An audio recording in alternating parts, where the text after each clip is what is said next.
Alright, it is Sunday, September 2nd, 2012, and the stream is online.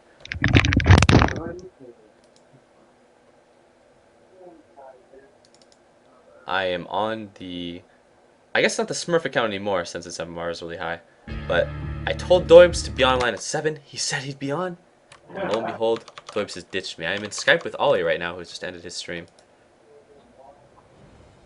And Doibs, nowhere to be found. Blue skies, nowhere to be found.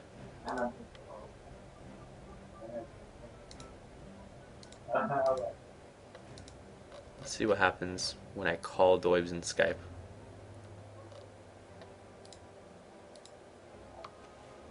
Probably nothing. So, this, I believe, is the last day of the International. The grand final should be today as well. Navi is still in, and it looks like I think they'll be playing against LGD in the winner of the losers bracket, so there's a bunch of Dota in the Internationals. Yo, so alcohol. About alcohol, good sir. About that. So I might have to run down to this. How far is that? Okay, if Doibs doesn't come on, what I think I'm going to do. No, I was going to do Huskar in a viewer game, but fuck that. I'm going to punish everyone in a solo queue with filthy Huskar picking. I guess gotta get alcohol in. Fuck, I have to. Shit, dude, I have to do it. I have to Man do up. it. Sleep. Go down I to the know, store. but I have to walk all the way over there. Oh my god. Anyways, yeah, I guess I'll do it. Good luck, have fun, have a good trip, good sir.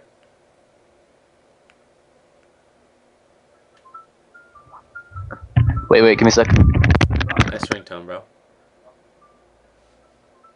Okay. And I think that today, when I watch the international games, I'll just do it outside of Skype maybe if I intend to like actually watch them seriously. We might have another gangbang cast where we get 10 people in Skype and just all talk at once. But we're either going to go all the way or not. You're gonna play I feel like a discarded sock, oh shit. No Hasbro. Okay, no, I'm trying to figure it out because like people are like leaving this place and I don't know how. It's your birthday today, right, Alia? Yeah. Guess who else's birthday it is today? Who? Fucking Hasbro. Happy birthday to Hasbro. The broest of bros. Helped troubleshoot me through a million things. We won, I believe, 100% of our duo queue games. Maybe just blind strokes of luck. Oh, I thought you meant Shout out like to the Hasbro. company. Nope. Uses the name Hasbro in chat. Oh, I forgot to give away items. I gave away one Omni set and that was it. I keep forgetting. So, hey, we have to give away stuff before the thing ends, right? I guess you give away shit, easy. Okay, so too. I don't really care. Shit. Well, I'd rather you do the giveaway through your thing. Okay, well then I have to do it tonight, but I have to be semi-reminded because like I kept forgetting to do it today. I only did one set, so. Oh, items. Good thing. Those 2 items have no value. Easy. Do you have to go out to go get? I'm not gonna give them out. Do you have to go out now to get supplies for later?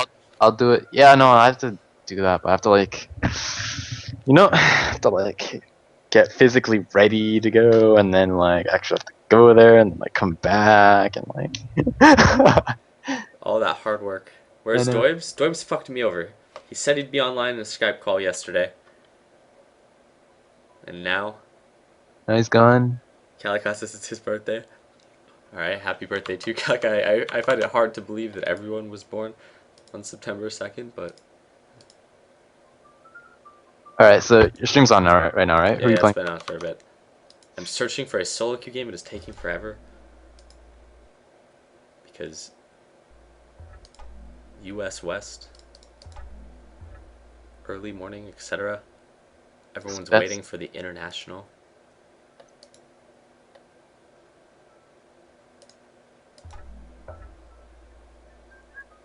Queue is probably gonna take like a fucking hour. Why does Alia sound like Chef? Do I sound like Chef? I don't think so. You guys are do a Q with me on my skill? I don't know. If I Someone do on a Q with crack. FKR, I have to pull in the entire viewers. Or I'd have to do viewer games. I just want to do one solo queue game. You guys can't hate on me for this. Just one game, please God. Which is a solo queue game or like Doibs. And then we can descend to the depths of. We can. Then I can plunge down to Marina Trench tier when the saddest games of all time happen. And we can do the viewer Ownage. games. Uh, dude, man, I feel like. What was I saying? It's a feel remix. Holy shit, you're I a feel pro. like, I feel like, I feel like. Yeah, man. Like, wow, holy shit. Like, being one of the only streamers on for like a really long time. Like, holy shit. That's like, it's amazing. It's like that. Oh my god. Anyways, it's like when you quit for Diablo 3, and I have no then idea Blitz what was kind of on. thought you're trying to I convey don't. right now. He was like the only streamer on, like everyone, right? Like everyone else was playing D3. Yeah, pretty much, I believe. Yeah, like even Sing was playing D3. So, man, I don't know. I don't know about you. You get like over 1,000 sometimes, but Not during the international, that's not for not sure. doing it. Well, that's I don't know. You kind of like you took the international shift. Like I was like wondering why you wanted that shift. I gotta say, sometimes it sucks. Well, I mean, you pretty much had to do night, right? No, I didn't have to. I said I Oh, would yeah, you're prefer off. night, Huh. but I'm like, yeah. Either way. Well, I don't know, no, because I was like, oh, Ian, you're willing me to take the dish. If I thought you were doing something like you're gonna do something international, like doing casts and stuff. So that's why I was Yeah, like, at least oh, during the day I can be super loud or whatever, anyways. But uh, it's fine. Like, ultimately, though, this is when the international is going on. And the only thing that I really hate is that the downtime between the games and the fact that sometimes like I want to play like I just want to like Dota, but if you've been like watching the international for 4 hours and then you go to Dota, everyone who's watching your stream is just watching it for the international at that point, and like there's nothing to fill downtime with that's going to match the quality of content that the international guys are doing. Like so instead I have to to Mania, man. basically watch their streams, I guess, restream. But it's okay because you do it through 3D, so no one cares. Just not through Twitch. Yeah, just out there Twitch, easy. Wait, is that a thing? Like, so Twitch TV streams like, all right, you're gonna be our partner. You can't restream any of our Twitch streams. Oh, I Everything can't else talk. is I fair can't talk game. about the contract. It's a non-disclosure agreement, Rodney. Oh, What do you okay. think that I would just leak this kind of information to you? Oh, okay.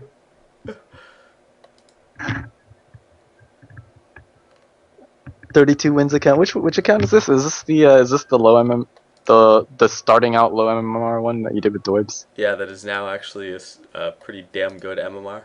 To the point where I get matched up against the people that are like within the not just the general pool or whatever. I don't know. But regardless, we won like pretty much 20 games in a row, and then we lost one, and then but at that point we're actually facing good people. I think Give me a sec. Give me a sec. I'm gonna ask Rob.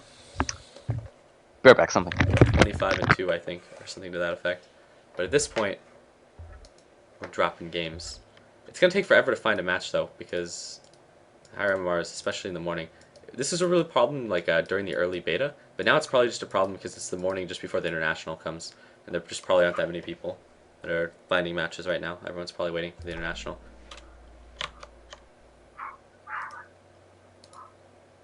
By the way, the international stream has come on too. It doesn't look like there's actually anything going on right now, but if you guys want to watch that, I'll put the link in chat because it'll probably start having content in just a couple of minutes. But I don't know if they're going to start with the game, if they're going to do like an introduction, etc., etc.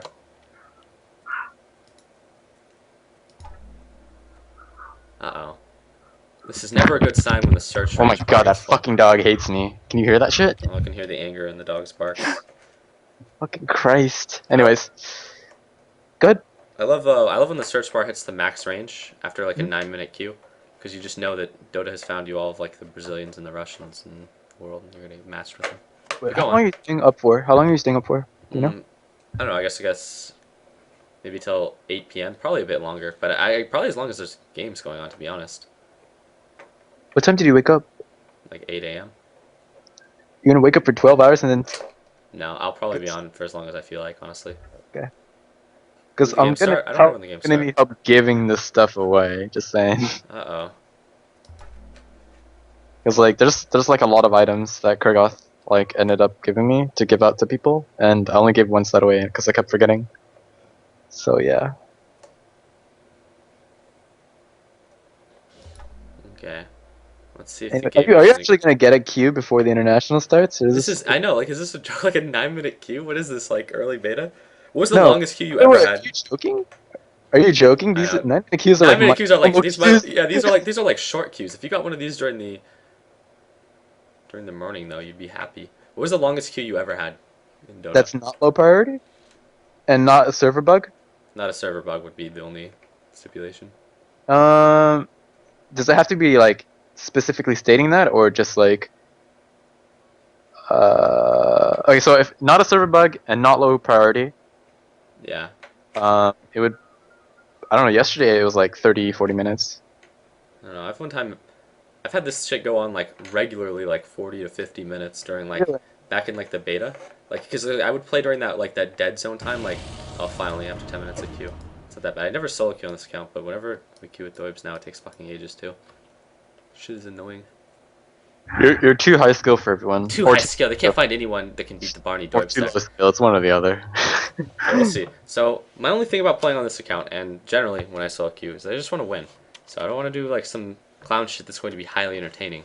That means you're gonna get your daily dose of Morphling, Silbear, Animage, and Chaos Knights, Oh man, I etc. picked etc. Animage today too. I've been picking Animage a lot, and Oh, Rubik, Animage and Rubik for the past few days. I used to really like picking Luna too around when the hero came out, just because Farm Machine Luna. I'm sure everyone remembers the game that ended with wiping the enemy team, getting 2 Divine Rapiers, and rushing their throne. Nice. The 800 GPM Luna that just couldn't carry the game until she bought 2 Rapiers. You know, you're really gonna love Medusa if you Oh, like I'm sure I rapiers. will. Oh yeah, she's probably. I think she's a better rapier carrier than Skeleton King.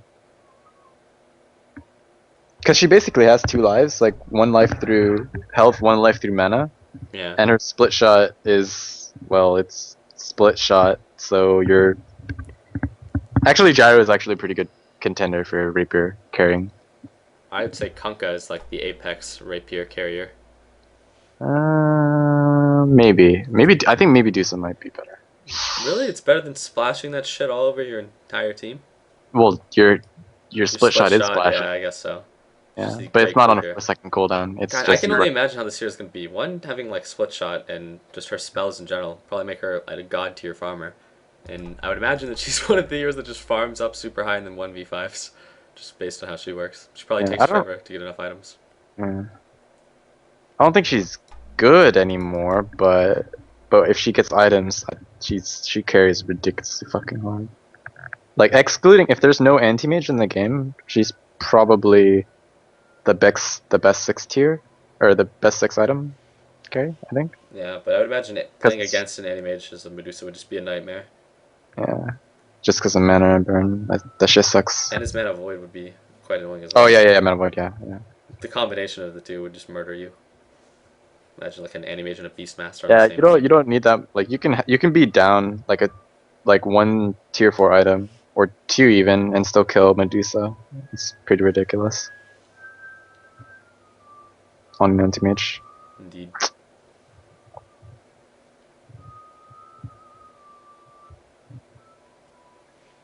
The international is gonna start. How you gonna do this? How do I What's gonna? feel? Yeah. Are you gonna play it or are you gonna watch Fuck the it, I'll first game? play it out. I'm not gonna watch the interview. Okay. I'll hop in with the stats No, afterwards. no, See what no, Bruno has to say. I'm just gonna watch the stream. I'm just gonna watch whatever you watch, bro. Easy. I gotta support. Gotta support.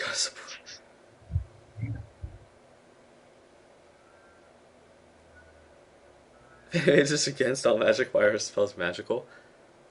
Oh, dude. Excellent question. So are you gonna play Necrolite? Play a Necrolite. Bro, I want to win. Are you kidding me? I'm going into a solo queue. I almost always win with Necrolite. People are going to be like, why aren't you buying wards in a courier? And then they're going to like... My Dota info card tells me this is a 1-star support hero. Let's get Bruno over here. He ran the stats, and apparently Necrolite's win rate in a pub is above 50%, so if you pick Necrolite, you're going to win. Pick 2 Necrolites.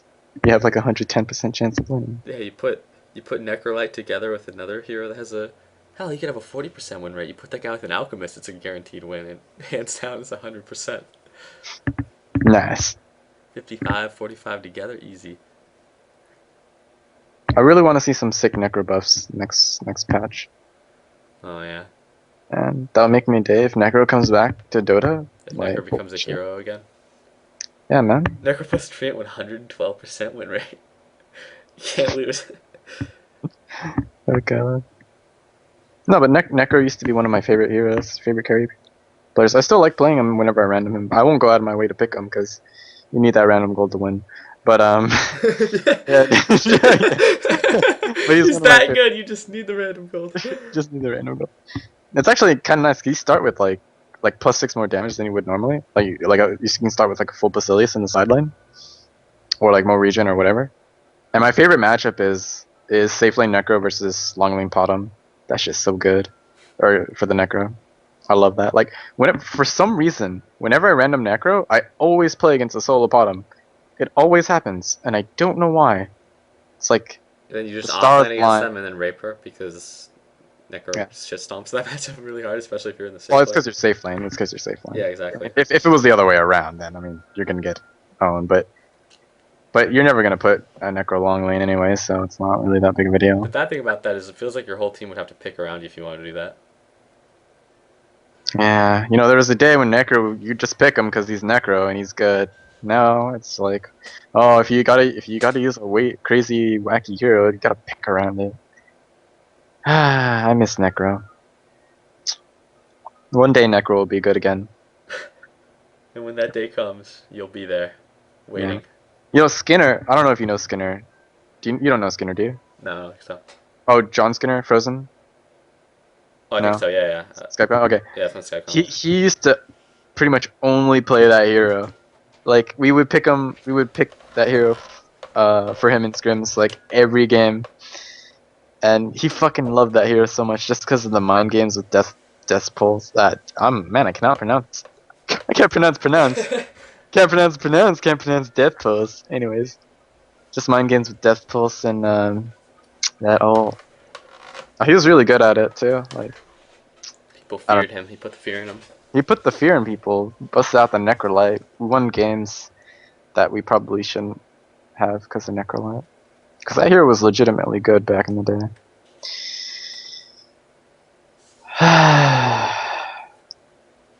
Oh my god, these fucking cues.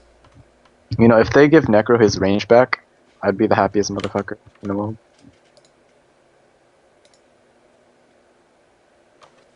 Well, was he 600 range before? Yeah, he was a 600 range, now he's 550. Took that extra 50 now. It sucks too, because you can't solo as well against another, like solo versus solo. I That think I makes it saw the really 600 range tricky. heroes like Windrunner bottom. Yeah. It makes a difference. Yeah. It does.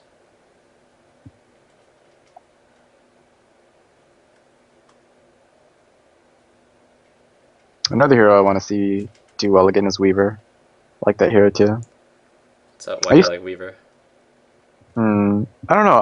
I started picking him up recently, the past month, just matchmaking games and whatnot. And I feel like you can really use his early mid game team fight with Swarm and like lots of Shikuchi and auto attacks with your. I don't know. It's like all those three things combined together. Um, make you do a lot of damage early mid game fights. Like if you're at a tower, you get a really good swarm off, good position. You're actually really significant in fights with just getting like a few survivability HP items, things like vitality booster, cloak, hood, Aquila, stick, things like that. Small items. And I don't know. And rather than playing him as like a full on carry, like he used to be played, like Vanguard Radiance or Vitality Hood Radiance, just building him as like an early game fighter. It's really nice. Too bad you don't see him that often in tournaments anymore. Yeah, it's sad. It's not really a good hero. I don't know. There are a lot of heroes I miss that were good patches ago, but I'm just rambling, and your chat probably doesn't want to hear it. Didn't want to hear about your Weaver woes. Your necrolite cries. They're never coming back, Rodney. Yeah, I know. I should probably also shave before I head out. Like, Whoa, full. Asians can't grow facial hair. It's pretty Oh much no, confirmed. trust me, I have facial hair. Trust me. Nah. And it's definitely needs to be shaved. Yeah. You know the funnest hero to play is? Fucking Bounty Hunter. Yeah, Holy dude. shit. Even if you're having a bad game, you can still track people. You can still make it a good game. Still track people. And Bounty Hunter spreads that money around. If you're having a good game, boy, are you having a good game. Yeah, no. It's one of those snowballing heroes. What else is a good snowball hero? Huskar. Probably the ultimate snowball hero. He's well, that's probably true. You get an item up, he's not only actually useful, he's a god. Maybe Animage if you have a good early game, but that's not snowballing in the sense of just rolling heroes, I guess. Yeah. But you get that, like, if you get like an 11-minute Battle Fury or something, god damn. I think Storm to a smaller extent. Storm is definitely a snowballing hero, man. It's like the definition of a snowballing hero. Tiny Night Stalker, too.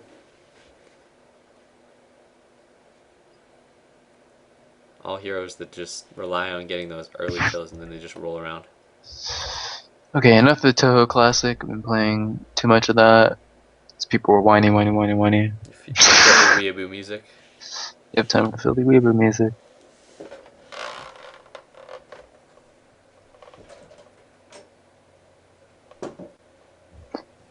Hey yo, for some reason I can't join Bam's chat. Like, it kicks me out. It kicks me out every time, so I don't. You're I not don't know invited into the club, you hear? I guess too Maybe it's too exclusive. Yeah, it's too exclusive for me. So it's just all you in Dota or Blitz Dota chat now.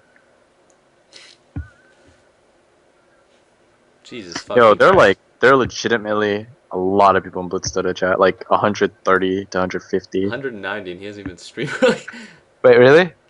Wait, Oh, so it's 26? 190. What's it like to fail at life? What are you at, Bam? 3 times yours, but then Blitz is 3 times mine. Nice. Jesus, man, this fucking queue. Let's have Puck tell us a story time. Oh my god, I can't hear Puck tell you. Oh, you guys will never. They removed it. Fuck. Remember when you used to be able to click the heroes Yeah. and they would say something? Yeah, the Puck story shit. Holy Yeah, crap. oh my god, Puck would tell you a story every single time you clicked him. It was. Oh god damn. It is a magical experience. No, we're going deep for this. Are you serious? You're gonna YouTube this? No, I'm not gonna YouTube it. We're gonna go to the Dota 2 Akiko Puck responses and see if it's on there. Okay, where is it?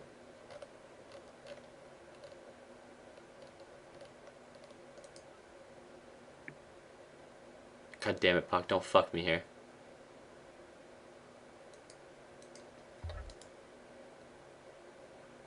No. I should buy groceries too while I'm buying alcohol. Probably be a good idea. Yeah. It's under rare? Oh. Okay. Sorry guys, I'm a massive retard. We'll go back.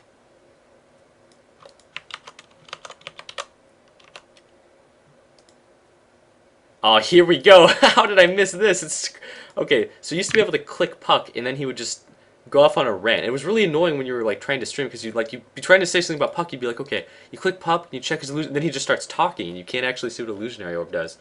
And then here we go. The scrolls of Haze are concise on this matter. With youth comes grave responsibility. 1,000 years of youth have fallen behind, and still I fill the time with games. Hatched on a frond of the under tree, I devoured leaf, stalk, root, and all of my sibs. Yet only It is so halfway long, through your this Q-pop before. eon, I already hunger for more. The Q couldn't even handle it.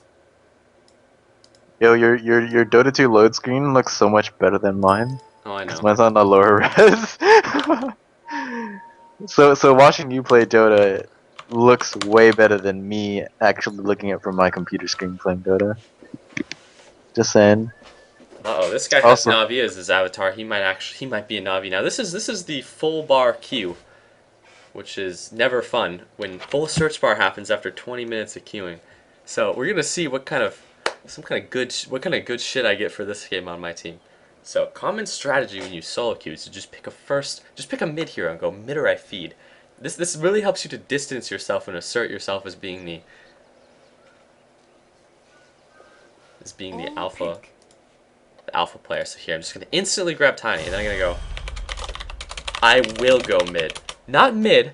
You're asserting yourself here. You're saying I will go mid. No one can challenge you. That's a statement. That's not like a question. This guy's random acts, so instantly my odds of winning the game are diminished greatly. So. This guy picks Windrunner, so she's going for a salvage. So we're back on board. Let's hope the enemies don't trump us with some Naga Lycan shenanigans here. Yo, my fucking last game, bro. Okay, it's a Morphling, so this guy is the first. This is the first pick for the international here on the Dire. We got DK burning over there on the Morphling. Will Axe be able to slay him? Are you going mana boot or phase boot on Tiny? What do you do nowadays? We're gonna find out. But almost everyone goes phase boots if they play like the carry Tiny, which is what they have to do because they have a Morphling. Oh, you're gonna play the carry. Is that actually good against Morphling? It is actually good against Morphling. It's what Complexity likes to do. Really? Why is that? What's the reason behind that? It just is good at all stages of the game and scales well in the late game. Oh, okay. He does really well against Morphling in the late game as well. So normally I wouldn't even get the Salve if I was going for the early bottle, but I'm just going to cross my fingers and hope it's not a morph down Morphling mid. One of the most annoying things to play against. Now watch this. No, what is that? CM? That's a CM and a Morphling. Wow. Okay, CM Morphling. And I'm gonna ask because it's a pub, and it looks like DK, your chances of winning have increased. I need to restart my Dota. Because I'm lagging just a little bit from turning the stream on.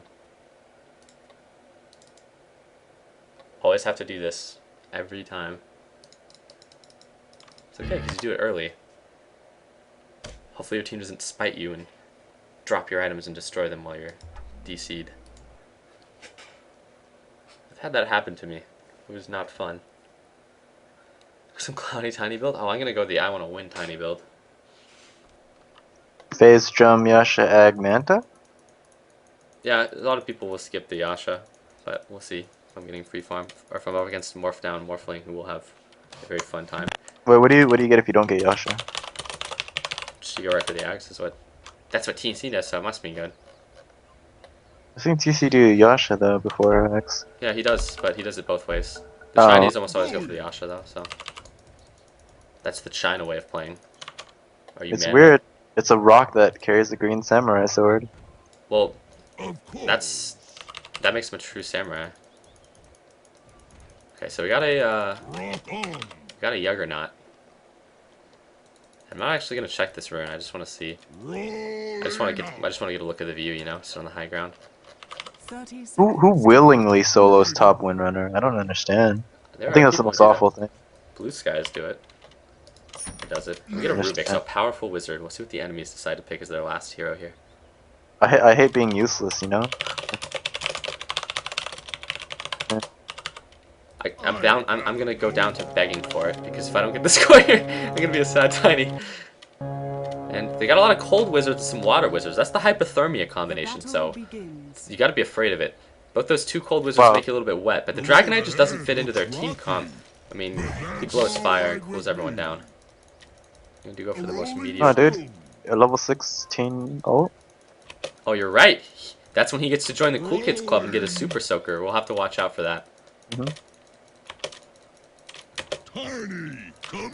How come your team composition It's a looks DK more... mid. Interesting item build. He's going for that Null Talisman. Is he going Dagon? Soul Ring with a Mantle of Intelligence. Thoughts? If you lose to this guy... Oh. Punch. Is this a random Tiny or is this a pick Tiny? I think this is a random Dragonite, but this is a pick Tiny. Oops. It's okay, I only hit for like 20 more damage than him. I'm gonna punch the shit out of him whenever I get the chance. Pulling creep aggro along the way. Creep He doesn't even fight back, he just takes it, that's how you assert yourself. Doesn't he have like more armor? Get punched, bitch. Okay. So I got my bottle on the first wave, that's all I wanted. But that's not all I'm gonna get. I'm gonna punch the shit out of this guy the moment I get the chance. Okay, so I'm just gonna say this right now. Confessions of an Olio streamer. Mechanically, I fucking suck at this game. Oh, it shows. Like for as much as I play this game, like 4 years now or something, I mechanically suck at this game. Like if you ever seen me try to last hit, it's like not someone who's played this game for 4 years. Not gonna lie. Like I'm actually pretty embarrassed about it. Oh my god. They have But a war. I have other redeeming factors though. I just can't think of what they are right now. DK is going top. God damn it, I hate pushing my push to talk key. Careful top, DK is coming top. Okay, I don't know if they're... I don't know. How do I win DK games? just had the haste, okay. How do I win games if I suck mechanically? You just play support. But no, that's not even that. I don't even always play support. Like, I rarely play support in matchmaking anyway. Nah, you just play fun heroes I to watch like your mother. just play heroes that don't require right clicks to CS, like Storm. Just press R, and then press Q, and then you get like 3. My favorite quarry. He'll get this one. But it's okay because I'm gonna punch him for it, bam. A real man would have avalanched him and right clicked him with the huge creep wave, Bro, fuck that. Right away. and then sipped up. What is purple doing?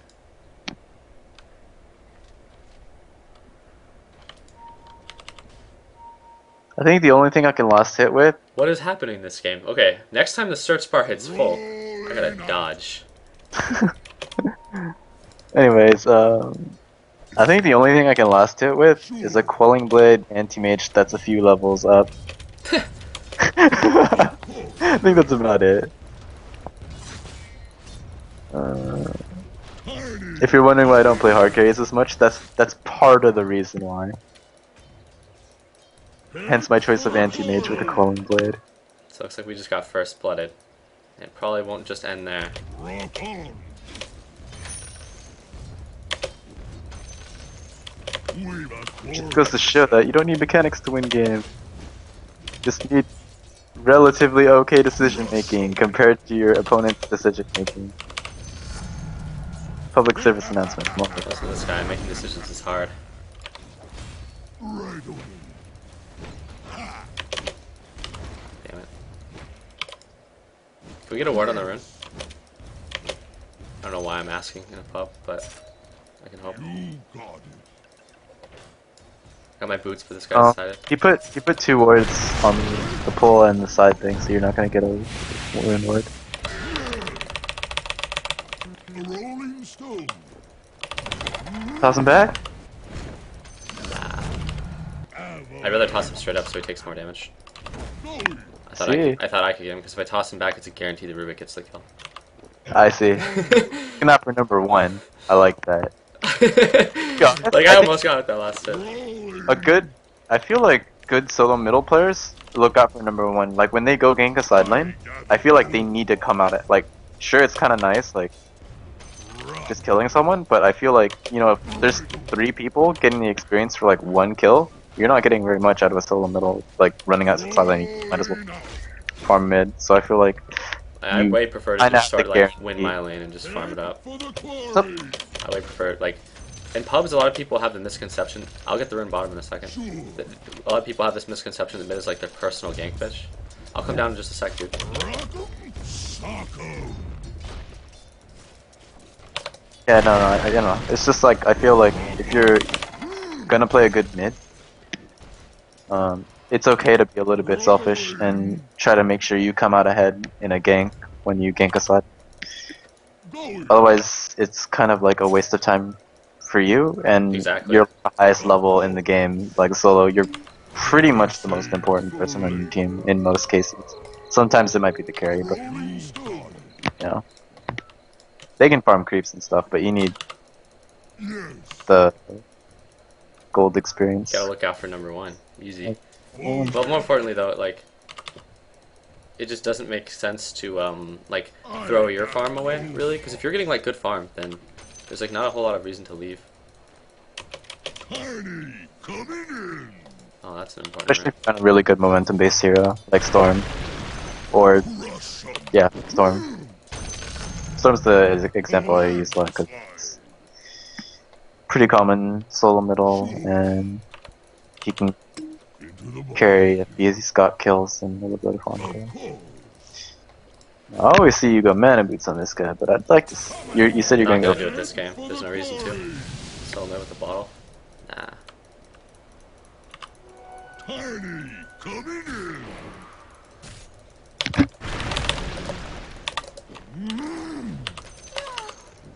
Smack down, bitch. Easy. You're a sentimental thing.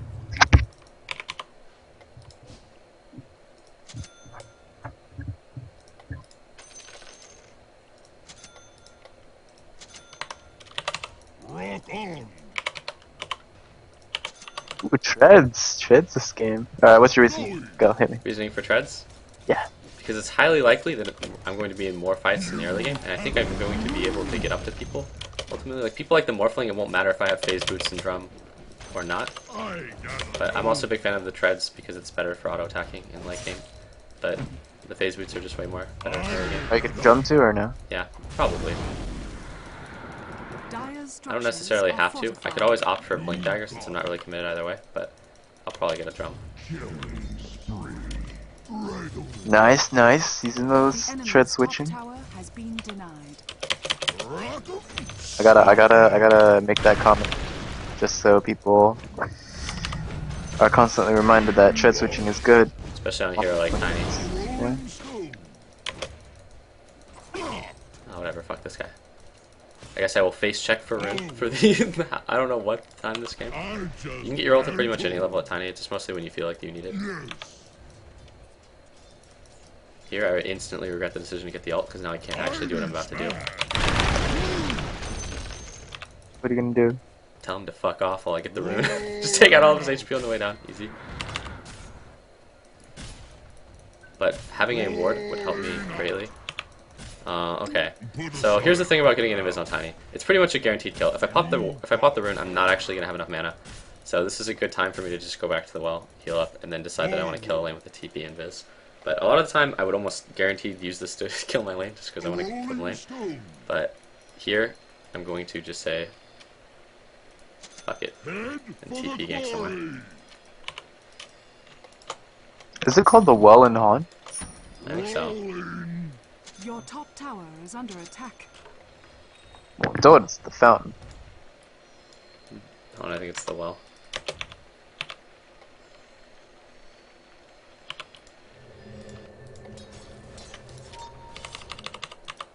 I'll go first. So here I'm gonna combo him and throw him back in my Juggernaut, and which way my Juggernaut will viciously rape him. Hopefully.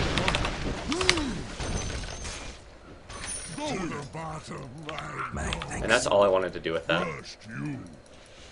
Just because this way it's a pub, and this like no one will complain that I'm not like ganking where people. Because again, in the pubs, people think that mid is a personal gank bitch with the lanes. And there's a 50% chance they're no spawn. It won't be an invis because if an invis just spawned, Oh, it cannot spawn okay. again. I'll have to put on pants then. Oh, I like where this is going. Oh, right, my neck. Yeah, I'll do that too. Better saved for Okay, cool. Wait, which one is it? Here, I can chuck one of you at this guy in just a second if you wait. yes. I'm Okay. gonna throw you if you want to go.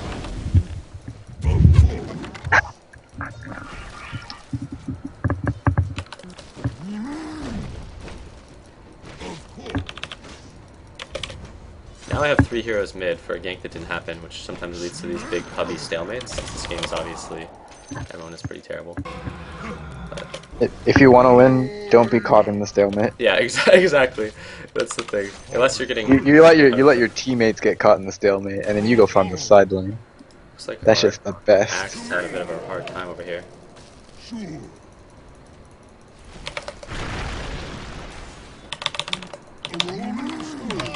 Oh, hey.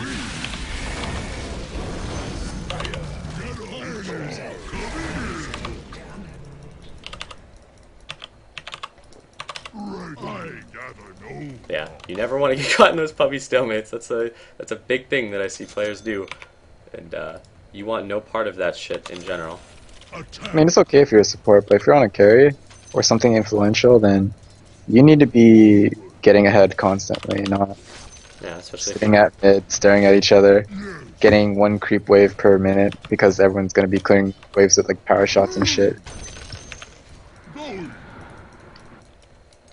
this And all AA that. keeps like I keep seeing his ults, but I don't really understand what he's going for with them.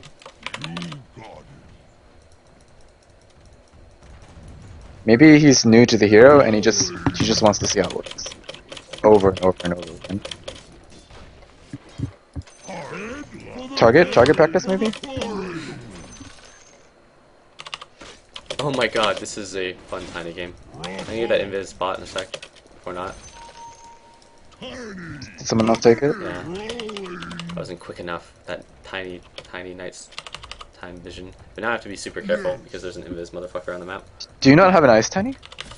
I wouldn't use it if I did. I don't use any of the items in this game. Really? Yeah. Wait, why not? I don't know. I just don't. I've never have, and I don't know. I guess it's distracting. I don't really see the reason to. Oh wow. No, that makes sense. Like I haven't seen any item on you before, so I never really said anything. I guess. Oh. Oh well, that's for them. Gonna- Are you dying? Yeah.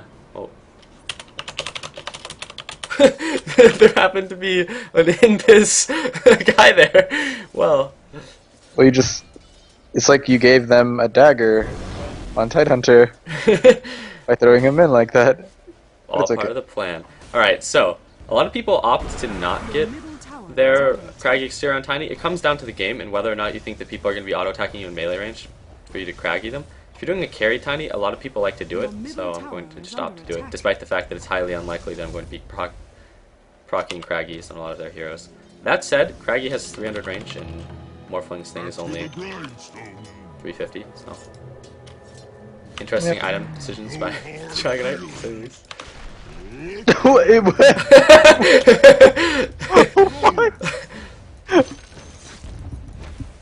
What is he doing? He's like begging me to stun him and chuck him back at a creep. Of course.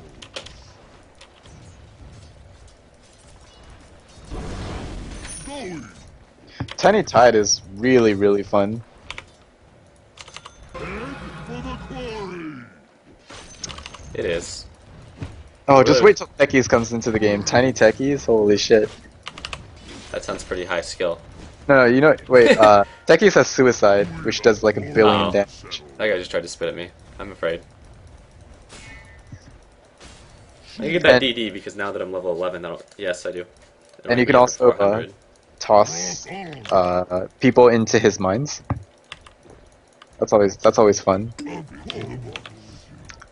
I think you'll enjoy that hero a lot. Seems likely. This AA again, I just hear his ult, but I have no idea what he's ulting. Like, it's the strangest thing. Dire structures are fortified. Oh, this guy needs to not hit it. Luckily, Tiny hits for 200, so there's almost no last hit that's impossible to get.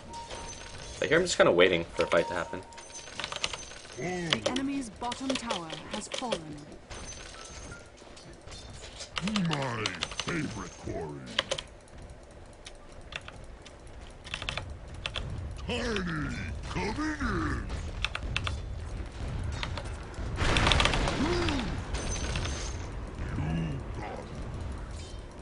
I wish this cat outside the door would stop meowing. Fucking cat. Oh shit, that's kind of scary. Stone. I'm under attack. I gather no loss. It's okay, false arm. I have a regen, so I can actually just farm this lane against their two supports with ease, but holy shit, that Crystal Maiden is somehow level 8. Head for the quarry. Smack 'em.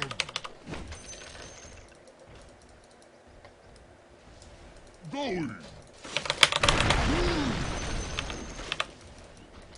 My favorite quarry. Sure.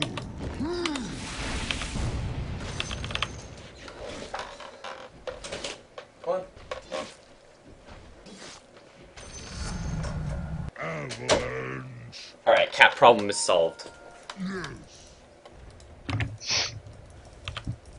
Did you throw your cat out? Nope. Let him in. Means I'll have to throw him out later. Oh god, he was hopping on me. Oh, are you serious, bro? You're gonna grab the haste. Go, go, you have a haste, bro. Just go, just go. Okay, die for that haste, you dumb bitch. Alright, here we go. Good luck. Okay, we punish her for that. Alright. Should have said that's what you get for taking my haste, bitch.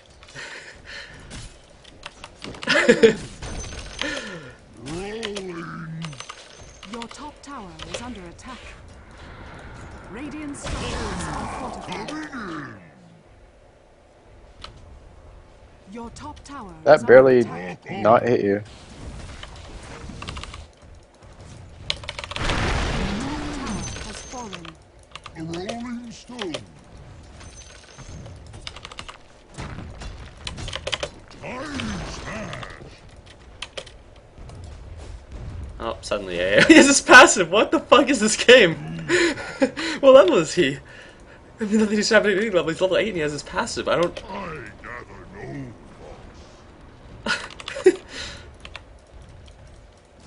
no If they ever buff AA to make his third skill That's not exactly Chris Mania walked useless, up. then I think he'd be picked more. for the quarry. Yeah, generally having not useless abilities is a big selling point on a lot of heroes, I find. A rolling Competitive stone. scene.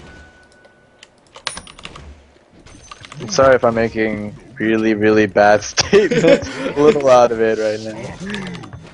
But, Going. That oh, you're was doing okay right now. You got your Asha? on farm, but it looks like my team is doing a little bit of dying. How's that Morphling doing in the DK? Alright, I don't want no part of this shit anymore.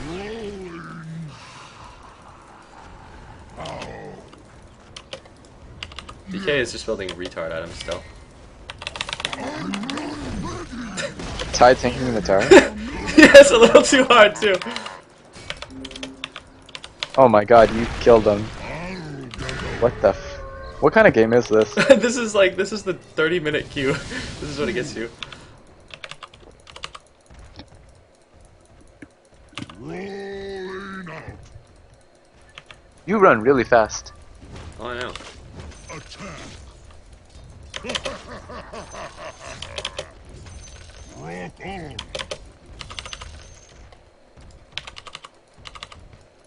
Going. I'm generally a fan of this build. Pretty good at all points, except going phase boots is way better early. And it's only slightly better late, so it's a huge trade-off that I'm making. Forward.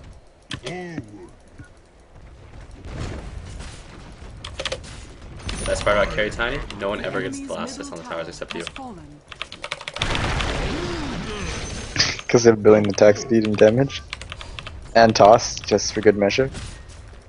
Let's just stand on top of the axe directly. Are fortified. If you're doing carry tiny, do you like lengthen the time between your stun and Yeah, lift? yeah, because you want the more So to auto get attacks. auto attack? Yeah, okay. Just Yeah, making but sure. you even do that pretty much on non-Carry Tiny. I don't know. I don't play tiny at all. I suck at that hero completely. Rolling. There are a lot of really popular heroes that I just don't play because I got it. pretty awful at them. Into the bottle. I've never seen you play Rubik on stream. Do you not play him? I played him a couple of times when I was grinding for Phobes. Just a fun hero to play. I don't want to be caught in this infinite pub train, so I'm not going to. But at this point, I have a lot of armor. I have a lot of damage. Whoa! You sold your bottle instead of your stick. Yeah, that stick is so What- important, I think. What if you ended up getting a late game DD or some shit? That's I remember- actually a pretty good point. that I completely didn't remember consider. Demon. That's a fucking, huge point that I completely didn't consider. My god. That's remember- actually changes everything. I remember Demon like completely like we were ahead by so much, and then for some strange reason no one TP'd and he took our tier 2, tier 3, and Rax in like 10 seconds with a DD. It was so dumb. But this was back when Tiny's axe was really bugged and it did more damage than it should have. the buildings. Oh yeah. I really do think like when you transition from like ganker tiny to carry tiny, if you have a bottle, you should keep it for the chance you have a DD. I don't know. I thought this would be where two Then again, pub I don't. fans But then again, I fought. don't play time. Take it as you will, I guess. Forward.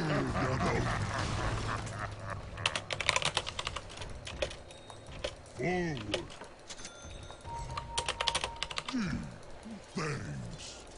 Mana so I can keep comboing the waves. Rolling. By combo, I mean use one stun and then fuck two up. Rock on.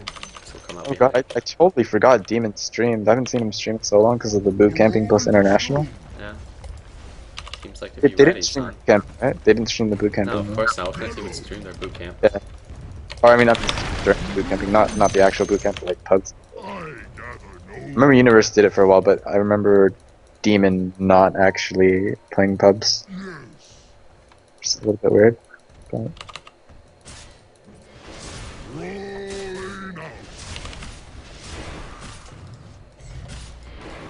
I don't know how this Battle Fury, so he's not farming that good, but he's not farming that bad.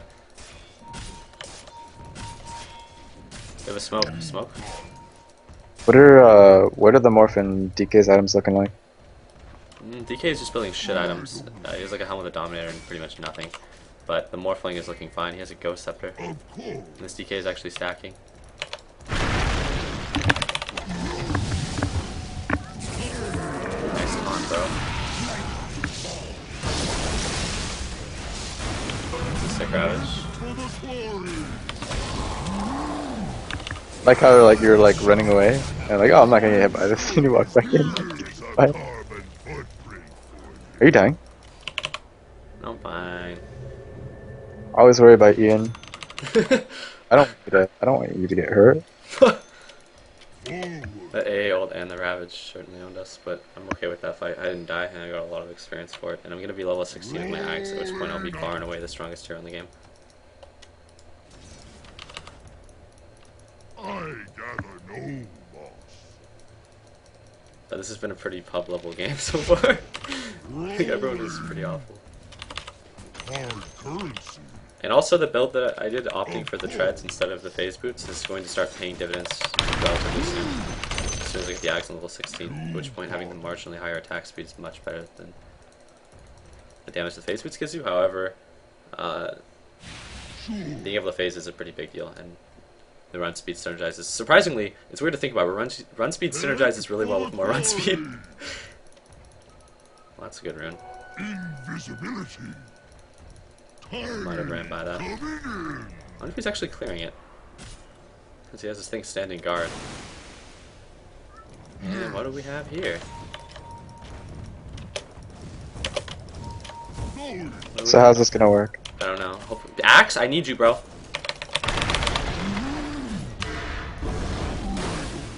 Oh, there's a Morphling here too. Oh boy, I am so fucked. So you're gonna feed them your solo golden experience, and they're gonna get ancients. Nah, I baited him. Suddenly, entire team. That hill is like so dangerous to go up to. Rock on. That was a lot of time I didn't spend getting level 16 in my Ags, which I may want to do now, especially with everyone getting shot on down there. We're actually losing this game. Shut the fuck up, Ken! I'm trying to play video games, don't cry. What the fuck? Axe still hasn't responded. He was a little bit of a late responder. Rolling out. If you know that you're A rolling stone. like gonna kill something in a certain number of hits, having agility treads is nicer than having strength. Shut the fuck up! And then having strength treads, because the damage that you get from the slightly higher attack speed is actually higher all the time. Right now? Alright, so hey, I'm gonna get ready and head out. If you're still on, I'll talk to you then. Alright, see you, man. Alright, I'm gonna get some of that alcohol plus groceries. Your Alright, bottom I'm gonna tower kill Skype. has fallen. Alright, later. Alright. Head for the quarry. This cat is so annoying, because I know it's gonna start annoying someone else.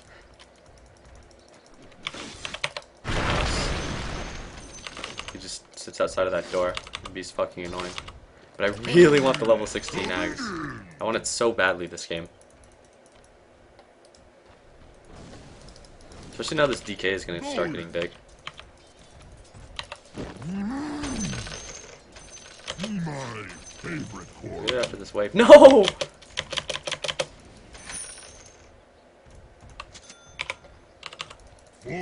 Whatever.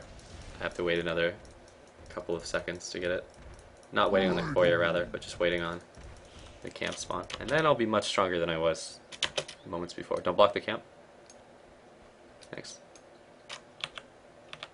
Rolling out. I blocked the camp myself. Easy. Of course. Juggernaut's power is doubled. Head for the Yeah, you quarry. crag eaters. Let's see how effective this actually is.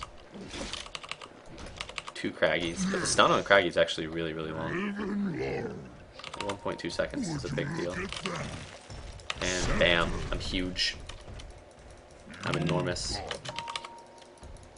Fortunately, Tide is just going to stomp these fights, but No hard feelings.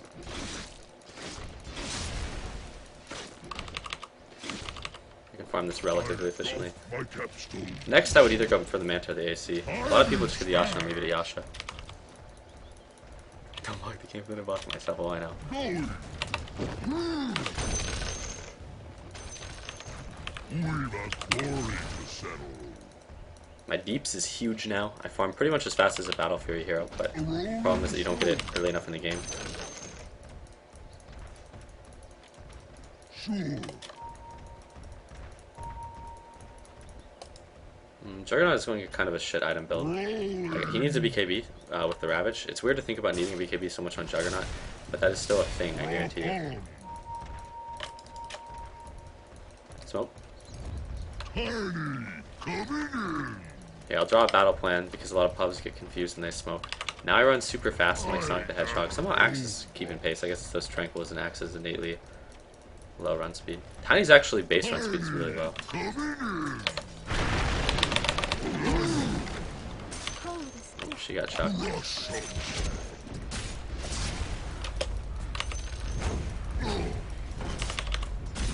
Rolling. The enemy's middle tower has fallen. Oh, that came from behind us. That was a big combo. That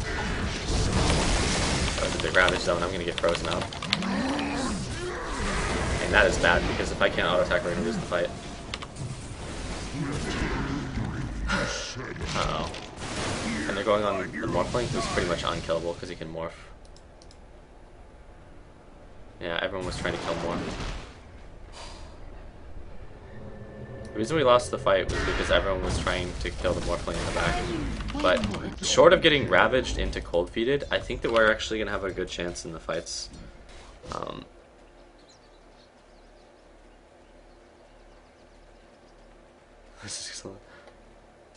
Well, there I'm not going to try to hang around because everyone is missing. It's just a Crystal Maiden at a tower. Like, the enemies were trying to smoke gank us there too. So while I want to get the last hits on the towers, I'm not going to go out of my way to do it if I think that we're going to get fucked. I was kind of thinking that the enemies were just farming their forest though, but as soon as we ran this way I was kind of nervous. That said, I didn't expect all 4 of their heroes to be behind us. But hey, I guess that's what you do in a smoke gank, right? But there I was pretty afraid taking the tower. Roshan has That is fallen really to bad for die. us. Especially considering people are trying to kill the Morphling in these fights. Dragon Knight is also a factor now. Oh, really? I need to be sort of careful. We have 1 ward on the map and it's not adequate, so I'm just going to back out. But farming up with BKB would be good too. Juggernaut needs a BKB as well. His choice to go Desolator instead of a BKB was, I think, a mistake. Well, the thing is, me and Juggernaut are carrying, or like, basically carries. The problem is we don't have BKBs, and we're just going to keep getting ravaged and killed. Also, everyone's trying to kill the Morphling, which is foolish. My favorite core. But in terms of supposed carries, Head for the quarry. we have no big shortage. Visibility. Axe is doing something. I don't assume that no one is here. And it was an illusion the whole time. He didn't realize that he's going to get athletic. Yeah. Not bad. And I can't actually kill him because he's a Morphling. And here comes his entire team as well. Rock on.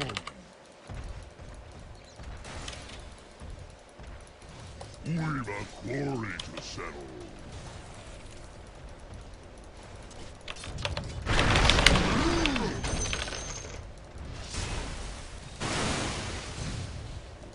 Ult? No ult? No spin or ult? You're just gonna die?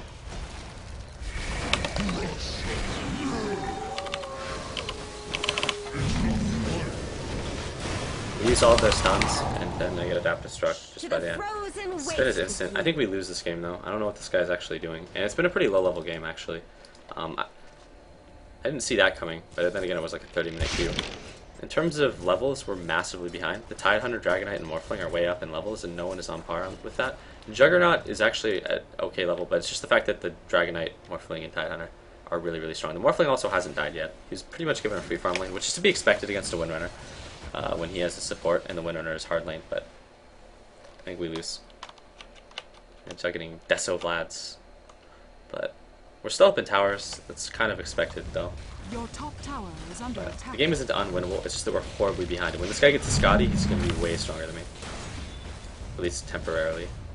Let it fall. Don't die. Don't die. Don't get escalated. Is under attack. This guy also still has an Aegis too, so we have really no presence on the map. They have the big two items up, the Pipe and the Mech. We have neither of the two. Both Pipe and Mech are really, really important items. I don't know what this guy's doing with a fucking point booster, but having a Pipe and a Mech just makes your supports really hard to kill. Like, I can't combo anyone down, but then again, that's not the point of doing this build. I'm not really expected to combo people down.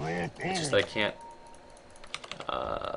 even right-click people at this point. I mean, I can right-click people with the AA, Tide, Crystal, etc.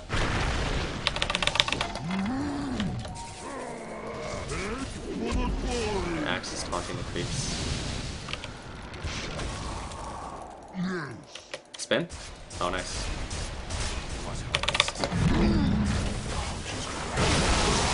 That is a Ravage. If I get cold feet, I'm gonna be sad. See that pipe? So annoying.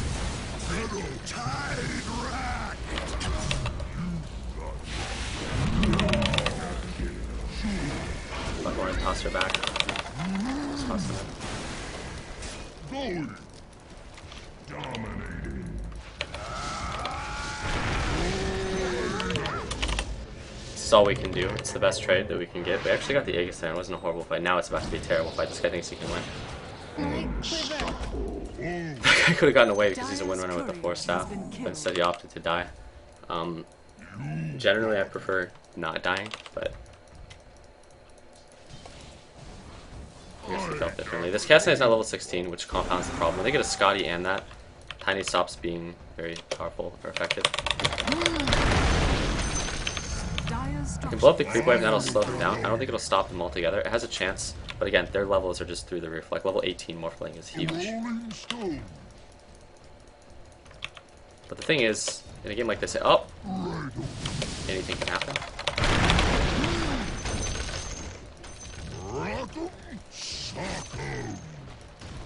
Hey, do you guys want to try something a little clowny since we're really behind and now the Dragonite is level 16 and they have a Scotty, we're going to probably only get more behind? Do you want to smoke and try to backdoor their racks? I'm going for it.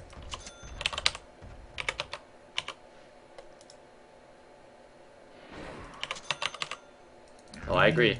Want to go for it? Everyone come here. This is what you do when you feel like you don't actually have a chance at winning fights. It's arguably the best strategy in Dota. Okay, you ready?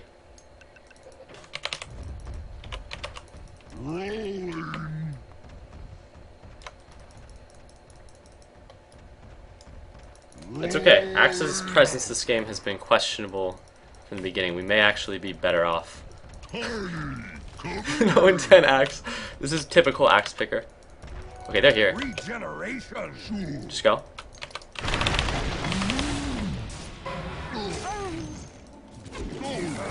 Man, that played. Go, go! And we got a Ravage too?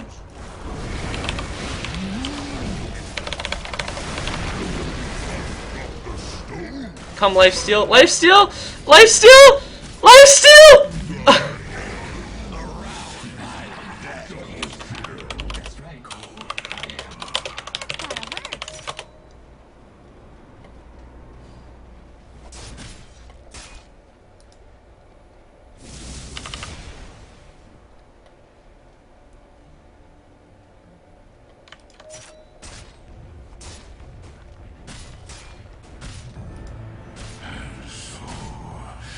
Back out a bit.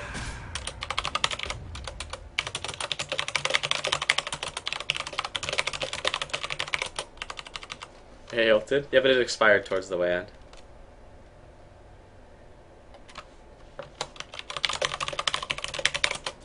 But that was a huge fight for us because it got our supports a lot of levels.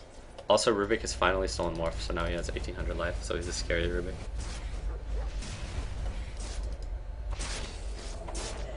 Axe is living dangerously. Almost has his second Vanguard. So he's going to continue to be a non-factor this game. That's Madness instead of Hyperstone. Just so we have the damage to kill a stun-lock target. I don't know. It's a kind of a clowny way to do it. It's sort of a desperation thing, because I wanted to get their Axe, but I end up dying in the fight, of course. But this game, if I'm actually trying to man-fight someone, I'm going to lose with an AC. AC will kind of put you over that edge just a little bit in regards to your ability to fight people. But I'm not even close to being able to fight a Scotty Morphling or a level 16 Dragonite, just for the simple reason that I can't get up to them despite my movement speed. Really makes me rethink the decision of getting power treads over phase boots, possibly a huge error. But as a whole, I'll either be hitting stunned targets or trying to catch up to targets, both of which Mask of Madness is okay on. Tiny needs a lot of attack speed, but that doesn't mean that it's by any means the best item decision in the world. A rolling stone. Smoke. I'll just keep on buying the smoke. I don't really care if I have to be the one who buys them. Head for the quarry. And this guy's about to get effed, but luckily he's still in Morph. Lift him. Nope. I could have tossed him to delay it a little bit. I don't think that would have ended up killing him. But that was still an unsuccessful attempt at the Morphling to do a gank, so it's all good. No, take that. You got it. Right away.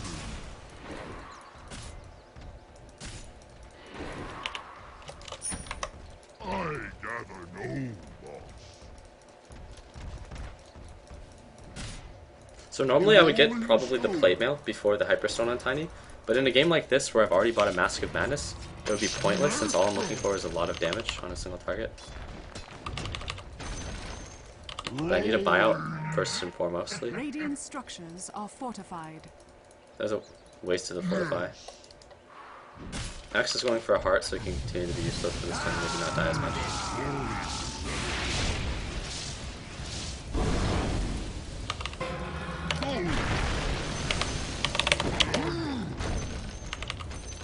Still know I would have had to get the chuck on him to work, or Juggernaut would have had to use an ult.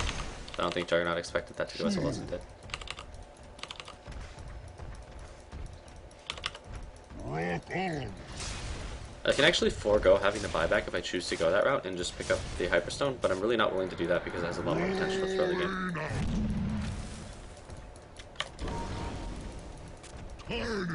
Tiny, coming in. Okay, that's not a good fight. As soon as I back up, they have to know my team is behind me. Currency. I gather no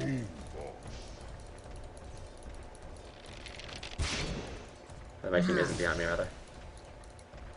Axe has just been kind of AFK farming so far. Just gonna he's a basher. Sure.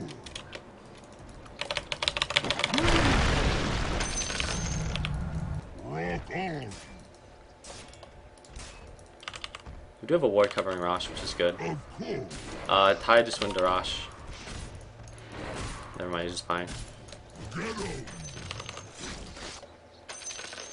He's going for Basher. So we're getting a Basher picked up on Juggernaut, which is a mistake, but Axe has found a Morphling. Morphling's just gonna go to his replicant now, and it'll be fine. That AO, if it would have hit, would have actually scored a kill. The saddest thing.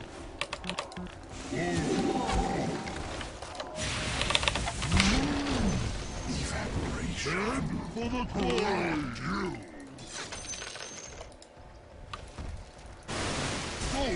Oh, this is a mistake. Rolling. We pop the Master of Madness for the run speed. I don't see why not. Rock on.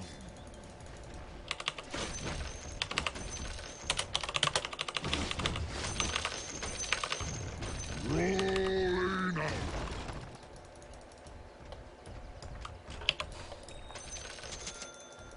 I can buy the Hyperstone now, Favorite quarry.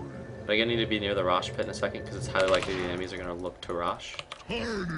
But I want this wave, everyone else can fuck off.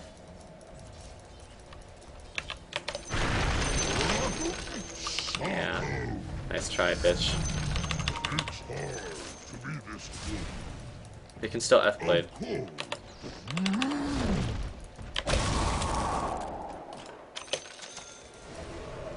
A rolling stone. And again, I'm gonna save for the buyout. I gather no loss. Crush 'em. Axe is still nowhere near his heart. 42 minutes in AFK racing. Attack. They were rushing. We should just go up this hill. Actually, that's a bad idea. It's a really bad idea. Don't. Forward. That's Rolling. not the Morphlings. Yes. Help me. Don't let me die, please. Please, go, go. Head for the quarry. I was chain stun there. This reference now that we can be. And we just lost that fight hard. That's what happens. If I get instantly removed and I'm the only one who can actually do damage, we're in really bad shape. The Juggernaut has a lot of items, but he actually just doesn't do damage because he's not able to get up to hit people. Like, even there I have trouble hitting people because I decided not to go BKB, which was probably in hindsight a bad call. Getting BKB on Tiny is perfectly fine and fairly common. But there, that was just a complete wipe. At this point, now the Morphling is 10 and 2. He's only been killed once. He's level 21, which means he's probably not farming that well if I'm able to stay anywhere near him in terms of like levels. But again, he was a free farm Morphling, so I would assume he's gonna have. Well, he still doesn't have his Scotty. He decided to go for the Manta first, but I'll go to Scotty next most likely. At which point he will definitely be too fat. It looks like he has a lot of life now, but the funny part is that he still has 90 agility, which he can morph in a team fight. He could have up to maybe about Your bottom 4,500 tower probably. has fallen. I mean, what is he? 2,200 with 100 agility left. Your top tower is under attack. Yeah, he could have like 4,100 HP if you want to morph the whole way. Getting a Your dagger top tower is under attack. is, if you're Radiant going for a carry structures route, are not fortified. actually very standard. We can defend from the Morphling as soon as we come up. Just go immediately. Just go. Just blast. Can't buy a TP. Normally I would TP for something like this. Your middle tower is under attack. At least we didn't get raxed by him, which is my primary concern there. Guys, we need to just smoke and try to backdoor the throne because we can't win a fight. Do you want to come? Do you want to come and try to smoke backdoor throne? We need everyone for this. This is like a 5-man Dota thing, okay? Please, just everyone come over here. Roshan has Look, see, he has an fallen. Aegis now, so just come. Everyone just come. Alright, everyone follow me. We're going to go this route, okay? And then we're going to head towards mid. Don't even hit the creeps. Just ignore it. And you fucked up, Windrunner. It's fine. But we need your focus fire. Once you decide the level, just come. We need you for this. We need you for this, Windrunner. We're either gonna win or lose the game right here, okay?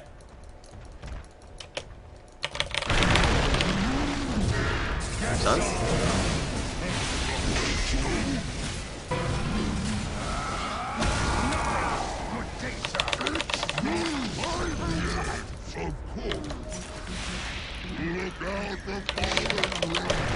Uh-oh. That's my stun. Can we chain stun him? Oh god, Ravage.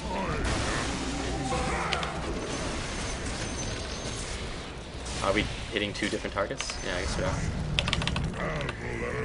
Keep going!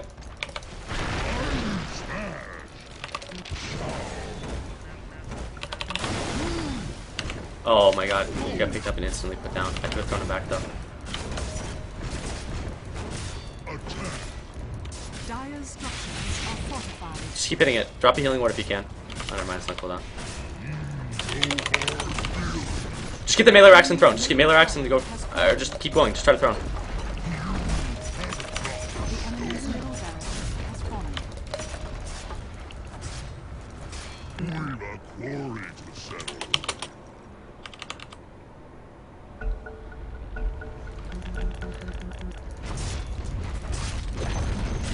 Just keep throwing. Ignore heroes. Just go throw. Has fallen.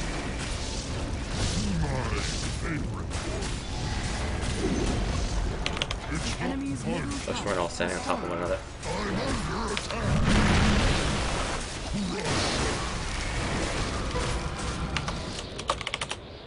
Oh yeah, motherfuckers, we win. radiant victory. That's the strength, man. All you have to do is find one guy that's too stupid to have a buyout, and you automatically win. Etched in stone. That's funny. Okay, I say this all the time, that if you cannot win a game any other way, and you have a lot of damage, like if you have like a Lycan, or you have like a Rasta, and you can't win a fight, but you can hit for a lot to buildings, or carry tiny, or Syllabear, then if you absolutely can't win the game, like you can't win a fight, just go like 5-man mid. Like if you've ever been mega creeped, just go 5-man mid, because if you've been mega creeped, then you can't actually win a fight defending your racks, so you're not going to win a fight defending your throne with no towers and a bunch of mega creeps, etc. However, late in the game, when people start to get like around level 20, the respawn times are really long. If someone is too foolish to have a buyout, then they basically fuck themselves when they die. Surprisingly, Morphling's farm wasn't really that good for getting so many kills. He wasn't killing a lot of creeps. Dota is about PvEing to get that sick gold. But at the end of the day, we basically won because we did some really clowny smoke gank. That's like the complexity desperation smoke. So we win that. And there should be the international going on now. And it looks like it's 29 minutes in. Invictus against DK though should probably be a pretty good game. I could watch the international, or I can continue to play, maybe do like viewer stacks or something. Once if you guys want me to watch the international, two's if I should just keep playing. I kind of want to keep playing until like, I don't know. I actually don't know what I want to do. I'll just base it entirely off of the votes. I'm indecisive. There's a fair amount of twos. At this point, I think I'll just do a viewer game. And then I'll probably watch the international. The viewer games are usually kind of sad, and coming off of a pretty fun and exciting carry tiny. I don't think I want to get in Skype with anyone though, overall. Not specific to UFKR, but like especially when I'm actually watching the international, I don't want to actually be in Skype. Unless it is for the grand finals. Alright, here we go. It's viewer game time. Alright. 3s if you want faking Raven in Skype. 4s if not. Call it to a vote. That's regarding FKR specifically, not Skype in general.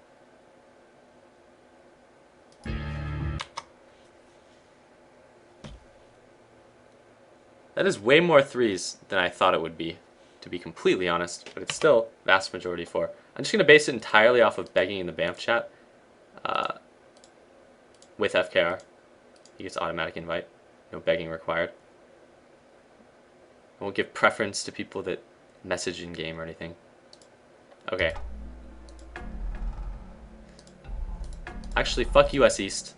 I enjoy playing on US West. US East just ends up looking bad. I'll be right back too. I'm going to take a piss. Holy shit! 150, or I'm sorry, 100,000 or 115,000 players online. That's actually more than has I think have ever been online. That's actually huge.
Alright, I am back.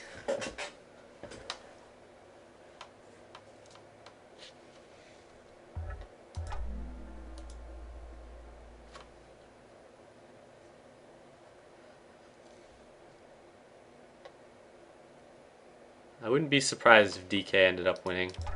Without having actually watched the map, or the match rather, I feel like DK is one of the best teams. They've really, I think they've won pretty consistently in the group stages, and then in the winners bracket, or in the losers bracket rather, they've done really well. As they did in the winners bracket. But they ended up losing to Navi. They took a game off Navi though.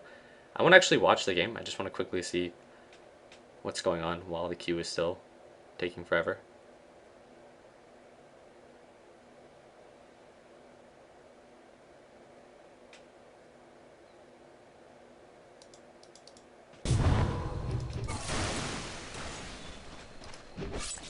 This game is more or less over. DK has completely won. There's no way they can come back. This Anti-Mage is pretty much fucking huge.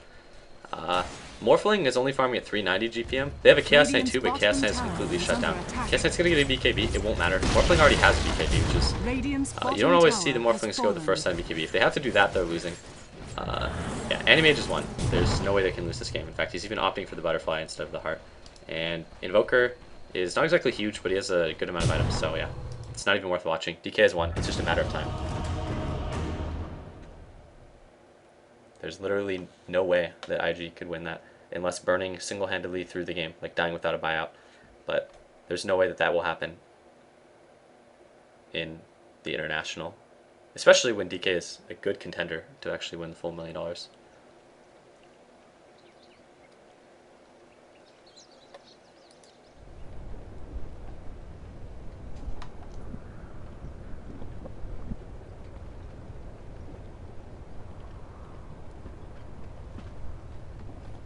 You do realize that you're just going to hear a shittier sound quality of me because I'm not in Skype.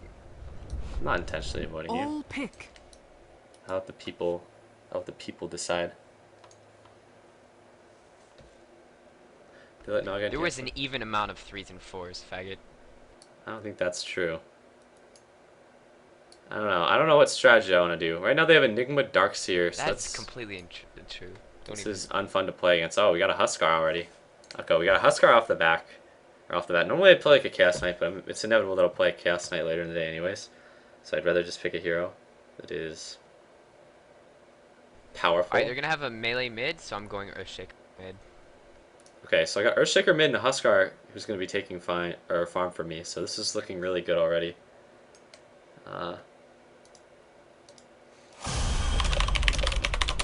10 seconds remaining. You need to side lane him. Oh well. 5 seconds Well. remaining. It's okay, I'll just assert myself over FKR here. Well, they actually just repicked like every good hero they had. Storm Spirit.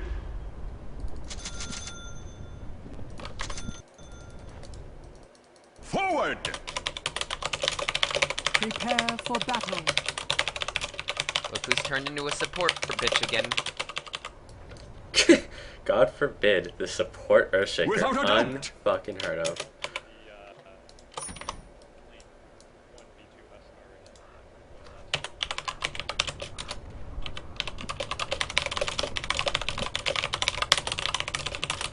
Let's start too quiet.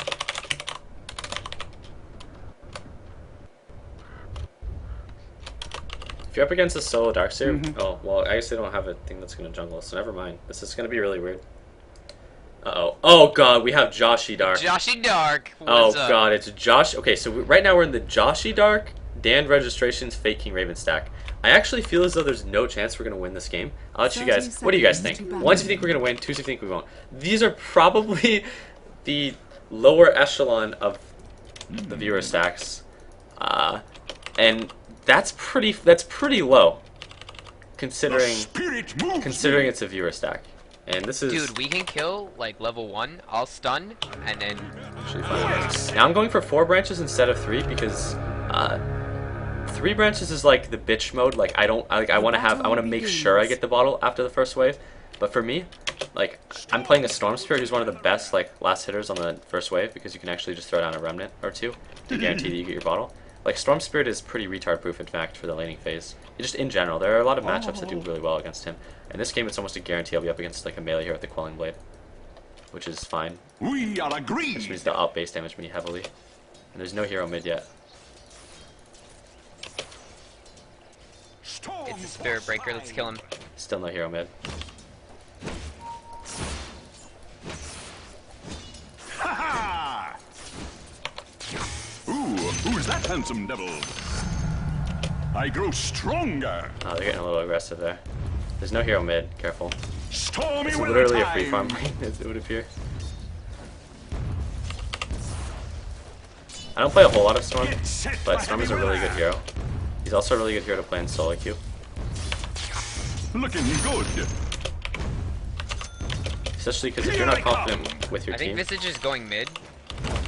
Okay, He's well, warding. it's about time they send a hero here. It'd be nice if we could get wards though at some point. Yes. Since pre-6, I can get ganked up. Yeah, I will. Who's that handsome devil? Karen knows his play, so buy me those wards. Storm enjoy it too. warning. So I'm 1 for 1 so far. Again, it's just a free lane, so Fuck you. Oh shit, you Let's can do hear a me. little something. I know my role. I love this Oh, part. missed one. Oh well. And again, that's a free farm one, so that's kind of a big deal. But even DK burning misses free farm last hits sometimes. I'm just gonna check for rune top, just because I didn't check at the 0-minute mark. So there may very well be one, and no. Like the wind. He just places the ward as I do that, so I look bad. But I'll I spirit only have you to clean away. the remnant. Again, I'm being given a really like free farm lane, so. Oh no. Oops. Holy shit, I'm awful. But Storms are coming. it's okay, even DK burning misses free farm. I'm gonna say that Yeah. from now on. No revelation to me that you're fucking terrible. That's the Oh man, spirit. FKR talking shit. Let's Oh have the boy. spotlight. Big burns. And I hit level 6, Over I'm probably here. just gonna continue to free farm this lane. I'm not too worried about denying because I don't have to static the lane anywhere. Let's do something. I mistimed that. The thing about the remnant is that, First blood. well, things are going well so far. Blood in the water. Time to feed. I don't even really need that rune. I'd rather not miss out on any experience to get it. I'll just have to push the lane out with the remnant and then get it.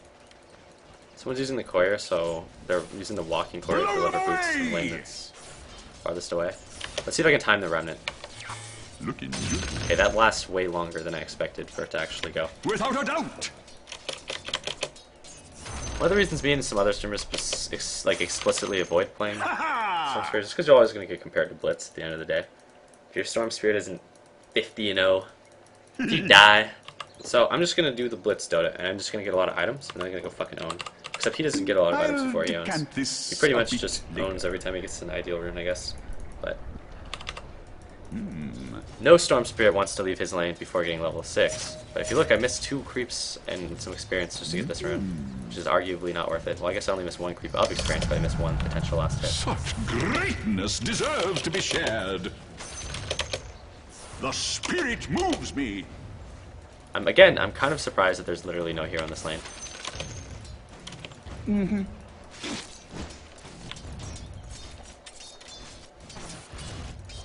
Well said. Ooh, who's that handsome There's devil? literally no way we can lose this game if we have a solo mid versus no one. Yeah, more or less. I think it's a good spot to be in. May as well just start doing Like the damage to the wind. tower.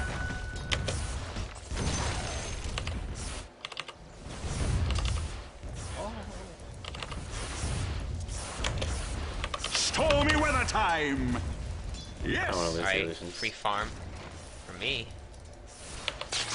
Left you a little something. Blow them away. Well, this is an exciting game. I wanted to pick Storm Spirit because Don't it's really worry. high There's action here. plenty to go around. This is not the high action lane that you generally see. Maybe I'll use this Here I DD. come. Okay, guys, this is my futile attempt at trying to make the game interesting to watch. And it looks like as this happens, my team is feeding, but I'm gonna get the DD anyways. I'll just cork this for later. I have a DD. I'm coming down. Just back away for now. Forward. Double melee strength lane. Looking for me. Looking good. Sleep with the fish. Here I am. Storms are coming. Oh, I didn't get to pull him into the remnant. That's really bad. Over here now. I've seen this. We We are agreed. You blew it. TPs, or this is gonna be a long and awkward death. Someone down here can TP to save you quite mind. easily.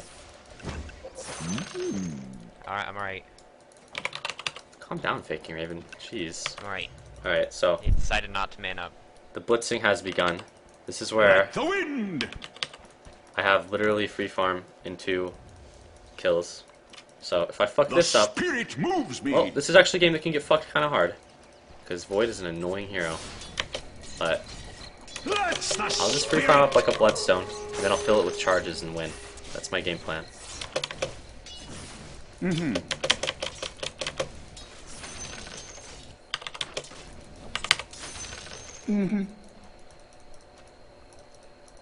It looks like they've stuck a Void mid now.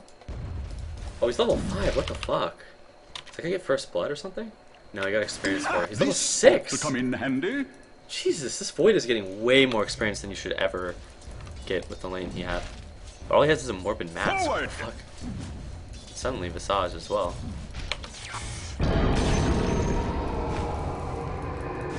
Well said. Now they're 2 mid. I don't know what they're doing here. But if Void actually would have ulted on me, if he had good items, he would have been able to kill me. That said, with his items, he didn't have a chance. Oh, oops. But sticking a hero on me now is like ridiculous. Maybe this Void's going to I'll first. It's spirit you going to away. make one hero really sad. Unfortunately, To me. make him kind of sad too. Alright. Keeping my end up. Spirit Breaker's missing. Ooh, who's that handsome devil? Okay, noted. Now there's a hero here. I have to start denying Get creeps. set for heavy weather. There's really no point in denying creeps if you're mid and you're in a free farm lane. If you're in the side lane, you're going to inevitably Yes. get the denies. If you're in a free farm lane even, because you have to static the lane. But in mid lane, Creepy Google Beam is never... Looking good. Oops. Staticking it is only really a thing on Storm heroes. Force 5. If I can pop this guy with a Remnant, I can put him in range for a kill. But the problem is it's a Visage who has a lot of attack range. He also has a headdress, so Denied. Without a I'm doubt. being charged. Not quite yet. We are agreed.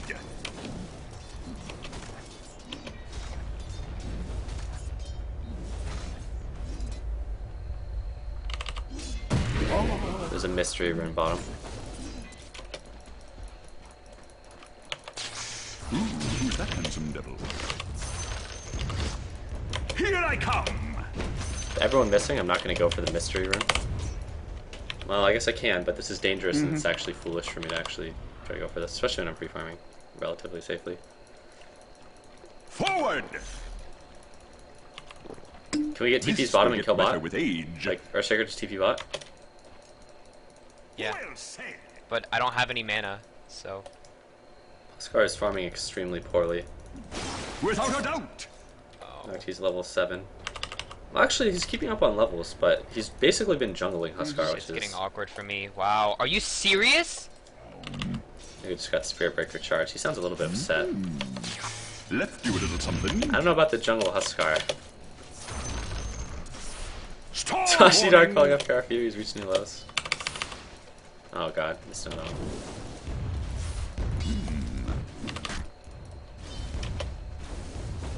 I put a lot of damage into this tower though. Left you a little something. Like the wind. Looking good. Feel the power. Looking good. Alright, let's kill bottom lane. I'll stun, set up, and then escape. Stun, and then torrent. Ooh, who's that? Oh, I really handsome want to get the Remnant auto attack on him. Alright. Tied.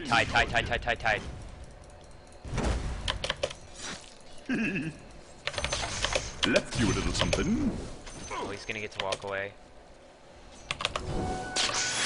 We still got one. Good enough. That handsome devil. I was mostly just waiting on that. I want to be able to get a tower reliably afterwards, so I didn't want to take Storm too much Force damage. 5. Especially the Spirit Breaker off the map, who is now charging me.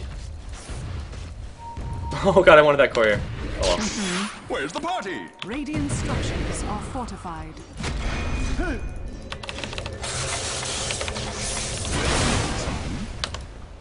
I'm over here.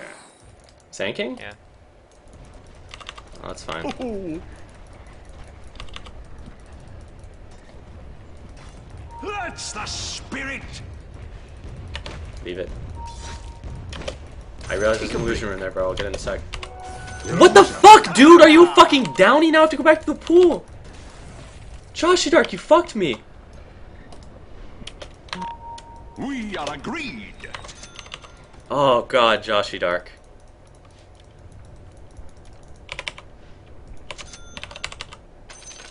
Here I The come. enemy's middle tower has been denied. Don't just back off. The spirit moves me.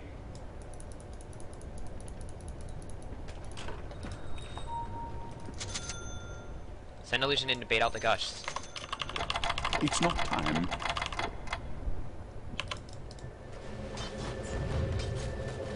Yes. Careful, Joshy. Joshy Dark seems like a guy who knows what he's doing. Get set for I should heavy have dropped a weather. thing in the pool. Or did a mini roll rather. Looking good. That way you leave the pool with a proc on your Overlord. I forgot. It's a very minor thing, but it makes a difference.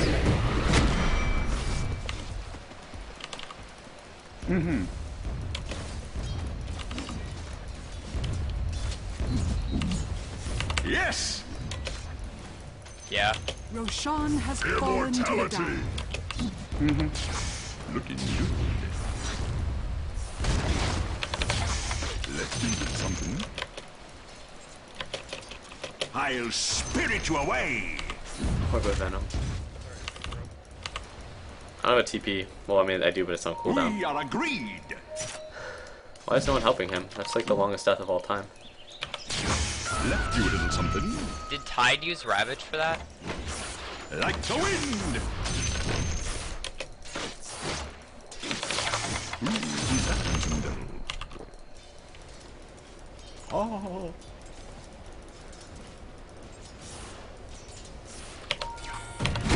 Who's that handsome devil? Here I am. Left you a little something. You make sure that Barney gets that. So there's a lot of kill potential. I'm still like unfamiliar with I everything love you can this do. looking. Because I'm used to a different Heroes of New Earth counterpart. Not getting too much into Han. Blow But, away. Go Barney oh and man. Skank. I can Come on, hardly come on down. contain myself. But Attack! as a whole, I realized I could probably kill the Spirit Breaker there. I didn't even do everything optimally. Oh, we tried to kill him before Ravage. My whole team is about to die. Oops. If I find out I'm getting charged, I'm kind of fucked, so I should probably just back away soon. No, just run. Please, just run. Double kill. Well said! Oh. Everyone's talking about Pooksy in chat. Touché! Some random lol whore. Easy.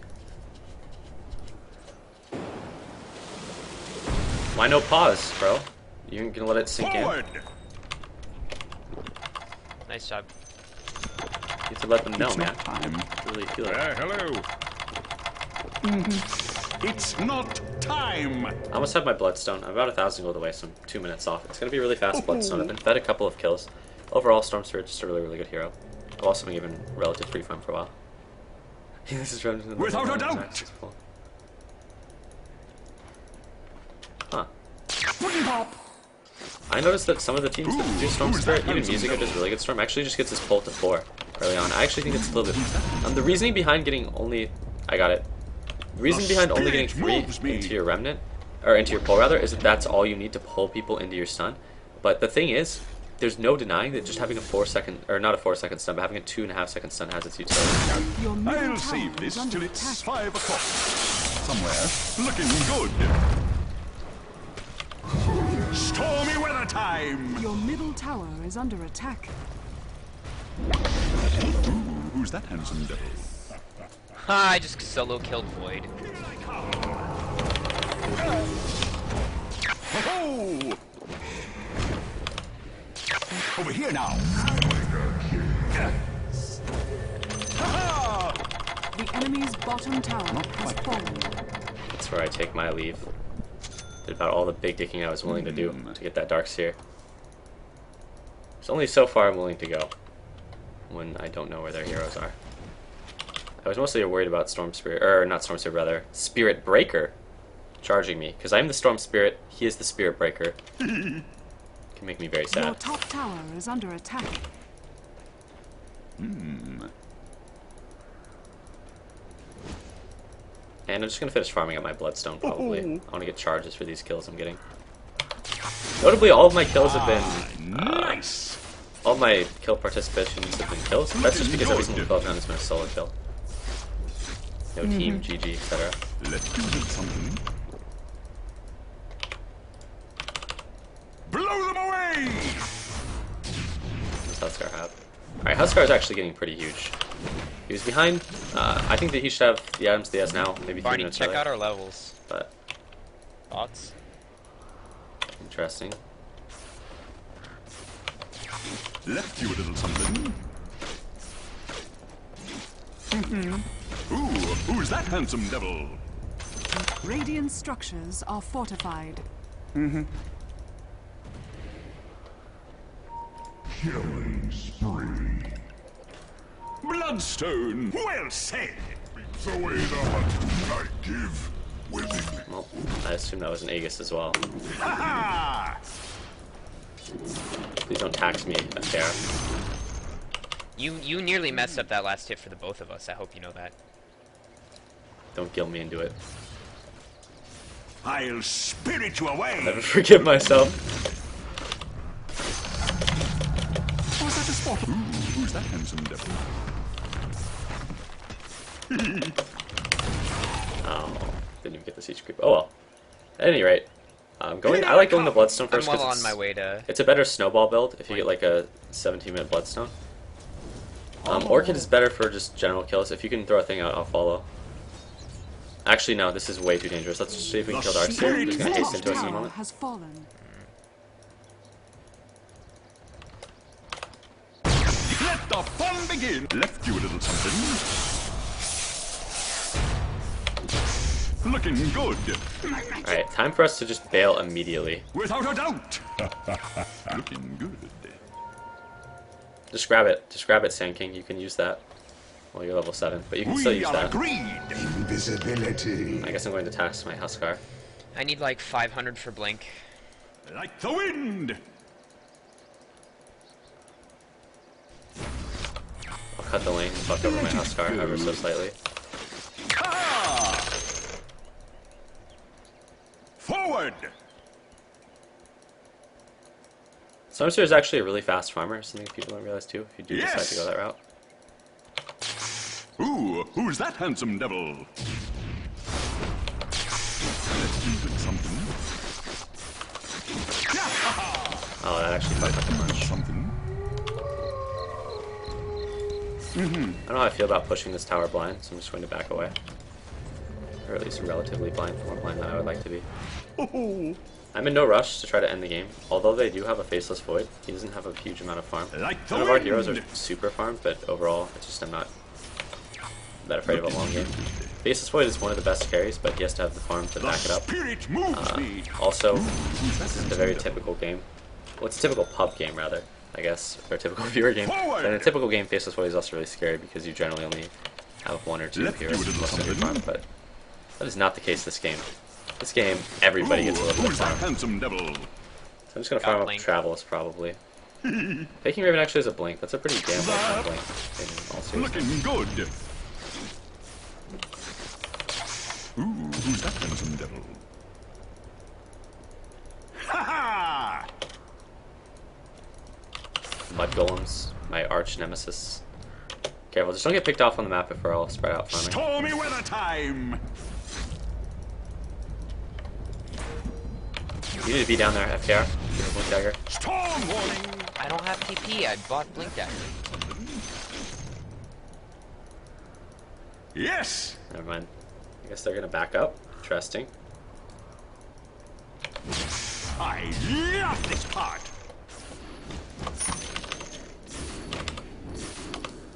Over here now. Attack!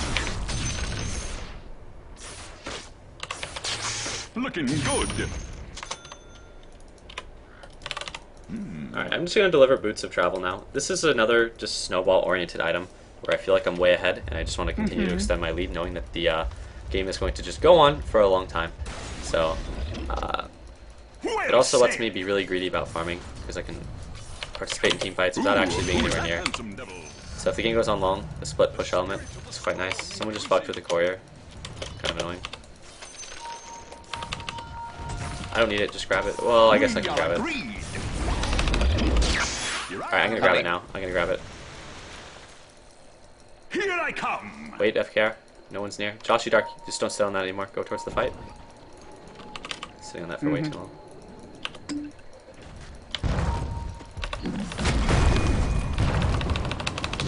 Oh no, this is already made. Oh my god! Oh, wow.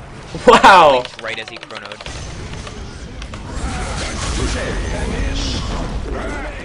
Wow! Good one, Kunkka. Nice, I guess. Oh, wow. You guys push mid, I'll get top. Wow! That Void killed his entire team. Dude, I don't know, No, Kunkka. I think you that did Void... amazing. That Void is your best friend, dude. He chronoed his whole team and you got him with the Torrent boat when they were like Master of Madness. You single-handedly won the fight. Congratulations. I think that was just as much on the Void as it was on you, though. Joshy, you're getting killed by the tower. Careful. Storms are I coming. have to say, that was hilarious from the Void. Without a doubt. I blinked into like ult on them, and then Chrono got me. And the second the Chrono came down, I got 2 kills. I thought that was going to be a really bad fight for us, man. Looking good. He doesn't have a Chrono. He can't actually stop me. Something. He's more afraid of me than I am of him. I'm going to go get some more Bloodstone charges. Please, why are you pausing? Faking Fucking Raven so whiny. pause. Like the wind. Where's the party?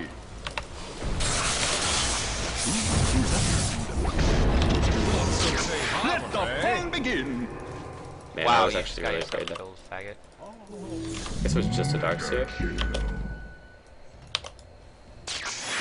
I'm over here. I have a regen, so I can do huge jumps. That's kind of what you can do. Oh no! Wooden pop. I really don't want to lose this regen. It's a very, very important rune right We now. are agreed. Don't follow me, Kunkka. Stay near Rosh so you can get stuff, I guess. Yes.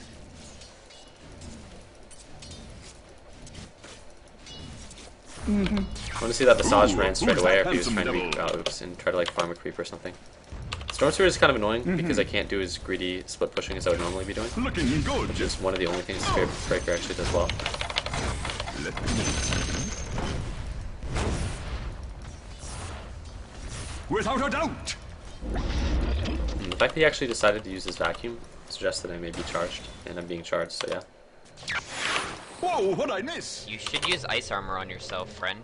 Joshy Doc, you're walking right into a Here I charge. come. Ooh, who's that? Alright, you handsome basically devil? have killed yourself. Looking good. It's okay, I'm playing Storm Spirit, so I don't have to die. Well But constantly said. watching your status effects is huge. The enemies, now that the Spirit Breaker has thrown his charge out, that's actually a somewhat important spell, so I can just continue to split push. Left you a little something. My team Roshes. Yes, I grew. My boots have traveled down for 30, so I guess I'll just get the tower while my team probably loses the fight, I would assume. Oh, yeah, there it is. No, that's a huge... Oh my god, this point!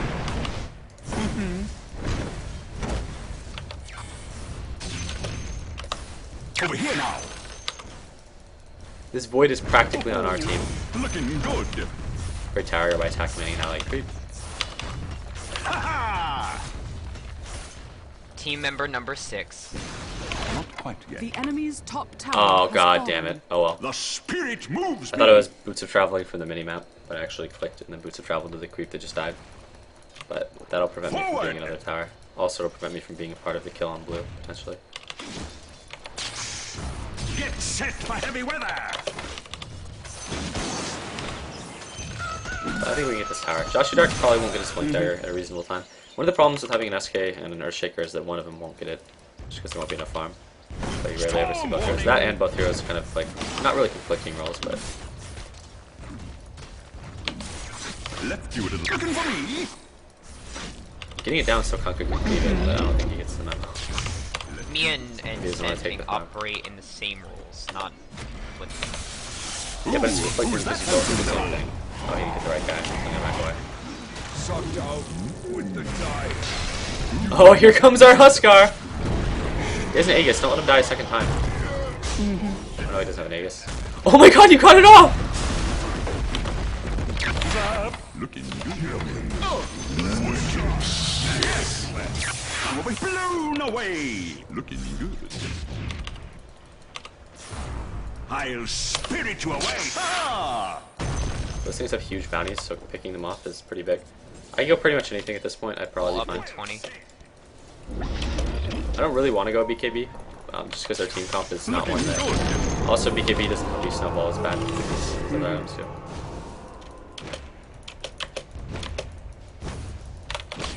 Left you a little something. Nope.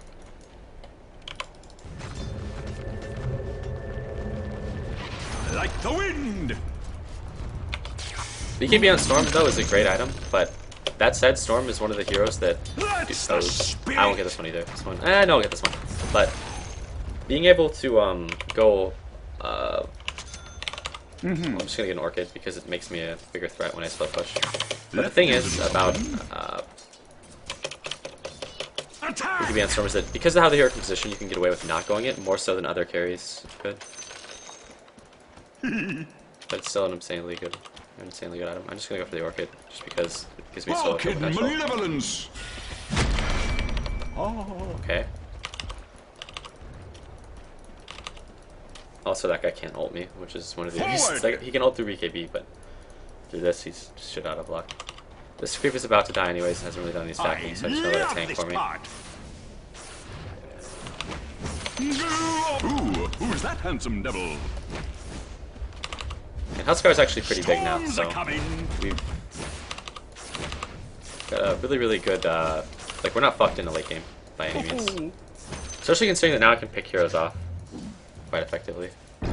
Here I come. Help him. I carry, do you have TP? Do you have a TP? Do you have a TP? No, I have a TP, but I was farming. My my fucking, what's it called? Oh, that's bad. Fail. Over here. No whining now. The Okay. spirit Well, don't be moves. farming shit like a Veil. Like, you always have to be able to be at the fights. Like, but then again, that was kind of unexpected, but at the same time, all the enemies were missing. We still have all of our outer towers up. Like, the enemies shouldn't be Your able to take middle them. tower is under attack. That fight was a disaster, so I just tried to pick Your off someone in the middle back. tower has fallen.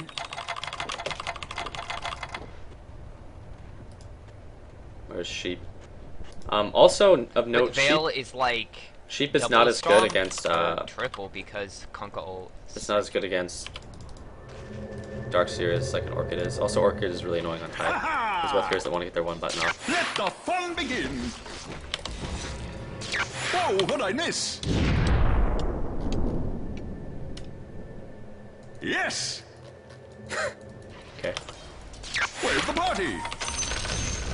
Stormy weather time. I see this going on in the minimap, but I can't imagine that it's real. That no one actually stands there. Forward. Like, I definitely didn't need to do that on me, though. Ooh, who's that handsome devil? Visage getting his 30-minute mech. The spirit. As much as I'd like a buyout, I don't really need it, and I'd rather just have the immediate plus stats from the Ultimate Orb, fill the inventory, etc. And then I can just save for the 3,500 that I need to complete a sheep. But while saving for the The sheep, reason you don't need a buyout is because your Bloodstone has 13 charges. well, that and the fact that, like, as I save for the sheep, I can be saving for the buyout, whereas saving for the sheep Like with the without the Ultimate wind. Orb is just different. It would be worse if I didn't do it this way. Is he gonna try to bash me? Oh, I could have just jumped on him. Or that guy may have tried to Over here now. to just Looking straight good. drop the CP. Keeping my end up. We are agreed.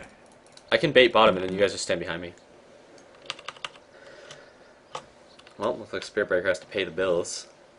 But it's a pretty normal Storm Spirit game. This is sort of how Storm Spirit plays in a game, I think, where no one is really contesting you. He's no Twitch streamer. He doesn't have all the money in the world Yeah. to pay his bills.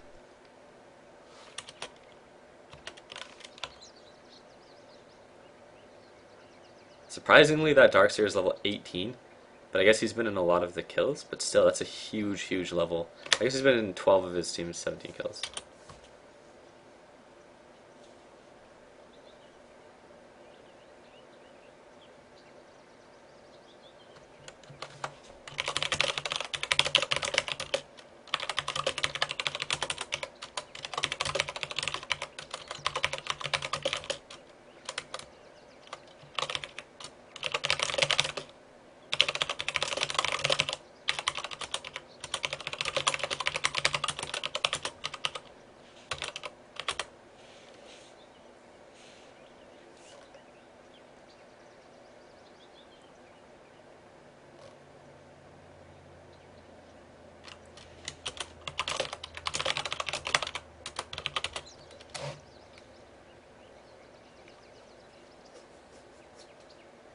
Oh, God forbid I make a racist comment. Some heroes, though, can make Storm Spirit pretty sad. I have to say, though, I don't enjoy playing against heroes like Void and Spirit Breaker because those are two of like the really, really big lockdown heroes, so to say, and both go through BKB. Like, Spirit Breaker's ultimate goes through BKB. Faceless Void's ult goes through BKB, obviously, and those are two abilities that are just hard to deal with sometimes. But one of the reasons I also pick Spirit Breaker, or Storm Spirit rather, is because they also had a Enigma, who despite his Black Hole going through BKB, I kind of enjoy playing against because I'll just go for a really early Orchid or Sheep. But they ended up re-picking, and then I think he picked like Tide, which is still a good hero, just not as scary to me as Darkseer Enigma, which is a very good combination. Spirit Breaker, true gentleman, doesn't even let anyone know that he's about to resume the game. The spirit moves me. Yeah, you guys just come bottom as I bait. Let's do something. Storm warning. Fight. Huskar hits so hard. Get tower and then go mid. Ha ha! Left you a little something. Oh my god, that Kunka Cleave just owns those things. Here I am. I got one before I landed. Those things are worth 100 gold, so like losing them is a huge deal. You definitely don't want to feed that shit out. I'm TPing mid to defend. Alright, just back out then. And you guys, yeah, just back out. I'll TP top in a minute. Not quite yet. Oh. Not really a huge risk TPing here. Let me do something. Come over here. Attack!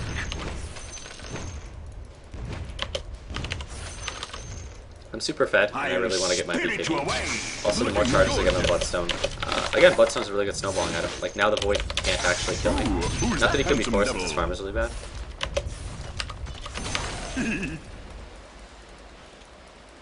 Today is everyone's birthday, apparently.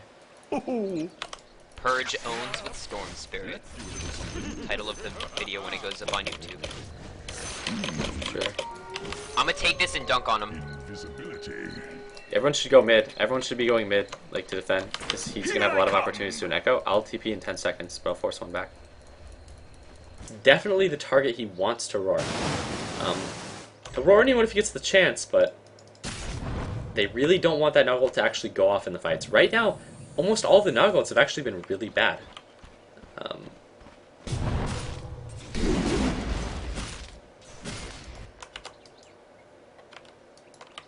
And is Navi looking to Rosh? Looks like all of LGD is smoked out. Maybe looking for Rosh on their own. But there's a sentry ward down here, so they know it's coming. They know it's coming. 100% they know it's coming. Venomancer has auto attack on, just auto attacks the illusions, completely fucking ruins it. Obviously, Navi could see it coming anyways, but if they didn't have that sentry down, then that Venomancer would have single-handedly ruined the smoke gank. Even international players do it. Then he's still a splitter, a more powerful Leshrac than Leshrac himself. Dire's bottom tower is under attack. Oh, he's so annoying. Oh, they do that axe ult. Oh, that's a really, really big vacuum though. And is Naga gonna sing? Looks like a lot of spells are happening now, and there's the song. That said, it's gonna be a retreat, so not really utilized to its full potential. BKB comes out for Yao. So with that level 1 ult, only level 14. And oh, they're getting caught right next to the wall. Denny's probably gonna go down as well. And it was once a very good fight, turned into a very bad fight. Now there's the team that was forcing the issue here. They're just getting totally wiped. But on the backside of the fight, Animage picks up a bunch of heroes.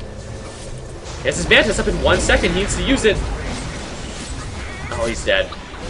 Oh man. That is an awful fight for Navi. Naga got a double and then a triple. That's 5 kills for Naga. Dire's bottom One tower foul swoop. has fallen. That's really bad for Navi. Now, Navi forced that issue. They retreated with the song. They were running away. They were running away there. Navi had the fight. That was LGD saying, "Fuck, we can't do this." And Navi chased. And what does IG do, or LGD rather? They just pop their BKB and they just turn around. And even in the middle of that fight, Dragonite was level 14. He's now level 16. He has that huge ultimate. Naga Siren nearly level 16 herself. Now she has her Diffusal.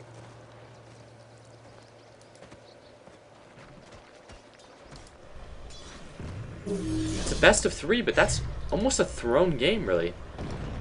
And like I said, the experience can go either way with one fight, but I didn't expect it to actually go that far in one direction. It's still a relatively even game, but I feel like Navi had a lot of momentum going for them, and now all of a sudden they don't. And they're still so far back in towers.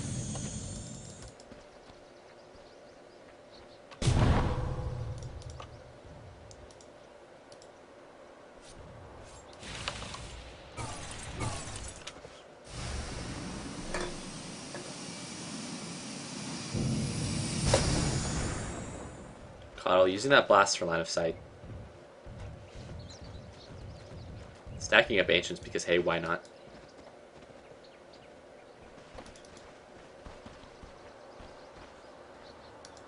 And they're going to go for a smoke yank. But as they do this, LGD is smoking on their own. The fact that Rosh is on the board is just a really, really important part of the decision making for both teams. They're kind of zoning towards it constantly. Just baiting a little bit with DDC, who is going for a BKB of his own. Xiaowei now with the completed pipe, so he has that pipe and the mechanism. Dragonite most likely going for Assault Cuirass. More importantly, gained 2.5 levels off of that fight, so he's from level 14.5 to level 16. Leshrac also getting enough experience to now have 2 points to do his Pulse Nova. And level 16 Naga, so this is where suddenly LGD has the upper hand in these fights.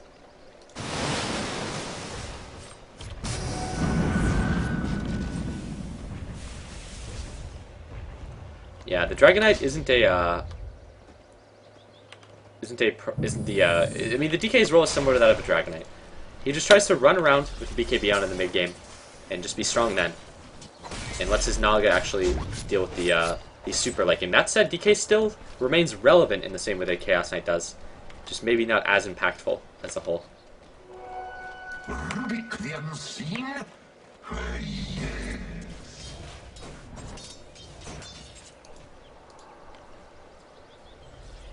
Just checking the pit, the Naga illusion.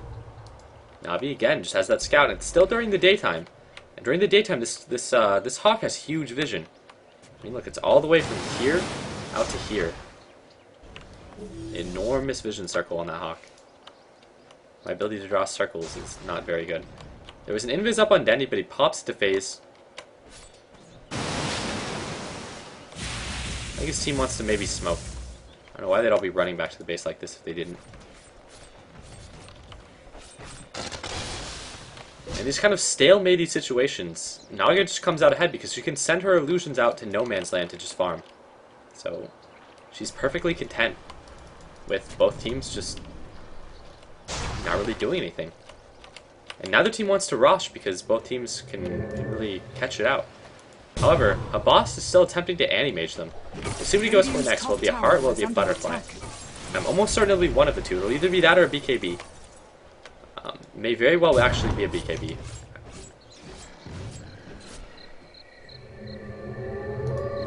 And now his team is going to maybe smoke. I don't know, Navi is so grouped up right now. I guess they're just going to try to cover Rosh or maybe force a fight at Rosh. Cloak it looks like for Dendi. Or Hood rather. I think it's 900 HP.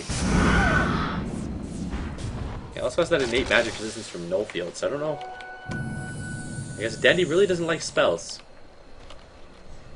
And LGT is all smoked. Are they going to catch Navi? I think Navi may know. Uh-oh. Uh-oh! Uh-oh, he's popped the dragon form. He gets the stun off on Light of Heaven, and they're going to get the chain stun? Is he going to get a roar? No, he doesn't get a roar. Oh, he gets 4-step out, but then he gets back in. He gets the roar off. But so far it looks really, really bad for Navi. Habas can't get in there to do anything except watch his friends die. Does Light of Heaven have a buyout? No. Maybe they're going to use this to rush. This could be GG. I don't think it will be, though. Unlike the Chinese, Navi is full of fighting spirit. They don't just GG out before they drop a Rax. And LG knows they can't actually rush after that. However, they didn't use their song, and their song does have a 60-second cooldown. Tower is under attack. Because the best way to balance Naga Sirens is to make it so that you can put the enemies completely disabled for more than 10% of the game. Navi still no spell.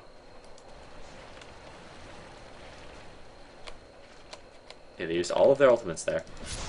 But now level 16, the presence that Darkseer has in these fights is just huge.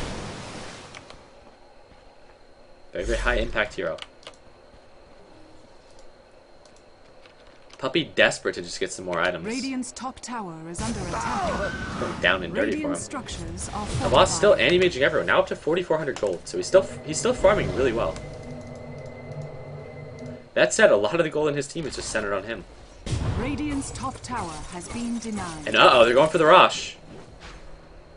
Radiant has to realize this as well. There's no way they don't know that this is happening. But Navi's just banking they can do it fast enough. But they can't get this done. Habas getting bashed to hell. Arzar, is he gonna silly string it? And Navi actually gets it done? Oh, Habas almost getting bashed to death! I can't believe that Navi was able to do that. That's unbelievable. Everyone from Radiant grouped up because they knew it was happening. They knew that Navi was doing that. I mean, Blue TP'd to get to the fight. And they succeeded. What the fuck is this game? That's so huge. That is so big. It also means that Animage can actually buy an item. He doesn't have to just sit on his money.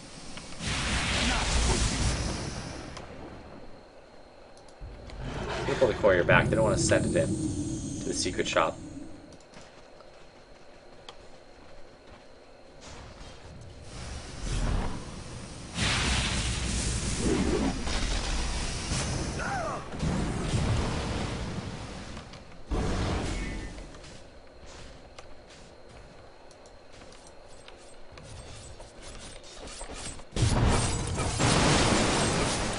And man, Habas trying to clean up those illusions there, but they just do so much damage.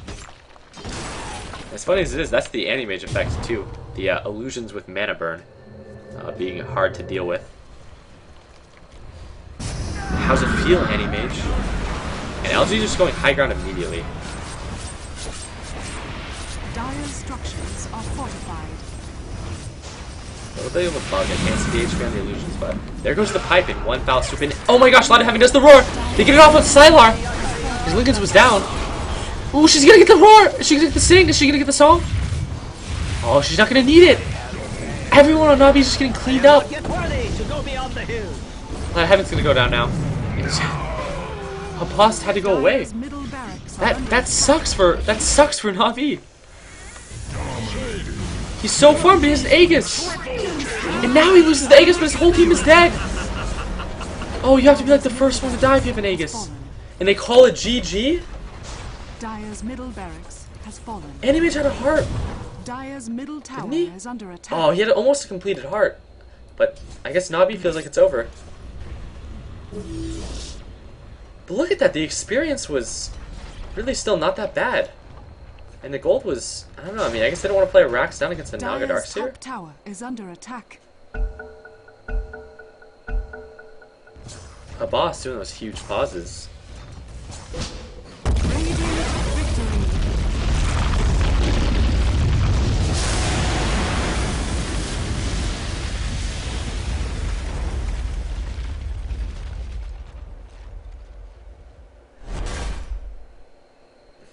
I don't know. I mean, that game may very well have been over, but at the same time, like, I feel like when you have that Aegis, you just need to, like, not pull away.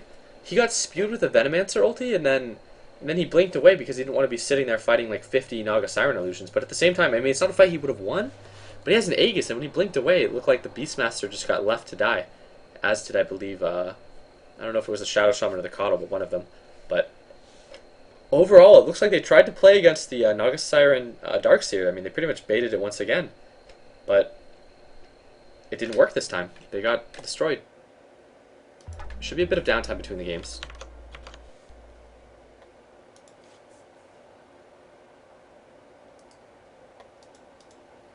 I mean, that's exactly what they wanted, and it didn't work, so that's never a good spot.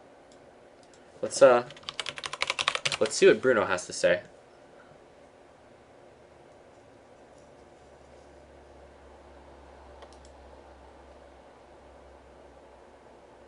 Hero who can sort of just group up and push, and Antimage doesn't really do well against these sort of early to mid-game 5v5s. He just wants to keep on farming. Anything on the DK? Yeah, maybe it's not the Light of Heaven performing well or underperforming. Maybe LGD is just too good. Actually, I wanted to take the opportunity to ask the two of you guys, but I don't know if you have a clip before. Give us the stats, Bruno. Do we have a clip before about the fight? Because I wanted to make some questions, but... Oh, yeah, we do actually have a highlight. We can do that, and then we're coming back to Bruno's game show. Coming soon. Fucking Bruno. Yeah, so this is the fight on bottom. We see the Keeper, the Light. Keeper Light was really effective in this game, except for in the laning phase. You see the Roar here on Yao. This is what we're talking about. It gets Arzart pulled in as well as Light of Heaven. So the Roar is is already gone. So Sylar's not really in fear. He goes ahead and uses the Sleep. It puts everybody in a poor position. Havos does manage to blink away, but he leaves Light of Heaven. See how Light of Heaven has gone in to try and help Havos. He's way too far into this battle at this point. Now Dindy forces him in. He comes up with him. Now this gets Dindy killed as well. So Light of Heaven goes down. Now Dindy dies. Dindy is forced to buy back. Arzart's getting chased, and again, he has no support here to help him out, so Arzart's going to go down as well. I think Puppey gets away from this. Yes, he does. So Puppey and Havos split, but Dindy TP's back in. Havos comes in to help. Again, that net from Naga is just so effective. I mean, you have a primary carry, or not a primary carry, but rather a primary farmer who has obviously an insane ult. But on top of that, similar to how we talked about Leshrac last game, it's a farmer who's able to start the fight. When you lead off with one of that, you set up a Split Earth, and Split Earth is one of the most powerful stuns in the game. That's why it has such a long animation and it's hard to actually hit. With a net, you pretty much land it every time. And something I love about LGD is they utilize this Naga Siren to its full potential. Yesterday, Na'Vi... I like the fat guy. Naga Siren were basically using it for the ultimate, using it to set those big team fights. LGD used it to completely crush that top trial lane. I mean, I think it was the first 13 kills. Naga Siren was involved in every single one of them. The fact that there's a good chance LGD talks about stuff and tries to sound like really analytical, but like he's pretty much known in the community and doesn't actually offer a ton of insight. 2GD is really no one, but I mean, at least in the Dota 2 community, 2GD at least is like really funny though.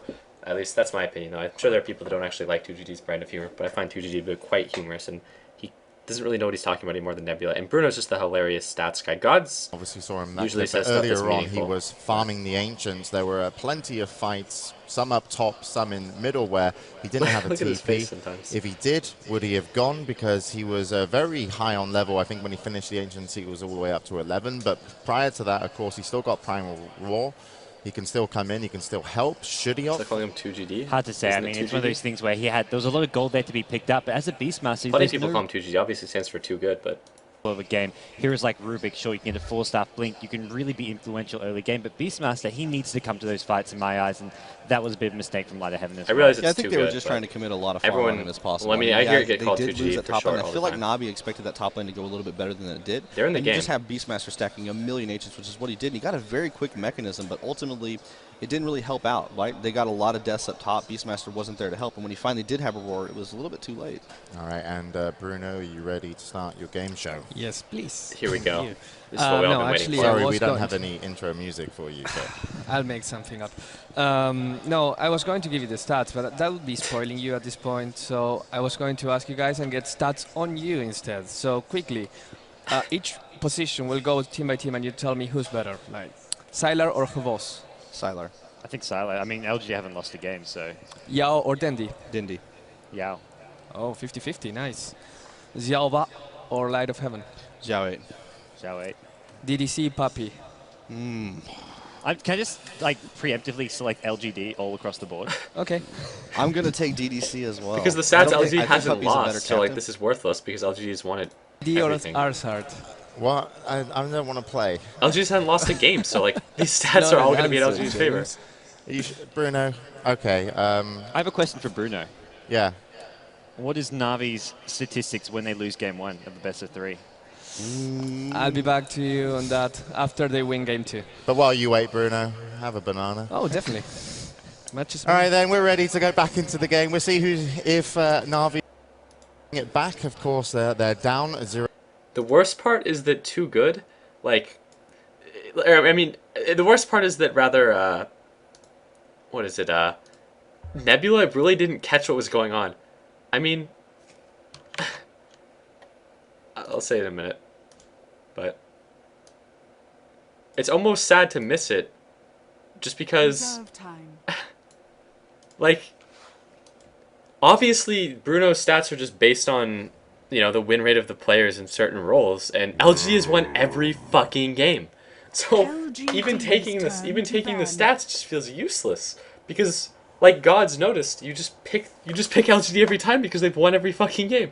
However, true to being the clowny fat guy, Nebula didn't understand what exactly was going on. And interestingly enough, Navi again lets Naga Darkseer through. They want to play against this shit once again. And Lycan's still in the pool as well.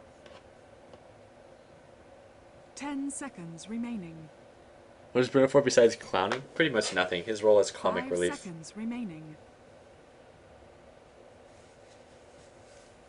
Reserve time. And they're thinking about what they want to ban. Do they want to ban the Darkseer, the Naga Siren, or the Lycan? And I'm willing to bet they'll go with the Lycan, but we'll see what they end up doing.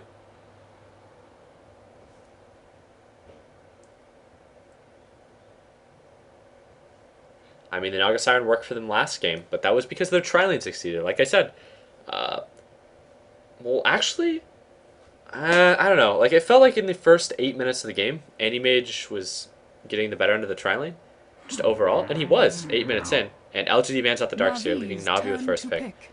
But at the same time, it's just the Naga Siren ended up coming out ahead later because in the mid game, that was when things kind of went south. But I don't know, it seemed like it really didn't feel as though it was that bad, I guess, for a tri-lane against a tri-lane, come to think of it. But Navi has first pick, and we're going to see what they go for. I mean, they can go for the Lycan, they can go for the Naga, but Navi not always really 10 picking seconds heroes like remaining. they really don't pick the Naga Siren themselves. They like to play against it. They also have Rubik, and that has to be something that Navi thinks about as well. Because Navi has almost always first picked Rubik when he's in the pool. Reserve time. But if they pick Rubik, then Dendi can't do some Pudge. I mean, I doubt Dendi will do Pudge, but it's been banned against Navi pretty much every game. But they won't go Rubik and Pudge. That just seems highly unlikely.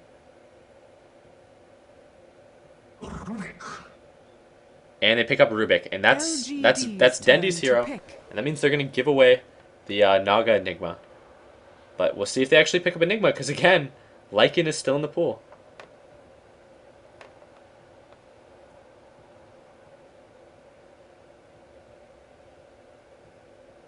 He plays a mean Pudge as well. I haven't actually seen Puppy do Pudge, but I wouldn't doubt that it's that good. 10 seconds I could see remaining. Navi Puppy doing a lot of things pretty well. But at any rate, I still think that 5 seconds remaining. with Rubik picked, I doubt they'll go for the Pudge. We may see it this tournament. I'm almost sure that we will, but I mean, we saw it in the group stage, and they pick up Leshrac and they go for the Naga. So they go for the Leshrac Naga. And now Navi just goes for the Lycan. You can tell they probably had this in mind from the start. This is probably what they were looking for originally, just getting the Lycan against the Naga. So it's the battle of the OP heroes. That said, Naga deals really well with Lycan. I mean, Lycan pops his ult, you put him to sleep. Or, more importantly, even when he gets a BKB, you can still net Lycan down, so he can't just pop his ult and BKB away. However, he can still go for that Necro Book. He can select the Vlad, Medallion, etc. And Puppy personally likes to pick up a Medallion into Vlad's almost every game. And Navi gets the Enigma, and they have Enigma and Rubik, and this is really, really what Navi likes to deal with the Naga. Because as soon as the Naga song ends, Enigma just pops his BKB and throws down a black hole. And that way he's not susceptible to any of the combo. And they pick up a Dragonite on LGD again? That's pretty surprising. Now, I'm surprised they pick up the Dragonite instead of a Chaos Knight. I assumed the last game they went for the Dragonite because Chaos Knight was banned, but LGD must really just like the Dragonite in synergy with Naga. And they ban out the Venomancer. They don't want to play against that again. I can't believe they went for the DK instead of the Chaos Knight. But again, I just assume this is because they, once more, they just really, really like the synergy of Naga Siren Dragonite, I guess. And, very, very typical of the Chinese, in the sense that the Dragonite will probably be the mid-game presence that LGD wants, whereas the Naga Siren will once again be more of the late-game oriented hero in the same way that if you had an Invoker or a Templar Assassin, that would be sort of your mid-game oriented hero. Whereas Naga fills a more similar role to like Anti-Mage, Morphling, and Syllabear. But Navi still going to choose that one last hero that they don't want to play against. We'll see what it is. It could be anything. I mean, it could be a tide. It could be whatever.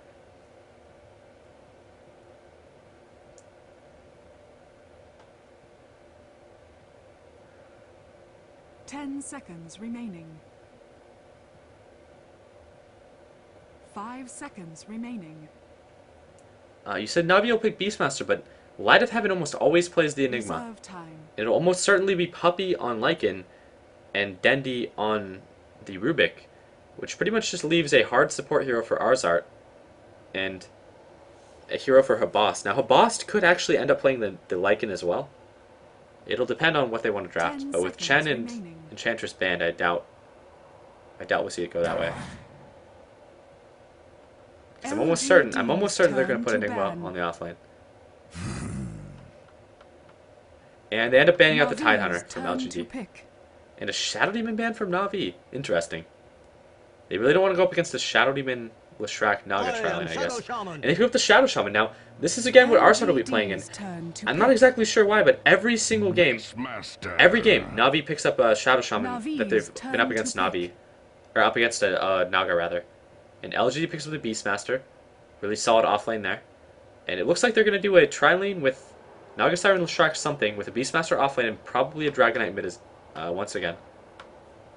I believe the same exact mid matchup that they had last game of Dragonite against Rubik.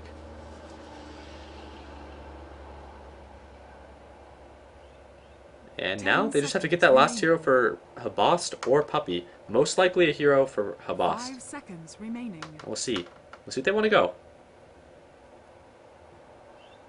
Juggernaut. And the Juggernaut. I figured that it would be... I mean, I was considering that it would be a Juggernaut. I'm not going to say I figured it would be the Juggernaut. That wouldn't be completely true. I thought it might be a Juggernaut, but then I was like, okay, there's a Beastmaster. That really, really makes things a little bit weird because he can roar you through your spin.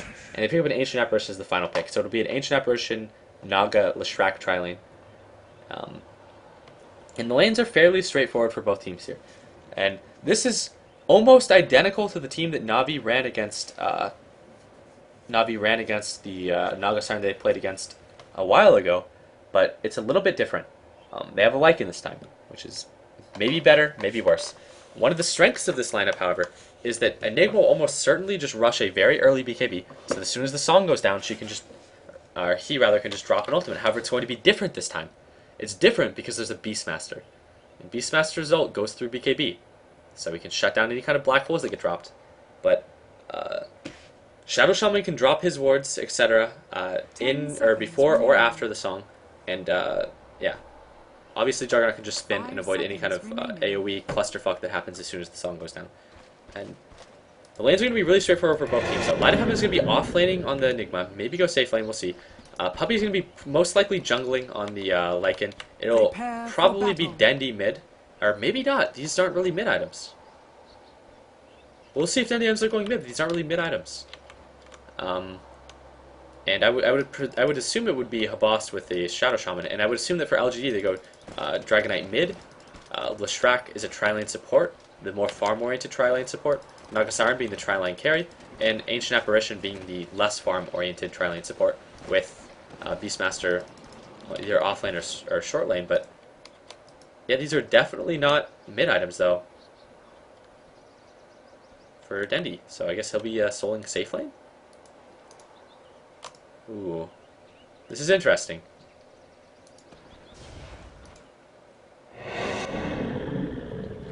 Thirty seconds to battle. Dendi tucked in the trees, and yeah, I mean you wouldn't ever see these items on a mid Rubik. Just because, one, the Gauntlet of Strength is not going to be as valuable to him. Neither are that many tangos in the healing style. He'd want to save early money for a bottle. And Light of Heaven is going to be going for a really, really early Soul Ring. But he also has tangos, which means that it's likely he'll be going mid, maybe against the Dragonite. Arsart, though, will be going with Juggernaut, but I didn't see this one coming. Especially considering that in most games, Light of Heaven usually plays as the off lane. But, I mean, obviously, these are very, more so than roles, these are just hero roles, I guess. Since Light of Heaven almost always plays the Enigma, and Dendi generally plays the Rubik, so... this is going to be hard, though, for Dendi, because Dendi is more... like, he's pretty much fucked against the tri-lane. And Puppy says he just wants to start in the enemy jungle. Probably a good call. So this is a solo Beastmaster, soloed in safe lane, but... is this lane truly safe? Not really. Dendi may get some experience though in the first wave. I doubt he'll get that many last hits. And he actually has a last hit, which I don't know how he got a last hit against two 600 range supports. And mid lane is really, really good though for the Enigma. This is a good Enigma lane. I wish he didn't fuck all of those up as I said that, but it's favored in mid for Enigma heavily. Yeah, they definitely want the Light of Heaven to 6, but Dendi will get experience only so long as the lane stays here. Eventually, Naga's going to pull the lane back and try to static it. And all of these wasted wards to counter Lycan. This one, wasted. This one, not wasted, but this one, wasted completely. And Light of Heaven is just going to farm the enemy forest. Or not Light of Heaven, rather, but Puppy. I said Light of Heaven twice, I believe. Light of Heaven is mid on the Enigma. We'll be looking for that really, really early Soul Ring. DK actually up at 6 last hits. Light of Heaven only 1 last hit. He's just denying a lot, but he's not really getting as many last hits as he should. Denny's going to get gone on, maybe. No, they decide not to. And he pulls the Leshrac back into the tower. Oh, Dendi. Dendi is... oh, man. A lesser player would have just said, okay, I didn't die, I'm happy. But Dendi says, fuck it, I'm going to hit you for 200 or 300 damage.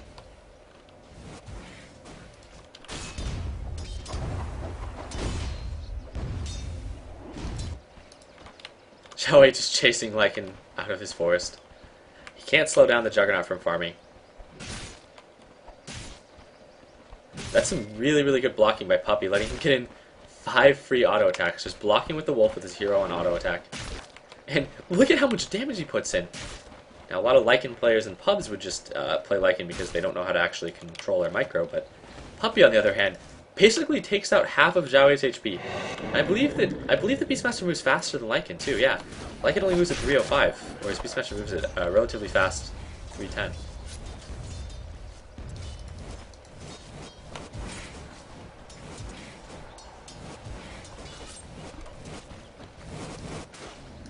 And Ancient Apparition shifted up top. They realize that they don't actually need more than this to try to shut down Dendi, but Dendi is still getting a really, really good amount of experience in this lane. And is Puppy gonna actually die here? No, he tries to put the block on Puppy, but Arsart grabs him up. Uh-oh, what are they gonna do here? Looks like he's fine actually. That's why what's his face isn't reacting. Oh my gosh, the Satyr Blast, so annoying.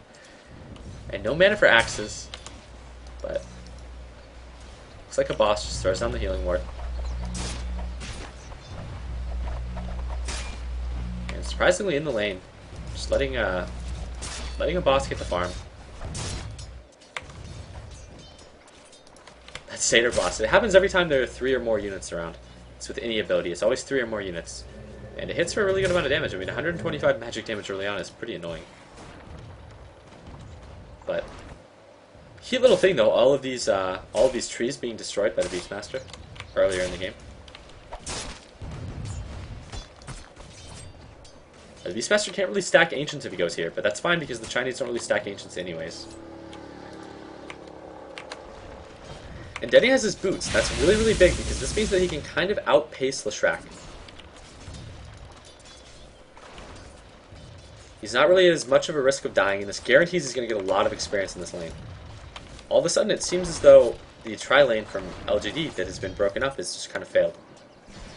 And Puppey just returns to his own jungle. Dire's top tower is under attack. Still getting that farming experience. But Dendy leveling so well. And he's just moving out now. Not exactly sure what he's trying to do here.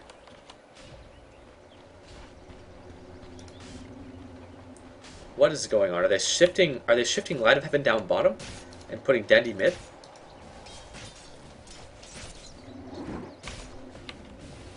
Or is Light of Heaven just going to blow up a jungle camp? That's soaring. This is interesting.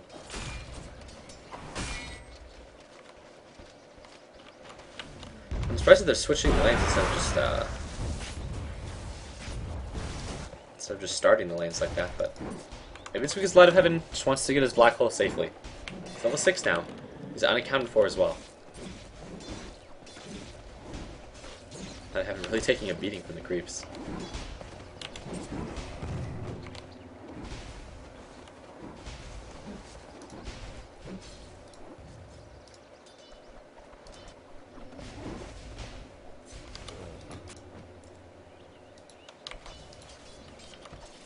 And Zhao Wei, still not quite level 6, but he has his brown boots, so he's not at a huge risk of dying himself. And this is what you need to do when you're the support in a tri-lane.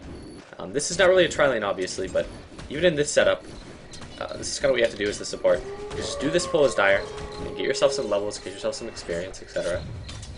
And once again, Naga Siren is actually going for the treads, but there's no Beastmaster, so I don't assume he's going to go for a Linken's. Maybe he will anyways, but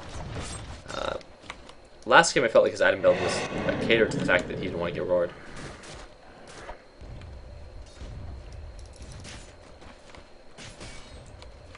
Did he get crushed in his lane? Well, it's not a lane that he's expected to win, to be honest. Like, bottom, he didn't die. Like, he's done really well this game, honestly. Just by merit of not having died. He just wants to get level 6, I assume. Safely. But not dying is like a victory, and when he was basically up against the tri-lane at the start, I'm surprised he didn't Fade Bolt. But he just wants to save his mana. That way after he seals the spell he has a full combo. And what is he going to take? I get the feeling it's going to be a Breath of Fire. Literally no one contesting Naga Siren bottom though. So absolute free farm for Sylar. Again, I'm pretty sure that LGD hasn't dropped a single game in this tournament. First blood. And Arsart. And by Arsart I mean AA. For some reason I always mess up the two. But it looked like Denny just got picked up in mid lane. I didn't notice that movement. I missed the first blood completely, but at any rate, they didn't even require a Dragonite stun. It just required a Breath of Fire.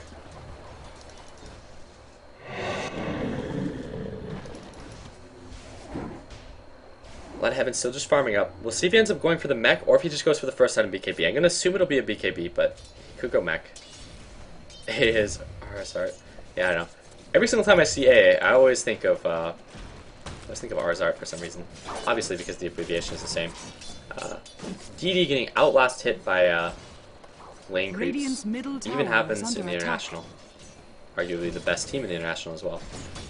And this is pretty much the abusive pull that you have to do if you want to deny the Juggernaut experience and if you want to get experience on your own.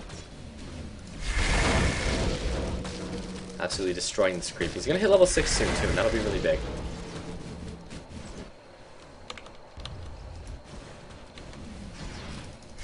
And Enigma will be going for the mech, actually. Last time the Navi played against Naga, one of the reasons they won was because they could keep eating that BKB hole, but with the presence of a Beastmaster, it's just not the same.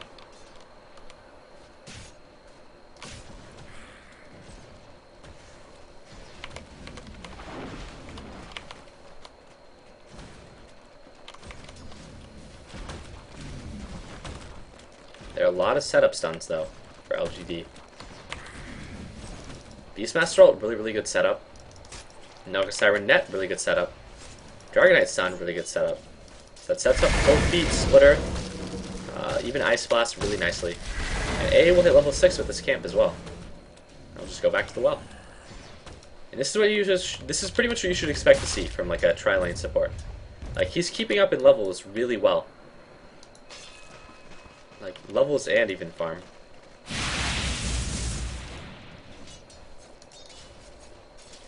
Dendy now with Breathe Fire. And Dendy has a smoke. See when he looks to use that.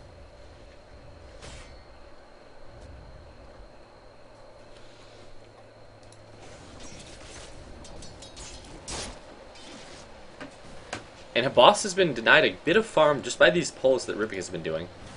And he's going for the same build that he did the other game, where he goes Soul Ring and then Vanguard. But we'll see if he actually goes Vanguard this game. That's what he did the other game. But Habas about on par with farm with the Naga. In fact, actually surpassing Naga.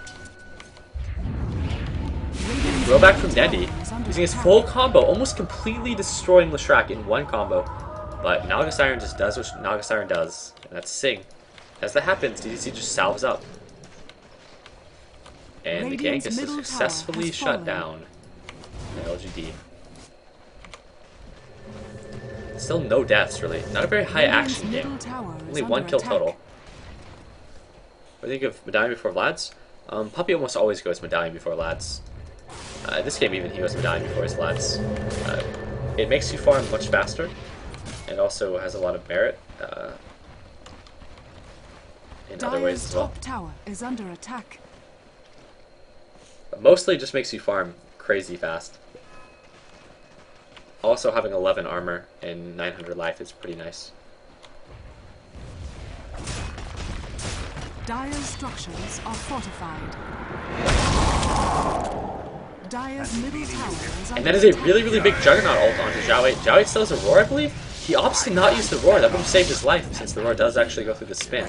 As is the Net. I'm surprised. Everyone just ran away from the Juggernaut. But they had 2 spells that would have just locked him down during the spin. I guess, in the end, LG just didn't want to do that group fight, so they just accepted the fact that Beastmaster was going to die, and that he could respawn and maybe make himself of better use. Breathe Fire, once again stolen. Beastmaster gonna look to TP back, I assume. And Beastmaster TP's in as soon as the tower goes down. He's not gonna cancel. Oh, he's gonna look for a Roar, but he gets instantly morphed. They have no Naga Song. There's a black hole all over one Dragonite. And it gets shut down by the stun from Leshrac. Oh my gosh, really big combo from Dendy, but Aurora actually ends up coming out. That combo from Dendy was huge, took everyone down to about a third of their HP. What was seemingly a terrible group fight ended up still being a terrible group fight, but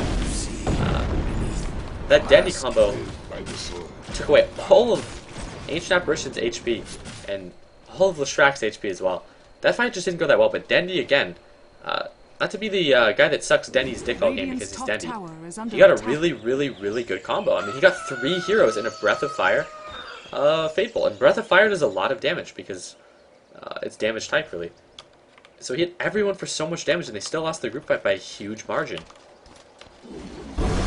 They got everyone kind of low, but no one low enough. And as that happens, just farm going on from... Ooh, Ancient Apparition ult flying across the map. Not sure what he's aimed at.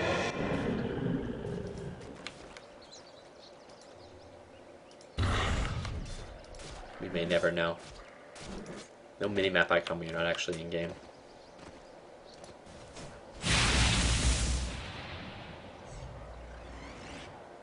Need Shadow Shaman wards? No, he's not level 6. Shadow Shaman was supporting, he wasn't like a... it's weird to describe. If you're doing the aggressive tri-lane, which is what not initially what Navi really did. Well, it kind of is, actually, considering where the Lycan started the game. Then your Trialing support is going to get a lot poorer. So, like, Ancient Apparition is probably really well farmed. Yeah, like, he nearly has a Force Staff. He'll have a Force Staff in, like, a minute or two. Well, probably 2 minutes, to be fair. But he's going to be somewhat hard to kill when Ancient Apparition farms up a Force Staff. I mean, he's going to be much more survivable than, say, a Shadow Shaman with just brown boots. But Shadow Shaman now level 6, nearly level 7.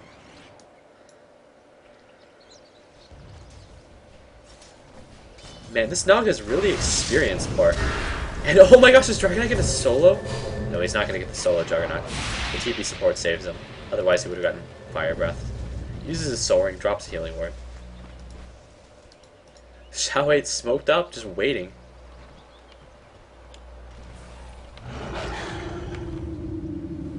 And suddenly they see one another, but Denny keeps going.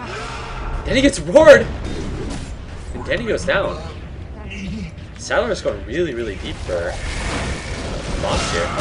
Boss does the spin, tries to TP, and he gets away. Also, Dragonite channeled the TP of his own, but didn't actually TP. Invisibility. That was good, because they used the net so early on that net will break your TP through spin. But since he decided to throw the net, Light of Heaven decided, or not Light of Heaven rather, but Boss just decided to spin TP. Man, the fact that he has Zhao at the end of his name really throws me off. And as this happens, Navi's just going to get 2 towers. They're going to 9-11 LGD. Radiant structures are fortified. Radiant's top tower, Dire's bottom tower. That should be a Vlad's for a puppy. That should be one dead as fuck RSR. What was he doing over there? He was completing his arcanes? That was a mistake. Completing his arcanes in the face of the entire enemy team was a bit questionable. If Navi loses this, they're pretty much out of it. I mean, they're not out of it because they dropped down to the lower bracket, but if they lose this game, they've lost the series, would be a better way to put it. But the gold and experience are still really much, they're dead even. The gold graph has never been 1,000 in favor of either team. It's just been a really even game. Experience just very slightly ahead in Radiant's favor. Light of Heaven has his mech.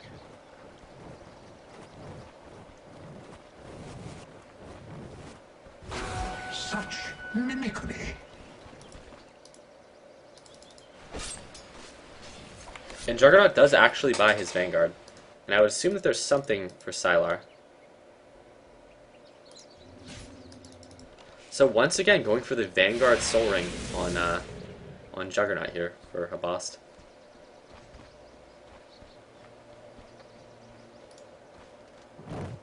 I think last game he followed up with a Point Booster. Was his decision. But he right-clicks for basically no damage. However, the illusions just tickle him at this point.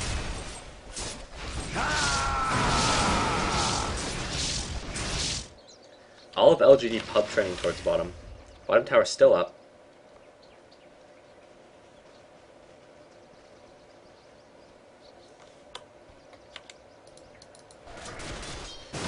What the fuck did you buy, Sylar? Still going for the Lincolns, I would assume.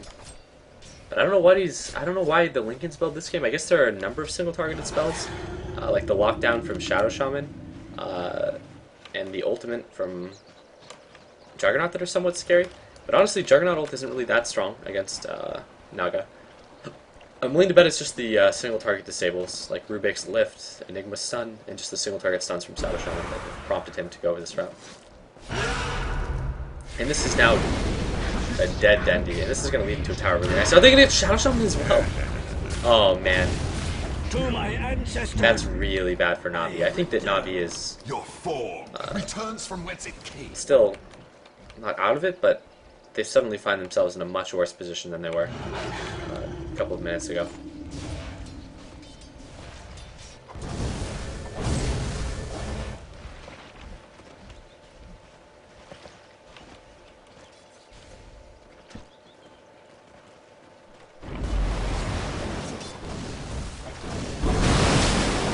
Juggernaut's power is doubled.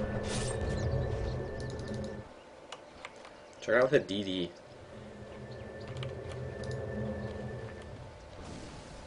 farm's still relatively even. I mean, well, just until the switch is there. It was like a checkers board. I mean, one team had one hero on top, and then the other one just dire radiant, dire radiant, dire radiant, dire radiant all the way down. So, but the problem here is that in team fights, LGD is just going to get better as the game goes on. I mean, obviously Navi's not going to drop like a rock at any point, but heroes like Naga Siren, when they approach level 16, they become a lot stronger. Dragonite is not anywhere near his peak in power. I mean, he'll still be a presence throughout the entire game, but when Dragonite hits level 16, he's a pretty big force to be reckoned with. Beastmaster when he hits level 11 is going to be in a happy place as well. Also, that Beastmaster aura, you can't neglect that and the effect that that has on Dragonite. And still no BKBs up for Navi. Instead opting to go for the Vlad's Medallion, the Vanguard Soul Ring, the Force Staff, presumably, and a completed mech into BKB, but nowhere near the BKB yet.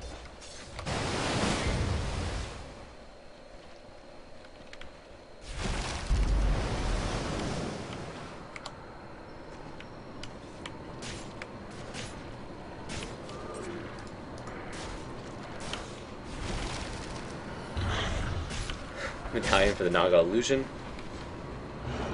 Perhaps believing that it may have been the real Naga, but I highly doubt it. If that was the real Naga, that would be a very sad moment.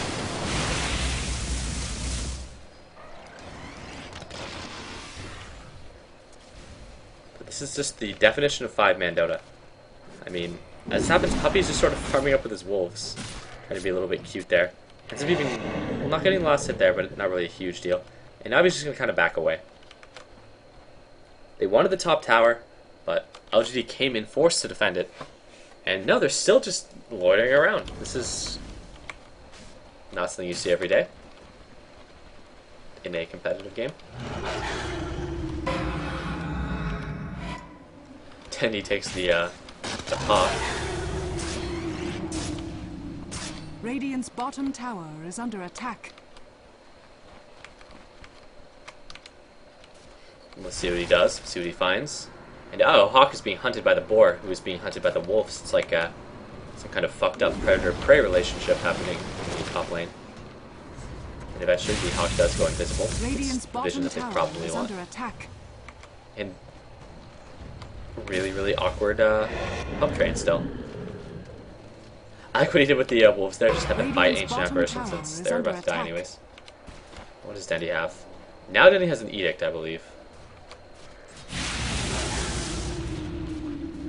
Radiant's bottom tower is under attack. And here we go!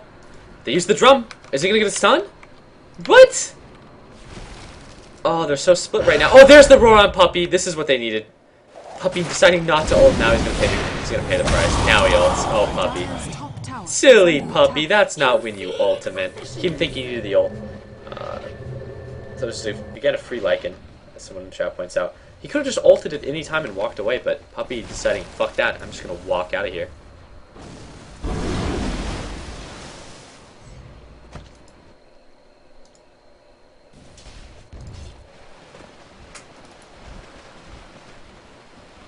Look how high his sensitivity is. My sensitivity is really high as well. I think he still micros his wolves to keep line of sight out. Radiant's top tower is under attack. But all of a sudden, this is looking really bad for Navi. Haste.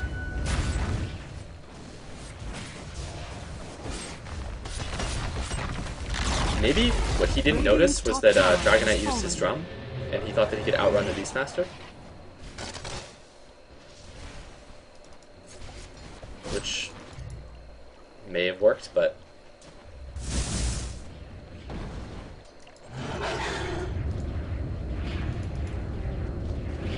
again, Ancient Apparition still with that Force Staff. Delivering something on the courier. And a completed urn now.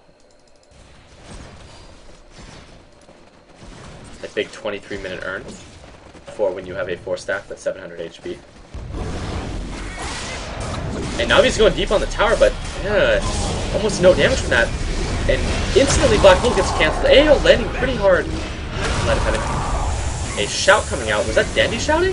No, that wasn't Dandy shouting. Dandy got Ice Blast, and Dragon Knight is caught here in the wards, but here comes the support. The Leshrac maybe is going to go down, and they end up just backing out entirely. So that was actually a really good fight for Navi, despite the Black Hole and the Omni Slash not really doing that much in the fight. Really spread out fight for LG. The Ward Trap was excellent from Arsart.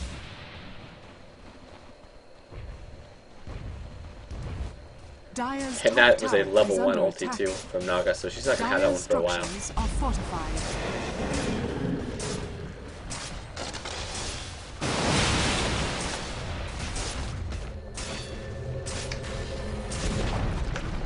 Dire's top tower has Ice Blast is one of the better abilities to steal just because the cooldown is so low. Also, it's one of the things that makes the Ancient Apparition so powerful. That and Cold Feet are really what you pick Ancient Apparition for. Once again, we have almost the checker board. Oh, well, now it moves around, right as I pointed out. Fucking Puppy decides he wants to outfarm Naga. And again, Salar just went for the Lincolns, but he really doesn't have any items. He's not strong at all right now until he gets that defusal.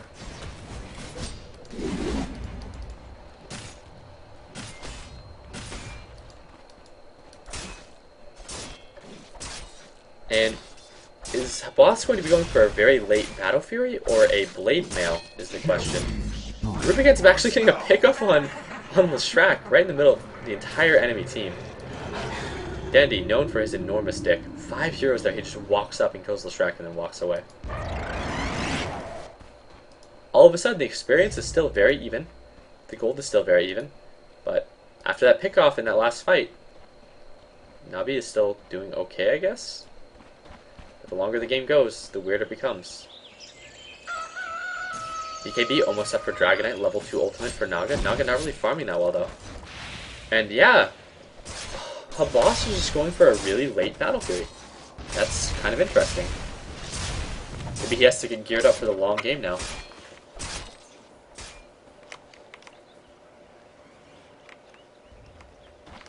Now I see no reason for him to build a Blade Mail really in this game, but I didn't see a reason for him to go for the Battle Fury. I mean, getting this many items before the Battle Fury just means the Battle Fury is going to come out so late. But I guess I can understand why he's doing this. He knows that if they're going to win this game, it's going to be a fairly long game. He needs to be able to farm very quickly. Double damage. Along with Lycan.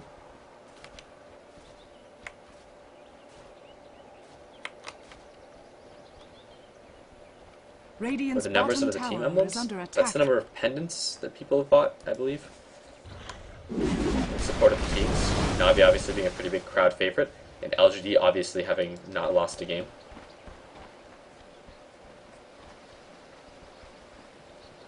And smoke gank for Navi, but they don't really find anything. Smoke expires and they walk right over a Dire lane ward, so Dire knows everything about where they are.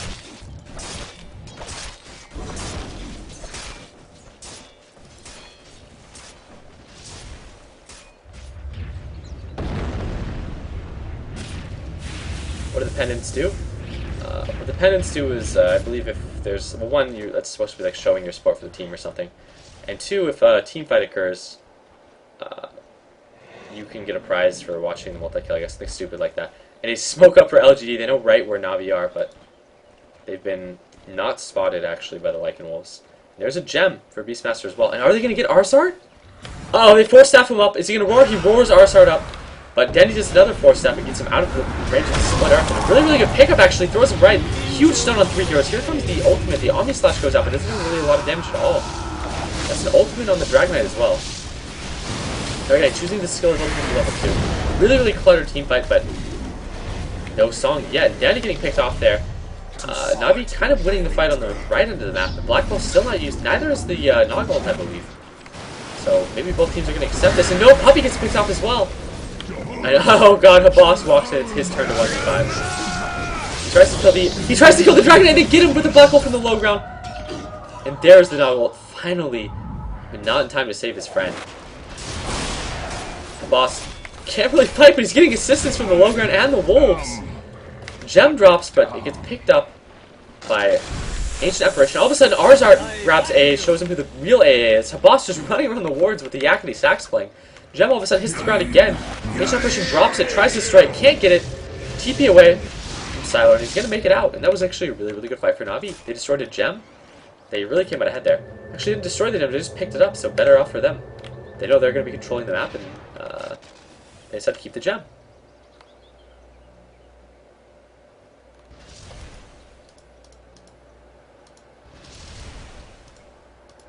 But that was really, really a big fight.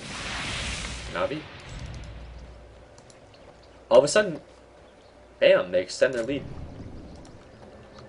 The slight lead that they had before that was going to taper off is now pretty well cemented. And that's the Battlefield pickup for Juggernaut this game as well. But Habas, I'm just amazed. Every single time he ultimates, it hits for next to nothing because of his item build, where he didn't have really any damage items until very recently. Probably going for the AC up on Dragonite, fairly common. But what is not common is getting Elder Dragon form up to level 2. Very few players do this.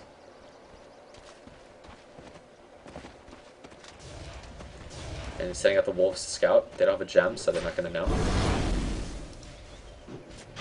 Sylar getting those Na'Vi bashes from last game. And now they feel that on gem, or a sentry rather, so now they know the Wolf is here. The Na'Vi knows what's going on. However, engaging at Rosh, the Naga Siren is so hard to do. And if it gets low enough, she can just sing as they finish Rosh.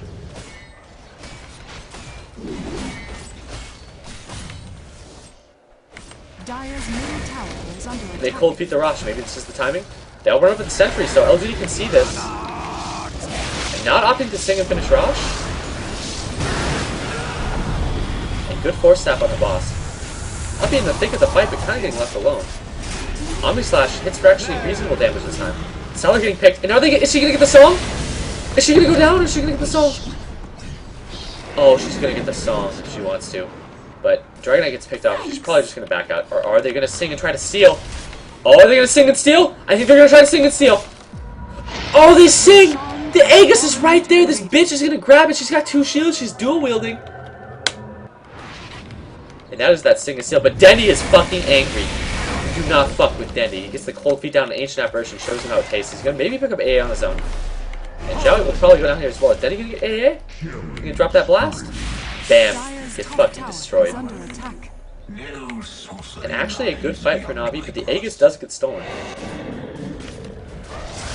The Chinese know nothing about working hard and earning their items like Na'Vi over here on Team USA. And Na'Vi's gonna switch and try to Rax top? Oh, Dendy goes up for the grab! He does the lift, he does the cold feet. She uses her split to kind of manta out of it, but then they get black hold, so it doesn't fucking matter, and you're dead, bitch!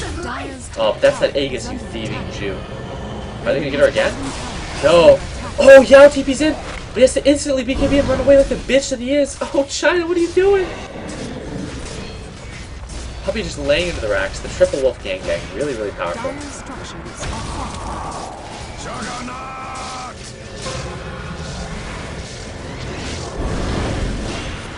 And oh, Na'Vi throws down the cold feet. Or not the cold feet, but the ice blast rather. Mech doesn't heal Zhao 8 up. And Na'Vi's just steamrolling right now. They get the Dragonite and they get the Nagi. Or the Naga Siren, and no, Dragonite just barely walks away. No blast from Dendy. So cold feeding an Eidolon. Not an Eidolon rather, but something important. And oh, Zhao 8 just living on the edge here. They really don't want to give up this rack, because I don't know when the Chinese got Fighting Spirit, but it looks like they may have. Dire's top barracks are under attack. Usually the Chinese are so quick to just give up and GG. And that's that Ice Blast. It may hit actually pretty solid. It hits 2 heroes, but it will only be enough to maybe force them to back up for now. Are they going to go back in? Oh my god, Dendy, what the fuck, dude? Well, Na'Vi has pretty much taken the game.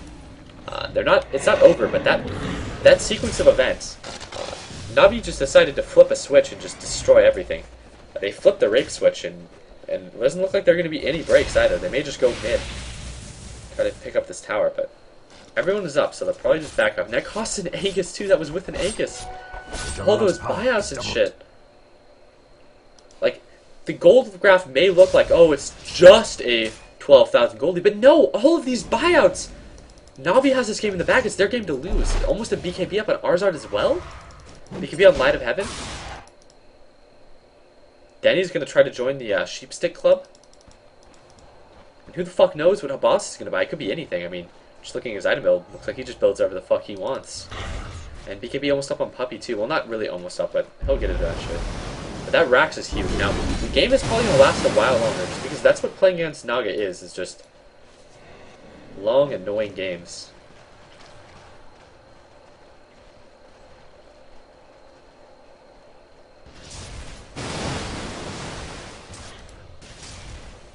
And look at the net worths. Just like real life, the Chinese in this game are just worth nothing. They got 2 heroes farmed. And they got a bunch of plebeians, but Na'Vi, like a true American team, they have more heroes rolling around in the money. They're spreading the wealth out a bit more evenly. And even their poorest heroes are within 2,000 gold of Naga and her net worth. That's when you know the game is fucked. Also, a lot of Naga's net worth is tied up into Lincoln's, which doesn't do that much in a fight, except hopefully allow her to get a better song. And farm faster, which hasn't really been a concern considering that her farm is garbage. And that's her roar! Uh-oh. LGD giving the reach around. Even the courier goes down for Radiant. That's a pretty big black hole, but oh, there's not enough follow-up? Dragon has to run. Is Sylar gonna be alright? Sylar, are you okay, bro? Oh man, Puppy. Oh, and there's the song. Oh, you bitch. You waited until everyone was dead. And that helps them to minimize their losses. It's a 1-for-1 trade. No! Ancient Apparition, you didn't want a TP, friend? You wanted to die like the bitch you are? Oh, AA, get fucking wrecked! Hey, what was the decision making there? Why not use your fucking... Why not TP? Only one of you had to die! Uh-oh. Oh, this game just became a train wreck for LGD.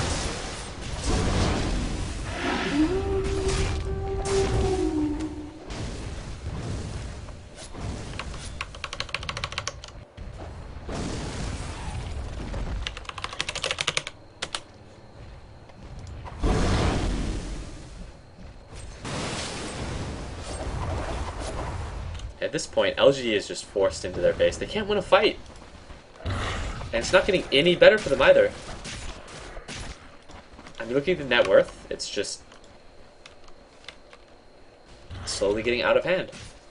And the gold graph just slowly climbing as well. Experience is just ridiculous. I mean, let's look at the hero levels actually. It should be mildly interesting. And everyone on Na'Vi has got their level 16 pretty much. Whereas LGD is just having a really rough time. I mean, 5 of the top 6 levels are Na'Vi right now. Ghost Scepter up on Leshrac, that's actually, it's been there for a while though. It sure hasn't prevented him from getting destroyed that badly. And Sylar still doesn't have his defusal. Is he saving for a fucking bow? He doesn't do anything.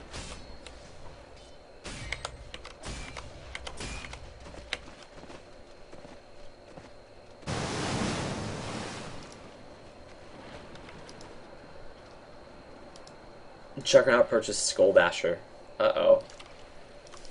Like I said, he could just buy whatever the fuck he wants. If he gets an Abyssal, too, he's going to be in really good shape. The Skull Basher alone doesn't really... I mean, it's an item, I guess. I don't know if I think it's the best, but really when he gets the Skull Basher is what he's probably aiming for. With the Skull Basher, Juggernaut is just ridiculous. Any hero can really get in there. It just gives you even more lockdown, but I think Na'Vi has this one in the bag. But... at this point, though, there's no way that the poor Naga or Dragonite can actually right-click fight with him. Especially not the Naga, who now just has a Linken's and a Yasha. She picks up a green Samurai sword, but I don't know if it's going to be enough.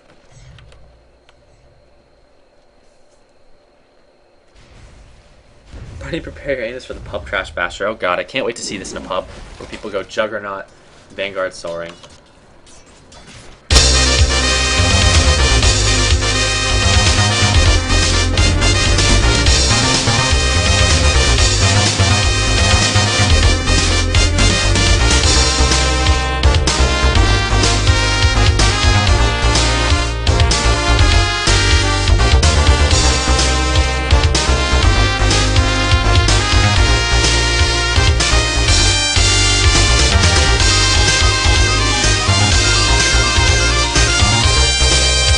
No fight there, okay. I tried. But we're gonna play the music when Team America goes into the next team fight. A little bit too early. I thought Navi was gonna big dick up, but no, they're gonna play the boring Chinese way. Just wait for an Aegis. Really lame from Navi. I mean, they're playing like they got $1 million on the line here.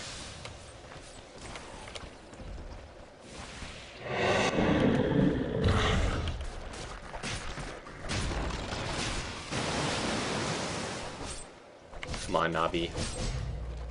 Do you really have to wait for this motherfucker to farm up an Abyssal and an Aegis before you just push into their base and win the game? Do you really need to do this, Navi?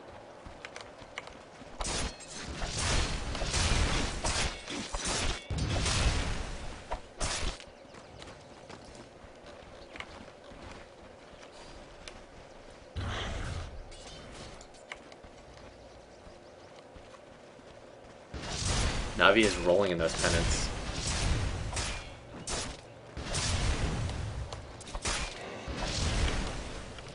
So close to his Abyssal. But they're probably going to wait for Rosh at this point. I mean, they have total map control. They probably like to take a fight at Rosh. And Navi just... crazy,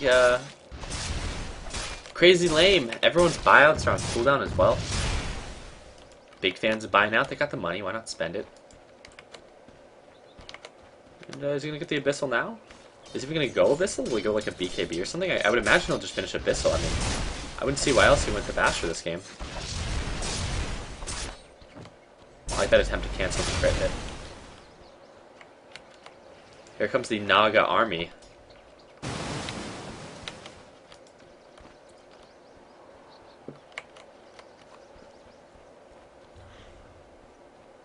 Poor Chinese have no money to buy out, exactly. Is this where he does it? Just walks to the back of the pit, picks it up. And he's got that Abyssal Blade, here we go. They're just going to wait on Rosh now, and this is huge, because that disable on Abyssal Blade is enormous. It goes through magic immunity and lasts for 2 seconds. It's sort of like a sheep stick, just different in a lot of ways. It's sort of like a sheep stick, just different. Yeah, professional level commentary over here. But now, Habas ults aren't just going to tickle. They're going to be really strong.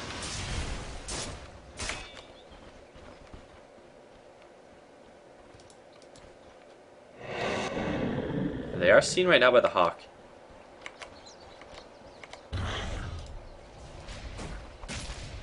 Oh man, medallions for the boar.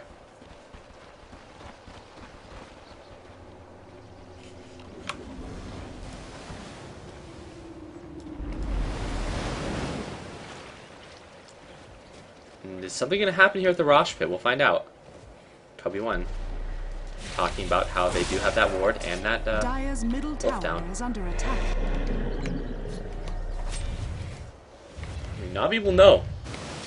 They'll know if LGD is coming. I'm surprised they didn't use that time to their advantage, since LGD doesn't know if Navi has completed Rosh yet. Or, they don't, or not, that's a poor way to put it, but they don't know if they're actually doing Rosh. They should probably assume that they are. But Navi actually waited on that. Oh, big attempted steal, but Habast actually spins. Now, he wasn't in range of it before, but that was a complete waste of the Noggle. Typical Chinese play, so undisciplined.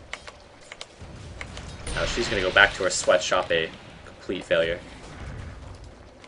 And we have the Blink Dagger and the BKB up on Enigma, but still Beastmaster.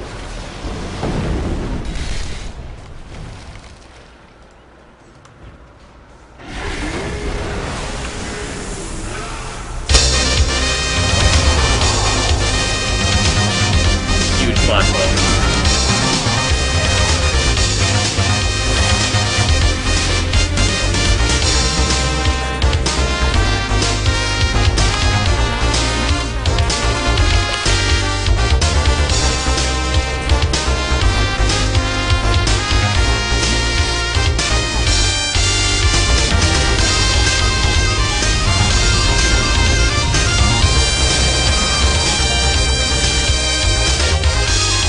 Navi, best team in America.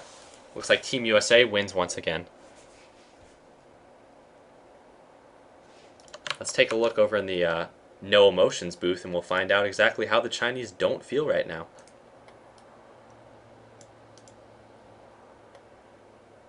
Oh, they're all out wiping their tears away. Let's see what Navi is doing. Navi? You know, just taking their time. They got to rest up after that ass raping. Go ahead, Navi. Take your time. Chinese will be here all day. But gone. Let's get Bruno's post-game analysis. Yeah. Navi, they looked very, very impressive there. I mean, not Light of Heaven really redeeming himself for that game 1. That was an incredible game. Holy smokes. I feel like watching Navi play, they're just so good for tourneys. Like, you get to see these incredible matchups. And a lot of teams talk about, oh, we'll pick all sorts of stuff. We'll pick this. Navi are actually capable of picking anything. They gave away Naga something no. What teams actually say that? Anytime in this tournament, and they're like, yeah, we'll just pick Juggy again. That's fine. Juggernaut's Look at all these fine. Chinese flags. Fucking And China. It's the only flag amazing. that Their team matters. play America. is so good. Yeah, we had on the Light of Heaven on the Enigma come back in after a fight, put a black hole over the ledge between top and middle lane. It was, so you know, helped him get the kill. Dendi was just sick on Rubik. He was stealing AA ulti. The fight from the low count with the Enigma was so cool. Fights up top. He, you know, even with cold feet, he was still able to just lock down these kills. He's just so incredibly dangerous on Rubik. Have you got anything for us about Dendi on Rubik, Bruno? Oh yeah, well, Rubik hasn't been doing too well versus Beastmaster in general. The lineup that we've seen so far, pretty much all of Navi's lineup, one by one, wasn't prepared to face the heroes. Lycan and Naga are even one-on-one. Juggernaut loses versus DK. Rubik loses versus Beastmaster. So if you took hero by hero, Navi were really the underdogs here, but this is Navi. So what you're saying is the stats don't matter. Oh no. The stats matter. They make things more interesting. Yeah, and of course, but we can't say bad things at all about LGD. They did play an amazing game considering being so far behind on XP and gold, and we can take a look at one of the moments where they actually stole the Aegis from Roshan and, of course, Na'Vi. I mean, this is the power of the Naga Ultimate. You can use it in literally just about everything. In fact, the mistake of using the Naga Ultimate to try and get the second Aegis was kind of what cost them that middle, or the Braxton Ultimate into the base. But this is such a good team fight. I mean, Havos comes in there with a nice, we see a 4-staff out of the roar that's so good. We see an A Ultimate catching 2 heroes there. We see an Omni Slash bouncing all over the place, doing a ton of damage. There's just so many brilliant plays all over the place, it's hard to call them all here. Sylar gets forced away. He almost survives there. We see a Puppy gets taken down here. I believe he's going to get away. Yes, he does. And then they split up here. But they go for the Roshan. Unfortunately, I believe this is the one where they steal it, or is it not? Yeah, this is the steal. Yeah, this is steal. Okay. Then Naga drops the ultimate, walks in there, just takes it. Just watch Dendi after this. Yes. Yeah. Just watch Dendi. Immediately jumps up on the high ground. Of course, his trademark Force Blink, so he can be everywhere all of the time. He continues to chase down this AA. I mean, he has really ruined A's game. I mean, he gets him cold feeted a couple times. He hits him with A. As you see, he's holding that now. Zaps him right in the face there and takes him down. I mean, there are so many good plays by the 10 players in this game that it's impossible to call them all. Yeah, and Dendi in the other Roshan fight as well ended up getting a cold feet, I believe, onto Sylar just as he was trying to run away, and ended up just ticking him down and getting the kill. So just brilliant play by Na'Vi. They are going to, of course, tie us up to 1-1. But going into the last game, the Asian teams have pretty much crushed the tournament, though. I mean, LGD is now 19-1 or something. Like, what are they? They've lost one game. That's the only game they've lost. But it's okay. Navi's going to put him in the ground. I believe in Na'Vi. I remember yesterday I was with Ix, and Na'Vi were down one game, and they were up against the Darkseer Naga. But I said, Ix, you know, Navi's going to win the tournament. I knew. And Na'Vi has finally. I knew. I have faith in our Ukrainian overlords. They are the last hope for Team USA. Third time in the winning bracket. They did it against DK. They did it against IG. They're now trying to do it against their third Chinese juggernaut here in the winning bracket. I've got to still give LGD a slight edge. They do have some strategies up their sleeves, I'm sure. They've run the DK now twice in a row, something we may see in Game 3. Maybe they'll look to mix it up again, but they've really been playing well, and despite losing that game. All right, not enough Bruno. See if the players are back in the pods. Okay, Na'Vi is back in the pod, and they're in the game, so it should be starting soon. I like how you can actually see the monitor, so you can tell they're almost in the game. Danny giving his wrist a little bit of massage. Doing the Opagunga style. You know, they're joking around, they're happy, you know, they're making jokes, you know, they're having fun, you know, doing the Opagunga style dance. And what are the Chinese doing? Strategizing. They're just sitting there, emotionless, that stoic look on his face. None of them show any signs of life. We're gonna bring it back to the Na'Vi cam, and look at that. you know, they're just exhausted after their victory. I would be too. I mean, after beating these filthy Naga pickers, you know, they're gonna have to bring it to the game 3. Get their game faces on. But the Chinese have got to have the fear in them now. This could be really good. And they're typing. They probably typed go. Means it's probably go time. There's a slight stream delay. So maybe the game is going to come up? No? Not typing go? Okay. Okay. What are you guys doing on the main stage? One else but Huvos plays him. But Huvos is 2-0 and possibly 3-0 if he picks it again. Yeah, and the other thing that we should mention, we had IG have a similar situation. They won first game, lost second game versus Na'Vi, and then they were scared in terms of bans and picks, it seemed. They weren't sure what was to happen, and then they let through some heroes that obviously Na'Vi really want to take advantage of. Rubik, how do you see LGD going into the ban and pick phase next game? Well, the big question is whether or not they go with the Naga Siren again. They've used it both game 1, game 2 throughout the tournament. Yeah, I mean, against IG, Navi kind of showed, look, we can play against Naga Siren. Now, what I feel like Navi does better than any other team is feel how you're playing in game 1, really get an idea of what you want to do and how you're going to... Alright, we can get the fat guy telling us how he thinks Navi plays, but there's like a 0% chance that anything he says is going to be completely accurate. Like, even implying that Navi would have just thrown game 1 or whatever to get a feel for how someone is playing is ridiculous. Light of Heaven there, Bruno? Because I think he's won like the last 3 games in a row. He's played it. Yes, but it's not one of his heroes. Of course, people know him for his Windrunner, which he's really good at, but his stats, Enigma Bruno. is actually 52% effective. It has counted so far. Yeah, definitely now. So, guys, we're going to throw it back into the match. They've already just... Yeah, that's right, Bruno. Put him back in his place. Remind him that Light of Heaven doesn't know how to play Broodmother, apparently. That's what the stats suggest.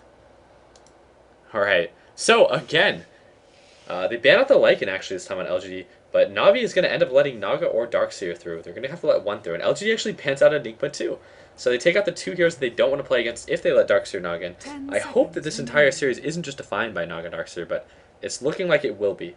5 seconds remaining. And again, Na'Vi just bans out the Morphling. They're tired of playing against Morphling in the Morphling International. Reserve time. But we'll see if this will be the Pudge game. If Rubik makes it in, then it's just going to be another Dendi Rubik game, I would imagine. Seems to be a common theme, actually. Just Dendi up on that Rubik. Every game that they can get it, they do. Even willing to give away Naga Darkseer to get it. But I'm sure that Navi is just very comfortable playing against the Darkseer lineups at this point.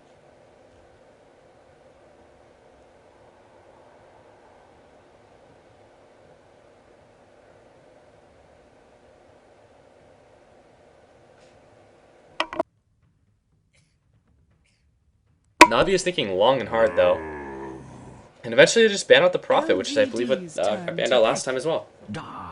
And there's the Darkseer pick, which leaves Naga up, but again, Navi just not really picking the Naga for themselves in any of these games. And we'll see if LGD actually picks up the Naga. Maybe Dendi has put the fear in them, guys.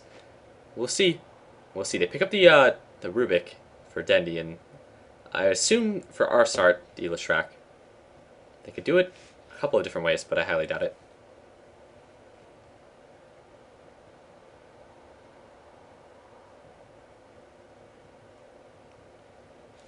And I don't think heroes like Syllabar are going to pick it up in this early for LGD. Because what they really have to do is consider whether or not they want to run some kind of Naga strategy. I mean, they have the Darkseer, but they banned out the Enigma themselves, which is could be potentially a very good thing for them.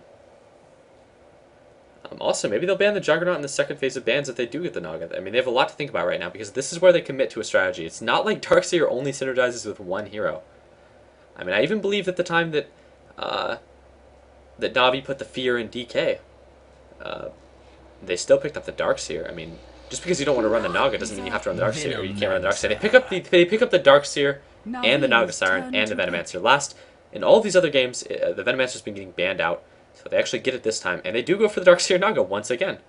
So this entire series is going to be a Naga Darkseer series.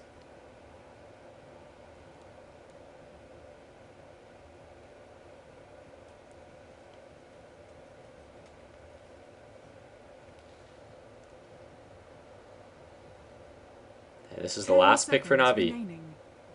They can go for their Juggernaut, they can go for Tide, they can go for a 5 number of seconds. heroes. Enchantress. And they go for Enchantress for LGD's Puppy. turn to ban. So still in the pool, because all of these other games, you have to remember that Shen and Enchantress have been taken out.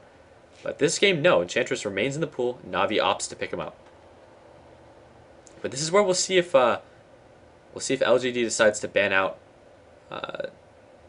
Juggernaut, because they did pretty well against Animage with their Naga, and they ban out the Animage instead. Actually, Navi's turn to ban.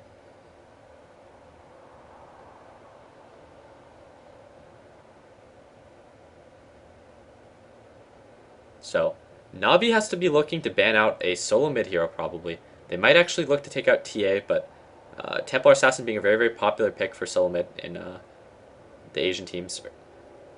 It sort of does the same thing that Invoker does. Chaos Knight's still in the pool, but I don't know if we're actually going to be seeing a Chaos Knight. I doubt it, since it's most likely going to be a Darkseer offlane with a Naga Veno. LGD has to also pick up another support, and they take out the Dragon Knight. They don't want to play against the Dragon Knight mid again, actually, since LGD has done the Dragon Knight mid every other game. And there it is. There's the ban onto the Juggernaut. Navi's turn to ban. So I was wondering whether or not they would do this, and they ended up doing it. And Navi actually takes out the Dragon Knight. These are both bans that have been influenced by the previous games, which is really common for the 4th and 5th bans.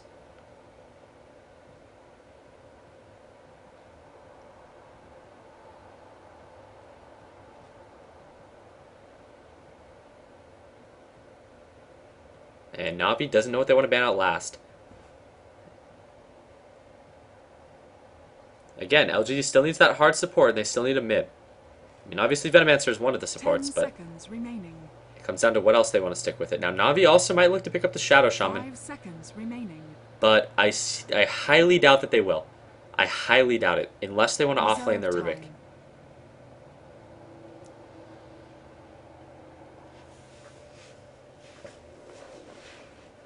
Because they need a hero for her boss, and they also need a hero that's going to be playing probably an offlane. And LGD will either pick up their hard support. Yeah, they pick up the hard support. And this is what they're going to do. They're going to do a Naga Siren, Tidehunter, Venomancer tri-lane, most likely. They'll just look for their mid last, which could be anything.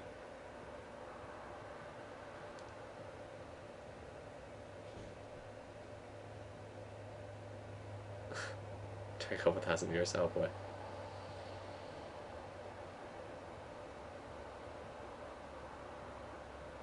And Navi has to think about what they want to get right now. What do they want a boss to play? And what do they want to offlane with? Now, Broodmother's still in the pool. 5 seconds. And that is a hero that Light of Heaven plays, and he plays quite well. But the dynamic of playing a Broodmother game when there's a Naga, and they pick up a Beastmaster, so it won't be a Broodmother. LGD's turn to pick. And because Broodmother requires that your team kind of is able to win like 4v5s or whatever. And Naga's sort of like that big team fight hero that loves those kind of pub trains. They pick up a Queen of Pain, actually, not a Templar Assassin, which is better synergy for Naga overall. So they got a really, really big team completely crafted around the Naga Siren. It really gets hurt by BKBs, though. None of Navi's heroes being those super early BKB carriers. I doubt it will be a Pudge. I simply doubt it will be a Pudge, just based on the fact that Navi already has Rubik, and Pudge is almost only played by Dendi. 10 seconds remaining. As is their Rubik. I saw Rubik get picked by other Navi members in the past, but not during this tournament, actually. And this is their last pick. Most likely going to be another hard support. Or not a hard support, rather, but a hero for her boss. What I mean. And they're down to their last 20 seconds, so we'll know what it is for sure in a minute. Faceless Void. Faceless fucking Void. There we go. A couple people in chat called it.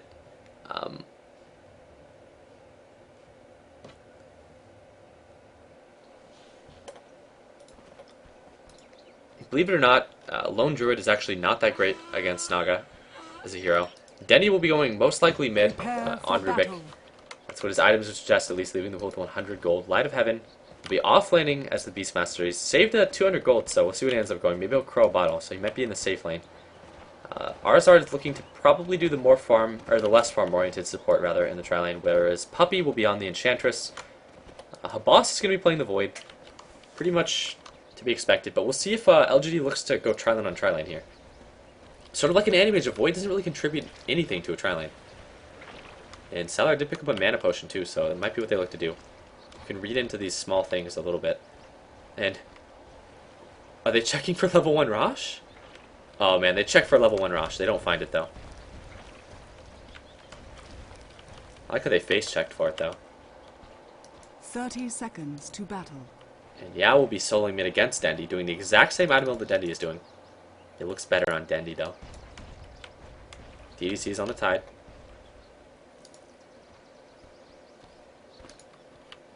Tried again with his Darkseer though. They're looking to apparently do the less farm oriented support in this lane. The battle begins. The boss giving him the good luck. Invisibility.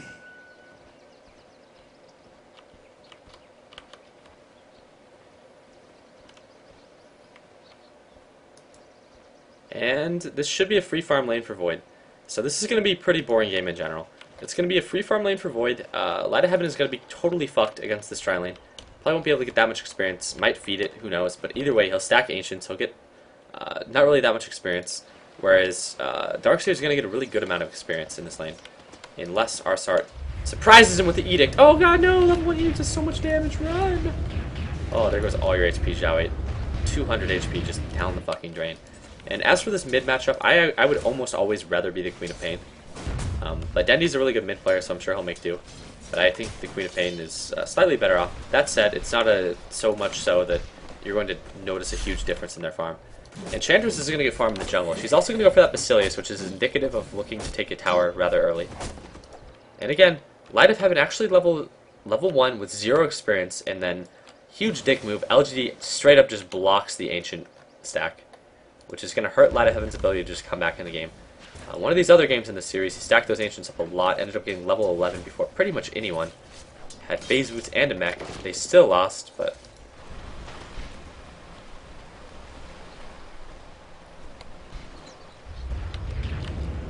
Again, level 1 Edict. I think it's really, really good to take actually level 1 Edict instead of level 1 Stun sometimes, if you're in this dynamic where it's basically sort of like a duo lane. It lets you actually harass the Darkseer a lot. I like it against Windrunner as well, both because pretty much for the same reasons. But Darkseer is actually he's gained 36 experience, whereas Light of Heaven, I assume, has nothing. He's still level 1 with nothing. He's going to check the rune because he's going to be sitting at the tower anyways. And it doesn't spawn. Heard of me? And Enchantress actually gets an illusion rune. So, both heroes on Navi checking the rune for Dendi. Almost a bottle up on Queen of Pain. A little bit behind on Rubik, but not by a substantial amount. Chowite still with his 36 experience, and here comes the Edict! Run away! Scary Edict. And I actually expected Darkseer to get more experience than what he's got. He may have been better off even just leveling Surge first and surging to creep forward, although something that's become a lot less common. And as this happens, a lot of damage getting taken on Queen of Pain, but she ends up just blinking away. Dendi is going to bottle, and Dendi, a huge bottle crow whore, really likes to just crush his lane. And this is really smart what they're doing in the tri-lane. They messed the stack up there, though. But both of the tri-lane supports here on the Radiant are going to get a lot of farm. That said, Puppy's going to get a lot of farm, too. I mean, he's pretty much just free farming from the jungle. Light of Heaven, still 0 experience, just having a very, very rough time. Advancer still sentries, still level 2. But Tidehunter getting a little bit of farm. They're both nearly level 3. But this is what you have to do in a tri-lane. If you sit in the lane the whole time... I don't know what they giled. Looks like he giled Light of Heaven. But if you sit in the tri-lane the entire time, just leeching experience from your Naga while you watch her farm, you're useless. You're not doing anything. You're just leeching her experience and making your tri-lane less successful. But they're just they know that they don't actually need to help the Naga. The Naga could handle her own fine against the Beastmaster, but more importantly, the Beastmaster actually can't show his face in the lane for fear of dying. All they can do is not feed that lane. And yeah, so they just abuse the stacks And they're just doing a lot of pulls to just make sure that no creeps ever reach Light of Heaven. Which just means that Sylar on Nagasiren can just farm and static the wave where he's been. Again, of an entire creep wave, this is all that's left, the only survivors. And both Radiant and Dire have to do it a little bit differently. Since Dire has to abuse this into this, that's... uh-oh, there's a lot of action coming down top. It looks like Zhao may get first blooded here. I think he believes he's fucked. He's running at the creep wave, he just punches the catapult. Desperation punch. And that's first blood for Void. And that's way, way better for Void. Dark's just gained 139 experience. What he was trying to do there, I assume, is try to get level 2 so he can surge. If he gets level 2, then he's almost guaranteed to get some experience in that lane. But he was just desperate to get that level 2. And he ended up dying for it, and that's first blood for a boss on Faceless Void. He's going to be going for a really early battle period. So Faceless Void has free farm, and so does Naga, but Faceless Void just got first blood.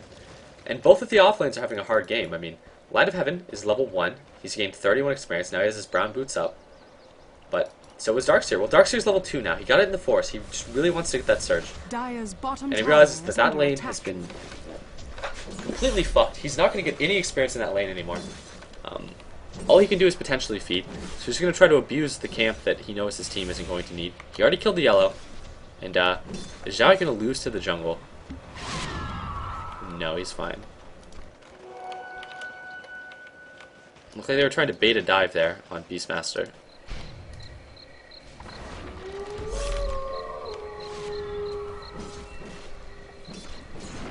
Fuck you, careful. Illusion.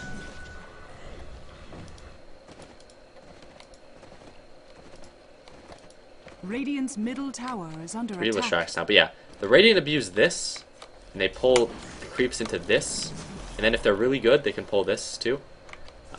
Whereas the Dire abuse this, and then they primarily just pull this into it. They can also abuse this, but at the same time, the other team can abuse this as well, and they can abuse this a lot.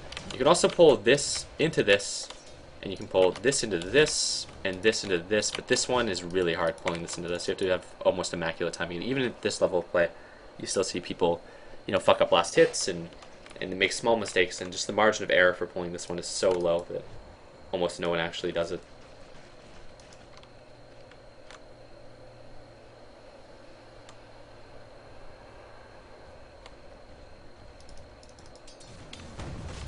And this may actually end up being level 2 for Light of Heaven. And there we go. So he's got to be kind of pleased with that. However, the Darkseer, who has long since abandoned his lane, is now level 3.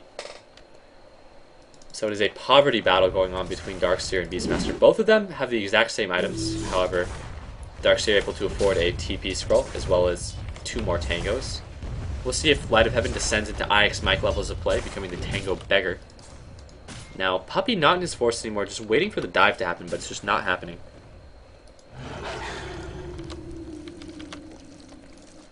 No. Now finishing up his wand. And it looks like, kind of as predicted, the Queen of Pain is having a slightly better time than Dendi in the middle lane, but not by a very large margin at all. Then he has the Blink from Quap, which is not a bad spell at all. It makes him essentially ungankable for the Radiant. Puppy back to his own force. They're going to try to do something here? On Yao? No? Looks like the only thing they're going to do is throw in 2 javelins. And... oh, a haste rune picked up for Leshrac. Oh, a bad Blink for Quap, you dumb bitch! Oh, she just gets absolutely put away. At this point, I don't even think Dendi is going to die. Dendi can just steal the ult. And he does! Oh, Dendi!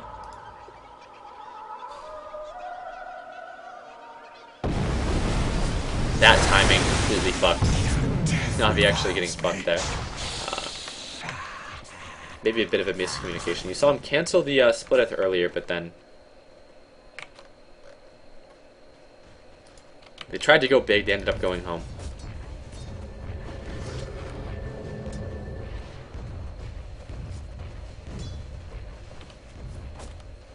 And an urn up now for Enchantress, so she collects 2 urn charges off of that, but more importantly she gets her impetus, and that does so much fucking damage.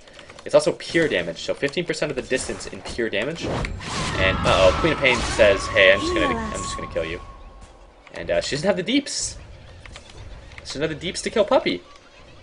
Like, getting in Enchantress's face makes Enchantress quite sad. Dire's middle tower is under Ursa attack. dies for the cause, doesn't even do one last clap. Light of Heaven now level 4, so he's getting levels now, and he's going to start stacking the Ancients, I assume? Oh yeah, Light of Heaven's going to do the Light of Heaven now. And level 8 on Faceless Void. 63 last hits, well on his way to Battle Fury. Naga Siren, level 7. Not quite farming as well. Went mid to try to help his teammate. Teammate died before he got there.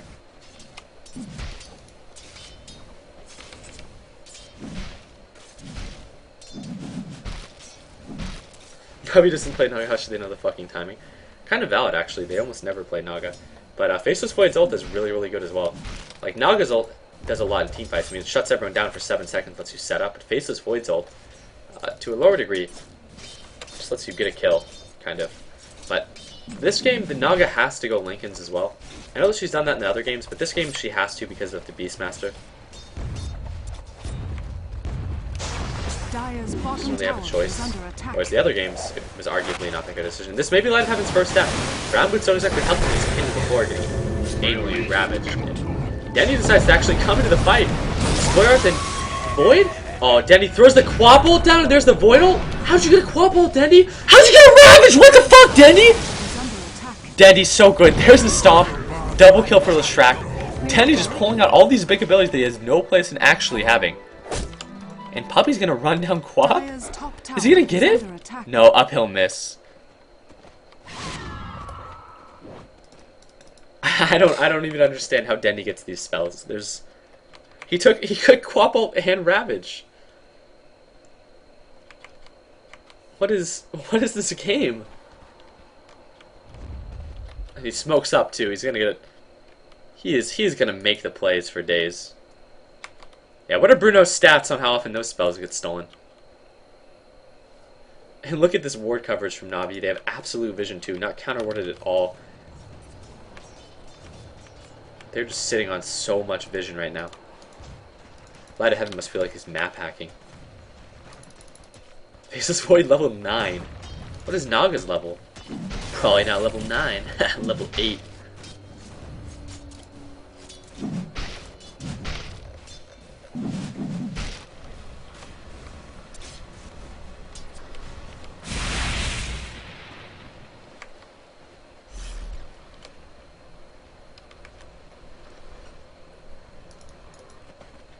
Tenti only level 8 himself, but obviously he's making the work happen on the map.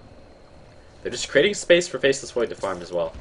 And that was really, really good sense from the boss to know he had to be at that fight too.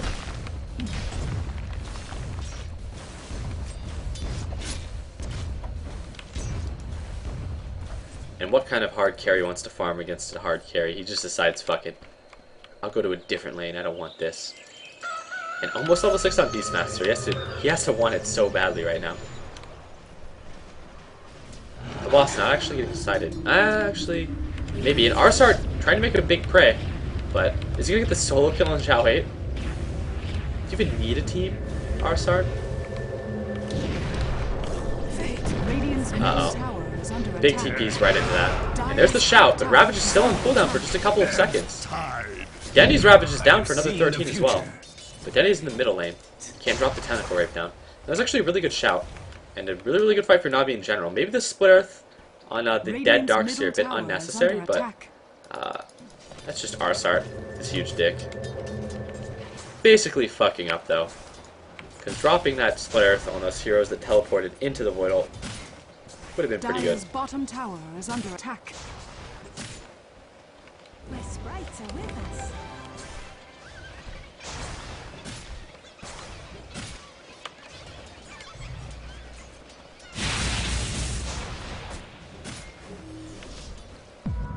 And there's the song. Everyone by Navi is caught by this. But they're not near enough to one another. They don't get hit by the Ravage, and there's the ult. And is Denny going to drop a Ravage of his own? Oh, he died though. Fuck, Denny, no. You're not supposed to die. Light of Heaven's going to die next too. He can't get away. Is he going to try to TP? Oh, he won't make it. He won't make it out. And he gets put down. Arsart just has to watch the world burn around him. Even Puppy goes down. And that is the power of Naga Siren, I guess. That wasn't even, they weren't even really that close to one another, but it's just still so easy to get a Ravage. I mean, anyone who's put to sleep by the Naga Siren ult is pretty much in range of a Ravage. Ravage's range, obviously, very, very good. Tower is under And attack. Dendi had a Ravage there, but he wasn't able to get it off. Dire's top tower has fallen.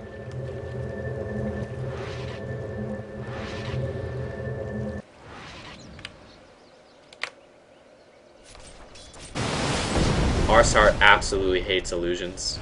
His family was murdered by illusions. He will be murdered by illusions himself many times this game. Dendi gets the only spell he knows, Queen of Pain Scream, which is a really, really mediocre spell to have. It's not bad, but it's not really one of the spells that you're looking for as Rubik. Certainly a hell of a lot better than nothing, though, and I'm sure Dendi realizes this.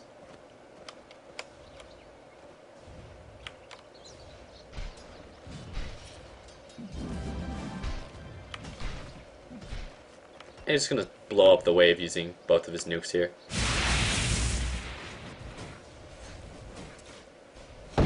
Oh man, Arsart juiced him out of all that gold. Arsart, you sneaky Leshrac, you. But as this happens, boss only 400 gold away from a very, very well-timed battle period. Tower is under attack. I mean, having Brown Boots, Poor Man's Shield, Battle Fury, 15 minutes in is good. Having Treads, Poor Man's Shield, Battle Fury is just better than expectations. Let's put it. I suppose. I don't really actually. I immediately regret quoting something, but hey. Tower is under attack. And still going for a mech on Light of Heaven. He's kind of having a hard time, but that's to be expected. How is Darkseer doing? Pretty much Darkseer and Beastmaster are farm buddies this game. They both live in horrible poverty. Apparently soloing the hard lane is basically the equivalent of the ghetto in Dota. And this is where Basis Boy gets scarier and scarier. He's now a farming machine.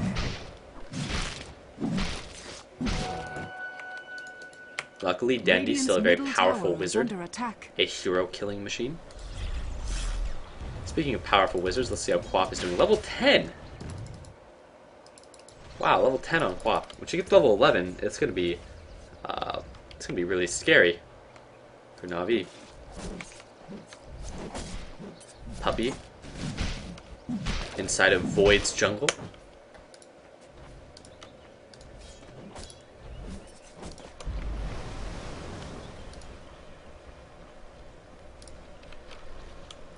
Net worth. Tidehunter worth basically nothing. Oh, there we go. He finishes his arcane. So I was like, man, worth 800 gold. That's a rough life for Tide.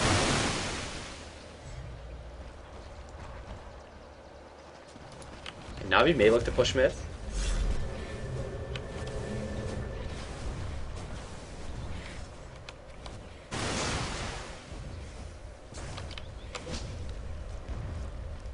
Here's a bit of a weird question. If a Doombringer devours a creep and effectively steals the creep's ability and then uses that, can Rubik steal the creep's ability? Basically, Rubik would have the ability to take any neutral creep ability. Interesting thing to think about. And Na'Vi may not actually want to defend their mid tower. I think that they should, but Beastmaster has a TP as well, and Void can be at the fight as well, but they may just let it fall. Dire's middle tower is under attack.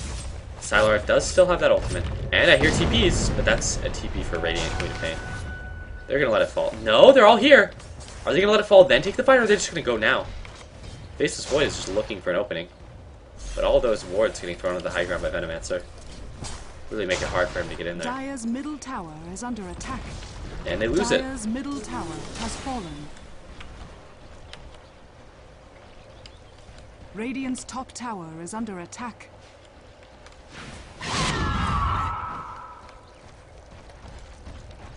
They lose it without a fight. Na'Vi just bending over to the Chinese. And another double damage for Queen of Pain.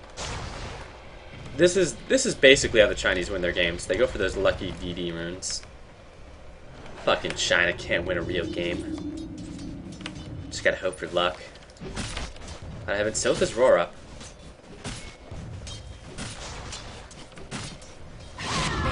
This isn't exactly sneaky, but I don't know if Puppy realizes what he's walking into here.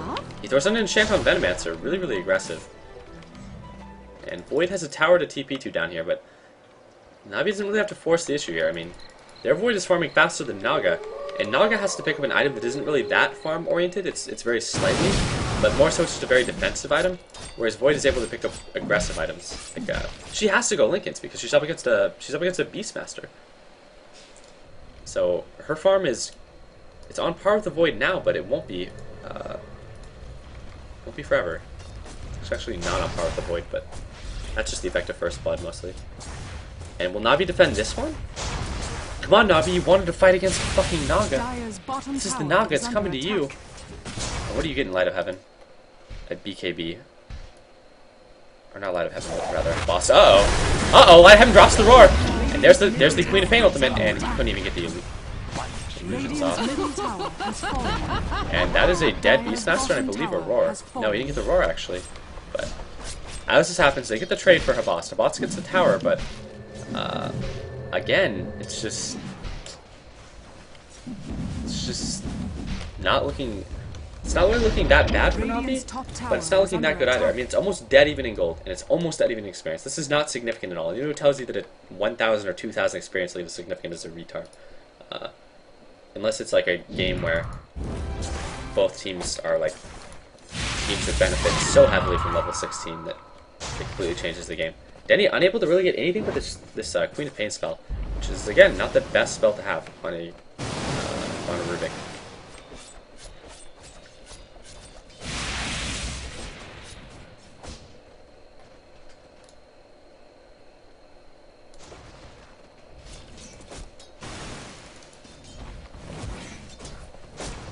Still, both teams just kind of waiting. Naga Siren has her Lincolns really soon. When she gets that Lincolns, it's going to be almost impossible to stop her from doing her song. A lot of shouting going on this game. Queen of Pain, a big fan of screaming.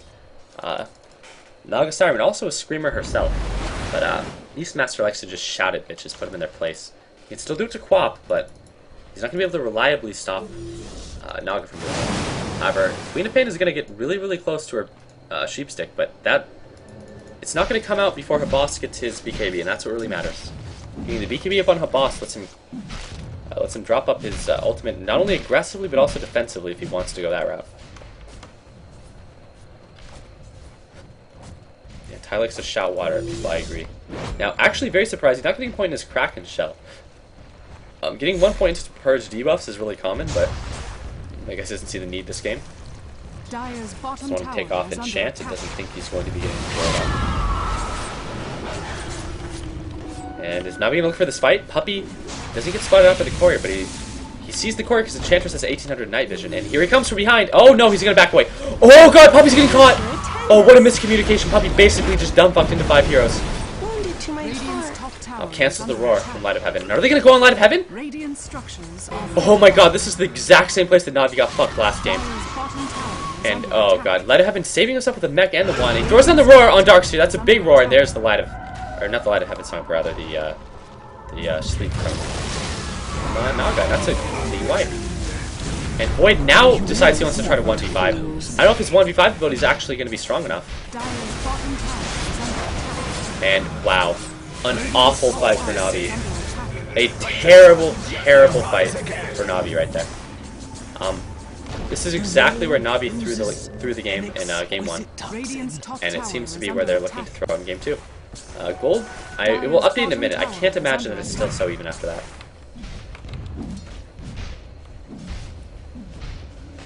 And 1v5 Void seems to have failed. He was not strong enough to fight the entire enemy team. Just like I doubt he is strong enough to actually defeat the Roshan. Actually, maybe he is with that Bash.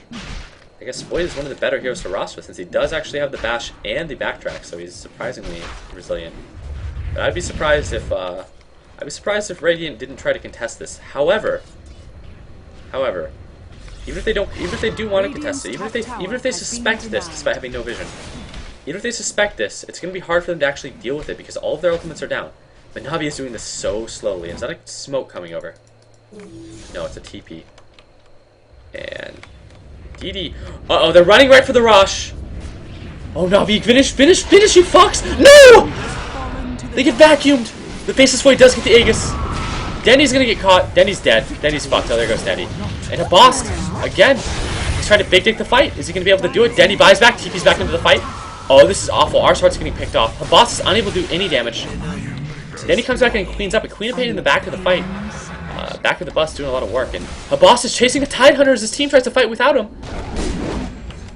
And they don't get it. Oh, he has to drop an ult for Tide. Radiant's bottom tower is under attack. Well, shit. That is a long cooldown on that Faceless Void ulti, too. You don't want to find a fight when there's a Song of the Siren up and you don't have an ult. Uh-oh, he really didn't want to have to solo ult for that, but ended up doing it anyways. May have thought Tide had support on the way, otherwise he would have just slowed him down with the leap. Fuck a Snobby. You're America's only hope. And what does he buy? Looks like he buys up his BKB. Whoever is fucking with the courier needs to understand that this is fairly important, and he actually sends it himself. Just TP's top to farm. That Faceless Void is level 16 with the BKB. He's in okay shape. His ult is down to 100-second cooldown, but when Naga hits level 16, she's going to be in better shape. Notably, the net worth on Naga is actually catching up a little bit. He's within 1,000 of Void because Void had to buy out, so despite being horribly out-farmed, almost a full 100 GPM less, net worth doesn't accurately reflect that. Dire's bottom tower is under attack. And Naga's going to get an uncontested tier 2 power bottom. And that's because they know the Faceless Void ult is down. And that's exactly what Navi doesn't want, is to fight the Naga Siren team without a Void ult. Also, this tower seems to be one of the places that Navi fucks up the hardest in terms of defending. At least that's what Bruno, the stat guy, would say, but if we were to run the numbers, it would turn out that Navi throws a lot of their games there.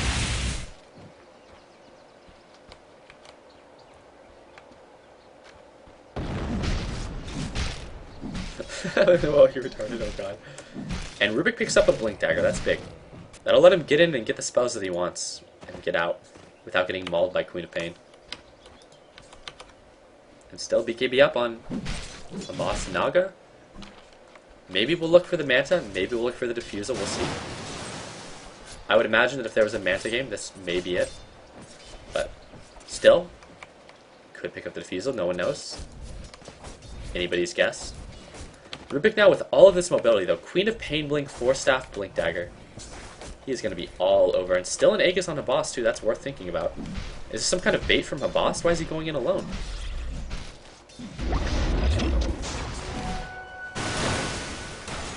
And that backtrack, so high level. True skill right there. And the only reason that LG didn't fully commit to that is because by Habas being up that far, they have to assume it's a bait. They have to assume the entire Navi team is behind it, when the reality is that Navi is just PvEing. They're trying to get that, they're trying to get the loot over here in the Ancients.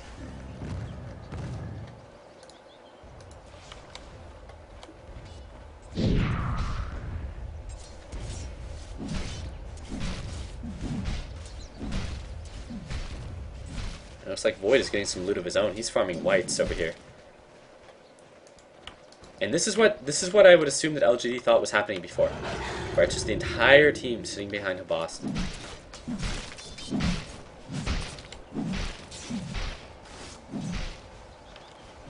And what are they grouping up for? They're all smoked. But is this going to be another smoke gank? Or an attempt to push mid, or what are they going to do here? It's going to have to be Na'Vi that backs up first, and they don't have a TP up on Enchantress. Uh-oh. Oh man, this could be awkward with Void's positioning. Oh no, Na'Vi has no fucking idea. Oh god, Puppy walks right into it. My sprites are with Oh, us. Dendi is in a weird spot. There's the roar though. On Siren, is Void gonna try to take out Naga before it actually happens? Is he gonna be able to get Naga before the Sing? Oh, a counter Ravage! Dendi, how do you fucking do it? You're too good. Puppy just laying into Queen of Pain. That's a really good vacuum. Oh man, Puppy just putting fucking damage in. And that was huge. They actually got the Naga before the song came out, even with the Ravage.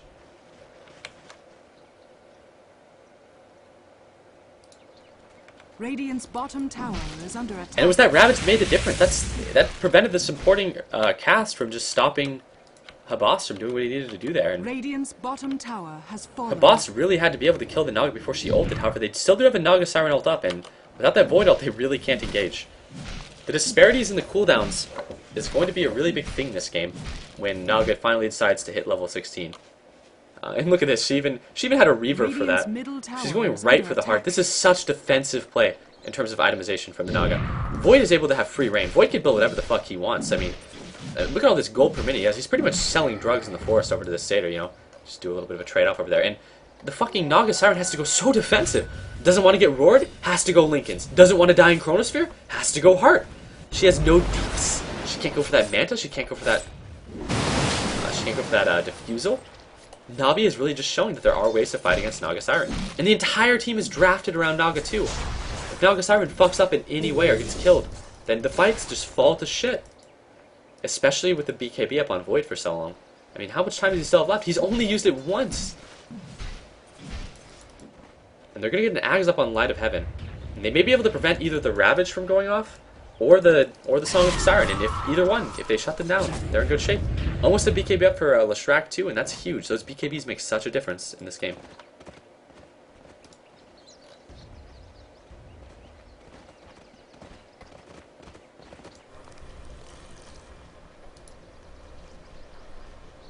When that heart comes up, she's going to be hard to kill. That's a big deal. This is a good way of knowing you're behind. Normally you toggle your treads when you cast spells, and Enchantress is dominating the illusion. But normally you toggle your treads when you cast spells, like to int, so you use less of your mana in comparison. But if you're doing that before you use like a Manta or a Mirror Image, then that's how you know you're behind, because you care more about your mana than the strength of your illusions, because you're identifying the fact that your illusions are so weak, you'd rather spend less mana than have those illusions have agility threads. And if you look at the graph right now, it's still not an insurmountable lead. The experience lead is heavily in Navi's favor, but the gold is only slightly, and that's a vacuum onto nothing. Void just continuing to farm up. We'll see what he opts to buy. He could probably go for almost anything, and then be fine.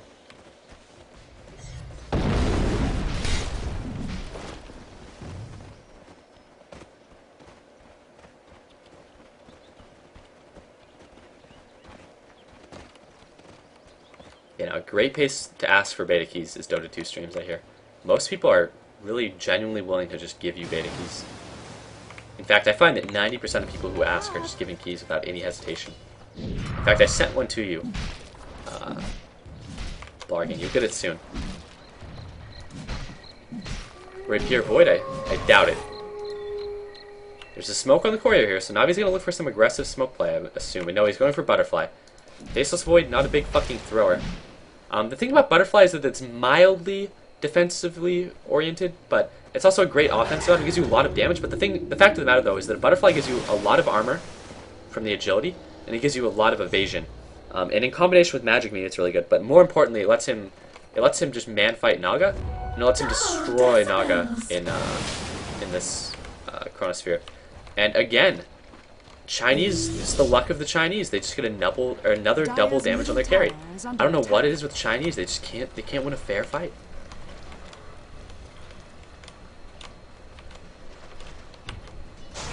It does stack this back there, the Butterfly. Dire's top tower is Makes him under very, attack. very resilient to right clicks. And Dire's structures he avoids are essentially fortified. 50% of all incoming physical damage, on top of having what will probably be close to 20-something armor. And this is where Navi goes and... Surprise! It's the reach around! Oh, Tide! I bet you want the Ravage! It's the best Ravage you're gonna get. He gets the Rubik with it though, so he can't steal the Ravage. And actually, that's a huge, huge vacuum wall. But here comes the ult from a boss, and all he gets is a Tide! That's not what he wants at all. He changes targets, hits the Darkseer, realizes that's a more important target than the Ravage. Oh, Kabos! What the fuck, man? Your whole team is getting pounded over here in the woods. They're in full-blown retreat mode. You're hitting a Tide, they're already Ravaged. You're hitting a Darkseer that's used his spells. At least you got him, I guess, but... Kabos, this is getting kind of awkward for you, buddy. Kabos, are you okay? That's your Aegis. You're kind of 1v5 right now. This wouldn't be the first time. Uh-oh. Oh my god! Oh my god, that blink! Beautiful! Habast, a brilliant strategist, all part of the plan. Just blinks moderately into the trees where he can't be seen.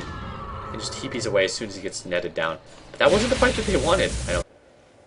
That's insane! Invictus really pushing the metagame with these huge, unpredictable bans and picks, and do you guys think that LGD is going to pick up a Syllabear, an Animage, a Venomancer maybe? Even a Leshrac? We'll find out, maybe an Enigma. Who knows? It could be anything.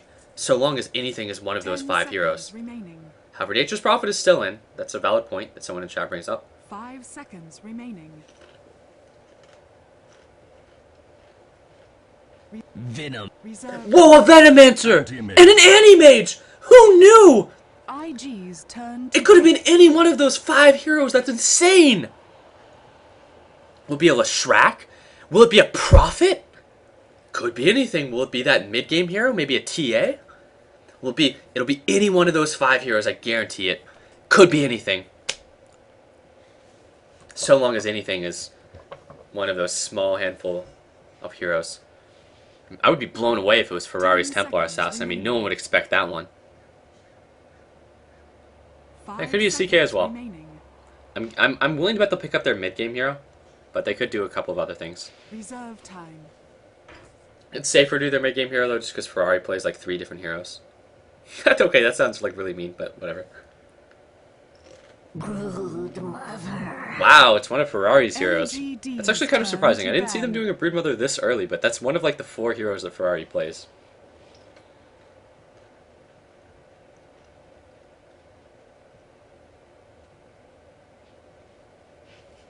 Holy crap, they actually picked a Ferrari hero that wasn't one of those small handfuls of heroes that I expected. IG's turn to ban. It doesn't necessarily even have to be Ferrari playing the Broodmother, because Ferrari can play... Well, I mean, not Ferrari can play a bunch of other heroes, but let's be honest, there's one other player on IG that plays Broodmother. I forgot who.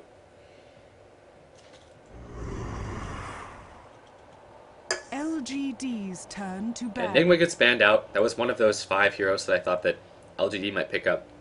Prophet and Lesh are still in the pool, but honestly, is like a Prophet pick would be somewhat surprising for either team. But we'll see. I mean, they could do a number of things. They could still pick Prophet for... Well, they could still pick Prophet for honestly either team, but I just don't know if they will. Not in Chinese Dota.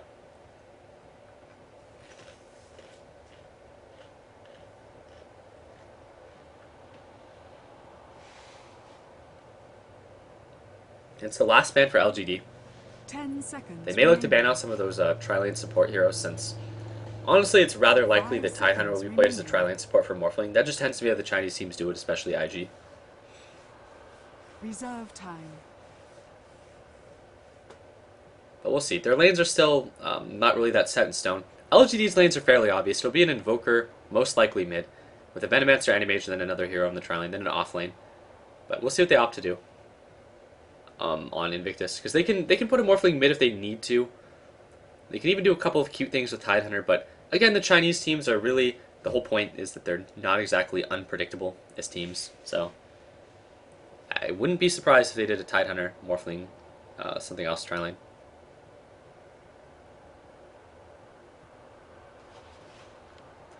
IG end up winning the Grand Finals? I would be quite surprised.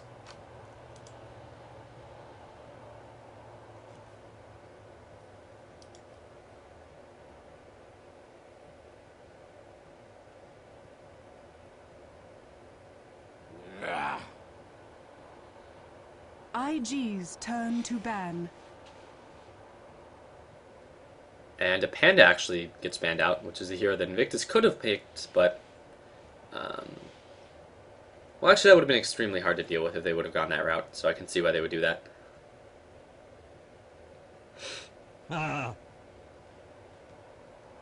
LGD's turn to pick. And they could pick up a tri-lane, but they might pick up an off-lane now. It'll be one of the two, I'd imagine, for LGD. Either a tri-lane hero or an off-lane hero. Unless they want to do something cute with their lanes, which they could, but it's tough to say. They could even run with the Sand King as like an off-lane against Broodmother, but I don't know how comfortable the Chinese are with that matchup. I know it's something that Na'Vi does all the time. 10 seconds remaining. And by all the time, I mean like I see Light of Heaven in that role really, really often. But you have to be really, really comfortable with the Sand King because you have to have played the matchup a lot of times. But that said, I'm sure they haven't. No, they opt to just go with the Beastmaster. IG's turn. So that's the off lane. So LGD will draft it like another tri-lane support probably last. Invictus can still pick up another tri-lane support of their own. If they want to run Morphling as tri-lane carry, which honestly, that's probably what they'll do. Then, well, I mean, they could run the Morphling mid, since Ferrari might be on the Broodmother. But we'll see what they end up doing. But again, they're going to pick a support hero almost guaranteed.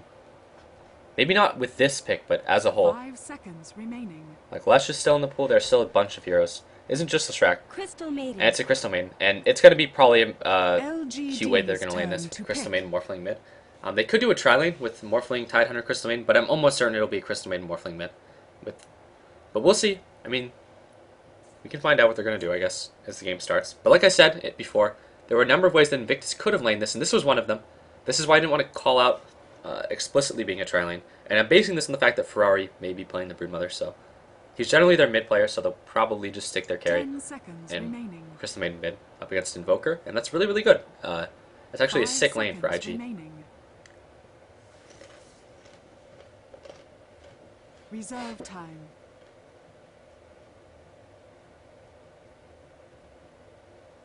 Lion. And that, oh my gosh, really? IG's turn to pick. A Lion pickup. I haven't seen that like all tournament, but that's the last support that they were looking for, but that's just really surprising. I didn't see a Lion pickup actually coming. They can actually do a really, really cute dual lane of their own here. But we'll see. I don't want to call what I think is going to happen just because I think that it has a chance to be broken. They could just look for the Venomancer, Animage, Lion tri-lane with the Beastmaster offlane and Invoker mid. 10 seconds. But 10 because Invictus seconds has shown their hand with a Crystal Maiden Morphling most likely to go mid, well, I mean, they could still do a tri-lane for both sides, but I hope that they don't. I hope they don't do a tri-lane. It is Ferrari, though, on the Broodmother, so I would not be surprised at all. Are they going to pool supplies on the Morphling? That'll be the biggest indicator of what they're going to do. for battle. If they pool supplies on the Morphling, they pool supplies on the Morphling. This means that they're very, very likely to run a duo mid. It's a morph down Morphling. He wouldn't even get his morph at level 1 if he wasn't going mid, most likely. But probably roam for the thing. Now, that said, they still don't have to do this. They don't have to do a morph down Morphling mid. They could do the tri, but right now you can't really tell completely. I'm just willing to bet that that'll be the case. But every single team in this tournament has done the roam as 5, try to look for a first blood. Morphling and Crystal Maiden, two of the slowest heroes in the game. One of the reasons they make such a good pairing in mid lane, where mobility is not as big a deal. Leshrac and Tidehunter, two of the fastest heroes. It's so funny how they just pull away. And eventually Morphling says, fuck it, no heroes, I'm going. And yeah, 30 seconds it'll be to Broodmother battle. bottom with Ferrari. Ferrari's just killing the trees. Not exactly the green pizza spider. Now here's what I want to see.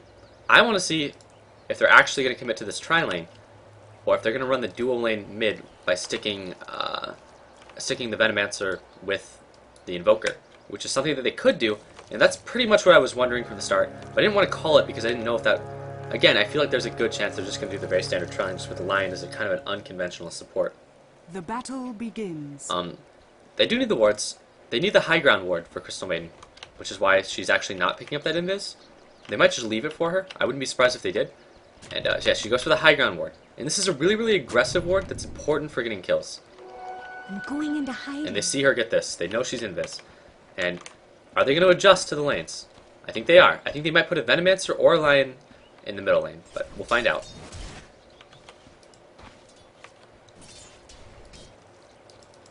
The more I think about it, the more I think that Lion is just trash for being left bottom. And if anything, I would have assumed they would have rotated the Venomancer mid, just because Venomancer Invoker is a lot stronger than this. And no, ooh, a lot of damage taken on Zhao there. We have to think about the fact that he's morphed down, so it looks like more damage than what it really is. But again, the item builds are the biggest indicator of the lane, so you can tell a lot from item builds alone. Ferrari actually starts the game with his own sentries and uses those to counterward the enemy's counterward. So a really smart play actually from Ferrari. Something the Russian players can do pretty well. Light of Heaven often starts with just the poor man's shield and the branch, but there are a couple teams in this tournament that actually just start out with the sentries prematurely. Just because they're so sure they're going to get sentry against this Broodmother. And actually picking up level 2 on the Brewmaster.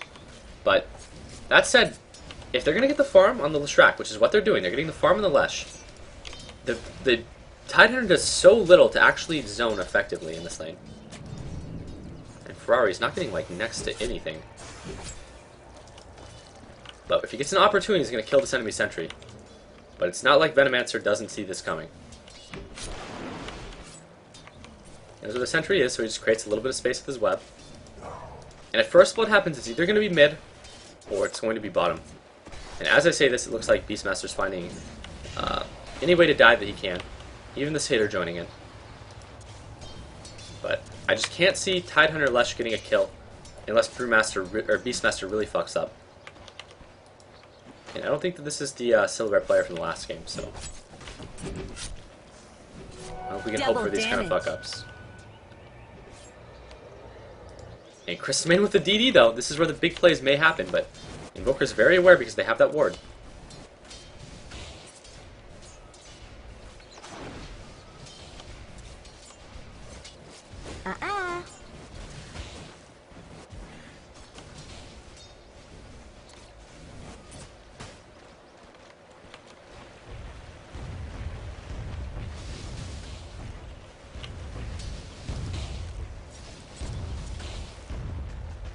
And the thing about this dual lane mid is that it's so kill-oriented that if they don't get a kill, they come up behind just for not actually killing anything.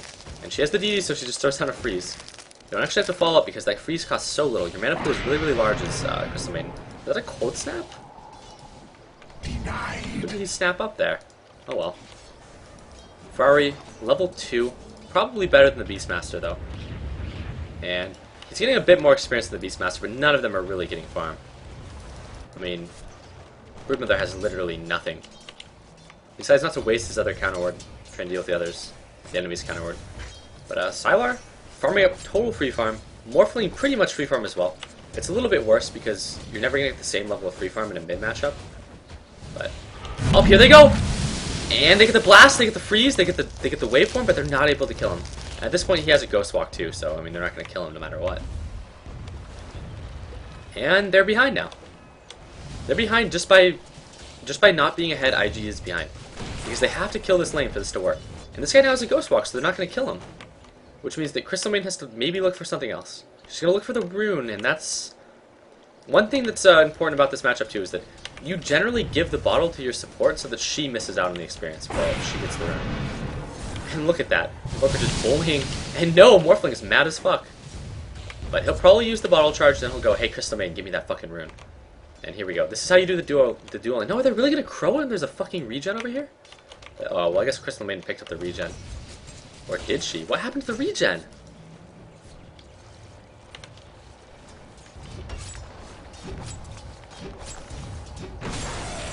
I don't know what happened to the regen there. Sorry, guys. I completely missed it. Looks like we got a sparkling spider over here in the web. Lion went down there? Yeah, Lion probably denied it from the high ground. There's an anti-regen rune. Kind of surprised though, I thought that IG would have that. It's actually a big deal when your runes get fucked with like that. Because free farm in mid isn't the same as free farm in the side lane usually. Just because Invoker's not helpless. He's able to get experience against the dual lane. That's really, really big. Are they going to go for the top tower? It looks like they bait out a Fortify. By bait out, I mean they use the Fortify to prevent the Edict. The Edict still does most of its damage. And they're really, really committing to this too. They have Arcanes up. And Zhao 8 gets gushed, gets Anchor smashed, even blasted. But they're in a bit of a weird spot between the towers right now. They're going to Edict it down. They've killed the creep wave. Another creep wave is on the way, but it won't be in time.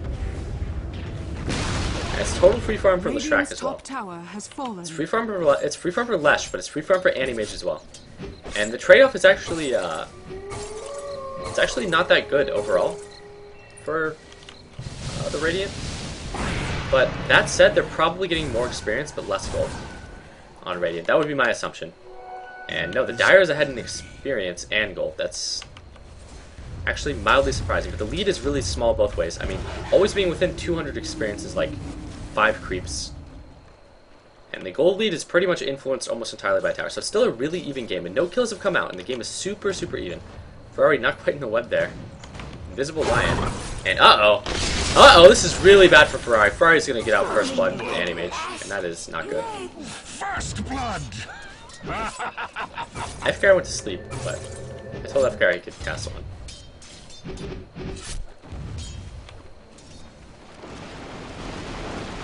And that is not good. Giving first blood to the Anti-Mage is huge. He's TPing top. Oh, is he gonna get the fucking Crystal Maiden too?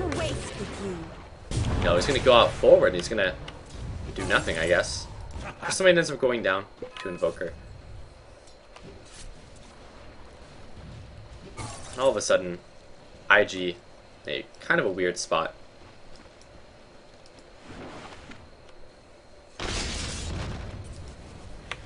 And again, their Morphling won't be enough to outcarry the Anti-Mage if he's not getting at least comparable farm.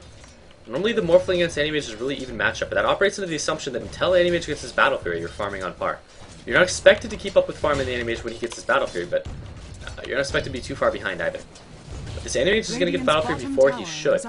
Normally you'd want to get a Battle Fury like maybe 14 to 15 minutes in with Brown Boots, but since he's been given First Blood, he's going to get it earlier than that. I'm willing to bet it'll be like a 13-minute Battle Fury, maybe a 14. You can get Bruno the stats guide to tell us what the likelihood is, but I can tell you now that usually you look for that around 15.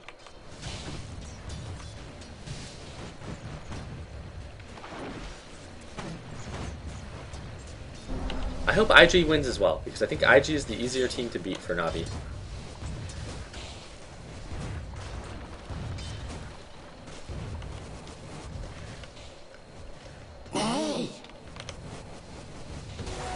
Illusion.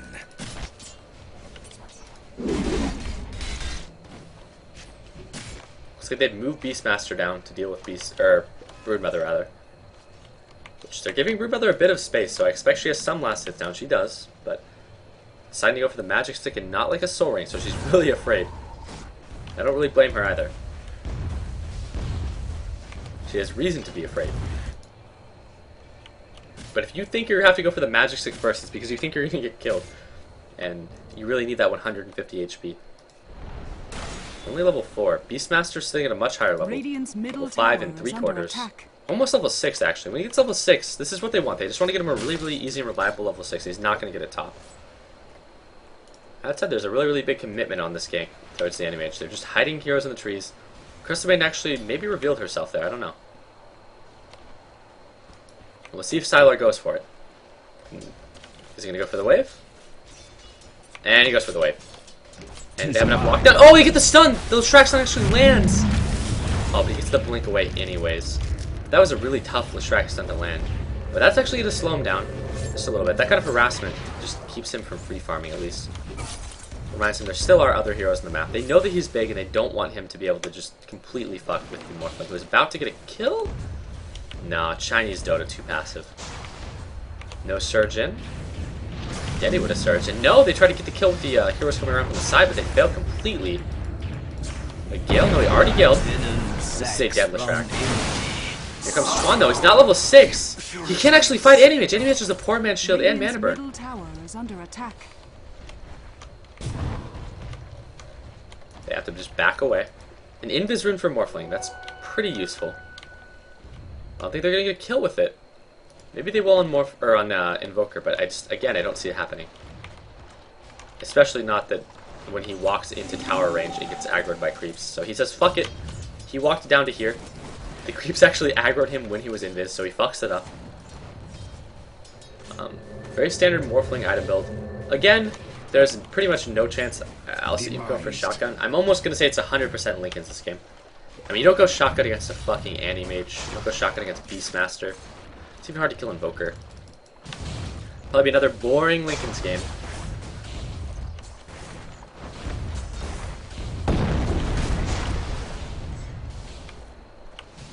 Yeah, I agree, Ix. It's more fun to do this watch. But Radiant structures are fortified. alas. Manta. Off the Skyplater. Morphling's getting really aggressive for a Morphling that didn't get aggressive earlier. But he thinks he can just get away. Sylar still has that ultimate though. Oh, he's going big! He has that ulti still! It's gonna hit for a good amount of damage, but no, he backs away. Probably a good call. Level 1 Mana Void doesn't do a huge amount, but it still does significant damage, but it would not have been enough. He would have needed 3 more, maybe 4 more auto attacks following up the ultimate. But man, was that an aggressive play by Sylar. And he's participating in a lot of fights, actually, for an Anti-Mage going for Battle Fury. Yeah, no, I committed to the 12-hour thing, which is...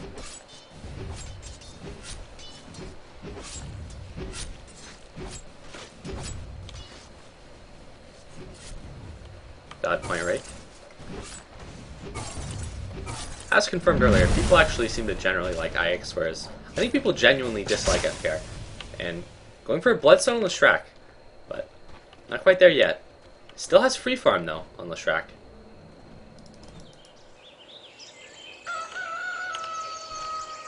I think a lot of people just like listening to Skyfall as well. Makes it easier for me too. And is it going to be a 14? No, it's not even going to be the. It's not even going to be the 14-minute Battle Fury. It's going to be like the. Will it? No, it'll be a 14-minute Battle Fury. Okay, I'm wrong. He finishes the 4-man shield. Radiant's bottom tower has fallen. Gets the TP as well. That's a Ravage though from Chuan. That's going to be down for a while. Still a really, really good engagement for IG. They pick up the tower. They pick up 2 kills. That's huge. That said, this Anti-Mage, they still have no answer to it. I mean, he's going to get 13 to 14-minute Battle Fury. We'll call it 13:30. But that's a lot more farm than you would expect the Anti-Mage to have. Like, even getting his items a minute sooner than normal is big.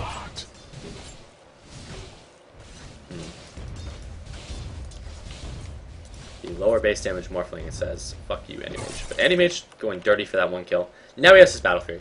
So it's a 13:30 Battle Fury.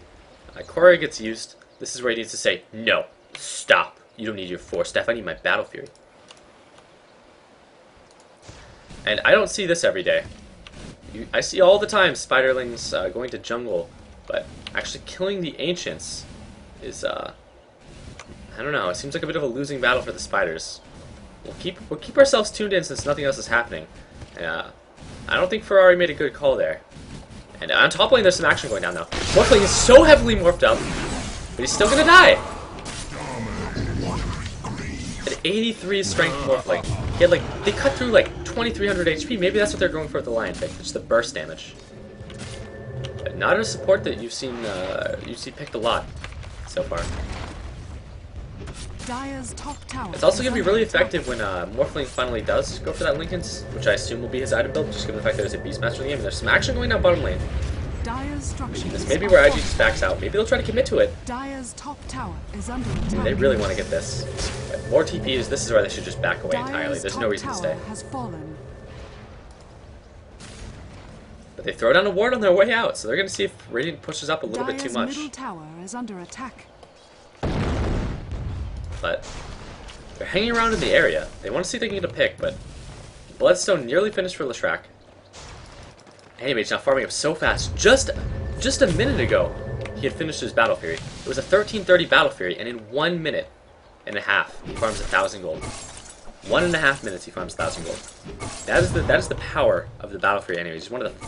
He actually, fuck it, Battle Fury Anti-Mage just is the fastest farmer in the game. No one, I think, disagrees with that.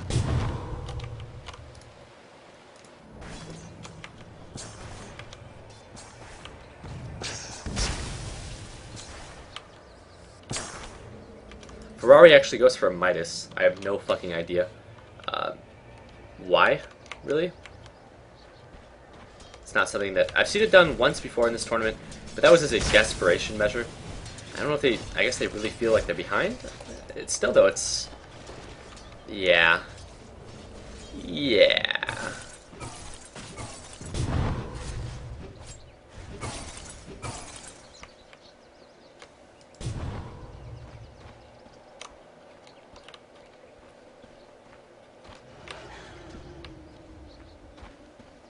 Which how Luna can be compared to Battle Fury AM? No, it still farms a lot slower, honestly. It also farms differently, too.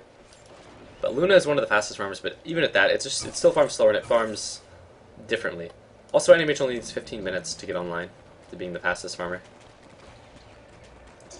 But Luna can certainly stand the ground with Anti-Mage if you have comparable farm. It's so much harder to get it, though. Whereas a Battle Fury Anti-Mage just needs to get left alone for maybe the first, 8 minutes of the game. And again, this Midas pickup is... Yeah, here's the Linken's on the way. I'd be super surprised if you built anything other than Linken's. That said, Lion deals really well with Linken's. And you'd say, wait, doesn't Linken's block your finger? Oh, no. No. Linken's doesn't block finger. because you just take that shit off with 1 point in mana drain. Normally you don't really skill your mana drain as a Lion, but up against someone with the Lincoln Sphere, if you don't skill your 1 point into your mana drain, you're fucking up. Just getting 1 point to pop that Lincoln's is huge.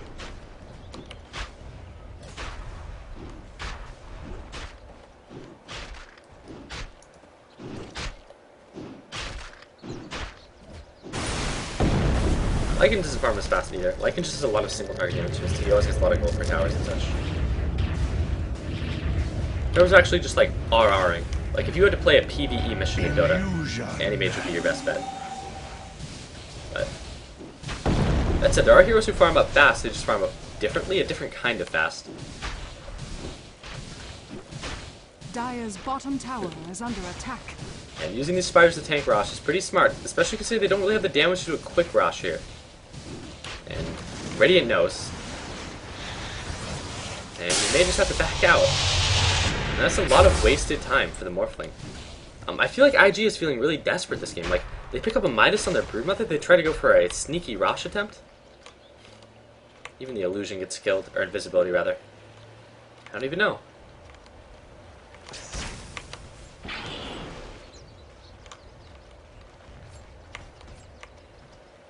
Yeah, mods, don't even ban the people who post like YouTube links where they like try to promote their own channel or whatever. Like, as annoying as it is, just don't like, because that's a really, really gray line. I just want like the obvious like spam, like Genie and Tiny URL that leads to like Trojans and shit to get banned. But just banning people who post that kind of stuff is like, I don't know, really Nazi mods. That's a Blink Dagger up on Tide.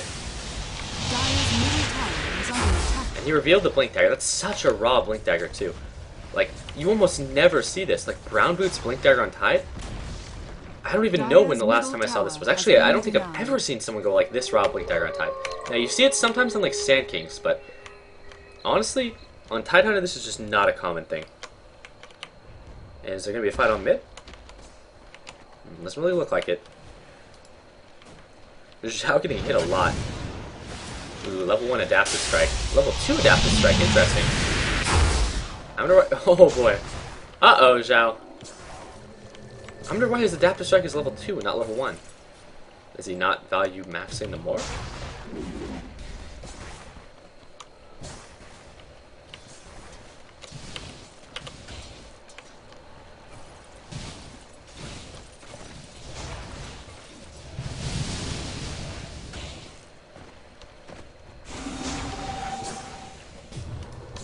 And still kind of the stalemate happening around Rosh. Usually you don't see it happen 19 minutes in, but IG really wants this Rosh.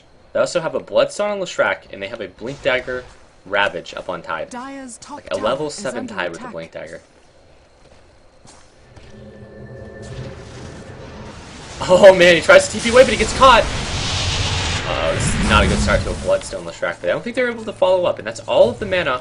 That's all of the mana on Venomancer! They actually get the Ravage with the 4-staff saves, and this is a dead Venomancer for sure, but I don't know if they have actually any follow-up. On either side, really. Crystal Maiden's out of mana. Tidehunter's out of mana. He's out of a Ravage, too. Zhao is nearly out of mana. As this happens, guess who's farming? Anti-Mage. And he was farming faster than Morphling before he got his Battle Fury. And normally, the expectancy in this matchup is that the Morphling starts to kind of catch up in farm. But that isn't the case here. The Morphling hasn't, or not, I'm sorry, but normally the expectancy is that they have relatively even farm in the early game, but the Anti-Mage slowly pulls away once he gets his Battle Fury. Then Morphling finishes his Lincolns, and he just continues to farm a little bit slower than the Anti-Mage. This is not the case. This isn't a little bit slower. This is the difference between a 500 GPM Anti-Mage and a 360 GPM Morphling. However, the rest of Morphling's heroes on his team are more farmed. That said, Ferrari's farm is worthless.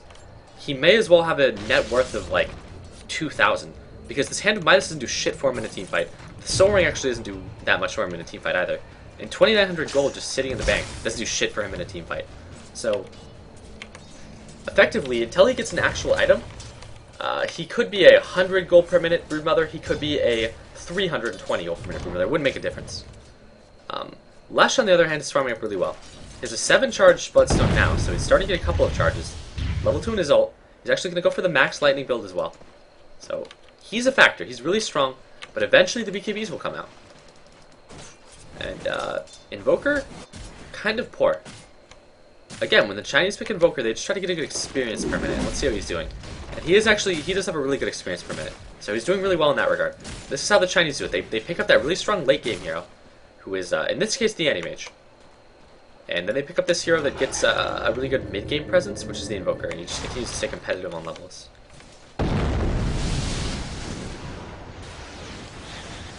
Be interesting if Brood went for Butterfly. Now here's the thing about Broodmother. The general way that you see Might is like Orchid or BKB, and then whichever one you didn't get.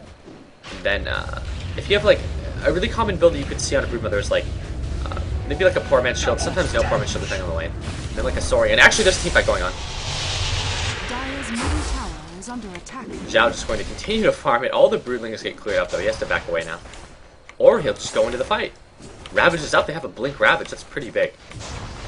And again, these last 5 minutes have just been all dances around Rosh. Oh, he starts really aggressively with the Blink Ravage. Another dead Venomancer. Invoker in a bit of a bad spot. He can still Ghost Walk in. He doesn't have the mana? Is it the mana? He has the mana. He uses now. That's a Roar. And oh my gosh, enormous Anti-Mage ultimate. I get the feeling Anti-Mage is just going to clean up now. Where is the Anti-Mage? No, he's not. He got the 2 kills right off the bat by ulting that Leshrac, I believe. But there is no supporting cast left. He's actually going to try to do it anyways. I don't know how this is going to work out, though. This Invoker has literally nothing. Except the ability to die. He can do that. The archives of time are lost. And maybe a bit of a miscommunication on that one. But now he has a level 3 Mana Void. I don't know if he had it for the fight. I highly doubt he did. But he has a Manta and a level 3 Mana Void, so he's really, really strong now.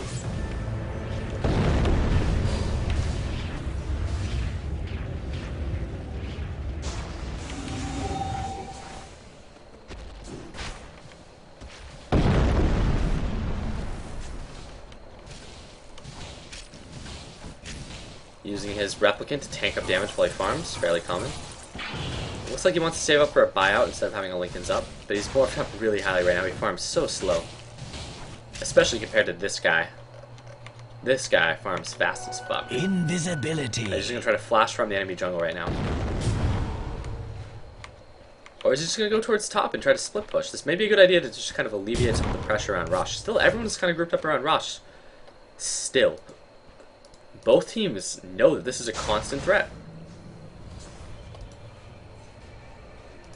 But Anti-Mage can force someone back. Dire's top tower is under attack. And it looks like he's going to force 2 back. I don't know if he sees... No, Leshrac, not in time.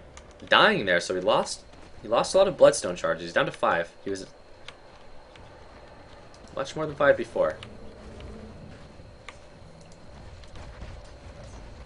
But anyways, like I was saying, a really standard item build that you could see on Broodmothers, obviously this isn't the case this game, but like an Orchid, Brown Boots, like Poor Man's Shield, Soul Ring, Orchids, BKB. Obviously you don't get the Brown Boots this early, but this is just like the actual items that you have. In reality it would be something like Poor Man's Shield or Soul Ring, then whichever one you didn't get, then your Brown Boots, then your Orchid, then your Treads, then your BKB.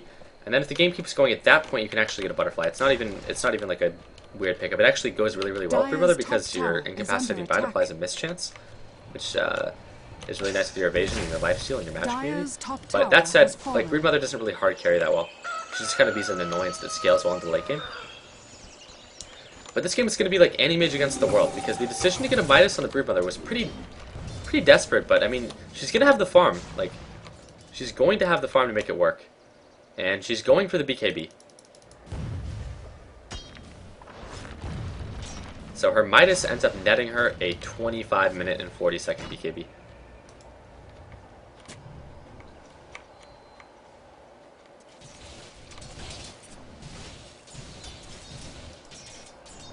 And Morphling occupies his Replicant. Is he going to try to go for Rosh again? There are still Venomancer wards in the area. And again, they're just constant pressure in this area. And these Spiderlings do so well if we're just like tanking up Rosh until these Master Axes and shit come in and clean them up. But he has his Linkens now. They're still just chipping away at Rosh.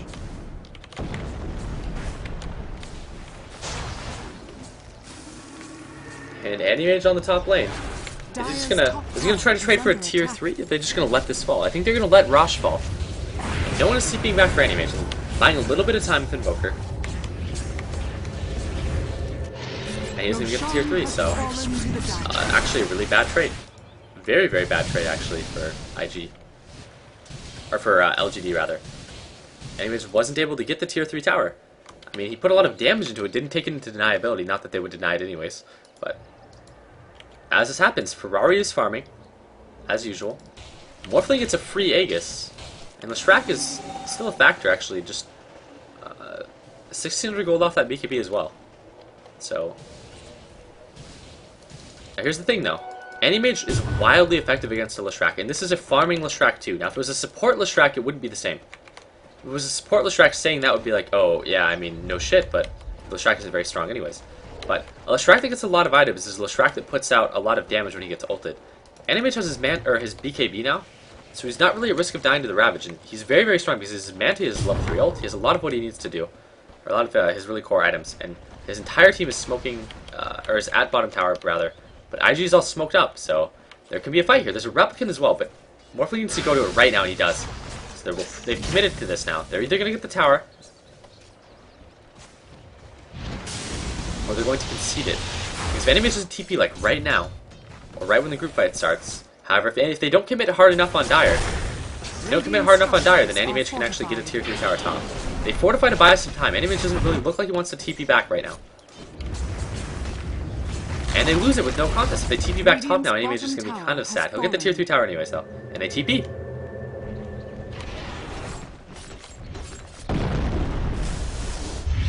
Surprise, Anti-Mage actually doesn't care. And oh, he gets denied by Lesh! Oh man. Oh man, that is really bad. Okay, so you don't really deny your tier 3 towers, ever. Unless they're 100% guaranteed to fall in like the next 2 seconds would be like the rule of thumb. These are very important towers because they prevent people from just smoking and walking like into your base. They prevent things like Mirana ults, invisibility, and also they hit for a shitload of damage. They do so much damage and they have a lot of armor. Backdoor mechanic. But somehow Leshrac actually managed to get the deny on that, like right before it died. I mean, that one was guaranteed to die anyway, so it was just shutting down the Anti-Mage out of like 600 gold. But Anti-Mage is going to have to like 1v5 to win this game. Or 1v3 rather. Pretty soon Morphling is going to have another item. And when he gets that, he's going to be pretty hard to deal with. Because right now... Huh? Tap to strike does almost nothing. But right now, he's not very strong at all. Because if you look, his net worth is like 7,000 beneath Anti-Mage, and almost 3,000 of that is unspent. So he's like 10,000 gold in items down on Anti-Mage.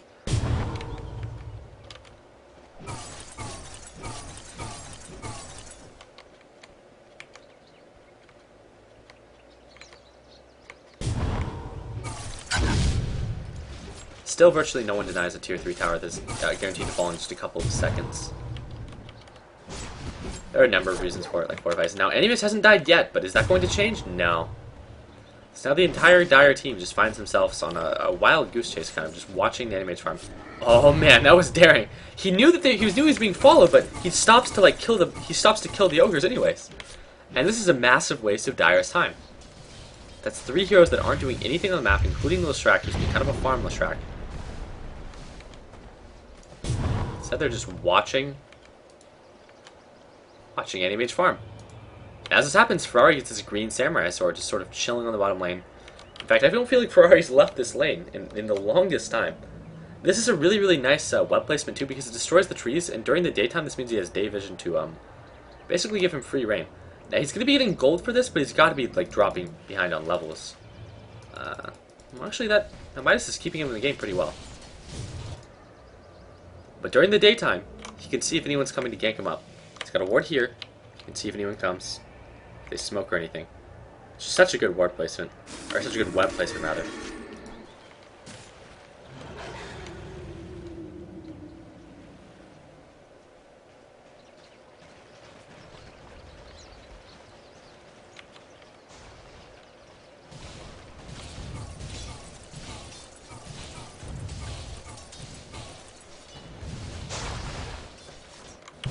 And a very, very typical Chinese game where, just like the last game, it's going to be long. I sincerely hope IG wins because I want to see Na'Vi play. I don't want to see another one of these games. Last game was like the most stereotypical Chinese game I've ever seen, except the only difference was that there was a massive throw at the end, so it made it somewhat entertaining. And there's a BKB up on Lush now, that's big. And a green Samurai Sword is picked up by Morphling. So now they have double Samurai. They have Samurai up on Ferrari. They have Samurai up on Morphling.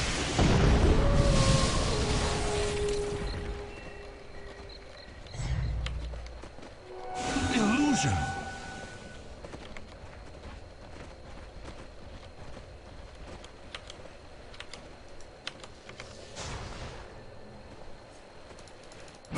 Now let's see what the Rice Lord is farming. So he's sitting on 3,800 gold. He probably wants to have a buyout since his team is not the team with the Aegis. Morphling's team is. And he's gonna force buyouts, or not buyouts rather, but TP's back. But little does he know, no one's gonna TP because they're all here already. Without any heroes to actually lock him down, his odds of dying are close to none. I mean, if he gets frozen by Crystal Maiden, he's just gonna BKB. If he gets stunned by Leshrac, then, well, Leshrac has earned the kill by managing to stun an Animage, who is one of the highest base run speeds in the entire game, as well as a Manta to amplify that on a hero that's already hard to land since you're stunned without a setup stun. There's no Orchid, and even if there was, he could Manta out of it. And Tide, if he solo Ravages, just so Leshrac can land a stun, I would be very surprised. But this is such a this game. There's so little risk for the Animage to actually get fucked with. This is why heroes like Beastmaster are so effective against Animage, because he can land the roar, just go through your BKB, and then you can chain stuns up. But no, he has a 10-second BKB. He's just waiting to tear Anuses in a fight, and he creates so much space on the map right now. But the bad thing is that his team really doesn't benefit from the space that he creates. It's not like Beastmaster is spending a lot of time farming. I mean, he's just de-warding the map right now. That's pretty much it. He hasn't gotten around to killing this ward mid. He probably doesn't even know it's there. He has a gem, though. Lion and Venomancer are still super poor. But Invoker's going to have a sheep soon. Ferrari's still just sitting on his Samurai Sword.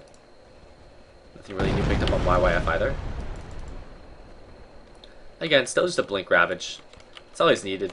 He's gained like 2 levels in the past, I don't know, 7 minutes. Very typical Chinese support, very poor. And a dust up actually on Crystal Maiden. That's for the Invoker. Dire's bottom tower is under attack.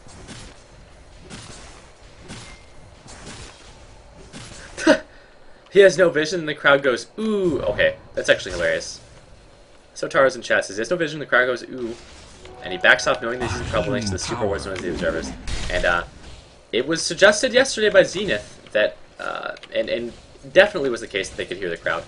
And I believe it was Puppy commented on the fact that you can hear the crowd at this international as well. So, the thing is though, Animage wasn't even in that much trouble because he's so hard to kill. Look how much they need to use just to kill his illusions off. And this is how safe the Animage feels. He doesn't even go for a heart. He goes for an Eagle Song. He's gonna be going for the butterfly. If you go this route, it's more aggressive. It's also more right click oriented. He needs to be able to right click fight this Morphling, who now has a Manta Style. So Morphling actually does damage now. But they know that Rosh is coming back relatively soon, so they want to get aggressive. Find a chance to get rid of this Aegis.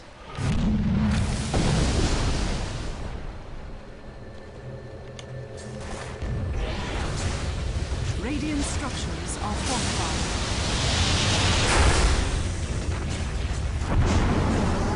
Dire's middle tower is under attack. And they're just killing the creep wave up. Dire's middle tower But it's not enough. Tower eventually does fall. Radiant's top tower has fallen. That's a free tower for IG though, but Animage is doing his thing mid. Now, that's a lot of TP. Oh my gosh! Instantly, Tidehunter gets destroyed, and the rest of the TPs were cancelled. Tidehunter just got baited by his own team. Stellar's damage is insane. And he finishes up his butterfly. It's on the way.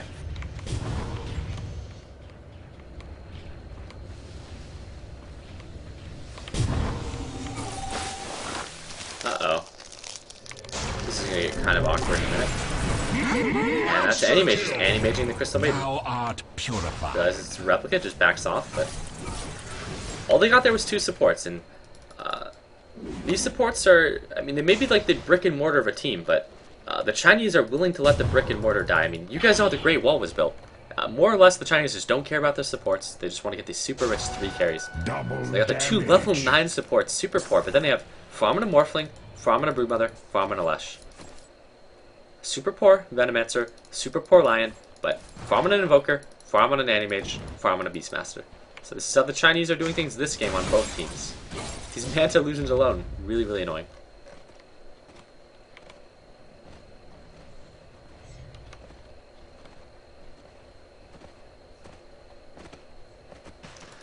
A lot of people like to think that like Sylar and Burning, etc. are just the master icers, etc. But really they play a role that ends up getting like 6 items. Whereas a lot of other teams just frankly don't, I guess. Here in the International, the teams that have all made it far are the teams that sort of play to this strategy, more or less. Look at that, 380 last hits on Animage. He has surpassed the 10 a minute.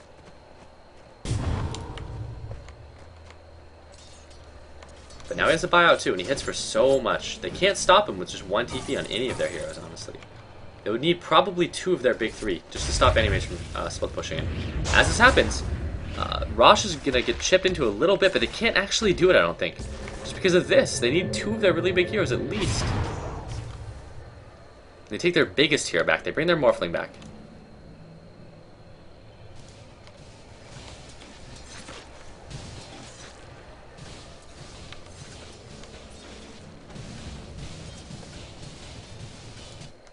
And this is Chinese Dota. But looking at the Animage's items, it doesn't even feel like a 38-minute game. It feels like the game is lasting. Oh my gosh, that's a dead Morphling! How? How did Morphling end up dying?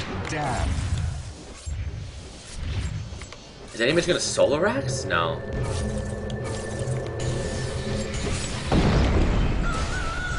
And Animage actually BKBs. I don't know what's going on right now, actually. Is he gonna try to get really greedy for the Lesh? No. Pretty much wastes his BKB, and that was his 9-second BKB as well. But I don't know how the Morphling manages to find a way to die. Obviously the Animage is like 20 times stronger than him. But still, it was just a fucking Animage. He didn't even have to ult! He didn't even have to ult to kill the Morphling. Morphling could have surged away, could have like morphed up, he could have replicated back. I don't know. I don't know how this happens. And he buys back. He buys back, but Animage already has the Aegis, so he's too late. This Morphling is a fucking retard. Can someone confirm whether or not this is the Morphling who played the, no, this can't be the Silver from the last game. He has successfully fucked up the game pretty hard. If you look at his net worth now, he is half of what Animage is. And at this point, LG would have to fuck up very bad to lose. This gold per minute graph has just gone wildly in the Radiant's favor, even with the presence of a Midas in a 20,000 experience lead. And this, the worst part too is this is almost all on Sylar. Like almost all 10,000 of this gold. And unlike the LG that we saw last game, I think that Sylar will probably not lose the game with this much money. And Aurora goes down on Drought, but that's a really good Ravage. No BKB up for Animage either. Now he BKBs, and that's another dead Morphling. He's gonna look for a target to Mana Void. Who's he gonna be? He's gonna BKB up on Lush. He's not gonna be able to Mana Void. He's not gonna have to now though. That's GG. They know it's over. They can't win a fight. Animage could 1v5 at this point. And Chinese though, absolutely no fighting spirit. No fighting spirit at all. I mean, this disgusts me. This Chinese Dota. They give up. They haven't even lost their axe. No fighting spirit. But it was the Scylla? Oh man. This Morphling was the Scylla from last game. Someone can confirm? You guys? Okay, you guys confirmed. Okay. Well, this has to be a very embarrassing day of Dota for the Morphling. So, you guys all say it's the Scylla. That's kind of sad. Honestly. Because this guy has fucked up 2 games in a row. His team is not going to be happy. He's going to get flogged extra hard. He won't be getting... Uh-oh, and all the teams leave their booths.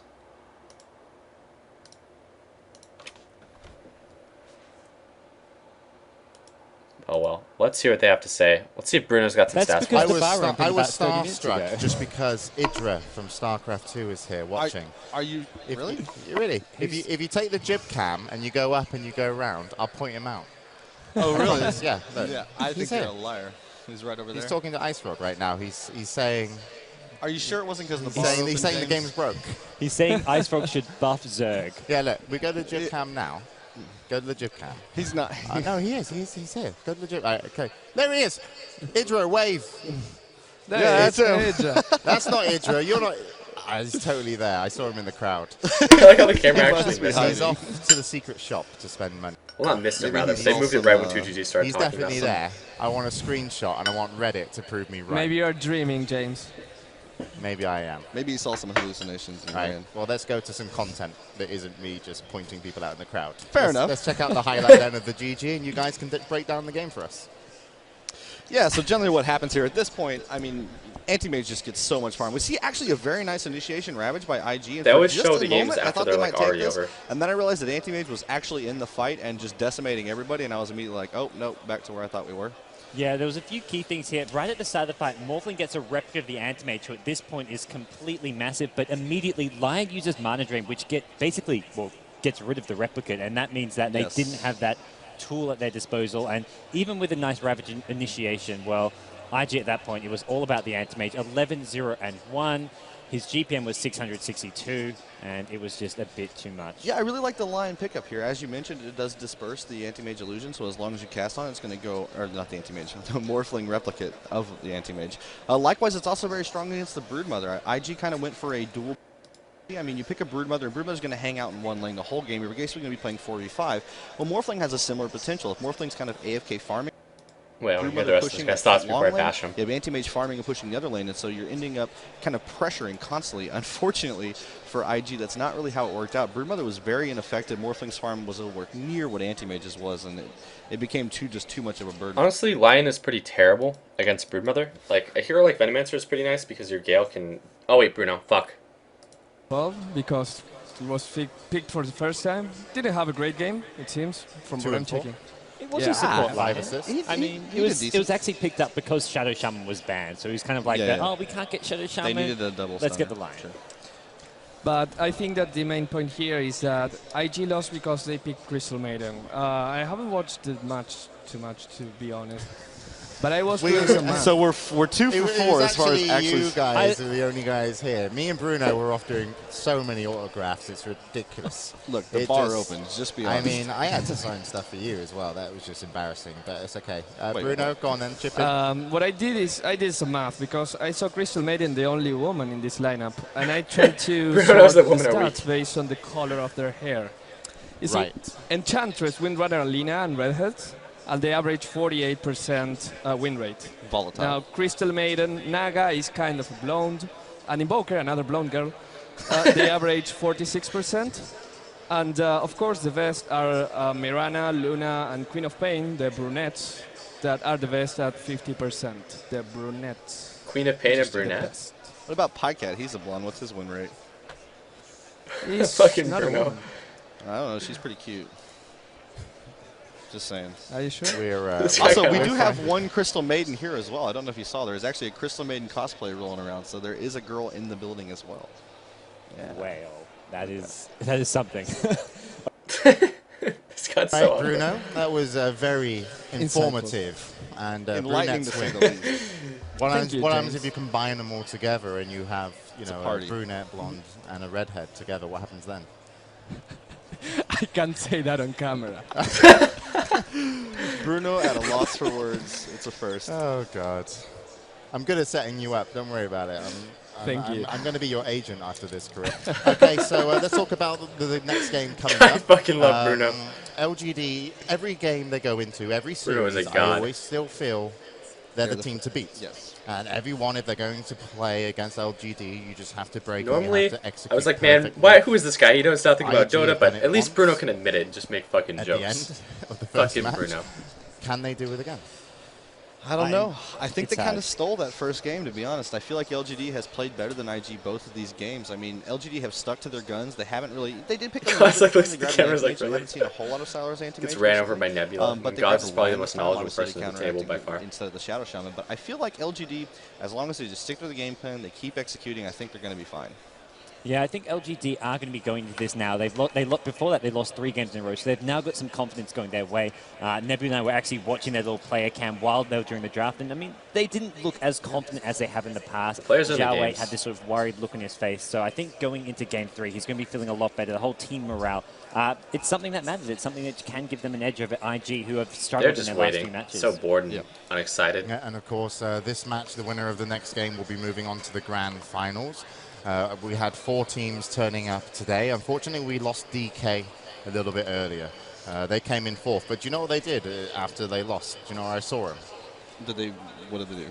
Well, Pretty actually, hard they're for probably Bruno, really who angry, isn't. but I actually saw him go to the secret shop, and they started buying Dota 2 swag. Well, they have 80K now, Yeah. so they can buy a lot of Exactly. swag. They just walked up and be like, how much Dota 2 t-shirts can I get for 80? Now, a quick note though, I don't think that Lion is actually terrible against Broodmother because your Spike costs a lot of mana, and all of your shit costs a lot of mana. Whereas like someone like Venomancer can do a lot of damage at level 1 with a Gale. It costs 90.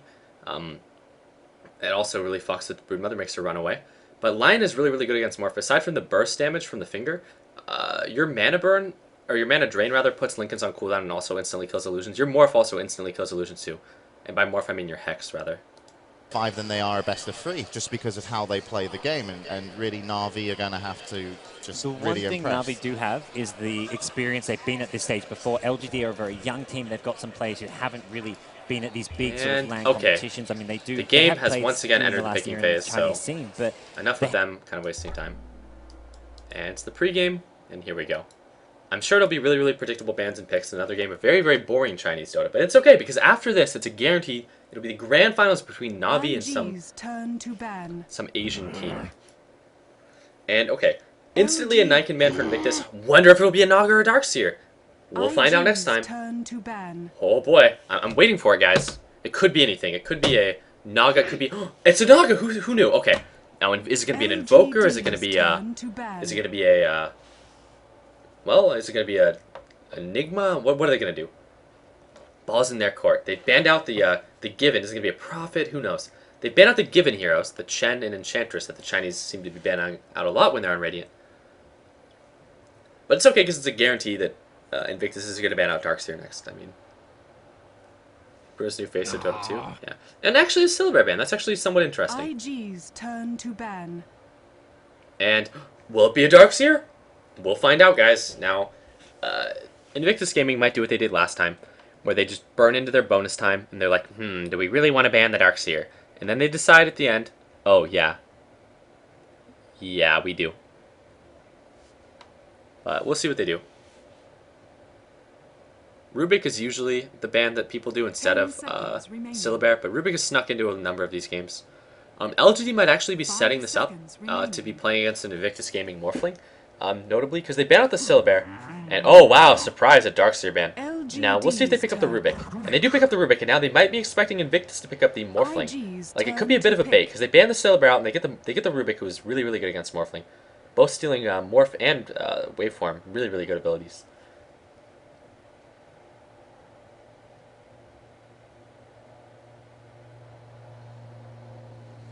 And we'll see. I mean, they still have a Leshrac, they still have a Tidehunter, they still have a Morphling. These are usually the picks that we see coming out in the first stage of picks. There's still Nature's Prophet, there's still an Invoker, and IG, if anyone, is going to be more inclined to pick up like Invoker Morphling than any other team in the tournament. Just because Ferrari has such a narrow repertoire of heroes that he likes to play. Like, Templar, Assassin, and Invoker are pretty much his big two. And that's Invoker, and let's see, will it be a Morphling? No, it's an Anti-Mage. Okay, so they don't go for it. They don't kind of take that bait. But that means they're kind of giving up Morphling. And a Chaos Knight, actually. Chaos Knight Morphling. So that's pretty standard. IG's turn to pick. And IG will probably look to pick up one of their supports. Maybe they'll pick up a Beastmaster, though. But they could maybe try to pick up one of their Tri-Lane supports, since you're pretty much obligated to Tri-Lane and Anti-Mage. But this is already going to be kind of an interesting game. At least more interesting than the other ones, because the lanes are more aggressive for LGD.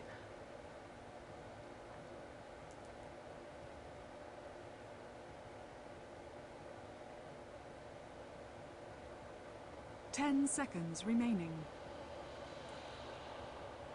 And they're waiting on it. 5 seconds remaining. Beastmaster would be another solid pick, but that actually means that they're not going to get any of the Tri-Lane supports that are really considered to be like top tier. They're still tied in the pool as well. But Anti-Mage Tidehunter Tri-Lanes are meh. But at the same time, running a Morphling or Chaos Knight Tri-Lane is really, really deadly.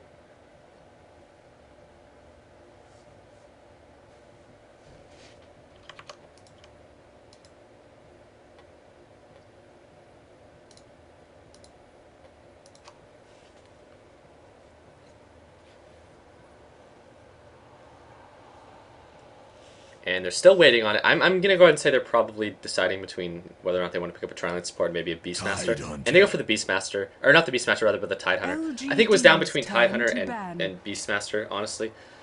Again, Tidehunter Anti-Mage lanes are pretty meh. But at the same time, Tidehunter's just like such a top tier hero in general that no team really wants to pass it up. I wouldn't be surprised if LGD actually banned out the Beastmaster in this round of bans. Beastmaster is an insanely good hero against Morphling, but yeah, I mean, stealing a Ravage though is really hard. Just because, I mean, Dendy can do it, but Dendy is fucking Dendy. If you catch the Rubik in your Ravage, it's obviously you're gonna, you know, he's not gonna steal it. And short of that, he has to be in a very specific location, like just out of Ravage area, but just close enough that he can like force staff or blink dagger in to take your Ravage if he wants to actually get it. You have to be so good to be able to actually steal a Ravage, or the Titan has to be so bad. It's one of the two.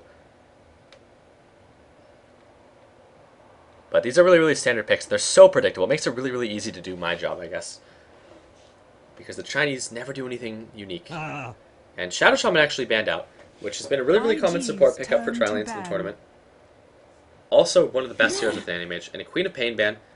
They probably think that LG is going to run a not a Rubik mid. Maybe they're going to use a support Rubik. I'm not really sure what LG does. I know that some teams do the Rubik as like a mid, but that's only when they have like a Rubik player.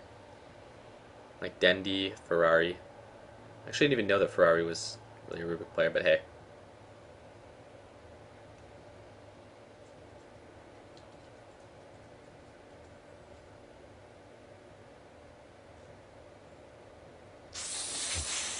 And there's a Venomancer ban. Venomancer obviously very potent Tri-Lane support. LG just banning out those Tri-Lane supports. Nature's Prophet ends up getting banned last. LGD's turn.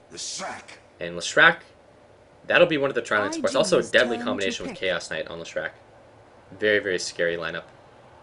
And this is when Invictus has to pick up a Tri-Lane support, but from a very, very limited pool of Tri-Lane supports at that. They could also pick up an offlane. They could go for the Beastmaster as well.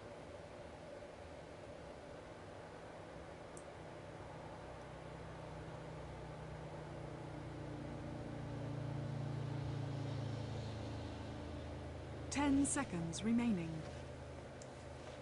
On a scale of 1 to 10, how hot is Idra? 5 seconds remaining. What a boss. Idra coming to the International. Time.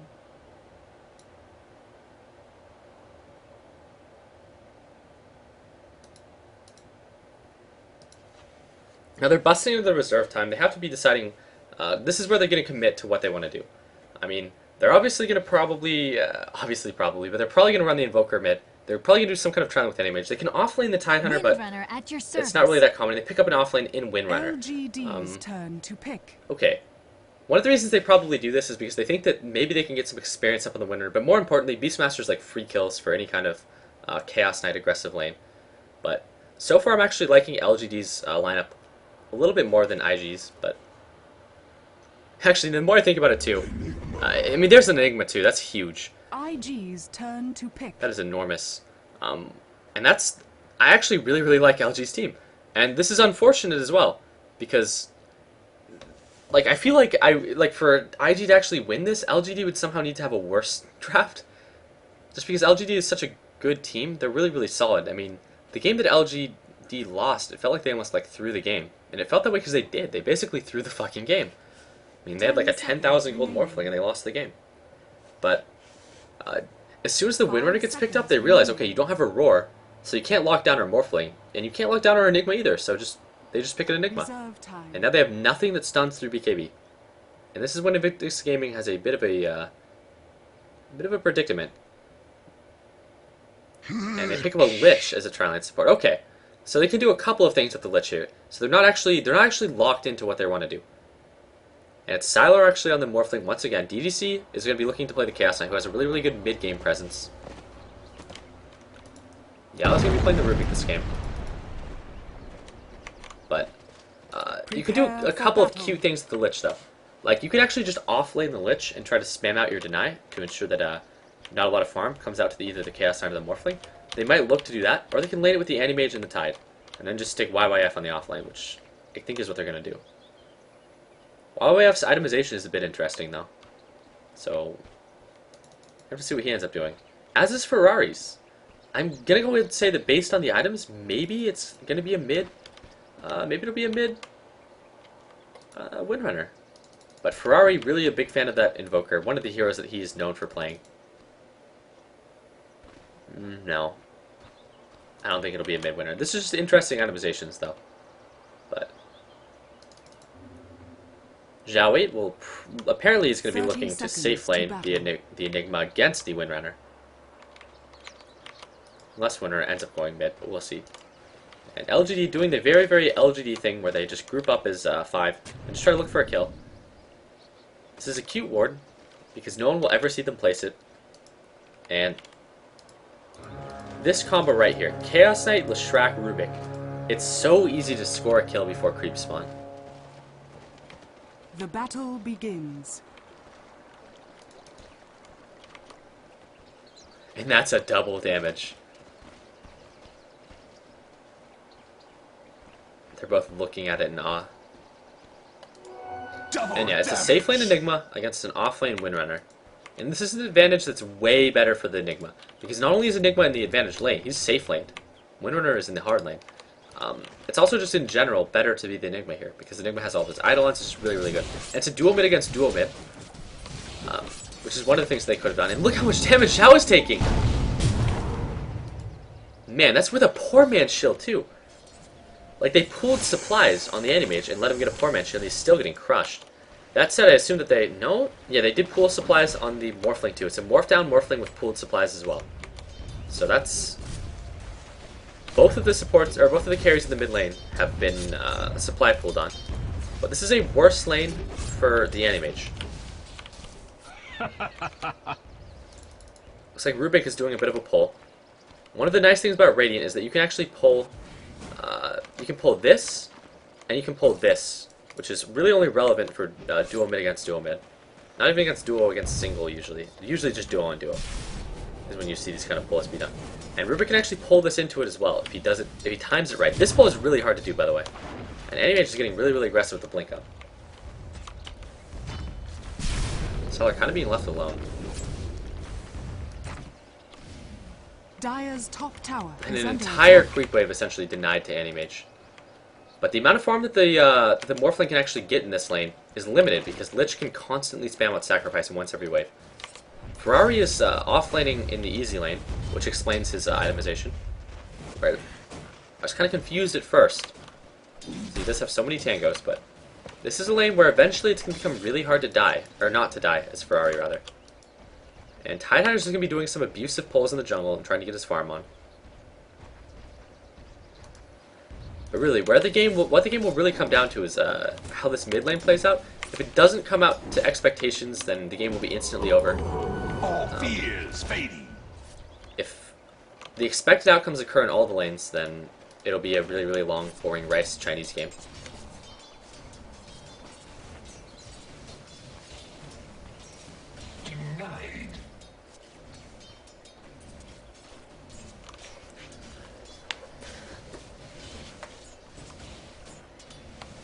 And DD is just sitting on mid. They're probably going to see if they can get some kind of initiation onto the Lich.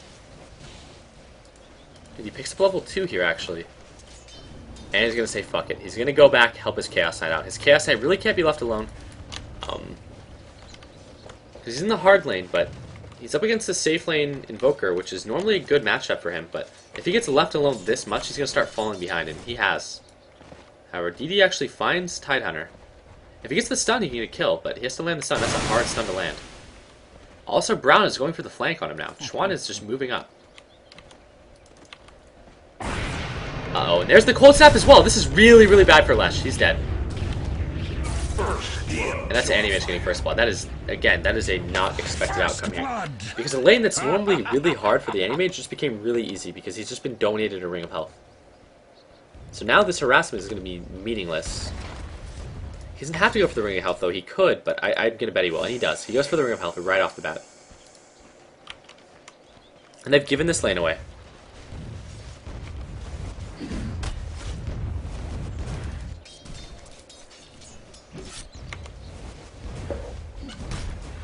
And DDC has picked up like one last hit while being left alone against Ferrari.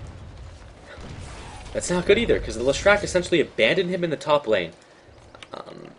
And Salar actually gets the double damage. That's really big. But essentially he was abandoned in top lane for like a minute, and then Leshrac died, so he was left alone for like a minute and a half. So this went from being a matchup where The Invoker isn't supposed to get a lot of last hits, but he's supposed to get a lot of experience. And Chaos Knight is supposed to get free farm and free experience, to being a matchup where the Chaos Knight is disadvantaged because he's soloing a hard lane against an Invoker with a Tide that's unaccounted for. So that's really, really awful. Also, Animage got first blood. So far IG is actually in a good position here, which is great because I want IG to win, because I think LGD is the better team. And I want Navi to win overall. So I morphs down a little bit more. Usually Morphlings like to hang out around 511 HP. Sometimes a little bit more. I mean, Sally has one more strength than is generally done.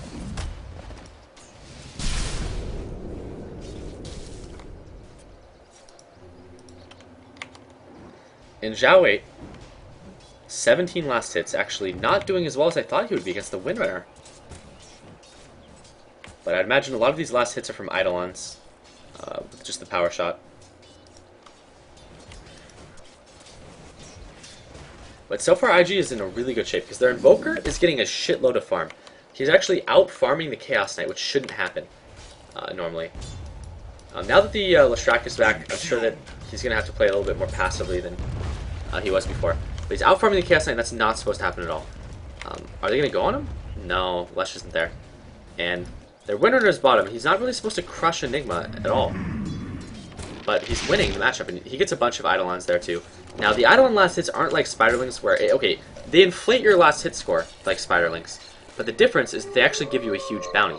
So, it's not as deceptive as when you see a hero that's like, they're not supposed to win against Broodmother, but they have more last hits. Like, he actually has probably more farm. And if you look, he's sitting at 250 gold per minute up against 300, so he's actually winning that lane. And the mid matchup is actually going in their favor as well because of Animage. So they're winning across the board right now.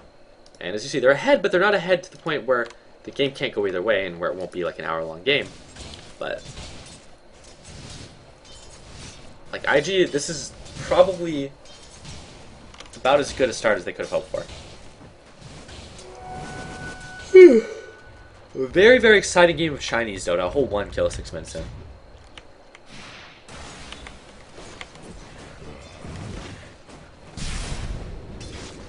At this point, I think I have 370 sleeping viewers. I think I ran 1 commercial day, so I won't be able to feed my family, etc. Something I always use. And Chuan TPing back to mid. Doesn't want to leave his Animage alone for too long.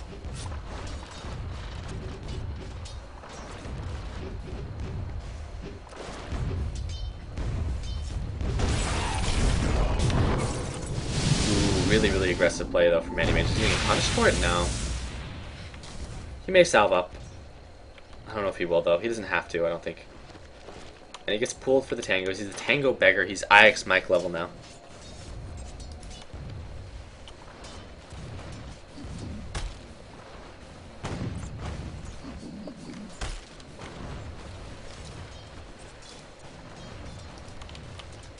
Still, absolutely no aggression from the Chaos Knight Lush lane. This lane needs to just own the Invoker. But they're not. Now they gotta be afraid. They got the fear in them.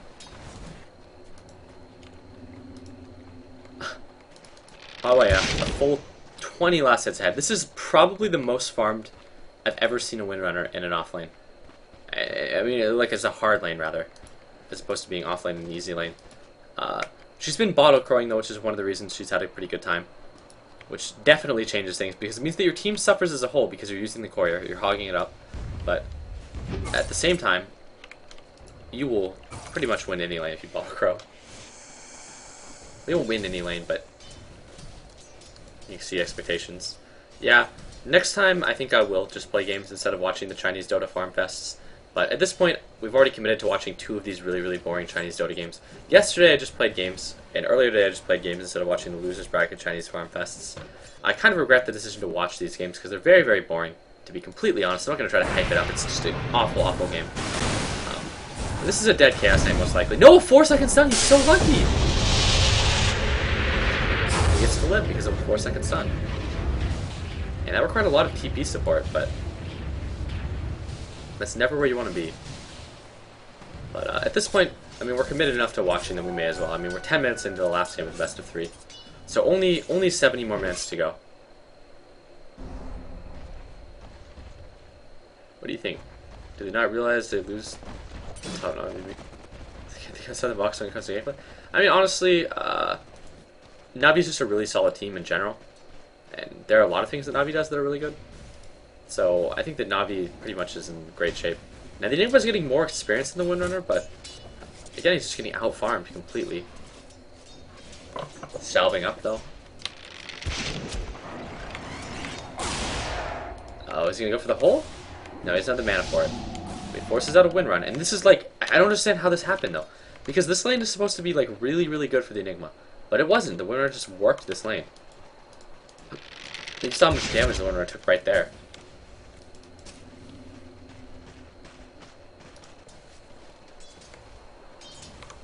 Enigma most likely going to be going for that Tranquil Boots Soul Ring.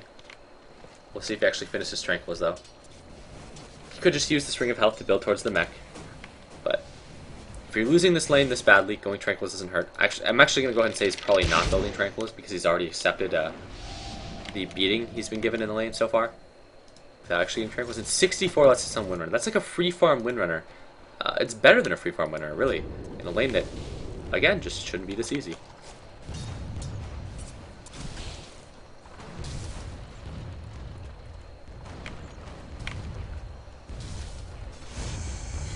Harney's story time. I can put you all to sleep. Alright, chat, have I ever told this story about the red ants and the black ants on my stream? You guys ever heard that one? It's a beautiful story. Denied. Dire's No, bottom you haven't heard it? tower Okay, is under guys, we're gonna go to Toby 1 for a Dire's minute. structures are Because we'll just watch fortified. Toby 1 try to make this game exciting. Now, looks like there may be a little bit of action. We'll wait a second. No, it's just, they're just gonna back up. Chinese cut and run, etc. Yeah, there's gonna be some kills. Nothing much to see here. Okay, enough of that lame shit. They're just gonna get a tower. I mean, we know what's gonna happen at this point. But anyways, at the old house I used to live in, there were a lot of insects everywhere. And I don't mean like a dumpster house or whatever. It was a really, really big house. Like, we had a lot of money when I was young. And, there was this divide in the property. We had two types of ants. We had these black ants and these red ants. Now, the black ants were slightly larger than the red ants. The red ants were actually kind of small, but there were a lot of red ants, so it was pretty well balanced. There were also a lot of like potato bugs and other like things for the ants to murder. Now, the red ants were like savage killers. They were more on the neighbor's side of the property. They would come over and they would just murder everything. It was not uncommon to walk outside and just see bugs just getting killed. And then there were the black ants. The black ants again were slightly bigger, but they were like, they would take out the red ants pretty easily in the fights because their nest was like, I guess, closer to the middle of the property. But anyways, one time I was gonna go on a vacation, and one thing I used to do when I was a kid was I would do like these bug wars, like Regeneration. I would just find insects like millipedes or whatever, and I would just pit them against other insects really. And the red ants were like the champions. Like the red ants would always just crush everything because they were so fucking aggressive. You put the black ants on the leaf, and they'd be like, oh whatever. You put them with a spider, they'd be like, oh, whatever, let's just live and let be. And then the spider would murder them. But no, the red ants, they would just rip the legs off of them. I remember putting a spider on a fucking, on a leaf in the middle of a puddle with 6 red ants, and oh my god, they ripped all of its legs off, and the spider eventually died. However, one day I was going to go on a vacation, and I knew, I was like, okay, I want to see who's going to win. I'm going to have some red ants fight some black ants, etc. And I was just going to gather some ants. And of course, doing this, the black ants actually would win the fights against the red ants because they were huge. But one time I just grabbed one red ant and I was just walking over. I was walking over to the nest, right?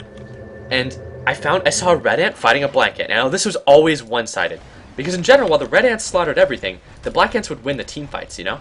But no, it was one black ant versus one red ant. I'm like, okay, it's going to be a dead red ant. It always happens. The black ants overpower them heavily.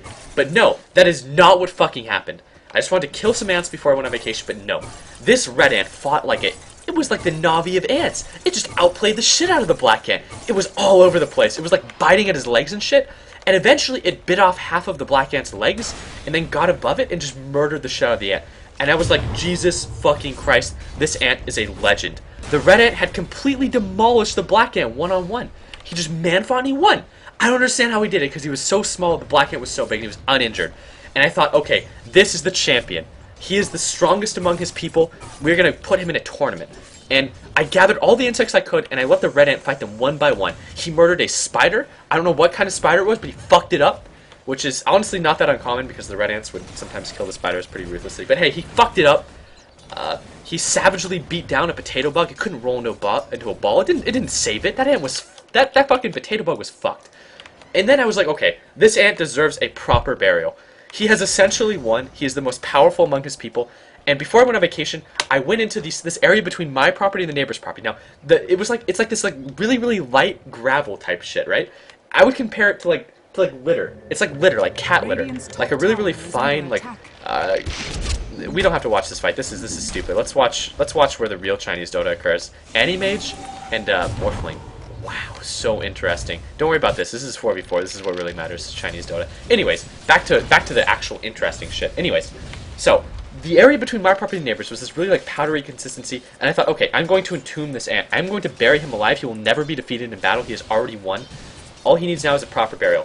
And before I went on like a 7-day vacation, I buried this fucking ant into I buried him into the area between the property, and I came back and I marked it too. I put a little flag because this is where he died. He needed a proper burial. You don't just slaughter that many insects and just get. You're not the nameless warrior anymore. This ant needed a proper burial. And I come back from vacation 7 days later and I see the flag and I'm like, okay, I guess I'm gonna bury him up, or I'm gonna dig him up. We're gonna see what he's like. And he was alive. 7 days later, this fucking ant lived. He slaughtered the black ant. He killed the spider. He murdered everything in his path, and he was still alive. And I was like, oh my fucking god. This ant isn't an ant, he's a god. He is a fucking god. And I was like, okay, you know what? He's deserved to live. His willpower is just ungodly. I can't kill him. I can't bring myself to kill this ant. And I brought him back to the red ant nest. And at this point, it's important to note that he was covered in the dust. He didn't look like a red ant, he looked like a gray ant. And I bring him to the desk, or to the thing, and immediately, upon returning him to the nest, a couple of ants come out and just check him out, right? And like 2 ants come out and they start like feeling him up with their like fucking feelers and shit, right? And then all of a sudden, like 3 more ants come out and they fucking tear him apart. They rip his fucking legs off. They rip one of his antennas off. They rip his fucking head off. And he's just sitting there in pain, like betrayed. He is the strongest of his people and he gets betrayed. He just gets murdered by his friendly ants. Like, they just tear him apart for no reason. The best of his people. They just come out. And I would assume it has something to do with how ants identify one another, not actually the coloration. But as a kid, I was like, they mistaken him for a black ant. But they just destroyed him. And I just remember seeing his fucking head. His just head, like, biting while being decapitated. And just the agony, the betrayal in that ant's fucking like soulless ant eyes as his friends just killed him ruthlessly, and that was it. And then from that point forward, I became a black ant fan. I mean, I was really won over by the red ant, but I mean, just seeing it, how his comrades had just mercilessly killed him. Holy shit! I murdered so many red ants in retribution, and don't worry, guys, there was justice. Every single one of those ants, of those red ants, met retribution, and. You know, I said, okay, you killed the red ant, you killed the champion, you killed the William Wallace of ants, and you know what? We're gonna see if you guys can man up like this ant. And lo and behold, none of them were able to 1v1 any kind of black ants. Every single black ant just ruthlessly destroyed them. I don't know if you guys have ever seen an ant fight, but it's usually fairly one-sided and very brutal. But yeah, that is the ant story. You guys wanted a story, and now we're back to the 18-minute game where there have been 3 total kills. Chinese Dota. Very, very interesting. So thoughts on the game, guys? Thoughts on the story? I hope you guys liked it. You wanted a story, that's the story. It's story time with Barty. There you go. And this is a dead CK. Wow, guys. We're up to the 4th kill. It only took 20 minutes. Listen again, thanks, guys. I don't have any more stories for now. That's it. Maybe some other time. Everyone is probably asleep because of the Chinese Dota. And surprisingly, a lot of heroes are actually getting farmed this game. There's a slight lead for the Dire, but it's not hugely significant. I get the feeling, though, at this point, Animage is just going to Animage them. However, Animage is pretty poor as far as the Dire heroes go. Windrunner, really, really rich. Really fucking boring game. I completely regret even watching any of these. Still boss scorpions are. Ants are small time? Oh, man. I actually have a scar on my hand from one time just fucking with an ant, because you'd be surprised, but ant bites really hurt, and they continue to bite after you pull them off of you, because their heads will be the last ones to go.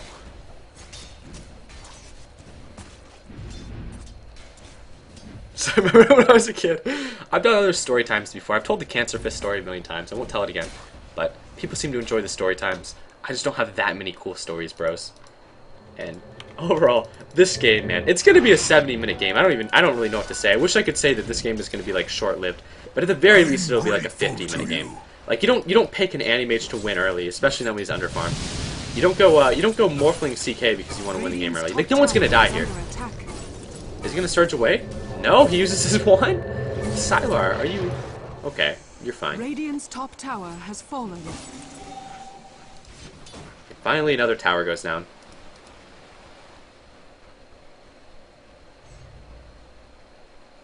Radiant's top tower is under attack.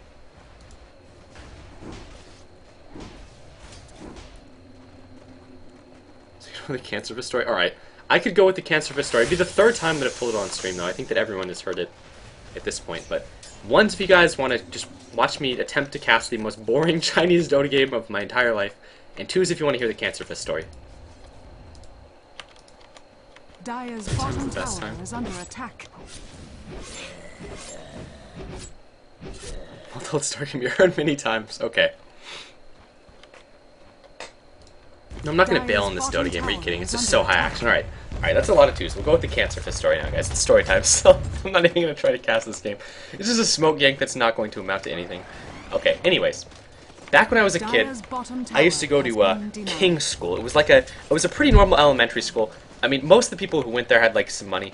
But it was just, like, it was all white kids, and everyone, it was a really, really stereotypical, preschool. It looks like this is going to be a dead anime, so there's nothing he's going to be able to do. We're just going to turn away as Zhao dies. I can't bear to watch. There's going to be a team fight, but we're going to watch Morphling farm. That's what the game is about. Anyways, we're going to hero chase on Morphling. This is probably the most exciting the game is going to get. Basically, it was like an all-white elementary school. Everyone was like normal, but it was kind of stereotypical in regards. There was like the schoolyard bully. I don't know if it was preschool. I think it was elementary, actually, not preschool. But anyways, regardless. There was a schoolyard boy, and this bully's name was Michael Libro. He was kind of a dick.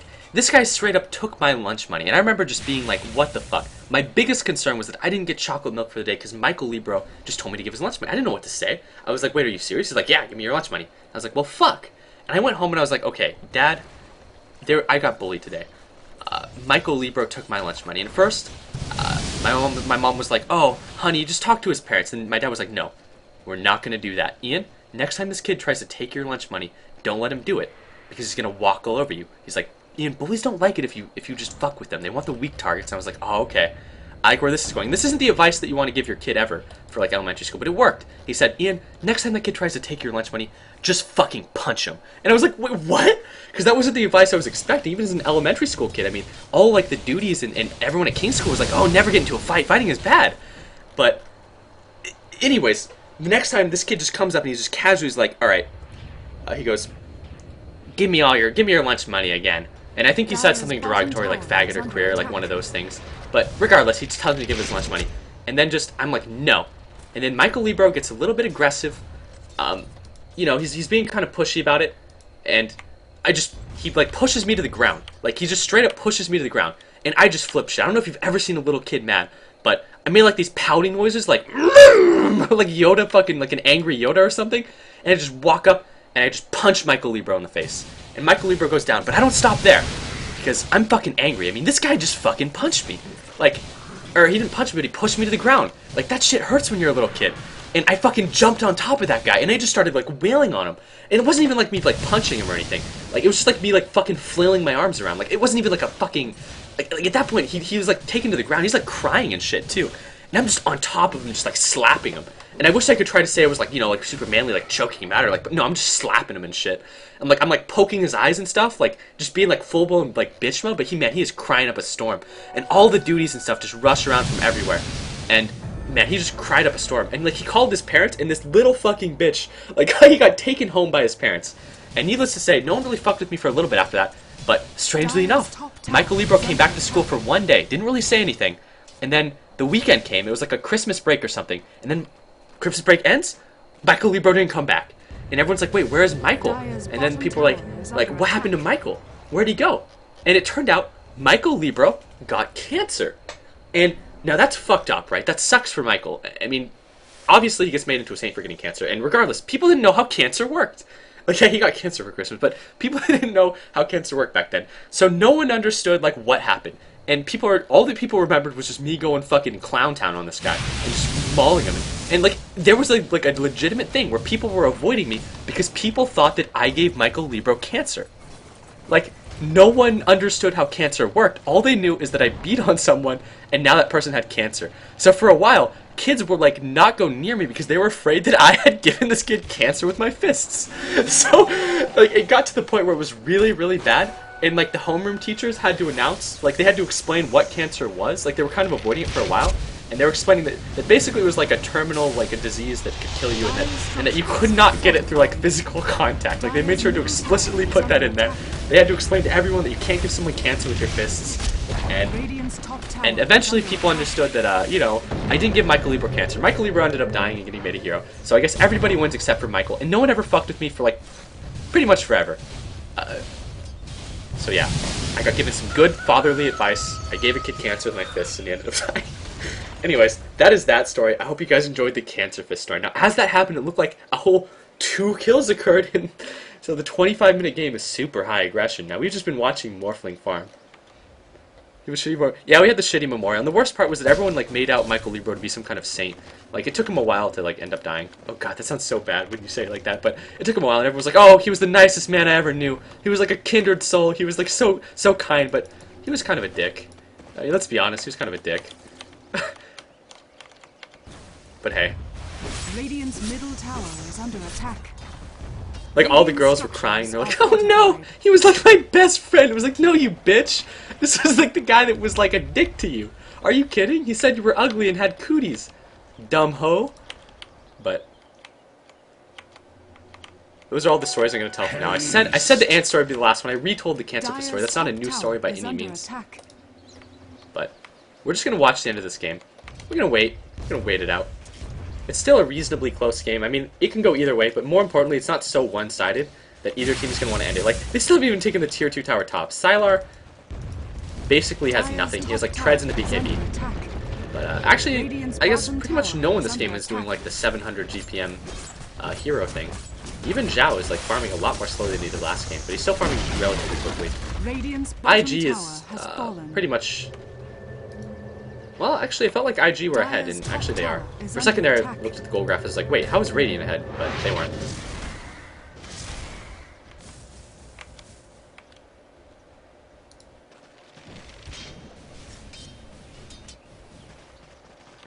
Radiant took away. Radiant's middle tower is under attack.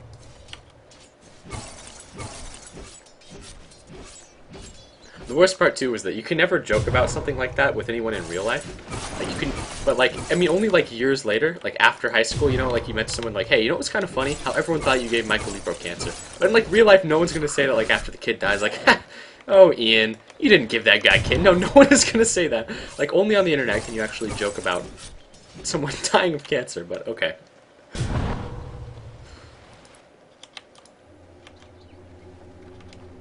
Let's start with the mock school shooting. That was kind of just me being a dick, but I guess mildly entertaining. How I got into Dota? Not really entertaining. I just got into Dota because I played Heroes of North when it was in the beta. I was playing some MMO called Darkfall. You know, Darkfall was a great game. Okay, we're gonna go into a story about Darkfall. You know, we'll go that way. I can tell the mock school shooting one if the game goes on to 70 minutes. How about if the game goes past 50, I'll tell the mock school shooting one again. But for now, we'll just go with the Darkfall story. Now, I don't know if you guys actually know what Darkfall Online is. I'm gonna bet most of you don't.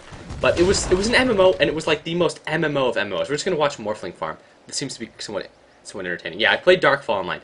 Now, the concept behind Darkfall was that it was supposed to be like a no-grind game. Like they were selling it on the premise that you could instantly hit like the max skill and everything. But it ended up being just the opposite. The game was all about the grind.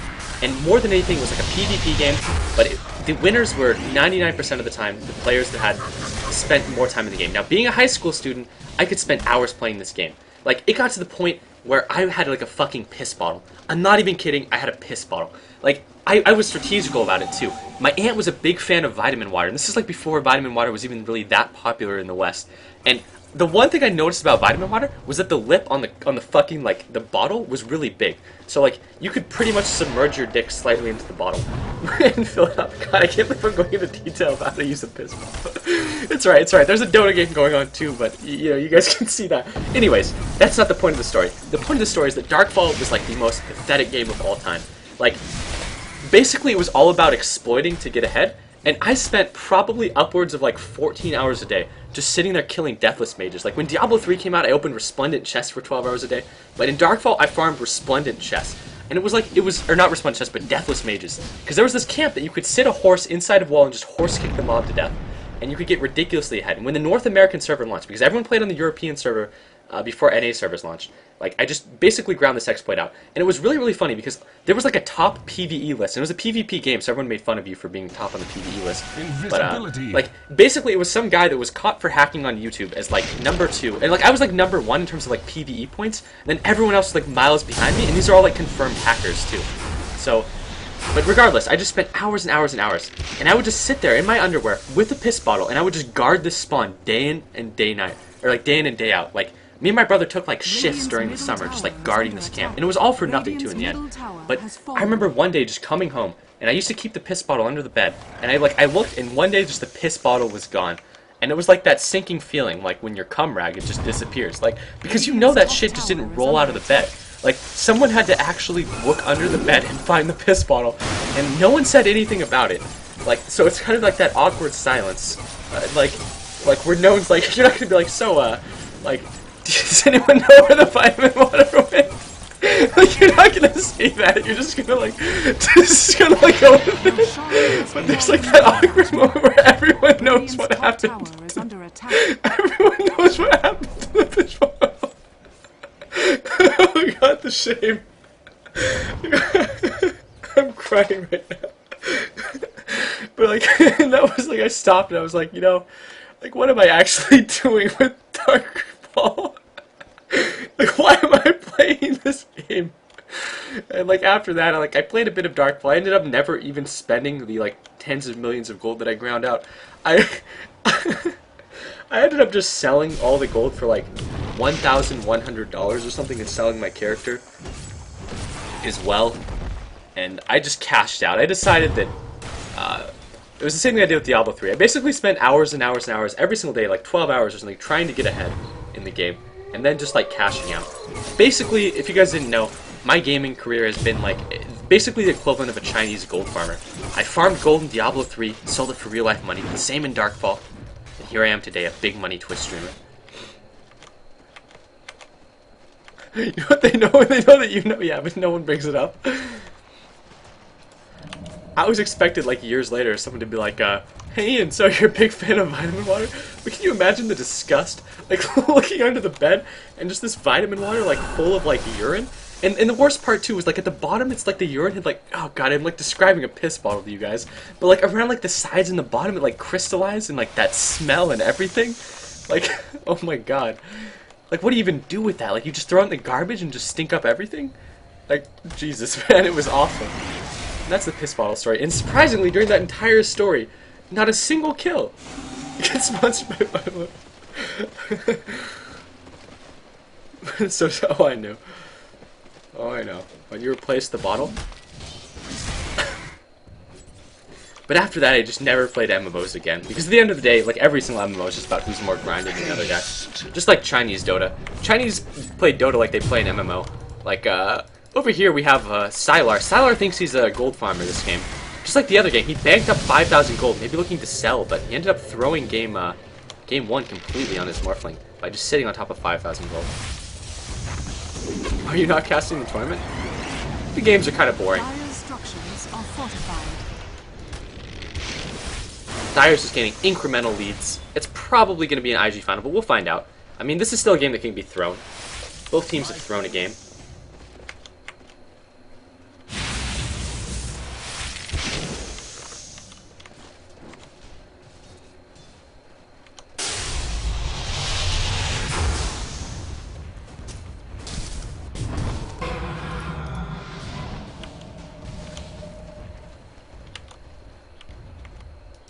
Nothing really going on. Kind of just a stalemate. Leshrac doing the same item build that Leshrac has done like every game. Same with Enigma. Pretty lame guy. Chaos Knight. Going for that BKB. Nothing really special here. Notably, though, a lot of cloaks have been picked up, which is not really something you see every game. Just this many cloaks to deal with the magic damage, but still. And that's probably it. No, Windrunner will be fine. And the sad thing, too, is that unless they get a lot of kills, it's just going to be a tower. No tower, even. Radiant is trying to push, but they're taking a dumb newbie risk. To nature's foulest cloister. They're not even really ahead in any way. Anyways, just going to Anti-Mage him. This is probably a dead Enigma. I mean, he's just waiting to get Anti-Mage ulted. Anti-Mage will decide he's not even worth it. Is this real? Am I? There's frost in your eye. We went and Valfly off. I'm not really like a huge part of the Dota community. Needless to say, sitting here watching the International telling piss bottle stories is, it's a bit different than being a Purge gamer in a way. So, I know that with a lot of the people that it was just kind of like the big professional elements of the community that Valve decided to kind of incorporate into the International, not the other way around. But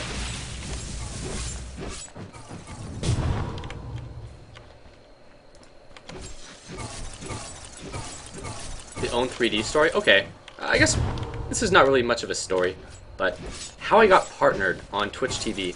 It was a long time ago when Dota was like just barely a thing on Twitch, and Own 3D was kind of competing. Like a lot of the bigger streamers like Dendy were streaming on Own 3D, and like Sing Sing wasn't even really streaming at the time. I guess Blitz was streaming, he just had started. There weren't really a lot of streams in general, and both Own 3D and Twitch TV were competing to see who would end up being like the premier Dota website. And like at this time, like I really didn't like I didn't know if there was like money in streaming. I didn't really even know what I wanted to do. I just knew that I wanted to get partnered on Twitch TV and the quality options and such. But I realized that Own 3 and Twitch TV were really competing. So I did the biggest lie I ever told. Basically, I knew that both of them would want to become the premier Dota streaming website. So what I did was I sent a partnership application to Twitch TV. Now at the time, the partnership requirements were something like you had to have a consistent like 300 viewers. It's 400 now, but at the time it was 300, and I was averaging like 170. So it was like nowhere near the actual requirements. But what I did was on stream, I sent in a partnership application to Twitch TV, and I said, I was like, hey, look, I'm looking to get partnered. I know I don't meet up to the standards, but I've been offered a contract from Own 3D, and if I don't get partnered here, I'm just going to accept Own 3Ds. And of course, this wasn't even true. Like, I just asserted it a bunch on stream later. Like, but Twitch TV really had no way to confirm whether or not this is true. Like, they're not going to just ask Own 3D, like, hey, did you guys offer that Barney guy a contract? I mean, he had a good number of viewers. And, like, no way is Own 3D going to be like, oh, yes or no, because they're competing. And furthermore, they're not going to ask because, well, then they might actually do it. But I ended up just saying it a couple of times on stream, because one time I looked at my mod list, and I saw like one of the Twitch TV, like, staff members, and this is when I just decided to, like, just go with it. Like, I mean, I actually saw the guy in the viewer list, like, before I even sent in the partnership application, and I just sort of talked on stream about how I got, like, an offer from Own 3D. You guys might even remember this if you watched the stream way back a long time ago. And I just sort of went on about how, like, you know, like, I would just accept whichever one, like, you know, I'd see if Twitch TV would do it, and if they wouldn't, you know, I was like, oh, whatever, you know, I'll just accept Own 3Ds. And I see the guy in the mod list, or in like the admin list, not the admin list, rather, but it was like I don't know if it was staff or if it was administrator. I think it was staff. Twitch TV has a lot of administrators, but I'm pretty sure it was just a staff member. But anyways, I kept saying it. Like, I said it over and over and over on stream. Like, every day I brought it up, and because there's like a period where they're reviewing the contract or whatever, or the partnership application. Anyways, long story short, if you guys don't know, Kelly Milkies, I don't know if you guys know who Kelly Milkies is, but Kelly Milkies is a very questionable community member. I'm sure that you guys probably have heard of her. Also known as Carrie Milkies. You may have remembered her in the StarCraft community for calling out the Bane Ring bursts, the Harrian Rambais. Like, anyways, she's actually the community manager for Own 3D. How that came about, I have no idea. But I ended up getting like a Skype message from Kelly Milkies. Like, and this just goes to show like the volumes of like the lack of communication, not only between Twitch TV and Own 3D, but in Own 3D itself. I had told this lie enough times that I had been offered a partnership by Own 3D that Kelly Milkies believed it. Like, she straight up messaged me on Skype and she was like, so, like, what are your thoughts on accepting our contract offer? But there was no contract offer! Like, this was just something that I fucking made up. Like, this never happened. But the Kelly, the Own 3D community manager who's in charge of, like, I mean, isn't she in charge of offering the contracts? Like, sent me a fucking message on Skype. I'm not even making this up. I swear on my life that this actually happened. In fact, I wonder if I can, like I have Kelly Milky's added on Skype. I don't know if I can actually see that, but she's on my Skype list. I played Dota with her too, but this actually happened. Like, yeah, see, she's Own3D community manager. Like, she straight up sent me a message on Skype and was like talking about like the contract offer. And like she's like, so what are your thoughts on it? And then she's like, we have like after parties and stuff, and like just like really stupid shit that wouldn't sell anyone like a professional element on like actually using Own3D. But then it dawned on me like, holy shit, I've convinced Own3D that I've been given a contract offer. And then like the next day in chat, that same staff member that was like in my channel before, where I like who originally kind of prompted me to make this up, like he comes and he's like, hey Barney, check your emails, smiley face. And I was like, oh man, this guy gave me a smiley face. I'm in the money now. And I've been given the contract offer. And like from that day forward, like I never had 300 consistent viewers, but I ended up getting partnered. Eventually I took out the quality options because I don't make enough Twitch bucks to be worth the bandwidth, but still, that is how I swindled my way into a contract with Twitch TV. I totally outplayed them. Barney, there's a staff member watching. Uh-oh, there goes my contract offer. But at this point, though, in all seriousness, I do get enough viewers that, yeah. But I just thought that that shit was fucking hilarious. And I can own up to it. Like, it's like the same thing as when you get pulled over by, like, a police officer. You don't tell the truth. You just say what kind of works out for you. Easy.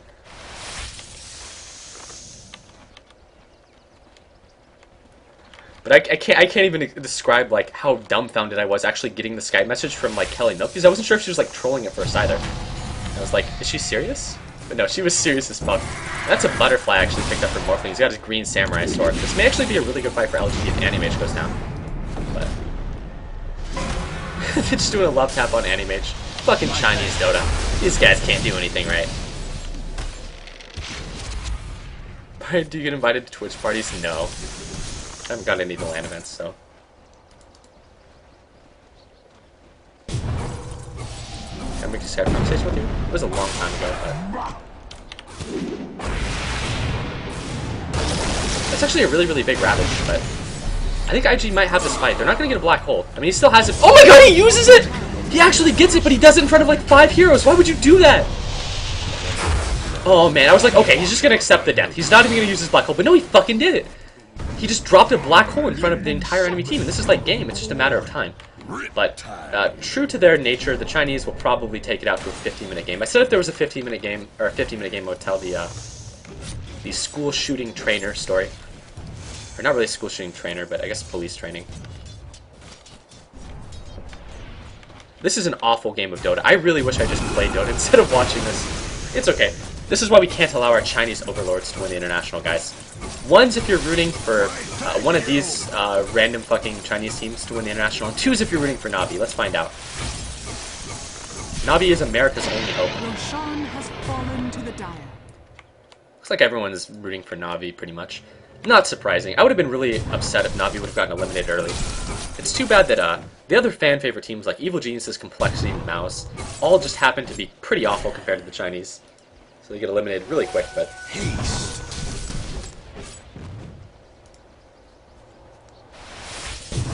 I feel like this game is a matter of time. It's still not such that they can't throw it, but like, come on. Is it really, can you fuck up a 30,000 experience lead? I don't think so. I think that's really hard to fuck up. I don't think IG is going to be able to fuck that up. Like, they have farm on a Windrunner, they have farm on an Invoker. Invoker even has a fucking Reaver. And Anti-Mage is super farmed as well. Whereas the other team just has farm, a little bit of farm on a Chaos Knight. Really not that much at all. A little bit of farm on Enigma. Not really that much at all. And a pretty decent farm on Morphling. But Morphling has been playing the single-player game. Sylar going for that swords build. Like, he's 0-0-1. He's basically been a part of 1 kill, which means that he has 50% kill participation, which is... This is more kills than you expect from a 43-minute Morphling in a Chinese Dota game.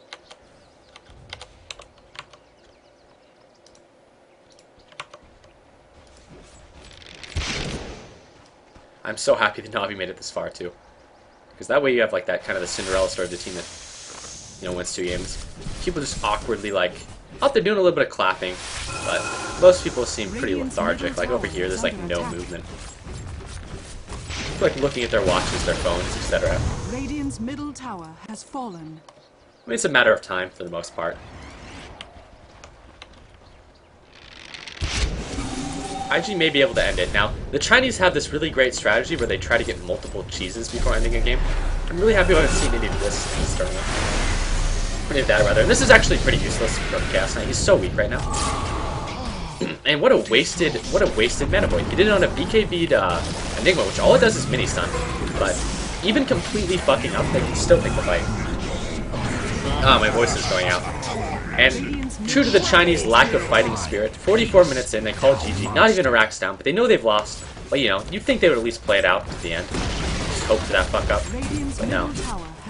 Again, zero fighting spirit whatsoever for the Chinese. This isn't even the first time the Chinese have GG'd without even being a racks down. That said, they probably lost it, but you would like to see that much of an effort. And this is the foot that Animage just completely stomped with.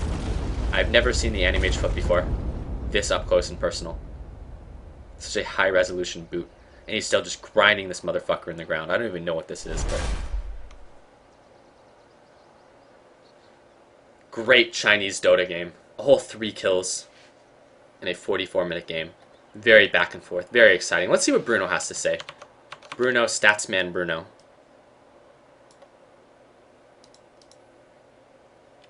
This to IG as well as LGD. Take a big bow on the stage. Great friends, great competitors. Down, get the fuck off of the stage, losing team. Back shortly for the grand final. You'll want to stick around for that. In the meantime, back to Too Good and the boys. So there you have it. IG will be advancing to the grand finals where they'll play Na'Vi in a best of 5. LGD beaten a lot today.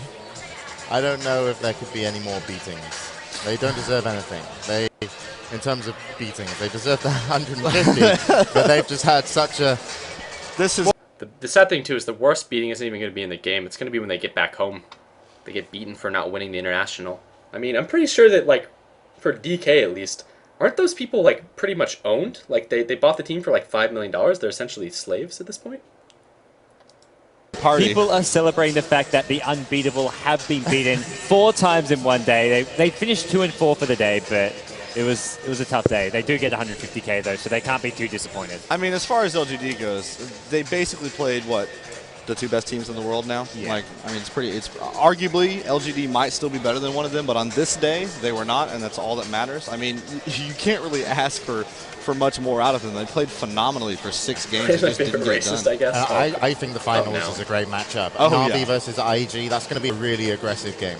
Yeah, I mean, I had IG again coming into the tournament. Unfortunately, I jumped off the train and onto the LGD train, and immediately I crashed into a wall. So, I suppose... Yes, immediately crashed into that wall after going 19-0. With Toby as well, predicted the IG win, who fantastic commentating from Toby. Great performance, and for me, for IG, it's been a real team effort as well. I mean, we mentioned LGD; they play well together, but Na'Vi, there's a lot honestly. of unnoticed names in this IG. Not even like fanboying. Like Na'Vi has a really good chance of actually winning as a whole. The Tidehunter, and he plays them damn well. YYF, that side lane solo specialist. That game he was on the Windrunner. The previous game he was on the Panda and Brewmaster. He has been a star. I can't stress enough. He's died like twice in the last 2 games. Yeah, YYF MVP of this series for sure. Bruno, are you agreeing with them or dancing? I can't hear you. Do you want to borrow my pen? Bruno's ready for a rave.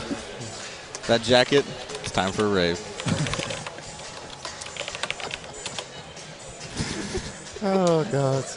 All right, so, yeah, the grand finals are up next. That's all you guys need to know. We're going to keep the panel open, apparently. We're going to stay here. Valve have asked us to make sure that there's at least a nice 30-minute break to make sure that the team that's just played has a break before the grand finals best of 5, because otherwise they would come in with a huge disadvantage just off fatigue. All the games today, even though it's not a longer day of games, it's a much more strained. Did you watch those games? Well, those games. Okay, so there's going to be a 30-minute downtime. That's actually a really, really significant downtime between games. So I don't really know what I want to do here. I have to wake up Alia so he can be here for a drunk cast of the finals. I was debating doing a drunken high cast of the finals. I think that could be fairly entertaining. I could also just do a viewer game, but if I want to get drunk and high, I'm going to need a little bit to do it. So I guess we can decide if you guys want to go that route. So, I don't know. Thoughts, guys? think you guys would probably enjoy the Drunken High cast. I can tell it when I'm drunk and high. That could be entertaining. Alright, 1's for sober, 2's for drunk and high. There we go. We'll let you guys decide.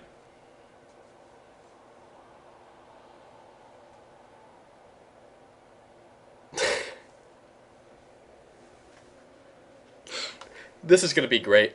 At least I won't be comparing myself to Toby 1 if this is what we opt to do. What I think I'll do is I'll go AFK. I fully expect to lose every viewer in this time, but it is necessary. I have to get in uniform for this. I think I'll also wake up Alia. Oh, he's calling me on Skype. Oh yeah, I just woke up. Hello, good sir. How you doing, man? Oh, you know, just getting ready to prepare for the finals, if you catch my drift. Okay. Wait, like right now? The finals are in half an hour, so you have a little bit of time. Okay, that'll give me a little bit. I guess. You get to be groggy and drunk. Don't I need like food in my system? No, you'll be fine. Well, honestly, okay. I don't know. Go ahead, chat. I like how there's Pudge on the screen. This is Fear, too. Shut up. I don't think I play like any Yeah. Best of 5. We could be here for 5 hours. You could be here for 5 hours, bro. This is Navi. Good point. This ain't no Chinese Dota. You need to forgive me because I'm really fucking out of it right now, so just gonna throw that out there. Give me like a 20-minute warning, cause I also wanna like. I'm gonna be out of the house for a bit. Oh, okay. Alright. Well, in that case, do you want to just like call me back later, or like how's this gonna work?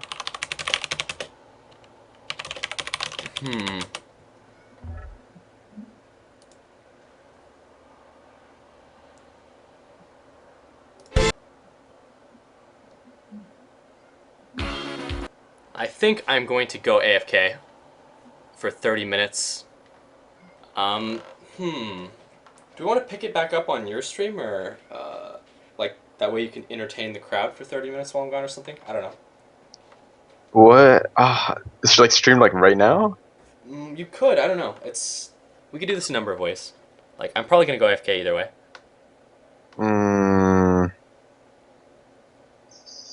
Can we do it on your stream? Okay, fine. We'll do it on mine. Okay, I'm gonna be back in a bit though, guys.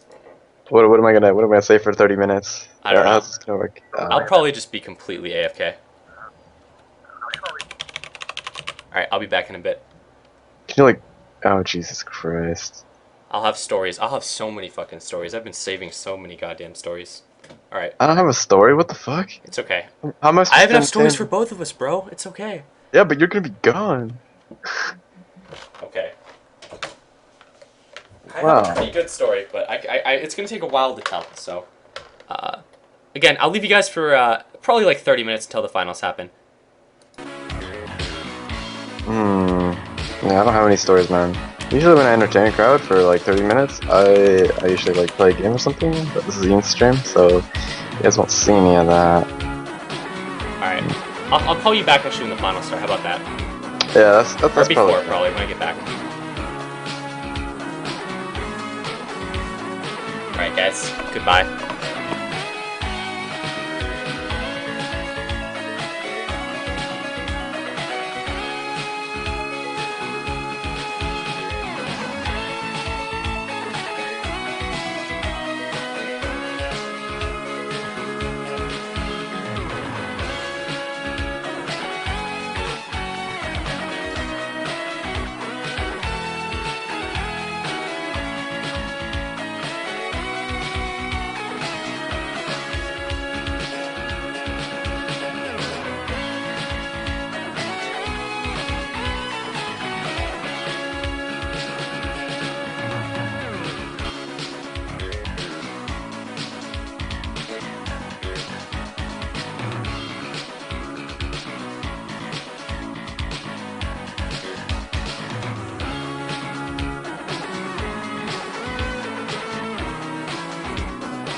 Alright, I am back.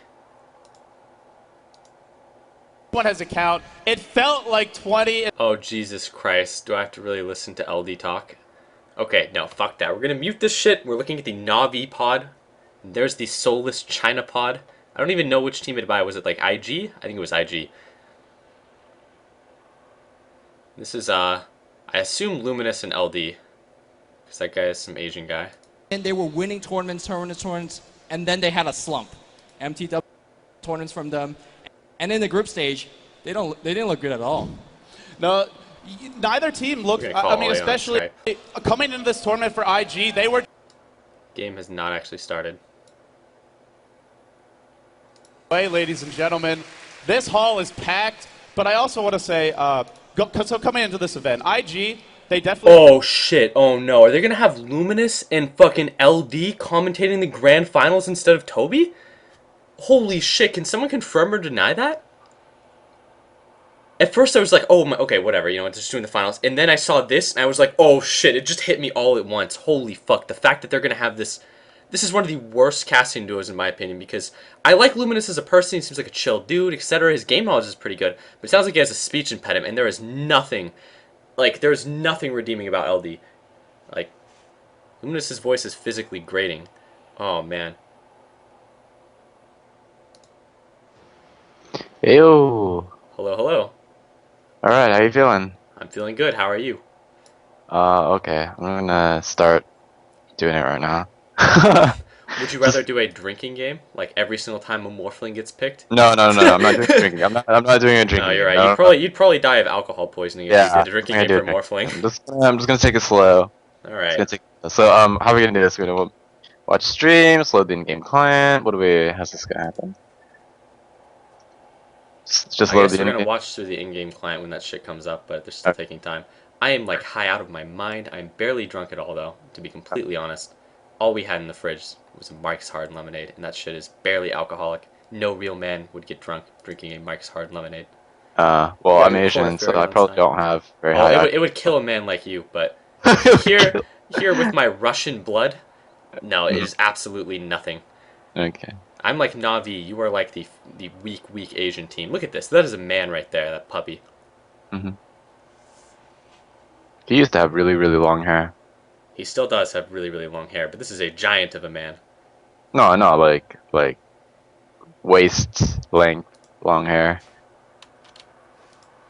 And this is amazing. I can see that Luminous or LD is talking. I don't actually have to hear it, so I'm not being punished. I only get the good part of the international. Here we have this soulless Asian. Absolutely no emotion on his face. Just another day in the neighborhood. Probably fear, though, because Na'Vi has put the fear in a lot of Asian teams. Also, they don't want to go home. They don't want to go home not the winners. I mean, this is China over here. They'll get their feet burnt with coals, etc. They have nothing to go back to, just their shacks. Before I forget, in between each game, I want to give away an item set courtesy of Kregoth. The items he donated to the stream cause. So, rock on, Kregoth. Alright, the game has begun in the in-game client. So if you can watch from there, we can. Yeah, I'm gonna pop it up right now. I'm gonna keep the pop-out chat open, and yeah, we're gonna give out items. So in between each game, we'll be giving away a set or some like a full item set or announcer or whatever. So yeah. And it looks like right now we have some very original bans coming out for Dire. Already liking. We'll see if it's the very standard bans that have happened every single time pretty much for the Dire, where they ban out Lycan, Naga, and Darkseer. 10 seconds remaining. Surprisingly, Na'Vi just banning out the Morphling, but they banned that out before, honestly, when they played against that other random Asian team. And actually, an Enigma ban. Oh, maybe they're... Na'Vi probably won't ban out the Naga Siren, but Na'Vi also like never plays Naga Siren. This could be a ban that Invictus Gaming is doing to just deal with the fact that Na'Vi likes to let that Naga slip. They're already banning up the Enigma. I doubt they'll ban Darkseer either. Well, they may actually just ban out the Darkseer just because Na'Vi always picks that. Because of Pudge? Oh god, I would poop my pants if Dendy actually played Pudge in this tournament. But he's been playing the Rubik a lot, and Rubik doesn't look like it's going to get banned. I mean, they could ban the Rubik, but that would be really surprising to me. I'm willing to bet it'll be a Darkseer ban and a Rubik first pick for Na'Vi. And Dendy is the Rubik player, so if they pick a Rubik, it's not going to be a Pudge. You get one or the other. 10 seconds. Dendy's Rubik is like jizz-worthy. However, If I saw a Pudge, man, I would poop my pants once again. That would be Just like the first international. And they ban the animates. They're gonna let the Naga slip through. Navi's And turn are they gonna to go for the? Are they gonna go for the Rubik or are they gonna go for the Darkseer? That's what Navi should be thinking about right now, I think. But again, Naga and Darkseer slip through, and you don't want to like play against that combo. But Navi, on the other hand, does. They've let that combo slip through in 4 different games this tournament and won every single one of them convincingly. Well, actually, they lost one, but we'll forget about that one. That was a fluke. 10 seconds. That never remaining. happened. Navi is invincible. Here we go. 5 seconds remaining. You keep them entertained for a while I set up. But don't worry, I got this everything. on lockdown. Yeah. Reserve time. Gotta open up my second monitor for this so I can see your pop-out chat.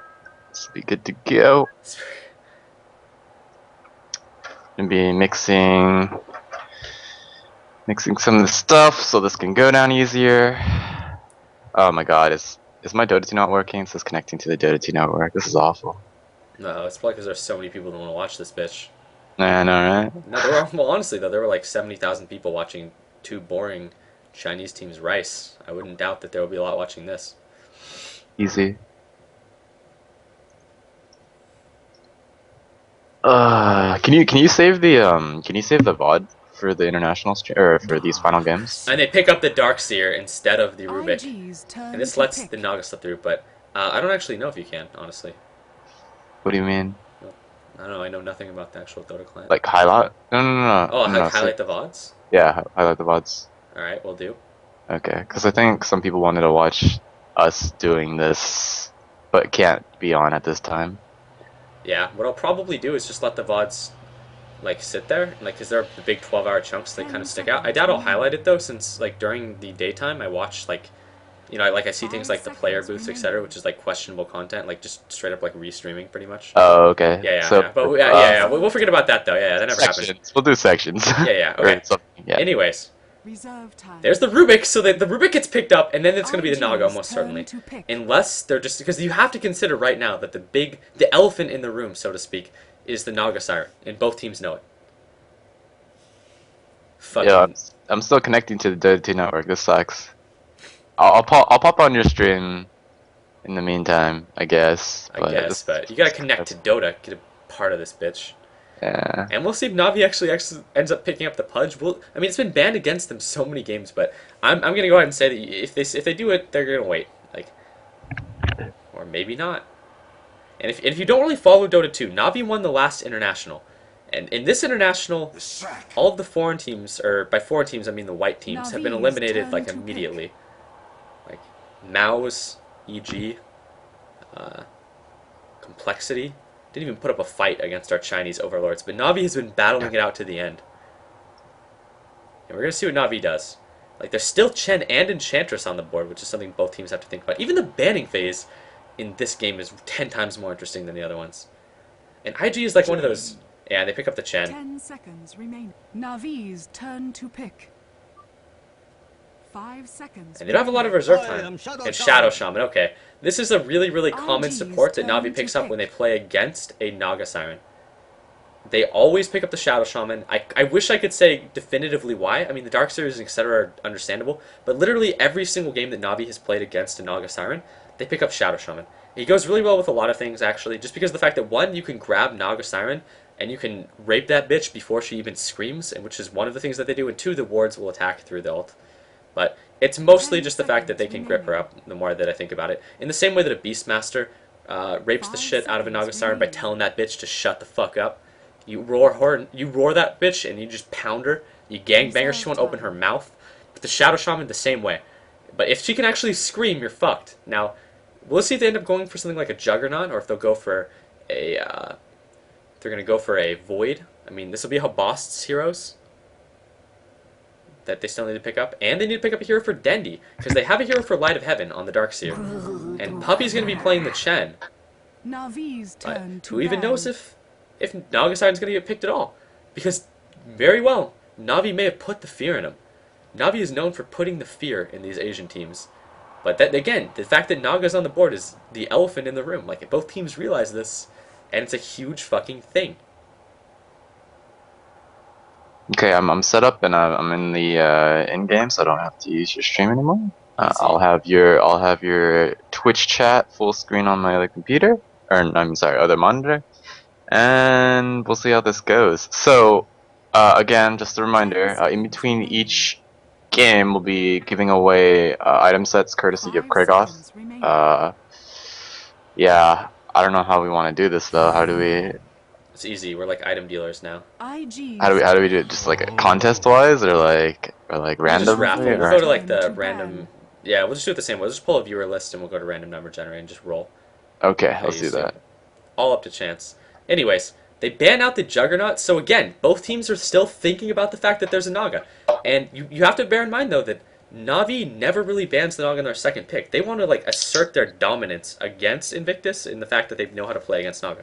So, like they ban out the Silbear, because Invictus may still pick up that really hard carry. Animage already banned as well. Morphling banned too, so the big three that have like dominated this tournament are all banned out. And a Pudge ban. Fucking Invictus. These fucking horizontals, they don't want to play against Dendy's legendary Pudge. Dendy might have picked it too, because Rubik is pretty much picked, like, that would have been the hero that Dendy would have played instead of Pudge. You'll probably see him play a lot. But these no fun allowed horizontals just want to lose all their fucking pendants. But I got my money on Na'Vi. And pick up the Queen of Pain. They say, okay, Pudge is banned. Fuck it. We're going to go Queen of Pain for Dendy. And they get Queen of Pain as Dendy. Okay, I've got my alcohol ready. Alright. And sip away. Oh, Night Stalker. We haven't seen this in a while. And they pick up the Naga on Na'Vi. Oh fucking boy, oh boy. Oh boy, oh boy. See, they fucked it up. Invictus waited too long. Now, Na'Vi hasn't played the Naga throughout the entire tournament. And they pick up the TA for Ferrari. Unless he plays the Night Stalker, which he won't. They have him playing the TA. Navi's still waiting on picking what heroes for what player.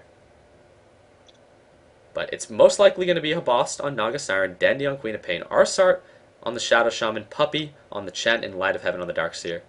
They're probably just waiting until the last second to mind game these fucking Chinese. And now they're going to show it. They're going to say, hey Invictus, you were supposed to pick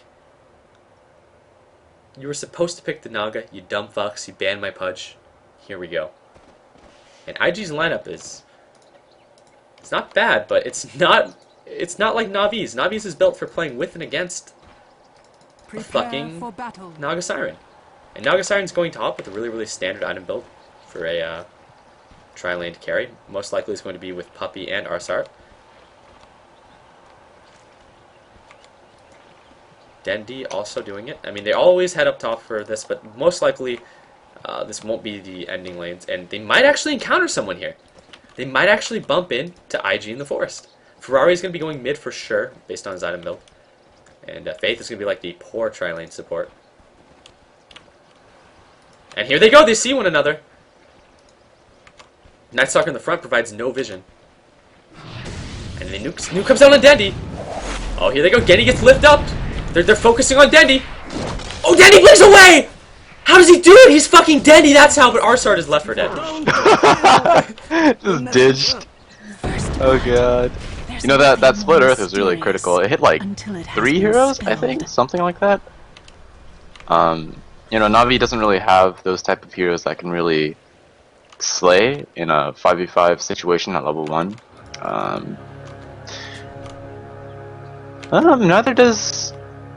Neither does IG, but I feel like IG's team fight presence was a lot stronger in that situation. I know that's really... Also, I didn't really see an Ion Shell get cast out by Light of Heaven. Like, most Darkseers didn't really skill an ability until he felt like he needed to.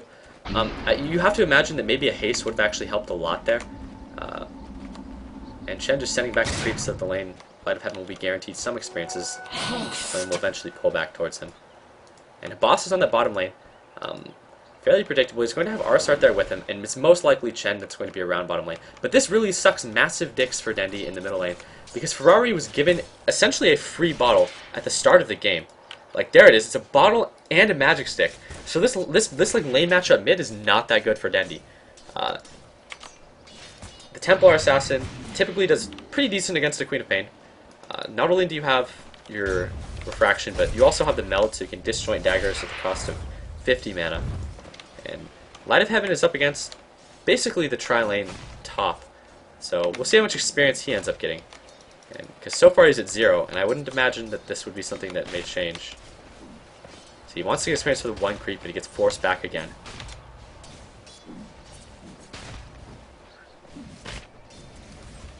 It's a little bit weird. Generally, when you're playing TA versus Queen of Pain middle, it's very hard to actually get your dagger off on the TA. You can just meld dodge it. Yeah, press one button and it doesn't ever hit you. And as this happens, Shen actually gets a kill on the Broodmother bottom. And that's really, really important too. Because the Broodmother has managed to get 185 experience. He's like barely not level 2. And you know he wants that shit too. He has sentries of his own to prevent the enemies from dropping a sentry. Actually using one to counter the enemies. Sentry rather. And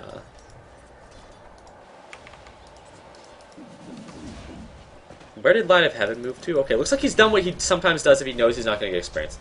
Sometimes Light of Heaven gets put in these instances where the enemy is just staticking in his tower. You're not going to get even anywhere close to your level 2, and that level 2 is critical to being able to survive. So what he does, he just runs over to the jungle, and he's probably just going to farm this until it looks like his tower is threatened. And Leshrac and Rubik, level 1 Rubik, Leshrac, this is what you have to do when you're in a tri-lane. Just try to do these abusive type of pulls to deny farm. And also, it's kind of expected that your supports, at least one of them, will come out of this with some farm and levels as well. Just because they don't just sit over here leeching experience from the Night Stalker. This isn't some random pub game. This is the grand finals of the International. So these players know what they're doing. They're just going to try to pull whatever they can. Like, look at Rubik here. He's going to pull the yellow camp. As this happens, Leshrac pulling the other camp. So both heroes are going to get levels and farm. And IG may very well be content with doing this as well. They don't really give a shit about this tower. They're just going to get their essentially their Night Stalker is going to get free farm, and their supports are going to get some stuff as well. The mid matchup for Dendi, he has 7 last hits against Templar Assassin's 11, so he's keeping up pretty well. But oh my gosh, she has another dagger in her back. She's not melding to dodge these daggers apparently. She didn't skill meld until level 4, which is very strange against a Queen of Pain. Like I don't usually get meld till 3. Most cases I going 1-1-1. But in the Queen of Pain matchup, I will generally get it like really quick, yeah, like level 1 or 2. It's really, really important to adjust the skill build for the matchup. And it almost seems like Ferrari hasn't played this. I know during the tournament he hasn't actually had to play this matchup before. And Ferrari, kind of that player known as like a really, really good Dota 1 player. Definitely known for a handful of heroes. Like he's known for his Templar Assassin and his Invoker, especially the Invoker. But yeah, he's just not dodging it. I guess he just doesn't know. Wow, that's really strange. Yeah, that's really, really... Boy, if they lost this, I'm sure his Masters would beat him extra hard. And Arsart already up to level 3, almost level 4. You compare that to the supports on IG. Leshrac is pretty much on par with him. Rubik being the poorer of the 2 supports is level 2.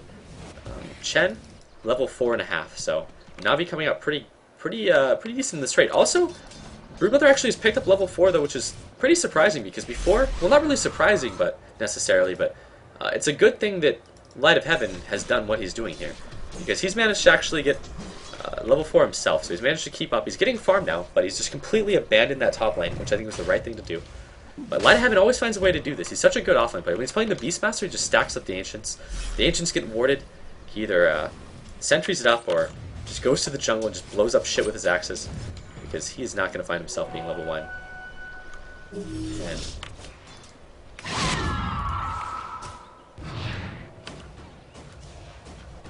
let's see if this action is going to happen, if anywhere. I would imagine that there aren't going to be a lot of kills that can happen here, because it's not like IG is going to kill or lose a hero PvEing on the top lane. They got their boots now. Just that's hilarious. They held hands, walked to the shop, and both picked up their brown boots on IG.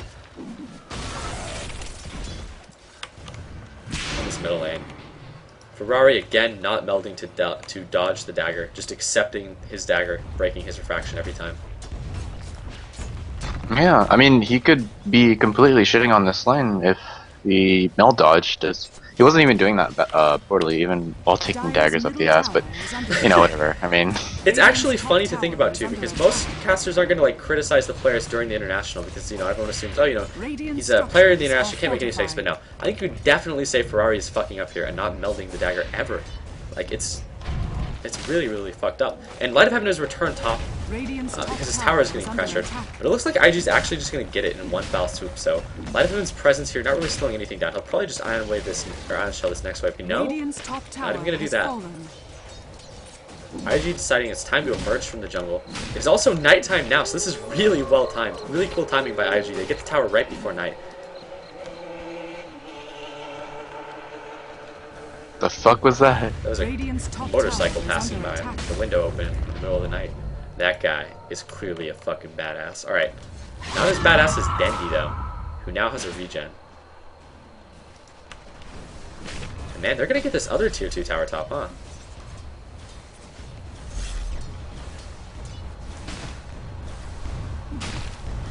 Huawei doesn't even fucking care. Top tower is under attack. This ion shell. And they're gonna get it right now, I think. That's 2 towers really, really quick. That's a really fast 9-11ing from IG. Radiant's top tower has fallen. And you heard it here first, guys. IG is responsible for the first 9-11 of the tournament. I'm sure we'll see many more where that came from. And so far, Brood Mother managing to hold the line.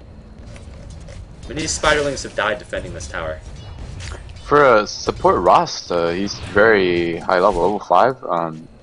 Yeah. Less than 7 minutes into the game, I generally don't see supports this well leveled, especially in like a tri-lane sort of situation. But really what he's been doing is just doing the same thing that we've seen throughout the tournament, where he essentially just, no, well, they're going to get this pretty much, sure. But he's just doing the same thing that we've seen so often throughout the tournament, where the tri-lane support just, actually just sits there playing pull RPG of various ways. I mean, if you look at the supports on IG, Leshrac also level 5, with the only kill experience that he even got was the one for First Blood, so he's just been playing jungle RPG essentially on Leshrac, but he's got a lot of money for it. Same with Rubik, but Rubik is like level 4, however. The Chen, on the other hand, level 5. So really good save by Puppy in the mid lane. Had Dendi died right there, that could have been really, really bad, but no harm done. He's just going to TP back and everything's just going to reset. Hey, don't even insult Dendi by implying that he needed saving. Dendi, it was just a strategical bait. I mean, Dendi is basically a god. He would have managed to 1v5 them if they had tried to challenge him. But luckily, Puppy just going to send him back. And he's going to get the Hand of God, I believe, after this creep. I hope. No, creep didn't give 70 experience. It gave 31. So just to kill the yellow camp. And this is where IG's really strong. I mean, they've taken both top towers. Like, as soon as it turned nighttime, they just flipped that switch. And their team is just so aggressive. Ferrari and Nightstalker are just looking for kills. And they're going to run into Dendi and Chen's creeps. Puppy, he does have the Hand of God, but he's going to be instantly destroyed here. He has no mana! He just barely ran out of mana there. Oh my god, look at that gangbang in the jungle. Yeah, suddenly holy shit. Even the spiders can't bear to watch. They're going to come in, they're all going to throw their lives away for the cause. My boss really wants these fucking spiders. He gets as many as he can. Fucking exterminator over here. Now, notably, Navi rarely ever plays the Naga. In fact, I don't think I've seen it ever. And Habas is doing a build that, not anything like what the Chinese do, but fairly common elsewhere, especially when the Western teams pick it up, where he goes for the Arcane's Vanguard. That's really, really fallen out of popularity. I mean, they haven't done it once within the International, but it was a big thing before, and just in the International in general, we just haven't seen this exact skill level. And Chen throws on a Hand of God to help with the final mid lane. And Dendi just barely surviving. Once again, Hubby just looking out for Dendi. Not that he actually needs the help or anything, but you know. Alright, Light of Heaven run again. A lot of money, too. But IG is just trying to pub train all of these towers down during his first night.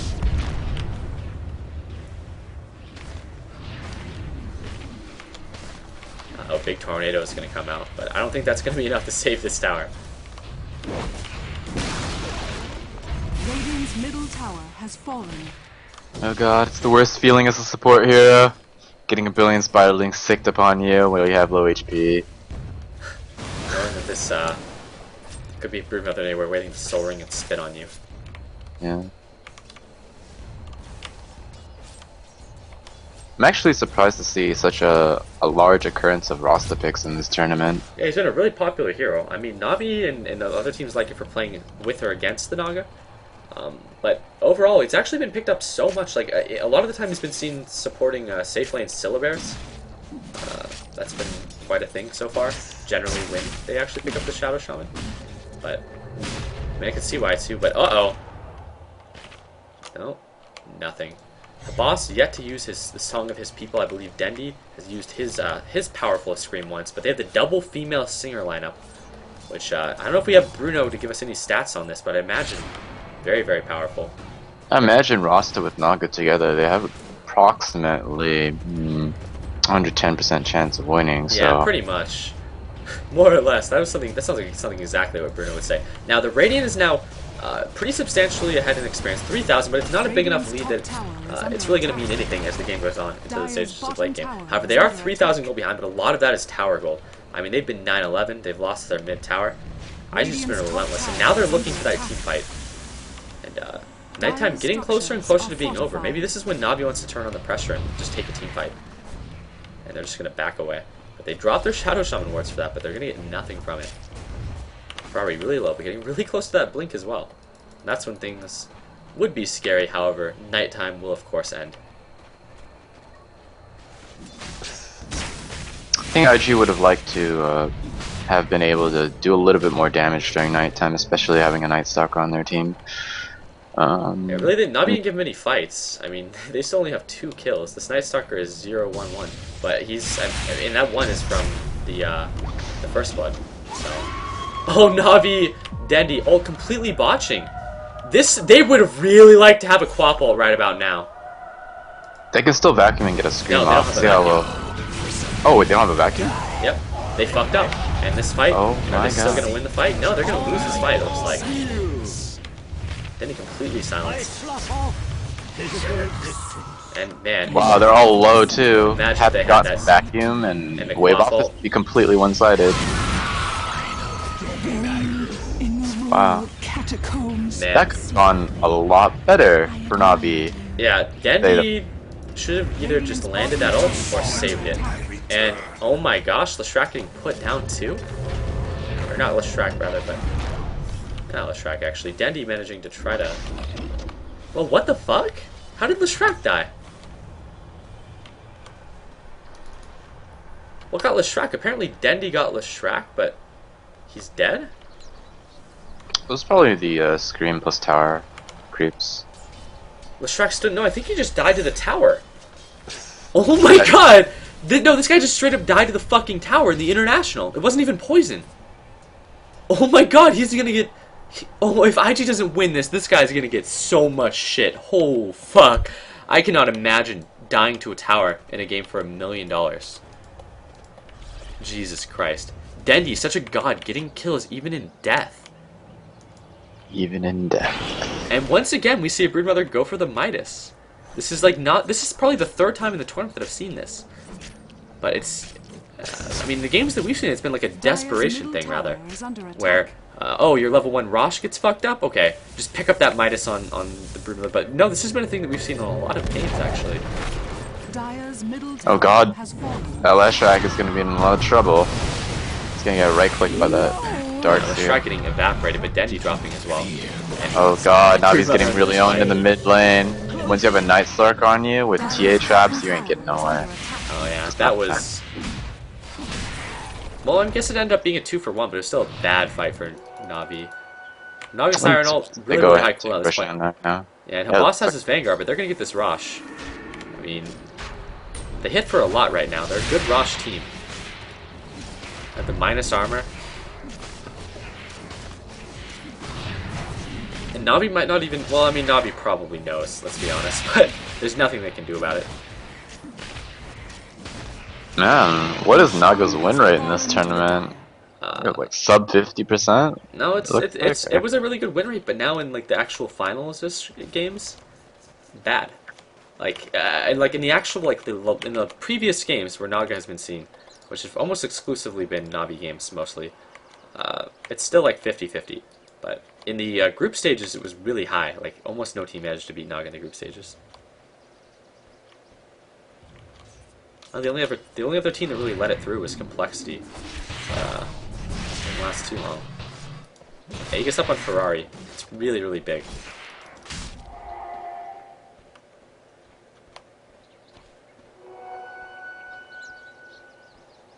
And it's still daytime, so maybe Navi will look for something, but the game is by no means like over in any way. I mean, it's a pretty slight lead for the Dire now. Navi managed to keep it together during that first night, but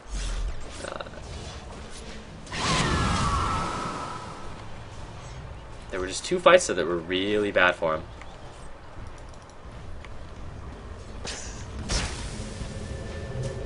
Here are the TPs from Dire.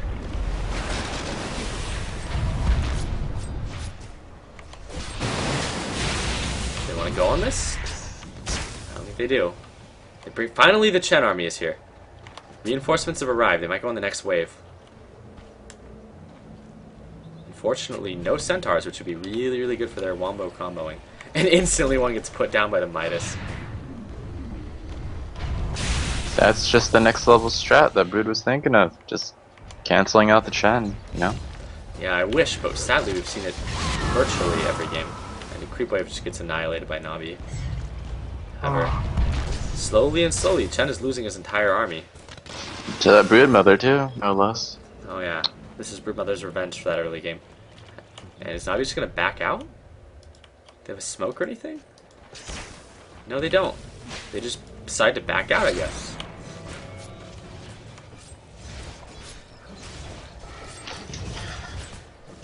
I'm actually gonna put my computer on the bed. Just because I'm kinda in the sitting mood right now. There we go. Oh, that feels so much better. Mine Light of Heaven spec wall. A lot of the Dark Seers get it at 11 and 12 actually, not 10 and 11. Some get it at 10 and 11, but here most of them get it at 11 and 12 to be honest. I like to get the 2 points in Surge because it's exponentially better at level 2 than it is at level 1. And the vacuum is just going to be so important too, because you can vacuum while people are still slept in Naga ult, and that just really sets up a lot of things. However, they've yet to actually do their combo correctly, which is weird since Navi does they're such a good team fighting team. They're just going to get the tower here. They got 2 tornadoes, so it's hurricane season. IG wants no part of these Dire's bottom tower has a part of these 45 being in magic damage Kansas. tornadoes. Oh yeah, I think this is weaker than a Radiance too, but still does substantial damage. Did the tornadoes actually stack? I believe they do. I have no idea. That is a good question. I believe that they do. I could be wrong. Tornado basically has the same effect as a Zephyr ultimate and on when it's this mega tornado. But alas, it is gone. Now, that would be something huge to vacuum someone into. However, it's unlikely to actually happen.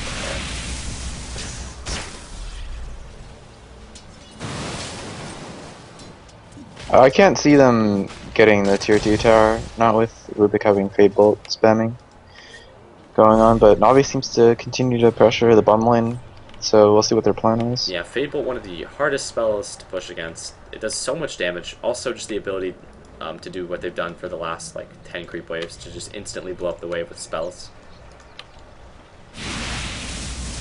And look at that. Navi doing the same exact thing now.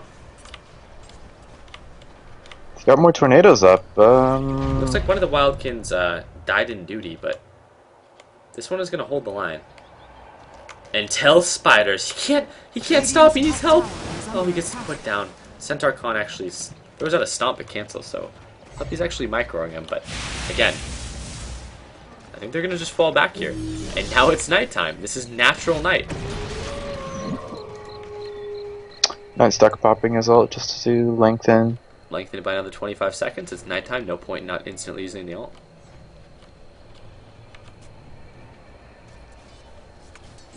Some very aggressive warding / dewarding by both teams. That spot has been counter-warded twice at the very least. Same spot. But they realize how important vision is. Oh yeah. Let's see if Naga can do set the up wobble combo here. This is where it happened last time.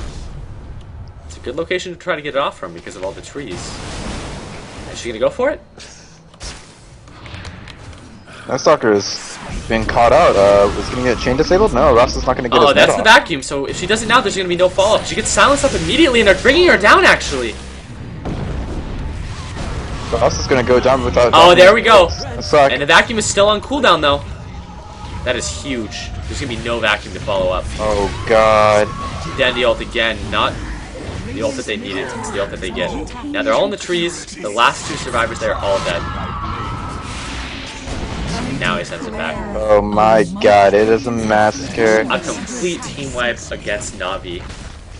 Absolutely how you want. I don't understand why they're not saving their vacuum, saving their ults. They need to chain up that vacuum with a Naga song, but they just haven't done it a single fucking time. There, it was like a defensive Naga ult almost. Like he went in, but then he realized, oh fuck, this isn't going to work, and everyone manned down. And this is such a good timing-based strategy from IG. You can tell this is so well practiced. Like, just during the first night, like they knew what they wanted to do. Get those 2 towers and just look for fights. And more importantly, they just crushed these team fights against Navi. And that's not what you expect in a Naga Siren team. Yeah, Naga Siren, DS, Quap, Chen. I mean, come on. Like, you've got all of the AoE heals and damages like you need to basically win the team fight. And things are only going to get worse, too, because now Broodmother has her BKB. If she wanted to, TA could get a BKB. And Nightstalker's going BKB, too. And it's weird to think about, but that's what really fucks Naga really badly. When Naga pops that Sing, you just sit through, but all you do is you just pound the BKB. And as soon as that song ends, there is no follow-up that can be done to you. That's the strength of BKBs against Naga. It's not using the BKB when you initially encounter Naga because you're still going to get killed. And you'll find yourself really awkwardly caught out. But just afterwards. As I learned today, of course. And once these big 3 heroes here, the Night Stalker, Templar Assassin, and they're all their BKBs. Going deep with his Aegis. And they're going to get it though. Light of Heaven just gets taken down. No buyout either. Just short of his pipe. And they're going to look at this creep wave. Are they going to get racks now? They had a Naga song, but they could TP into the song too. There's no reason they should get racks at this point in the game, but they might not have any defense now. A boss in the thick of things. I don't know why he ran up that far. Lost 2 man. He has a buyout. He has a buyout though. He might have to. I don't think they're gonna just concede their racks. Navi has fighting spirit, unlike the Chinese. He's not gonna buy out? Is he not gonna buy out? Maybe he's waiting for the Darkseer? Yeah, Darkseer's up. It's a good time to buy out. They're gonna lose the racks now. Puppy's gonna get picked. Dandy might die as well. That's their whole combo. That's a good Dandy ult. But everyone's gonna be dead. He's not even gonna buy out. He's just gonna accept the loss. If he would have bought out, you have to imagine that fight would have gone a bit differently. If you can call that a fight, really. That was pretty much as good as they got for Navi. I mean, they got 4 people in that ult. Vacuum off. But I mean, they still lost the racks. So, I mean, I don't really see them winning this game. Yeah, this is a really bad start for Navi, and it's only gonna get worse too. I mean, when those BKBs come up, you have to imagine heroes like Queen of Pain are gonna be effectively worthless. I mean, they're still gonna get vacuumed onto. Everyone's still gonna get vacuumed onto one another, but Queen of Pain can't do anything once those BKBs come out. Well, I mean, she can, but she really can't. Not with just treads and a cloak and a bracer. And Naga Siren's still just sitting on essentially Arcane Boots Vanguard. He hasn't finished any of those really like big items. I mean, at the same time, IG just has so many core items up. Like, these BKBs are done. Your brother has his. Templar Assassin says, fuck it, I'm gonna go with Desolator. Ferrari almost always doing the same item build, but hey, it works. I mean, Ferrari wins a lot on TA. I think I saw a dagger into crit before instead of Desolator a few times on TA this tournament. Yeah, this tournament, I would definitely agree. In fact, I've seen it a lot. However, on Ferrari, literally always does the same item build. Desolator. There's like no variation at all, which is not surprising for the guy that doesn't meld daggers. Whoa, Flamer, That's right, bro. I'm a shit talk Ferrari. Yeah. And, yeah, Ian telling Ferrari how to Ferrari, play that take some TA. lessons. I can teach you after the tournament, scrub. If you win, you can pay me $1 million that you won. Okay, and a Ogre Club is up on Rubik, so he's dual wielding. He's got the axe and the force staff, but he's also gonna be going for that BKB. And Yellow Cow had a stick not picked up on Night Stalker. I thought he could afford it, but I guess not.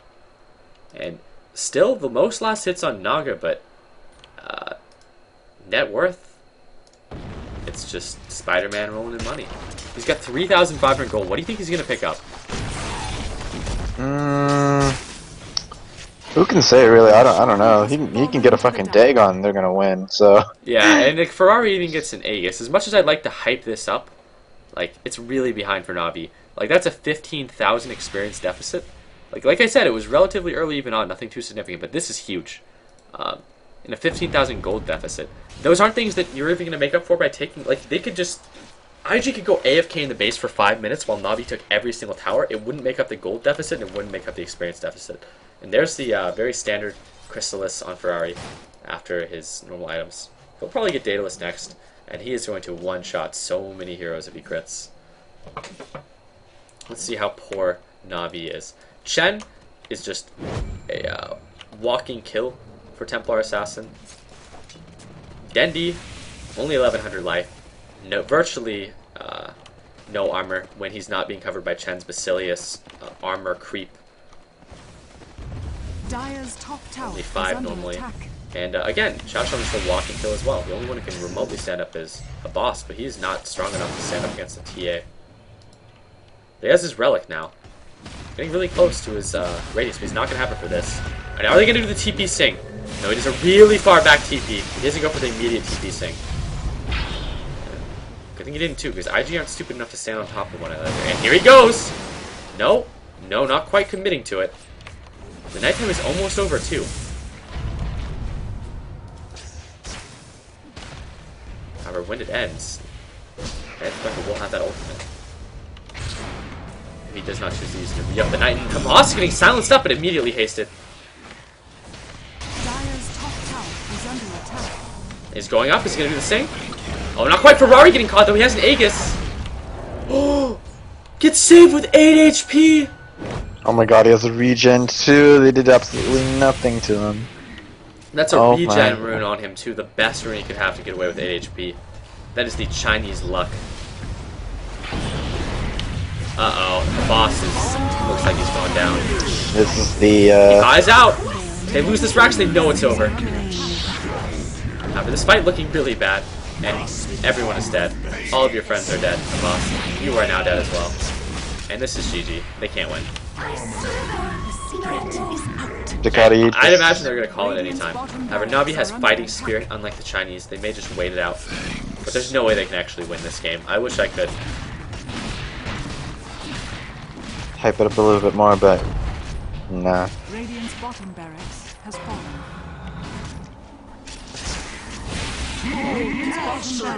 And, oh god, Shadow Shaman just getting put down. And there they go. They can't take it anymore. It's over. They've been double racked. They're getting fed on out of the well. And this is when Navi throws in the towel. And Dire victory. pretty interesting game overall. With that 10-1 Ferrari TA. And by the end of the game, it was a huge lead. There was no way Navi obviously could have won that. It was over by all measurements. Okay, do you want to start raffling off items?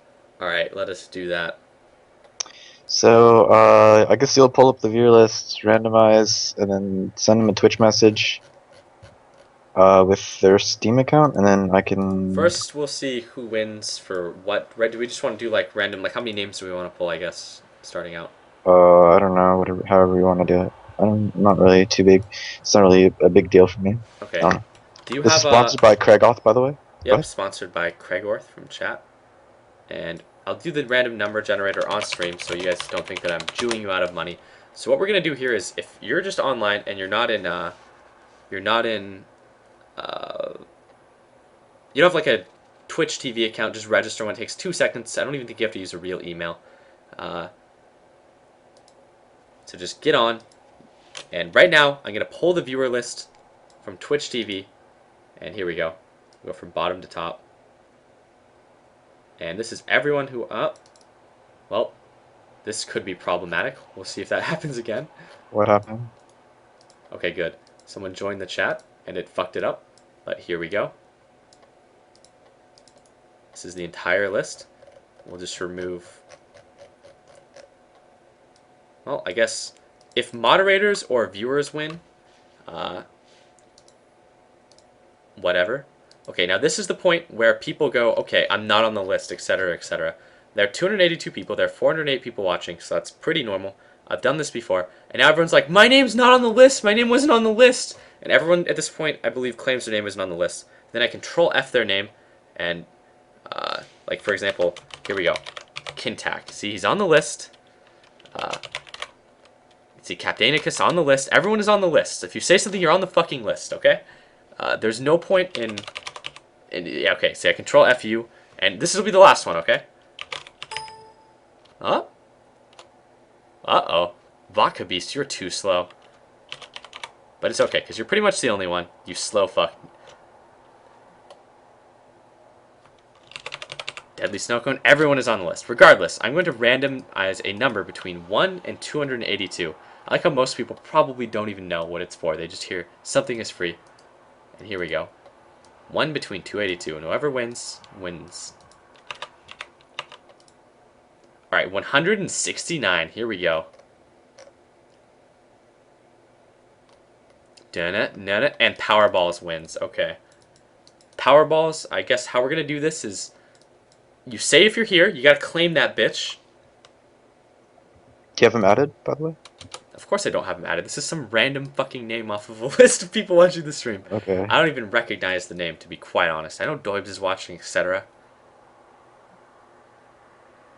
And he's not talking. Did he claim it? I don't think he claimed it, guys. If he doesn't claim that shit in 1 minute. Okay, we're gonna go on the timer. We're not even gonna give him a minute. We're gonna give him 30 seconds. And again, just so you guys know, we're gonna go to the stopwatch. Here we go. He's got 30 seconds to claim that. Still hasn't said anything. Oh, Powerballs. It's counting down. And I'll re-grab the list if he fails. So if you're just getting in, you won't miss out. So what exactly is on the line specifically here, Alia? I'll have to check again. Give me a sec. Okay. Do you want me to save the biggest things? You got to save the biggest thing for when Navi wins the international. Okay, Powerballs. Okay. You're too slow. Well, I'm gonna name all the items. All right, here we go. That are available. They can pick. It's like picking from the fucking candy drawer. Okay, so we've got the Traveler on the High Plane set. We've got 3 different couriers. It'll probably just be 1 courier. We've got 1 Breathtaking Benefaction. We've got 1 Morph set. We've got 1 Invoker set. We've got a Void set. We've got a Sven set. We've got Storm Announcer. We've got the Dauntless set. We've got... Alright, we're gonna re-roll really quick. Armor of the Sir Davian set. Pride of the Common... Headless Turkey, you've now won. You have 30 seconds to claim it. Hurry up, Headless Turkey, here we go. And a bunch of like random spare items. So yeah, those are the main sets that are available. Okay, so. Headless Turkey instantly claims it. He is quick as fuck. He is on that shit. Now everyone in chat gets to say how much they hate Headless Turkey. But I gotta say, I appreciate the expedience. So how do we want to handle this one? How about he sends you... You message him. I message him? Yes. Oh god, you're throwing me under the bus. You message him. How do I get into contact? Don't have that. Aren't you the one that has to hand out the items though? Yes. Okay, so here's what you're gonna do. You're gonna message him. Don't have him message you. You're gonna message him, and he's gonna message you back with a reply. I like this. It's like some kind of drug deal. Yeah, with his Steam, and then you're gonna message me his Steam, and then I'm gonna add him, and then he'll get a set. All right, so I'm doing this now. I'm gonna say I'm sending Headless Turkey from chat a message. Say send me that Steam. Just throw Black Power or whatever in the subject. No, it's me.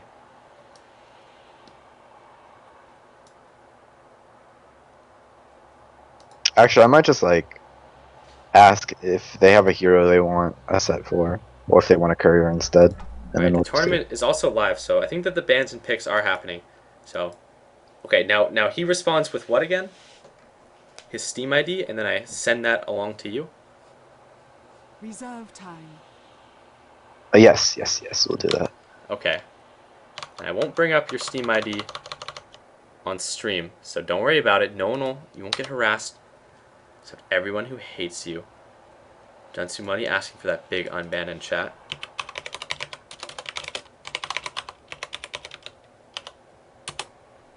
There we go, Junsu. Unbanned. No one should be banned. I don't know why people ban Junsu Money. And so far the bans fairly standard, but once again, it's almost the same bans that you saw last game, but the elephant in the room, Naga Siren.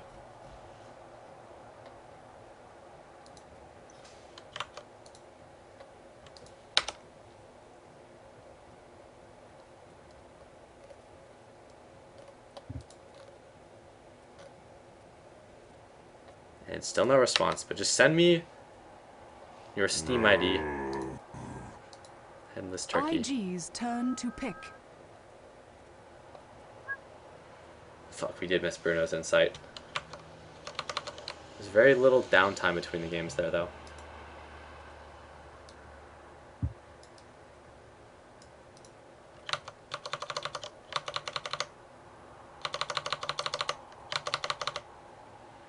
Okay, Headless Turkey says done in chat. 10 seconds remaining. And true to his word, he is done. 5 seconds remaining. Navi. Dark. The sack. Oh shit, I know who Headless Turkey is. Pick. Holy fuck. I didn't even realize that. No, he's been watching the stream for a pretty long time, so it's not just some random guy. It's just he changes his nickname a lot. He's actually added on my main account. So good. Oh, okay. Yeah, good Do you want for me to him. send you the items? No, I then, or- don't, because I'm going to watch the game on the stream. There's a Steam ID in Skype. He knows how this arrangement works, and this is where you unload your big fat items on him. Oh, I thought you meant load, but you know. And you guys work out the deal, and we'll watch to see Navi absolutely ready to stomp Invictus Gaming. Now, pretty much the same shit that happened last game. The bans fairly identical so far. The Rubik pickup again, the Darkseer, and this time a Leshrac, pretty identical as well. Although this time they end up getting the Lesh. So they have the Darkseer, and again, elephant in the room is Naga Siren. Is Navi going to be willing to pick it up? Is IG going to be willing to pick it up? It really seems like they got fucked last game. Oh yeah, Headless Turkey has been here forever and ever. But yeah, here we go. Some people change their nicknames all the time though. And we'll see. We'll see if Denny maybe gets a Pudge this game. I'm really hoping he gets it sometime. Now, this is a best of something. There are 3 whatever. Fuck it. There are 3 bars on the stream, so like it's I don't know. I'm willing to bet when these things fill up, one team wins. So Navi's got to win 3 games to take this bitch. Okay, it's the grand finals, best of 5, easy, and literally the same thing from the unoriginal horizontals here. These fucking Chinese people can't innovate at all. All they can do is play their one hero. Ferrari's on his TA again. There's Night Stalker. Please, Dendy, pick Pudge, you glorious bastard. Please, Dendy, please. You can do this. Come on, man. You hook Rubik, that's a free kill. You hook the Night Stalker. Reserve time. You hook Templar Assassin, it's... There are going to be 2 other heroes that you could kill, bro. You got this. Just man up. In all seriousness, this is maybe not the game for Pudge, but we'll see if they man up. I mean, Pudge isn't awful if you actually hook a TA, but instead they go for the Chen, because Chen and Enchantress are still in the pool. You can't forget that. However, Chen, again, sort of a fodder for heroes like Night Stalker and TA, but just one of the best heroes in general. And they ban out the Juggernaut again. Thank you. Juggernaut's still the elephant in the what's his name? Naga's still the elephant in the room rather. So they could still think about picking a Naga up on Invictus. And they ban out Shadow Shaman? Navi bans out Shadow Shaman this time. That's interesting.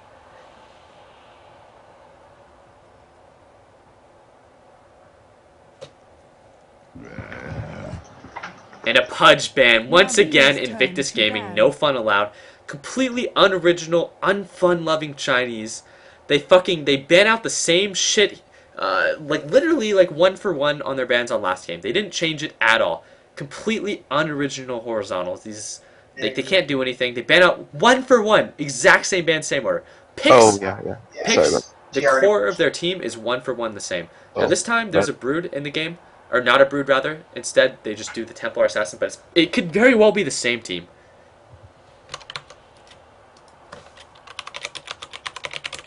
Seconds remaining. 5 seconds. IG's turn to pick. And they do Brood Mother again. Wow. What do you know? These fucking Asians, I see why they are some of the fan favorites in this tournament. The last game that Invictus Gaming played against LGD, absolutely breathtaking.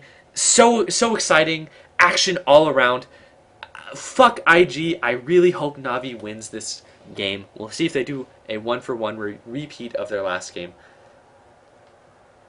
I fucking hate you so much, IG. As much as I wanted to support you, watching you flail around in the fucking shit bracket playing that other Asian team that no one cares about Jesus Christ, watching them play against every competitor is so fucking boring in the Chinese on China. And there's a Dragonite! Fucking Navi manning up. This is what I'm talking about. Holy fucking Navi. Thank you for having dicks. IG just wants to do the same bullshit strategy. Now, Dragonite really good with Naga, though. Like, you've seen it drafted with Naga in a lot of other games, so still, they can do that. But I somehow feel as though that may not be the case. Dendi could run the mid Dragonite that we've seen Asian teams do before. This is the exact same hero line, except instead of a Leshrac, they have a Lina. Yeah, their Leshrac gets picked, so they pick that hero with an identical stun. And a slightly different tool set. 5 seconds remaining. But I get the feeling that Navi is thinking about Naga, and there we go. And that's fairly predictable, because this is something that we've seen before. It'll almost certainly be Dendi playing the Dragonite mid with a Leshrac, Chen, Naga Siren tri-lane and a Darkseer off-lane. The horizontal team will pick basically the same lineup that they did last game. The only difference is that Faith will be playing the Lina. Very, very original from IG. IG is a fucking... I hope they get absolutely dumpstered this game. Now, the mid Dragonite, have you seen one of those games? I have. It was one of the other Naga games. Naga DK DS. Yeah, and that usual jazz. Yeah, that synergy actually pretty fucking good between the Dragonite. But it's interesting because you have to run the Dragonite mid in order for it to work. And Dendi, perfectly happy laning against Ferrari. Gonna go for that early bottle build, a bit different than what Ferrari did in one of the games, but overall they're gonna do the massive level 1 pub train that both teams seem to always really do. This time, instead of both teams going really aggressively, they're both gonna go into their own jungles, take the wards up, get all set up, play their little farm RPG undoubtedly in the bottom lane. I'm sure IG's bottom lane will be equally unexciting as it was last game, where it is just a Night Stalker free farming rather, with a Lina and a Rubik playing jungle RPG, getting their levels up. I wouldn't be surprised if we had to see Live having completely abandoned the lane once again. We'll see what they end up doing. 30 seconds to battle.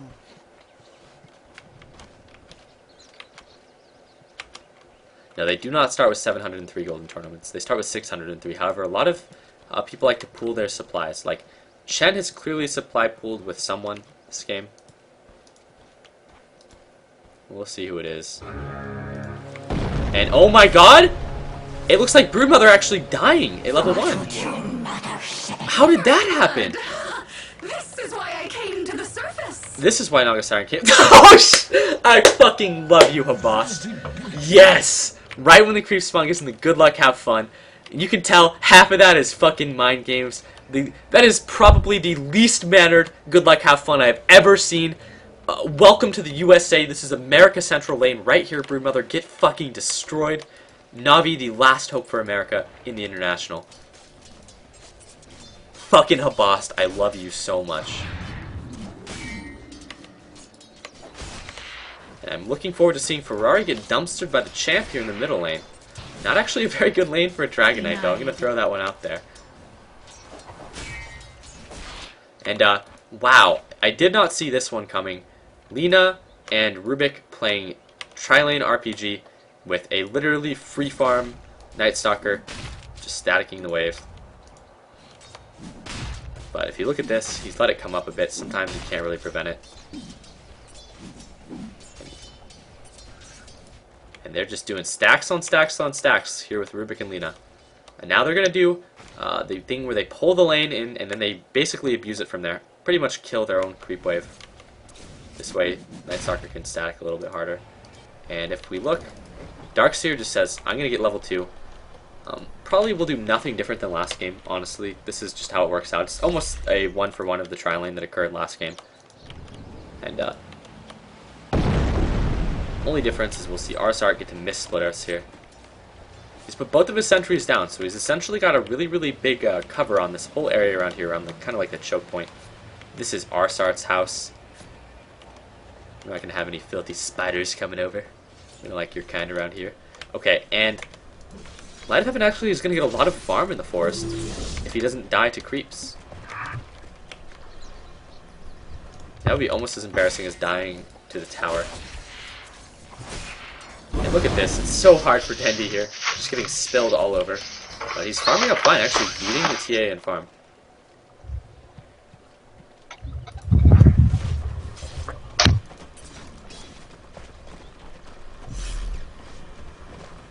And Light of Heaven going to play the jungle Darkseer, basically. And at this point, it's essentially devolved into a double jungle because they don't want to contest the Night Stalker. But at the same time, IG is just going to let it turn nighttime, and then they're going to flip that switch on the bottom lane. They're going to take the tower, they're going to 9-11 them, or they're going to try at least. But both teams are just content to get as much farm as they both can out of their lane. But this is actually a brilliant example of how to try lane in a high-level game. Like, this shows what you need to know, basically, as both teams are doing this really, really well. But like in viewer games, you can't try lane or lower level pubs just because the supports will just sit in there in lane, just leeching your experience and fuck up the pulls. But if you look, they're totally abusing this, and they're getting so many, like, oh well, they're fucking up last hits, but they're getting a lot of like farming experience out of this overall, and they're probably just gonna clean up the remainder of this camp over here. They keep using this one as like a gateway pull, and even then they let this one respawn. But the Brubo is gonna have a really hard time, only level 2. Lush is spending a lot of time in the lane zoning, but that's fine because he still has his Darkseer and his Chen just farming the shit out of this forest. However, Chen is still level 1 actually. He's letting Light of Heaven get the majority of the experience in farm. One thing that sucks though is that Broodmother requires the really, really dedicated commitment of a Leshrac to the lane. And as this happens, Lina actually gets a kill in a bit. Dendy gets ganked up by the 2 tri-lane supports, and that's a pretty big kill that I missed. Rubik and Lina decide to leave their natural home in the jungle and murder Dragonite. And Dragonite cannot be too pleased about that. He's completely blind from ganks incoming from bottom lane.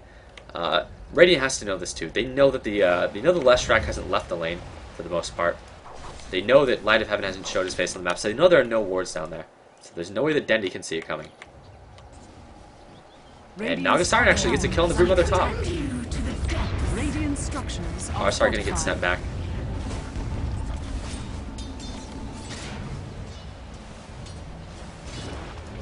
And they're not gonna get the tower with this, they're just gonna put a little bit of damage in. Zhao is back, and he's level 3. Radiant's top tower is under attack.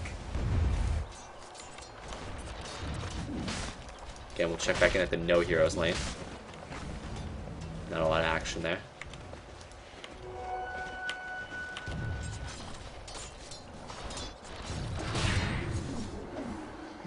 But surprisingly, Dendy has kept up in farm so well, as a whole. And all of a sudden, Radiant is forced to look for the trade before the nighttime. But by no means this is going to be a difficult tower, unless Navi opts to TP. YYF tanking the tower a little bit there. And he gets himself a little bit further back so he doesn't, by default, take the aggro. And I don't think that Navi's going to do anything to defend this. I don't even think that this Ion Shell can buy any time at this point in the game. Yeah, they just instantly nuke the Ion Shell creep down. And just like last game, Light of Heaven can't stop this. He's a higher level than he was last game and has a lot more farm than he did. But even at that, there's nothing he can do. But the nighttime is just about to come in, and just like last game, they're going to try to 9-11 maybe. Dire's bottom tower is under attack. Yeah, they're going to go for the attempted 9-11. Land of your depth. And Bird going down again, but she gets the top tower denied. One Spiderling. Absolutely absurd. That has to be incredibly embarrassing for Navi. I can't believe that I missed. And there's the nighttime! And uh-oh. He gets the haste off though, so he's fine.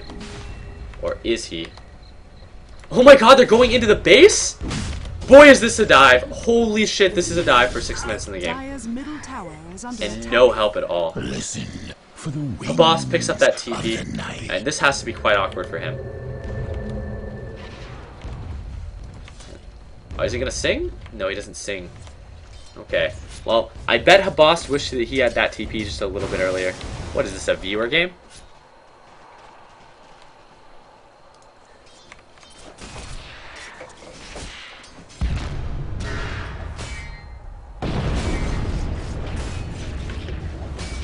And I don't know if they can actually get Ferrari. Edict really strong, but not when there are that many creeps around.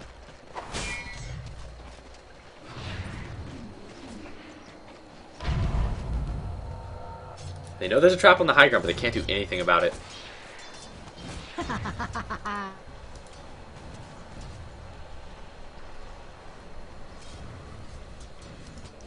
Oh, some action on the mid lane. Looks like Ferrari actually gets picked off. And literally an identical score to last game as well, where during the nighttime, IG doesn't actually get ahead on the scoreboard, but they really get ahead on the towers. However, this game, not the case. They're not steamrolling in towers by any means. And Light of Heaven just all over the map this game.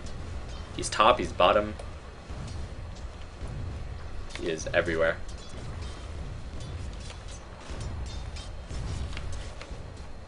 And bye-bye, Light of Heaven. No, he gets the haste off! And immediate TP support. He's not going to get dove to the tier 3 base tower this time. Top tower is under attack. There's a spider block. How terrifying would that be? All alone in the woods, just spiders everywhere. And really, really, really big combo though. On Night Stalker and Templar Assassin there, but no one is going to get... Oh my gosh, they do this thing! And all of Navi is around. And here we go. Level 1 vacuum doesn't actually do anything. Templar Assassin immediately gets brought down. Light of Heaven gets sent back. And, uh-oh, Faith! Oh, almost! But here comes a boss, and this is where Lina pays for this. Put me out. Really, really well played. Dire's bottom tower is under attack. Oh, Navi. Just stab that Night Stalker. He's got no fear. Night Stalker's still actually running away.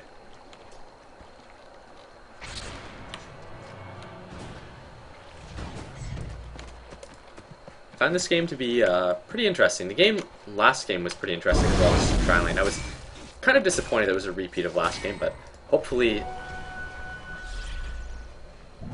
Navi crushes this game. Light of Heaven gets thrown back and he's get the haste. No, he does not. He's dead.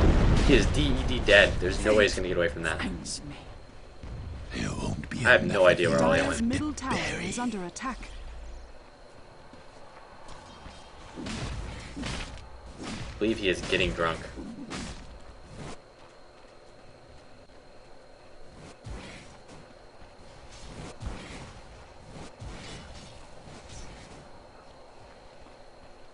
Now Ollie was just... Oh, here he is. Are you here, bro? Sorry, I muted my mic because I was eating. I had to get the food in my system. Brought me back some food. You fat fuck. Alright, now Dendi is fucked here too. That's the classic Asian luck, double damage Night Stalker. Oh god, that Night Stalker TA combo. And this is a boss probably dying as well. No, he's gonna get away. Not even getting sent back yet. But Puppy no mana, so that I'm sure has something to do with it. And there's TP support, but... Did you get that guy's items, by the way? Yep. Got him the Skippy Courier. Hooray, Skippy Courier. Alright, now... Interestingly enough... Sponsored by Gregoth. Radiant can see this ward from Dire, but they haven't killed it.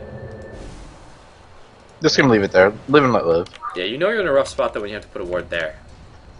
As Dire. I mean, the Radiant is a really, really aggressive ward, but that's really, really defensive from Navi. And the game is still winnable for either team. It's almost dead even. So... I still haven't seen a really good Naga Darkseer combo. I don't like this, I don't like the build, honestly, that the boss is doing. This is the build that, like, EG and Complexity and the other people do. And a lot of the more Western teams. But the Chinese way of doing the Naga Siren is just going for that Triangle Boots and often the Soul Ring. And sometimes the VIP Booster instead of the completed Vanguard, I think, is just really, really good. Dire's middle tower is under attack. And it looks like Radiant's setting up on the mid. Does the boss have TP this time?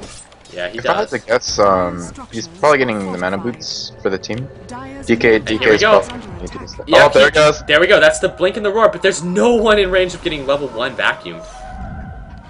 Oh god, that is so nothing. awkward. That did almost nothing but actually just force the fight. Instantly Dendi gets a kill. And uh-oh. Faith in the thick of things. It's pulled back with the level 1 vacuum. Dendi ends up getting it. And Naga Siren on a mega kill this game. She's getting sent back now. TP is on cooldown. But that novel really didn't actually like line up into any wombo combos once again. It just forced IG to fight ultimately. No, I don't think you can disassemble Vanguard, which is one of the big drawbacks.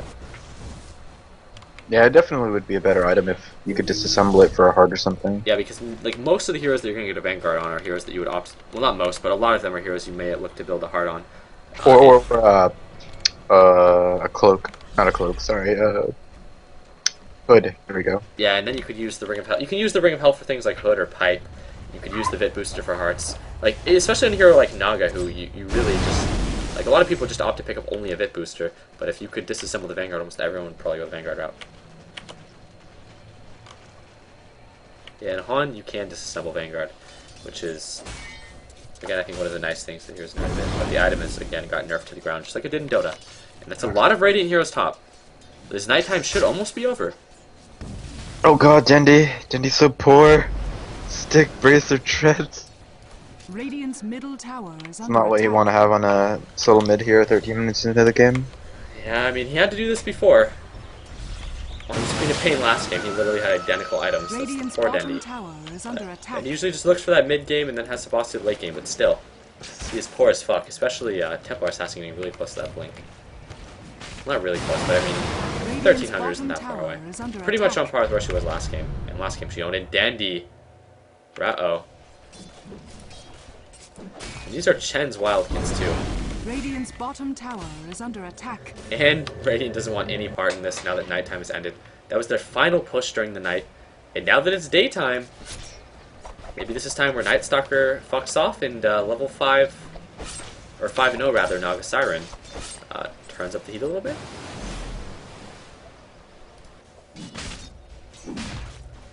YYF looking for that completed Vanguard. Exactly what he did last game. The Chinese very original. I would be so surprised if Templar Assassin actually decides to say, screw it, doesn't get any farm ever since going top. Only 0-2, actually. So he's not having a really good game. And she goes from being 1400 towards the Vanguard to, or towards the Blink to not actually being anywhere close. And Dendi all of a sudden trying to pick off Fade. And spite Laguna Blade on Dendi. And Dendi decides, hey bitch, and just blows fire at her. His tail has been Ion Shelled. And they're going to look for a defense on IG, maybe. Dendi may very well be fucked, but there is the Sing. And oh man, they're going to get the... Oh, there's the Vacuum!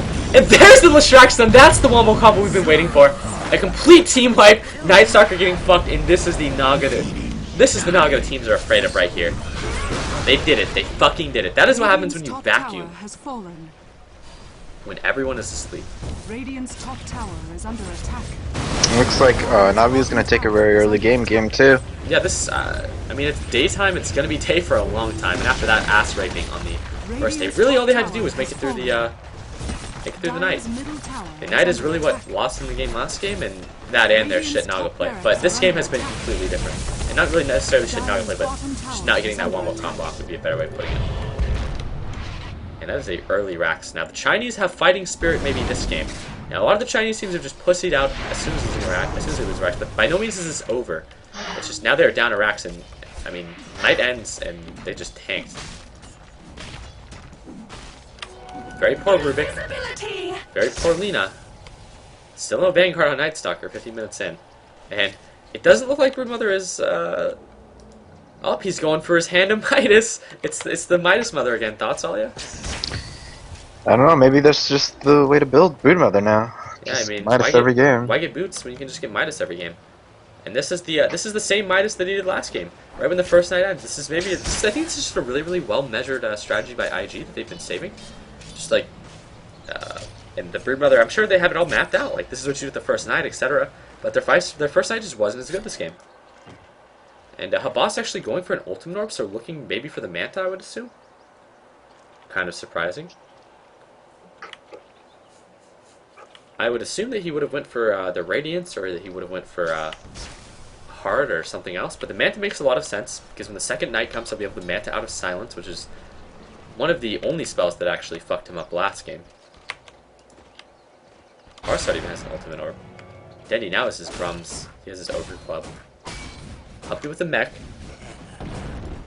So a lot of the core items have come up for Navi now. It's not, oh no, the night is over, everyone has BKBs, GG.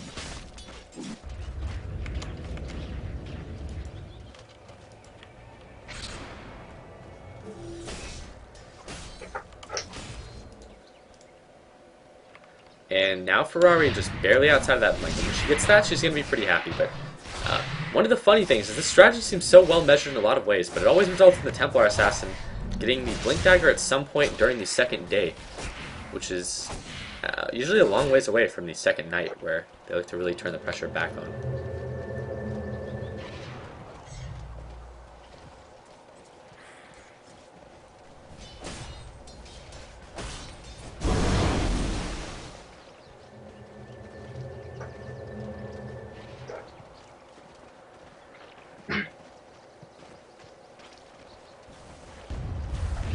Radiant's bottom tower is under attack. And there goes the tier 1 Radiant's bottom. tower There's has still 2 fallen. towers mid. As funny as it is, all of the tier 1s were still up for the Radiant except that Rax. They didn't just get 9-11. They paid them back for the 9-11ing that happened last game 10 times as hard.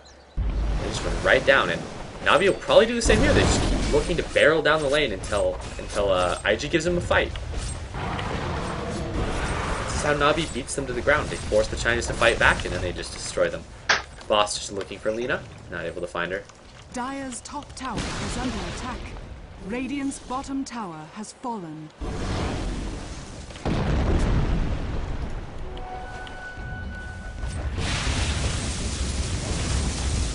I mean, they're gonna have to fight here. It's their tier 3. They can't afford to lose another Rax. At the same time, they have a Naga, so we're gonna see some of that AoE ownage. Uh-oh. Denny getting thrown back onto the high ground, and this is where they decide to go in. And are we gonna see that vacuum? Oh, 3 heroes! And there's the Leshrac stun, and there's just everyone dying. And here come Templar Assassin and Broodmother, but all of a sudden they find themselves 2v5ing, which is probably not what they want.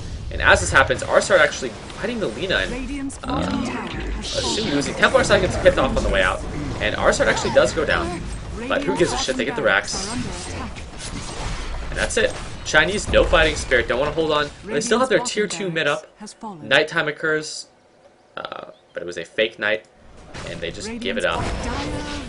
Navi would have fought that one out to the end, but no, the Chinese are just ready to surrender almost at the drop of a hat.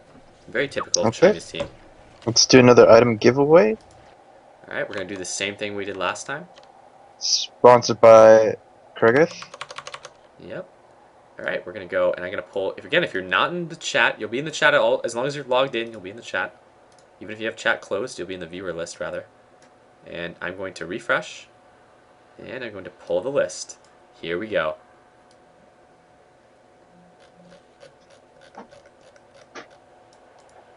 Copy it all. Here we go, list randomizer. Oops.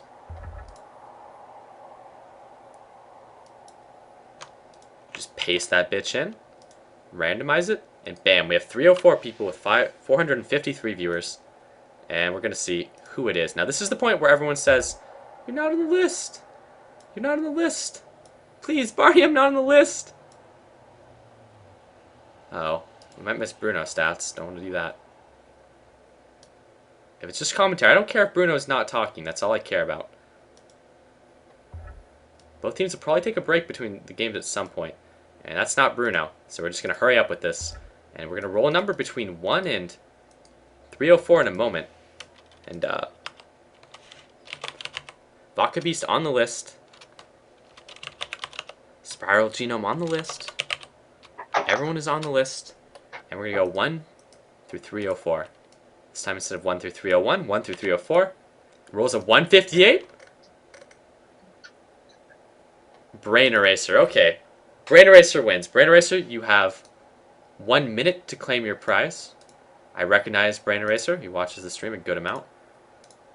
See if he claims it as fast as the other guy. Alright, here you go, Brain Eraser. Come on, Brain Eraser. I believe in you. Oh, here he is. Alright, Brain Eraser wins. This is where you guys all get to say how much you hate him. Alright, now Brain Eraser, I'm going to send you a message on Twitch TV, and you will respond with your Steam ID.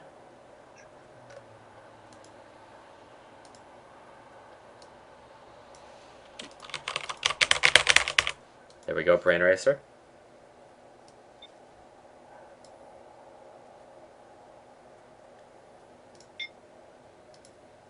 And we will wait for Brain Eraser. And while we wait, we will listen to the stats. We're going to see what Bruno had to say about the game.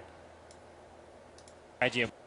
Well, they had 3 of the same 5 picks with the Chen, Darkseer, as well as the Naga Siren. I mean, Dragon Knight at mid wasn't the one who controlled the game, so if anything, it was just adjustments in the way Na'Vi moved and ganked around the map. The key for me was sort of around 10 to 11 minutes, you had Na'Vi. They had managed to gank so well. Brood was 0-5, Templar Assassin was 0-2, and Night Stalker, who was in the safe lane, was the only one with a positive score. Yeah, when they picked the Dragon Knight, I was actually a little worried because I feel like Dindy, he's the best player on their team, and his biggest skill is his mobility and his ability to move around the map, Oh my stuff god, like I hate that. this And guy DK so has much. none of those abilities, so it's kind of a odd thing for that to happen. But I hate the fat guy Navi so take it back. much. They get even up 1v1. Now, if you want to support Navi, you can go to the Dota 2 store. The pennants up at the top. Those I numbers. hate this guy with a passion. Like, Dragon Knight has been seen mid so many of these games, and he's almost always picked with the Naga. Jesus Christ. You can support your team. That money goes directly to Navi or IG, and then you have the opportunity to then win a prize, maybe a courier or so during the I think match. it's only like 99 cents as well. Navi have got themselves I know plenty of Gods pennants. has his IG pennant on at the moment. Do you have an IG pennant on, Gods? Don't All lie. No bias Don't here lie. at the I do not. He's a liar. Oh, you don't? Okay, you don't want to get called out Let's check supporting out the then, Chinese. of course, where Navi started looking really, Bruno's an really strong in instigator, game guys. 2. And this is where they show Navi ask rape a team fight because it's always one-sided fights only. Yeah, that I they mean, show. this is just the full force of Navi on display here. At this point, Havost is pretty fat. DK's got a lot of items. They can just charge in here so Do you aggressively. get The haste of the darks, Steam? the haste of darks Check here after on we watch Dindy's this, Dragon Knight, just immediately initiation. Of course, we one-sided see ass raping. Naga They always Siren do using this that net to between great the effect. Now, games. They show, like, the actually, most Lena's able to one-sided survive for a little bit until that Dragon Flare, or Dragon Breath, rather, comes up the hill. It's a long-range skill, and that they actually recently buffed that to give it a little bit longer range, so seeing that in full effect there. Yeah, it makes me surprised IG engaged. That I mean, it's a guy's in turn 4v5 fight, and listening then very Naga Siren, liberally. this is it. The ultimate comes in, and it gives Navi And here's the perfect one-sided leads ass into rape of the vacuum, fight. and Everyone they just drop. dies. As OF is LD like, well, so this is eloquently awkward, put it, and just gets killed Wombo himself. combo.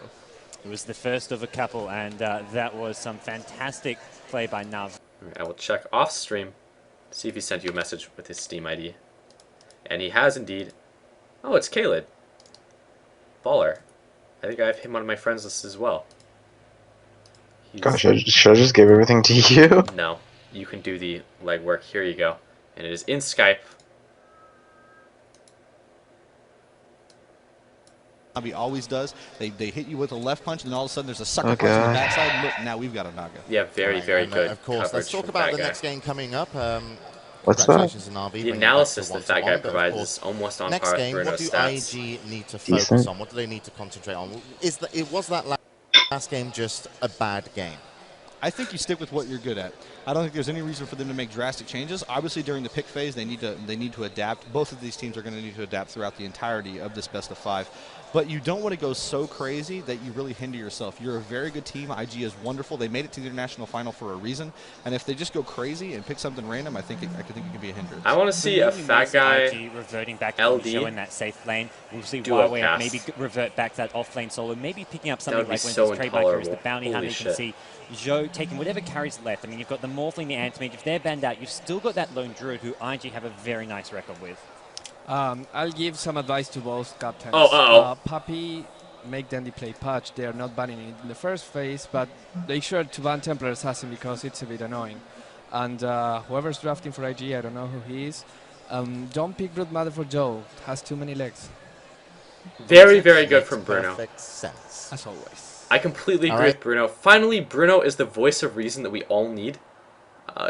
Fucking stats man over here. Godlike advice. Templar Assassin, strong hero. Broodmother, too many legs. Fucking pick Dendy. Jesus Christ. Bruno is now, he went from being like, who the fuck is this guy? He knows nothing about the game to being, he's accepted the role of clown, and he is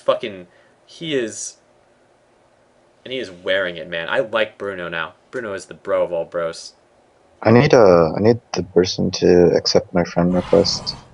Yeah, you hear that? Accept that friend request. I think the name will be I'm gonna Manami. remove you immediately after, but I need the friend request accepted so I can actually give you the item. Alright. I'll be back in 2 seconds. I wouldn't be surprised if the unoriginal IG does exactly the same bans, as that seems to be what's happening.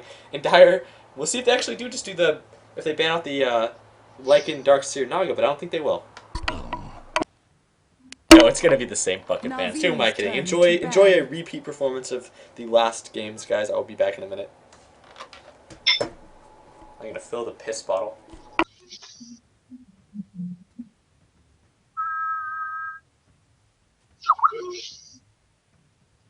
Oh, what?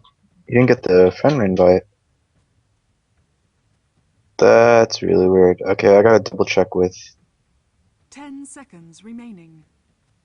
That's weird. I gotta double check with Ian if I got the right ID or not.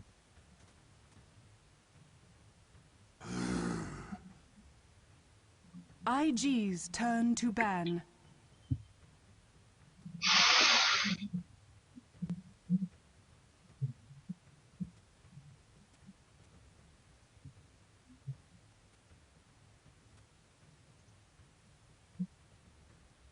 Oh shit. I got the wrong person. There you go. 10 seconds remaining. There we go. That's a lot better. 5 seconds remaining. Reserve time. I'm actually pretty tired. I didn't get that much sleep. Alright, so I have returned, and we see immediately a Darkseer Enigma pick. And these bans have been only slightly different than before. Cheng gets banned and Leshrac does, so maybe it won't be a repeat. And Navi actually gets the Rubik this time. Thoughts? I've been paying attention. I hear someone say, man up all ya. What are you manning up on right now, good sir? I don't know. I'm just a little bit tired right now. And again, both teams have to be thinking about the Naga. However, we won't see Dendy Pudge. If we had Bruno, the stats man, in the room, Bruno would mention something about how Dendy plays almost 100% of Navi's Rubik, and they go for the Naga. And okay, here we go. And they pick it up relatively early too for a Naga pick. But I'm sure that one of the reasons that they're forced into the Naga, that's been actually surprisingly picked quite late up in some of these games, is just because they don't want to play against Darkseer Enigma Naga. Who the fuck does? I don't think anyone wants to play against that lineup. I mean, Darkseer Enigma Naga Siren is probably one of the most bullshit lineups imaginable. And Lone Druid gets picked up. I mean, it even scales well against BKBs. Incredibly well, would be a better way to put it. The thing is, though, not only are those heroes good with Naga, they're both very good against her as well.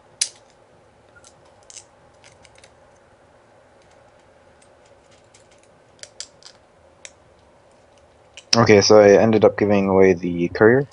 We only have one courier left and a bunch of hero item sets. I really hope Navi wins this as a whole. What? How do I get into this? Oh, you just have to be watching in stream. Yeah, but you have like a really low chance of actually getting selected since they're like Whoa, 101 in 100 and 450? That's almost as good as your odds of winning the lottery. No, that's way better. Everyone has a fair shot. Yeah, but in on the other side. Come on now. Auto. Yeah. Alright, so Lone Druid is picked up as the carry for Invictus Gaming, so far, I'm pretty sure that Navi will probably once again have a boss playing as the Naga. I'm almost certain it's going to be Dendy on the Rubik. Now, it'll be interesting to see if Light of Heaven plays the Prophet, or if they stick Puppy on it, because both of them play it every once in a while. However, Light of Heaven, oftentimes the Prophet player. IG's turn to ban. I really like how they're nogging every game after not picking Nugget ever at all. Yeah, I know.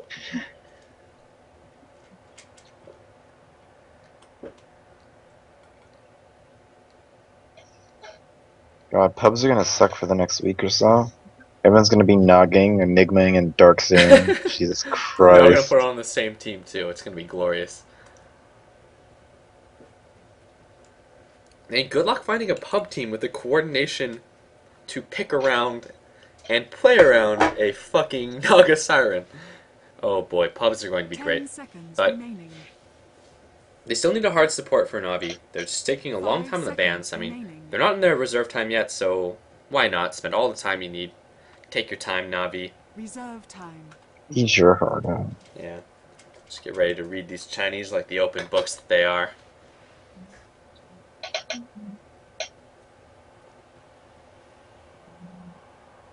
And Enchantress is still on the board, but it wouldn't be the first time that Enchantress has not been picked or banned.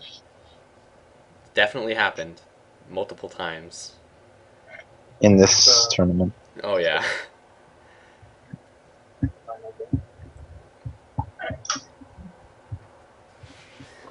Shadow Shaman again still up as someone in chat points out.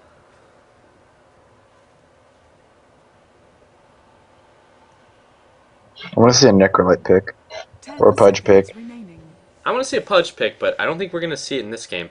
And you Yeah, know if I'll do Navi it pick. loses, they're not going to bust out the Pudge. And let's see if Invictus finally doesn't ban Pudge for once. Or if they're going to do the Fear ban on Pudge. We'll see. They've done a lot of the Fear bans on Pudge, and it's very, very annoying. Because these Asians are just terrified of Dendy and his Pudge.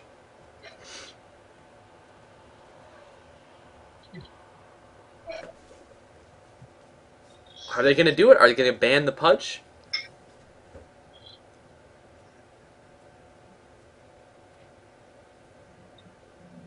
They've banned Pudge when Rubik is on Navi's side before.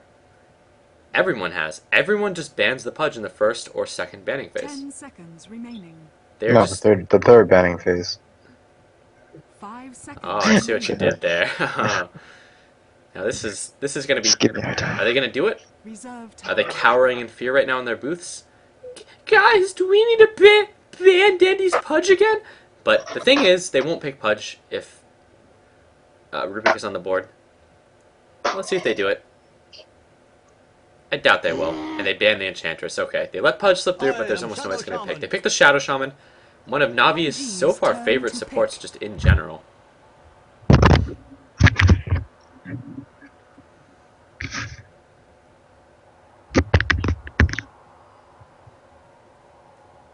Fuck Barney IG all the way. Uh-oh, guys, we got an IG lover over here. Ones, if you want, are Chinese overlords on IG to take the grand finals. Twos, if you guys are rooting for Navi, Team America over here, the last hope that the USA has. 5 seconds remaining. And it is almost all twos. That is exactly what I expected. In fact, I don't see a single one in the bunch. And by not a single one in the bunch, I mean I don't see any ones. No ones at all. Just everyone rooting for Navi. And taking a long time on the second pick for IG over here. Not exactly sure what they want to do. They still do need one of those hard support type heroes. They're probably just not sure which one. The Venomancer is already taken out.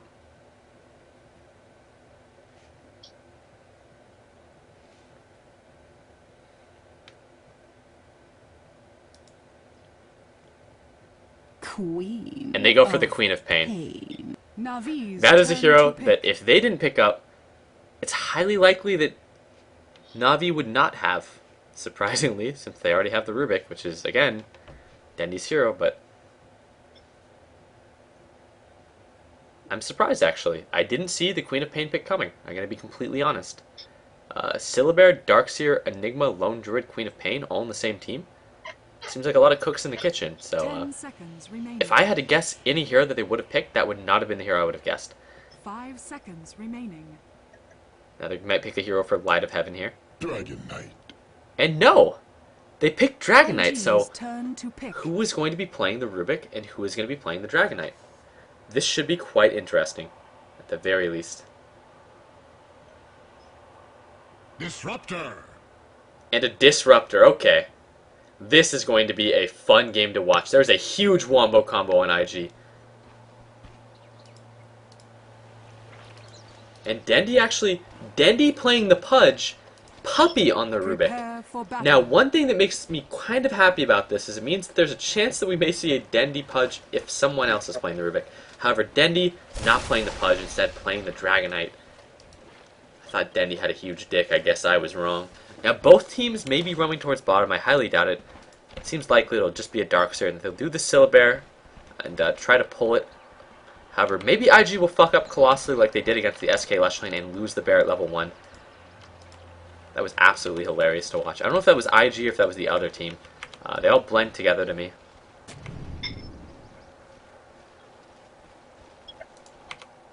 And YYF. You know what I would love to see? I would love to see someone put the Ion Shell at the bear, or on the bear rather, 30 at seconds the start of the game and just kill the creep wave that way.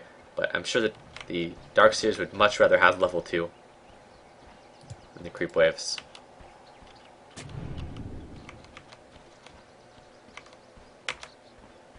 I completely agree with Thinking Raven. A boss again throwing out the good luck, have fun. Thinking Raven, the defender of America. For once, I think that everyone can agree. Shout out to Mushi. Big shout outs from Habast. And again, he's probably looking to do the pull with a bear. But are they going to get it? Because if he were to silly string this bear, it would not get the pull. But he decides not to, and the bear will get the pull, and this will probably be a guaranteed level 2 for Darkseer. Now, was it IG that fucked this up before? I think it was IG. Let's see if he forgets about his hero. No. He is wide awake. Interesting decision making. I think he was probably wanting to pull the creeps around so they didn't go into the tower. Dire's top tower is under attack. I guess he's fine. Not hard for top tier international players to last down to the tower. And this is one, but that one was pretty much impossible. And this is a guaranteed level 2 for YYF. Actually, Alia dropping out of Skype. So that is not good. Ion Shell still on the bear. Darkseer actually has the last hit. And this Ion Shell bear just getting stuck to Naga. I'm sure quite annoying.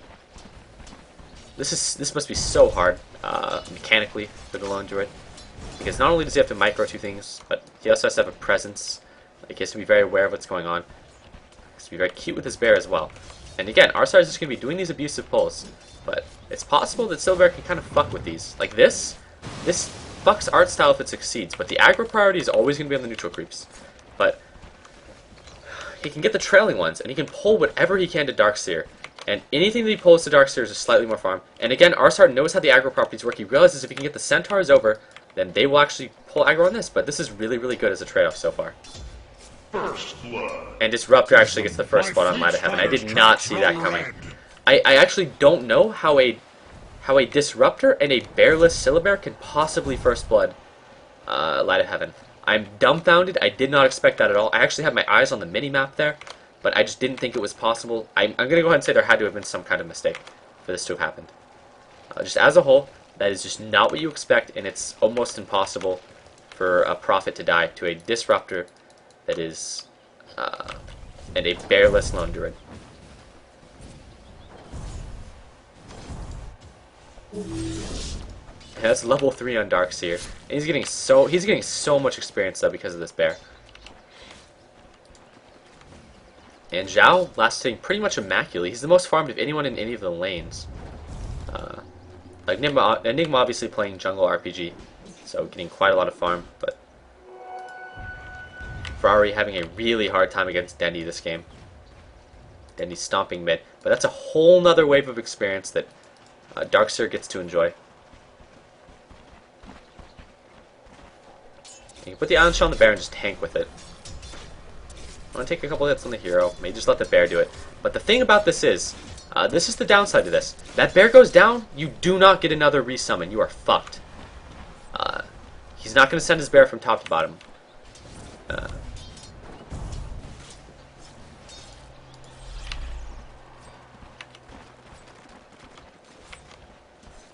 And just fucking with these pulls more and more. So annoying for Arsart.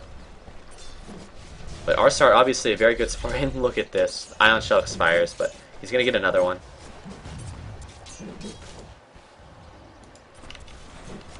My god. That synergy between Syllabear and Darkseer. Also in the team fights in the mid game, the Syllabear-Darkseer synergy is huge. You can haste the bear up so it can get a proc, but more importantly, you can stick the Ion Shell on the bear during team fights. It's like having a Radiance, just not as good. No money for you. All of a sudden, Queen of Pain is caught up really nicely to Dendi. Puppy has been in this middle lane as well, but he pretty much has to since Dragonite doesn't actually beat Queen of Pain that well. Enigma has a haste. Light of Heaven actually coming back towards top. I don't think he can really slow this down that much at all. And he says fuck it, cancels his TP. And they're going to lose the tower here. And the bear is up here for this as well. That means that all of a sudden, YYF has lost his bear bro. But he has a soul ring though, and he's level 4.5, so he's getting shitloads of experience as the trade-off. Radiant's top tower is under attack. Radiant's top tower has fallen.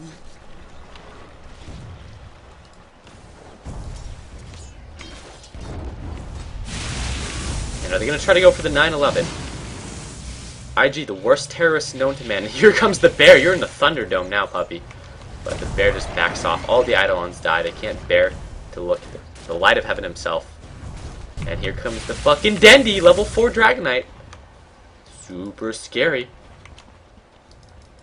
1100 gold up on Silver right now, so he's farming really, really well. Habost also getting the same kind of free farm.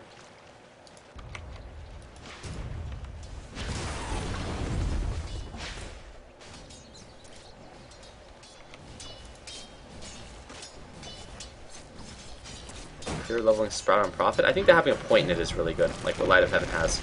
Because having a point in Sprout forces people to get things like Quelling Blades. And also this game, no one is going to have that. Because Silver is not going to want to buy a Quelling Blade for his bear because he's in a free farm lane. No one is going to contest him on last hits at all. Not only that, but his bear isn't even going to be in the fucking lane with him for the first like 4 minutes of the game. Disruptor will probably just save a Tango. But Ferrari doesn't have inventory for a Tango. Darkseer will probably save a Tango as well, and Darkseer can actually get out. But the Enigma, like, this is a game where having a point in Sprout is really, really helpful. As are most games. But as this happens, looks like the gold graph is relatively, it's not relatively even, but it's a solid 3,000 lead for the Dire. A lot of that tower gold. And the experience is only 2,000, well actually closer to 3,000, but it's not an insurmountable lead. This is a very, very small lead that's common early on. These type of leads can be lost and gained almost immediately. Also worth noting is that a lot of the lead that IG does have in gold isn't actually in play either. I mean, it's a 3,000 gold lead, but 1,500 of that is just sitting on the Silver, not actually doing anything. About 1,000 on Guap, not actually on the field. Whereas Navi, everyone is really, really low on money. As I say that, almost everyone is like sitting on gold. But no one's sitting on quite that much. However, if Naga Siren decides to go for a Radiance route, which she tried in one of the games, the game that she lost, then she's going to go for the Vanguard. But if she were to go for the Radiance route, it would be a lot of money that she's sitting on, along with the Silver, who would almost certainly go Radiance himself. And Denny having a pretty good time mid, but Queen of Pain also sitting on a lot of last hits. She's going to be going for the treads. She's going to make them with the Rub with Magic and build treads again with any of the +6 stack components that are 450 gold. Dendy actually surprisingly item poor. But pretty much sitting at the farm that Queen of Pain has. And Dendy is fucked here. I can't see Dendy getting away. It's a good stun by Puppy, but oh boy, instantly gets... They have to black hole for him though, that's a big victory. I don't know if they would have. I don't know if they really had to do that though. Honestly, like the scream was almost coming up. Puppy didn't have any kind of disable, and Dendy was pretty much fucked. I don't know if they really had to black hole for that. But the fact that they had to, the fact that they did, we'll just go with the fact that they did. They're okay. Like, not that bad. Dying to get black hole out. An okay death. And Tranquil Boots soaring up for YYF. Level 6 as well. Not a lot's going to happen in this bottom lane. It's just going to be Habost free farming. And YYF throwing down Ion Shells. And oh my gosh, as I say that, it looks like YYF is going to go down unless he gets a lot of help. And that is the help that he needs. It's like it's a small scale version of the Wombo combo that they're going to have during the team fights. The Disruptor in conjunction with the Darkseer is really, really strong. Not the full Wombo combo, though.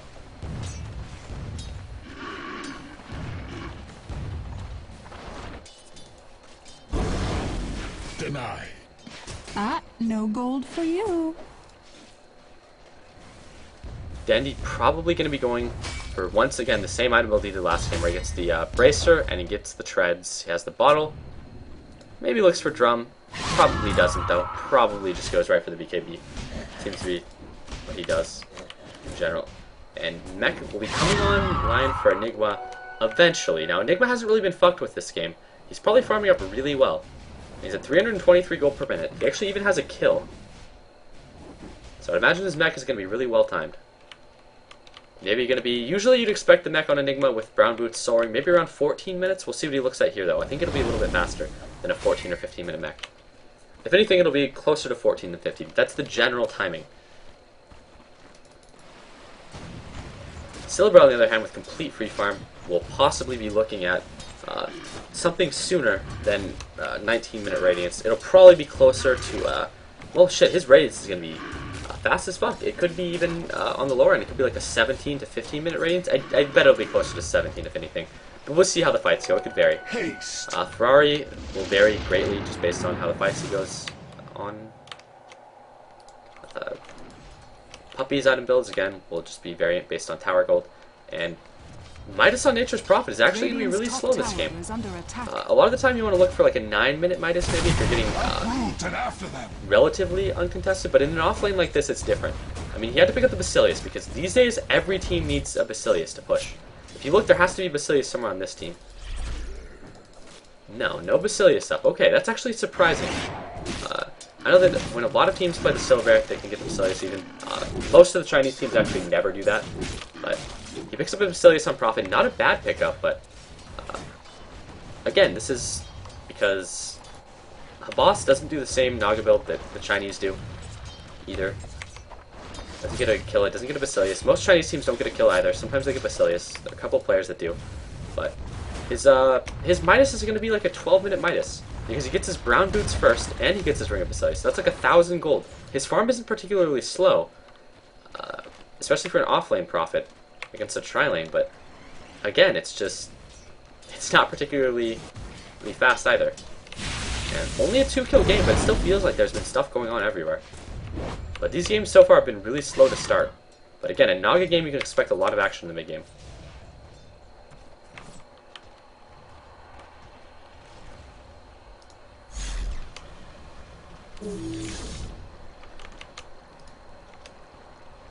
And all of IG is smoked up. And are they going to look to try to get someone here at bottom? Dire's bottom tower. I know it's an illusion, because an illusion is the only thing to be up here. He's going to maybe look to try to pull creeps away, but he may be surprised when he finds an entire team. And there they go, that's a hasted in Darkseer! Uh-oh, Vacuum completely fucks up though, and all of a sudden this gets very, very awkward.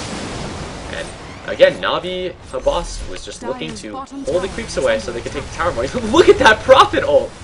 That was beautiful, that just destroyed Darkseer and Disruptor. And that guarantees they actually get the tower! They get the tower against 4 heroes bottom. It was a beautiful Prophet ult. Literally the last hit the Shadow, or hit the Disruptor, the weakest hero, the last hit.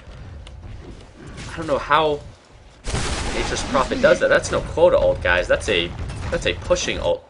Dire's top tower is under I don't know how you measure it like that, but my god, that's the best ult he could have possibly had. They don't want to take this top tower into deniability. It won't be out of their hands either. And the tower won't go deniable. Really, really good play by Light of Heaven. Now with his Midas up, he's going to be farming pretty quick. Dire's bottom tower is under attack. God damn, I love Navi. Alright. Unbiased commentary. Arsart actually has his arcanes up, so he's doing pretty well. Naga Siren could opt for a number of different routes. The boss is on a different item build every game. Can't find one he likes. Again, Dendy will just be going for that brown boots treads. He's crowing his bottle. Dendy, a big fan of bottle crowing. And then he'll probably get an Ogre Club when he can afford it. Seems to be the item build that Dendy vastly prefers. Not a huge fan of, I guess, the drum completion. And Mech will come out soon for Light of Heaven. Let's check in on Enigma, and we'll see. Okay, he got that mech about a minute ago, actually. So I thought it would be around a 14-minute mech. He got it a minute earlier, Chuan. Just absolutely farming out of control. Where's his gold per minute? Really, really good. 318, third best farm in the game. A lot of that coming from that kill and no death. And IG looking for a smoke gank, and they're going to maybe find a boss here, but this is not the guy that you actually want to find. Radiant's bottom tower is under attack. I'll just say fucking TP away. And uh-oh, Radiant Courier. They're going to go. Are they going to go on the Courier? Okay, that's a big kill. Radiant's courier has been killed. And uh-oh, Dandy. No, Dandy, why? I was looking at the minimap. Puppy ditched on that fight so fast, but uh-oh, glimpse back. Fucking shut down Naga. Oh god, that is not good. They can't defend it now. Puppy can try, but Puppy is gonna try and fail apparently. Arsart's turn to go in 1v5. I don't think he can do it. Top tower is under attack. And am I shitting myself, or Dire's top tower has is there a fallen. bear that's on the wrong team here?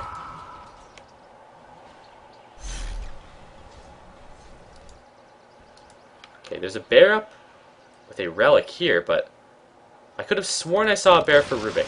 Am I wrong?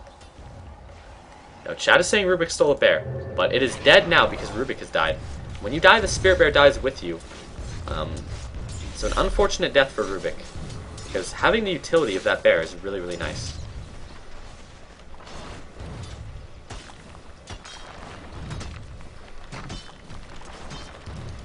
I am out of it.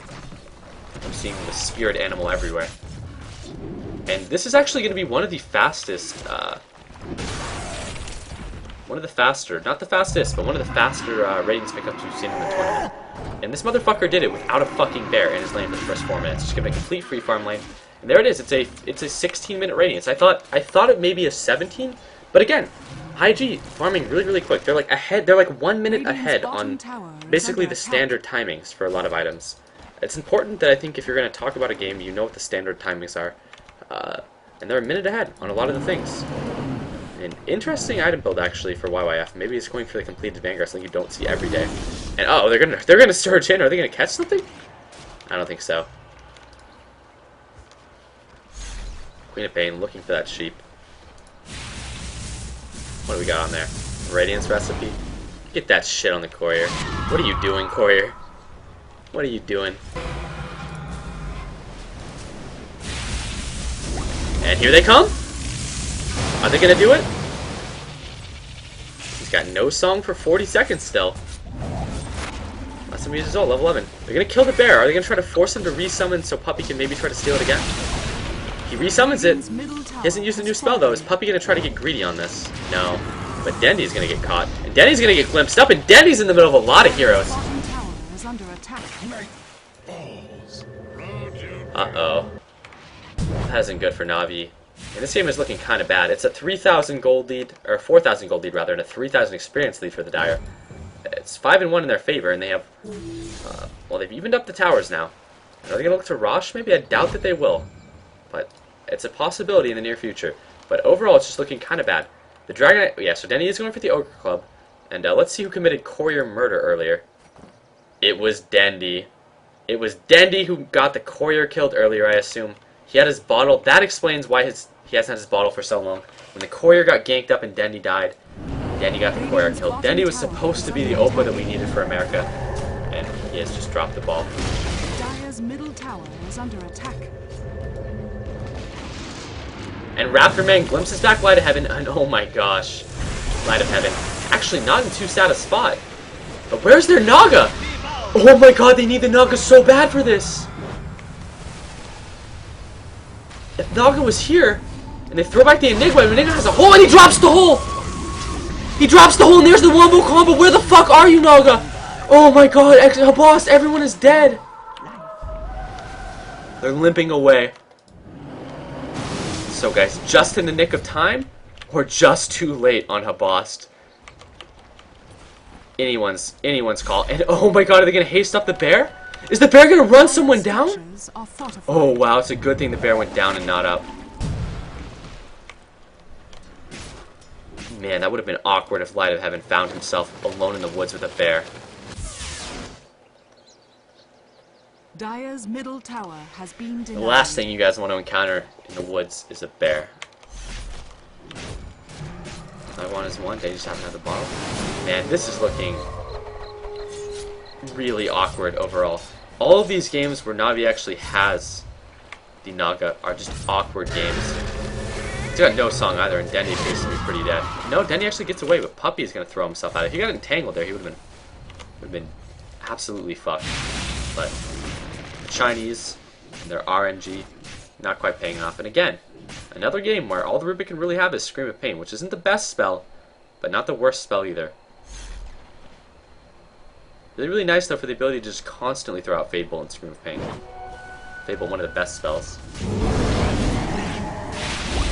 Uh-oh, everyone gets vacuumed and everyone gets disrupted! Oh no, he gets glimpsed back into the rape zone. Puppy's gonna go down as well.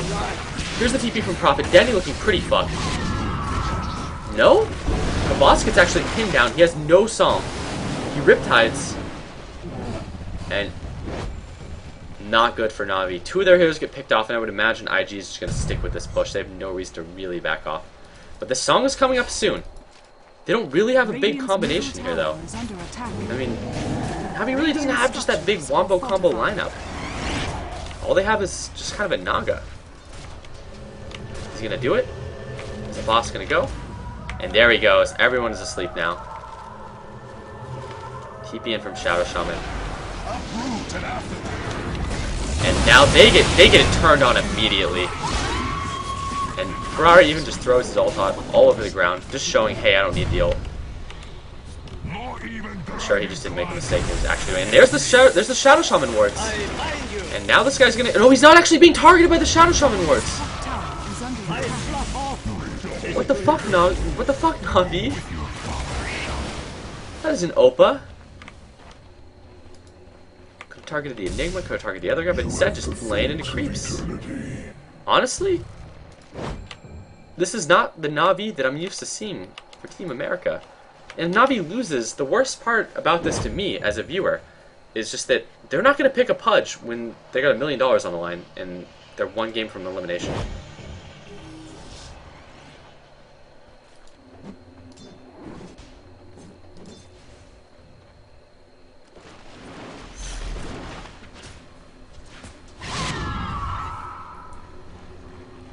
Absolutely awful game so far.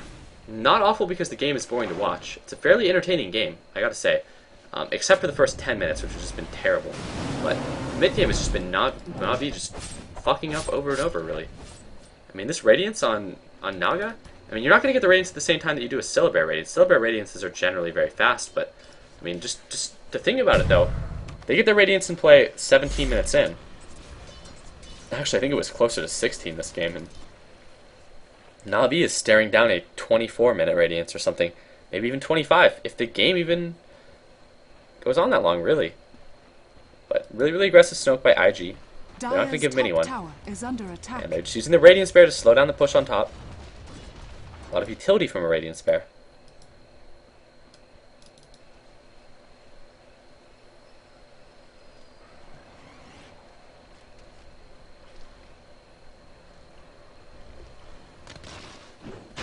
Putting a little damage to Rosh. I mean, if Rosh is up and your team is able to take it, you can essentially force fights because no one wants to just give up a Rosh. You can automatically force a fight by just doing Rosh. Because the teams will either contend with you for it, sometimes they can look for a trade like what Na'Vi is doing, but if you ever have to look for a trade instead of pressuring the Rosh, you're in a bad spot. They're essentially conceding Rosh to IG. In exchange for the hopes of getting a tier 2 tower. And they're going to have to drop wards on it. And they're going to get it, I hope? I really hope they get this. Otherwise, Na'Vi is basically lost if they can't get it. And Schwan actually looking for an aggressive pick. And oh my gosh, the black hole got fucked though. Schwan gets lifted. The boss doesn't have a sing. No, she does! And there, she does it now. Everyone can just back away here. A boss is going to TP out. And all of Na'Vi gets away, but that cost them a Naga song, and all they got was a tier 2 tower. They gave up Rosh for that. Like, Na'Vi is really behind. In fact, I would go so far as to say that Na'Vi, while they have a chance at winning, it's a small chance. I mean, they have to... They're going to have to pull a wombo combo just out of nowhere, and they don't even have the heroes to make it happen.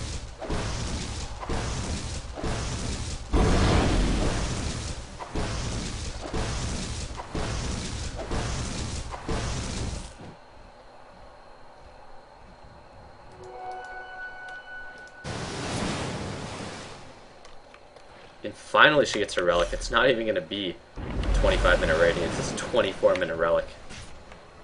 And the saddest thing, too, is she probably has the most last hits in the game. No, she doesn't. But Heaven gets up his Necro. They don't have enough right-click damage. Also, Necro just a fine item on Prophet as well.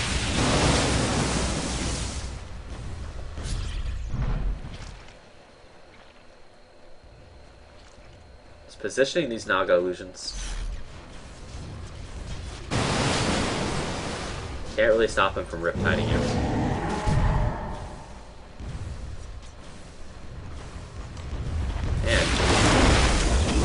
Song's still on cooldown for 30, so Navi has to buy time. They're going to get the bear here, though. That forces a resummon, which means IG has one less bear. They could back out, though, entirely. They're not really pressed to end this. I mean, Navi doesn't want to fight. They didn't even fight on Rosh. They just took a tier 2 in exchange, really. Just not an even trade by any means. And IG is just going to... They realize they don't want to risk pushing into the base. And, maybe a good call. Pushing into the base against a Naga Siren is really hard because Naga Siren can ult from anywhere on that high ground. And they're probably just going to look for these free towers. I would be surprised if they went for the base tower after this, too. It is now daytime. All of a sudden, the map is much more visible to Navi. And Light of Heaven doing a desperation farm. He has a big boy TP on him, though, so he can be a part of the fight. But Navi's just going to let it fall. They'll probably look to force TPs back after this. I don't know if they're actually going to be able to. No, they're not. They're not going to be able to do anything. They know they can't contend on this tower. It'll be a disaster to group right here. Navi has thrown a game before by fighting at this tower when they were dire. Radiant's bottom tower has fallen. And this tower is similarly hard to defend. And all of Navi at the base except the most important hero in the entire game.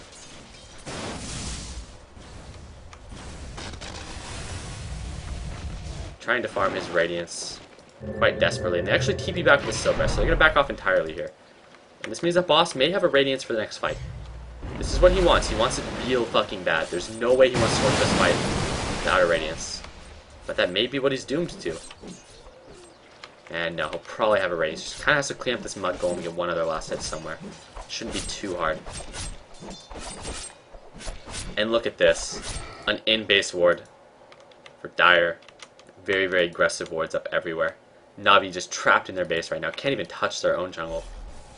So what do? They touch the enemy jungle. And that's Radiance for Naga. The 27-minute Radiance compared to Silver's 17, 10 minutes later. And the funny part is their last hits are comparable too. But this is where things get a little bit better for Navi, but it's still really bad. Things get better for Navi here because at this point Naga can farm without putting herself in any danger.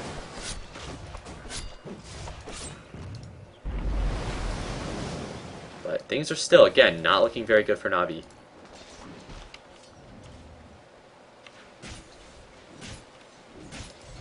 Blink Dagger now up for Enigma. Remember guys, not only is BKB one of those really high impact items to have against a Naga, but so is Blink Dagger, because both Blink Dagger and BKB are really, really big items you can use as soon as the song ends. Remember, just like sleeping someone with a Bane, it's very, very easy to just blink away as soon as the song ends. And I doubt Navi's going to try to defend this. They're just going to let it go down like they did with their other towers. I mean, they don't want to take the fight unless it's a very, very favorable engagement. And here they all TP back. They're at their base. They know they have to defend. Queen of Pain now has a Scythe of Vice, though. There's still an Aegis up on Silver for a while as well. Radius still is only at halftime. And Rubik actually throws the bear back. So they get the bear. They net it down. And this is just Navi's attempt to put damage into the bear. Force a resummon out. It gets kind of awkward trying to do this if you don't have a bear. And IG pulled out last time their bear took damage, and are they going to do it again? And immediately, Zhao TP's out. Is he going to lose the bear to creeps instead of sending to the base? Yeah, he's going to lose it to the catapult. He's even resummon. And that's not a resummon he has to really do. I mean, he can just put the Radiance on his hero, and the AC on his hero. And my god, he has a Radiant AC 28 minutes in, with 2,300 gold. He pretty much had this at 25 minutes. Like, remember, that's actually so farmed, it's pretty absurd. Jesus. Holy shit. He is so fucking fat. 2,500 gold on top of that. Now, if he had just these items, he would be farmed. But the 2,500 gold is what kind of blew me away. Like, I wouldn't expect a 25-minute AC Radiance, honestly.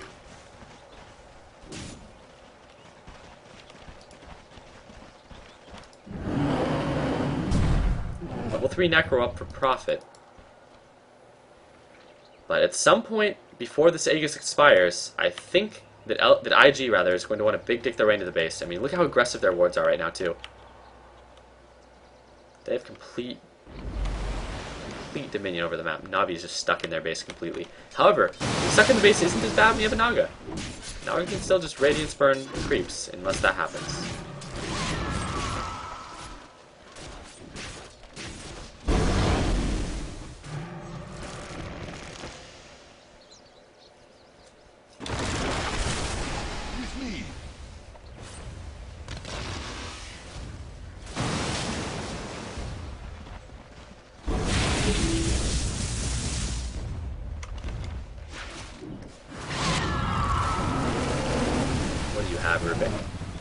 Rubik actually has a really, really good spell with Naga. He has the kinetic field, but he doesn't have it for very long.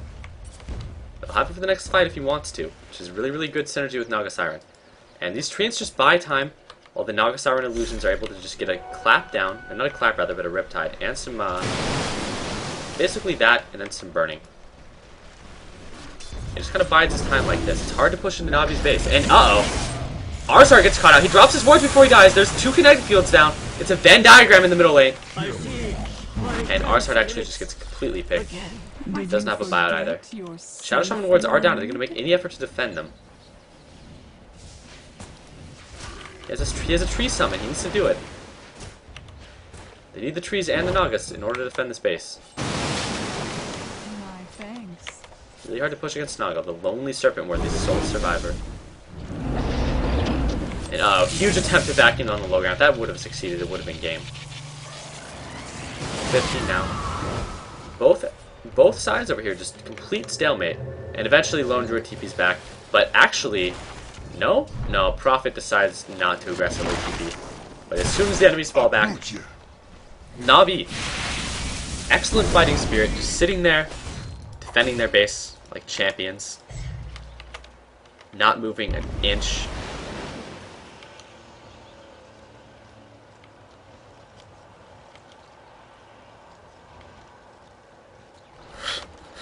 This fucking chat, love you guys.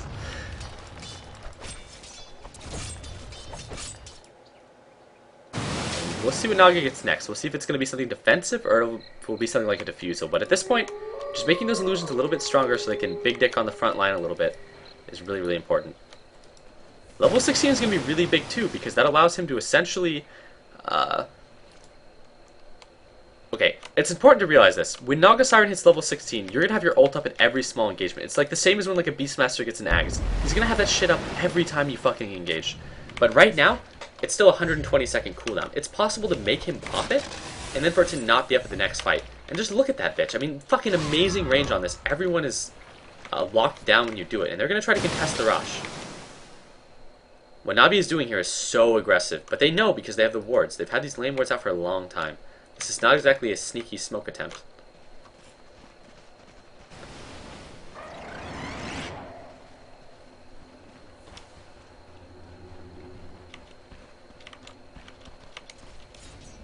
I tried calling you earlier, FKR, but you wouldn't answer, and this is the grand finals. Maybe we can put it to a vote after the game, but... You fucked me, FKR. You went AFK when I needed you.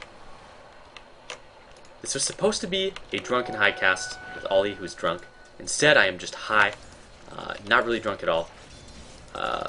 Ollie had completely bailed on me. Apparently, Asians can't handle alcohol. This is why a lot of Nagas will just actually just leave it at the Vit booster, not finish the Vanguard, because this is sort of awkward to have a Vanguard and a Vit booster, but they end up just conceding the Rosh, and this sucks massive dicks for Navi, because one of the things that you really like doing as Naga is Rosh fights, because one, Rosh fights allow you to catch everyone out, and two, Rosh is not affected by Naga's ultimate, so it's so easy to steal. But they just basically bent over and accepted Chinese overlords were doing Rosh in a 2-12 game. But they're not even... They're just getting incrementally behind and behind and more behind. If you look too, Naga's been farming recently, right? He's been sending her illusions out, getting items and shit. But the problem is she's not getting experience. It's like when a Silver has to send his bear out to Radiance Burn and stuff because he's so behind. Naga's doing the same shit just with illusions. And now an MKB up on that bear. That is terrifying. This is so ungodly farmed on Silver. I want to see what his gold per minute is. And Tendi is now dead knee. Oh god, that was awful. But he is so fucked. He has a buyout that'll probably buy out immediately. I don't see why he wouldn't buy out immediately.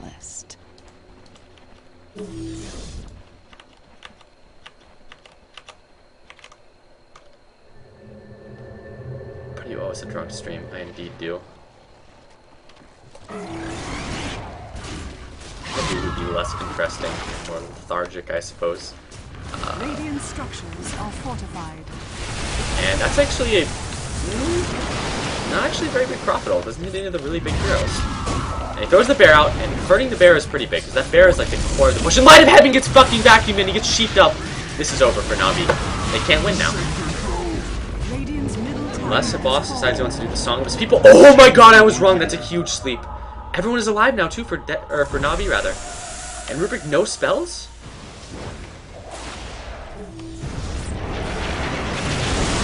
Uh-oh. Uh-oh. Uh-oh. Is the hole gonna come? No. No mana for hole, you dumb fuck. You're throwing the game. The boss actually buys out. And is Navi gonna hold on to those racks? I underestimated Navi. Apparently I didn't underestimate Light of Heaven, though. Just getting picked off on the side of the fight. That's a buyout death. That's a death buyout death, rather. Proper order of operations. And again, not level 16, so she's not gonna have that. If she's level 16, she'd have it in 30 seconds, and uh-oh, it's dead. Oh god, that was a Chinese root gaming luck. Yeah, are they gonna pick off the Aegis? Big vacuum from Puppy, but I really wish that Puppy had that spell a little bit earlier instead of being the 0 spell Rubik. Not quite Dendy. And they don't get a Rax! They don't get a Rax! They don't get a Rax out of that. That's pretty big, but the thing is, Navi has been holding on by the skin of their teeth this game, but they're not winning. I mean, let's make it a little clear. It's 2-17. They haven't won a group fight. Well, I was going to say they haven't won a group fight since X time, but they just haven't won a group fight. I mean, let's make this clear. They got like a kill on bottom lane, and like Dendy got a kill once, and that's it. The rest of the game has just been a complete downhill train wreck, and it's just getting more and more out of hand as the game goes on. Like, we can play the Guess That Item game, where Syllabear builds any item he wants, and oh my god, Syllabear. Oh, you silly bear. Okay, getting ran down over here. And he can build literally anything at this point, but because he's Chinese, he's going to do it the boring way, and he's going to go the buyout route. I mean, he has an Aegis, so maybe he won't. Maybe he'll man the fuck up, but I think he's going to do it the Chinese way. And just, no, he gets the Vlads, okay. I'm surprised he didn't disassemble the Tranquil Boots for the Vlads, but the Chinese are too unintelligent to disassemble items. All they know how to do is assemble shoes.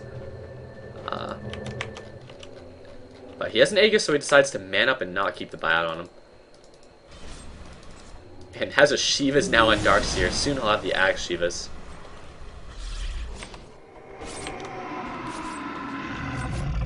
Dire's bottom tower is under attack. And even the Naga Siren Illusion just in hiding right now. And he's level 16, so this is good. But this push is going to be really deadly. All the fighting spirit in the world isn't going to save Navi for this. I have no idea how they're going to pull this fight out of their asses. And oh my god, he has a vacuum. That's how. Oh boy. They can't stall here. They're on the clock. They have to get this. Uh-oh, Light of Heaven, no! And there's the song. Is there going to be a vacuum to follow up? Get the fuck in there, Puppy! Yes! Yes, Puppy, yes! And oh god, this isn't going to actually be very good for Navi. Oh, uh-oh. Uh-oh. Uh-oh. Uh-oh. Uh-oh, that's not good. Uh-oh. Well. Okay.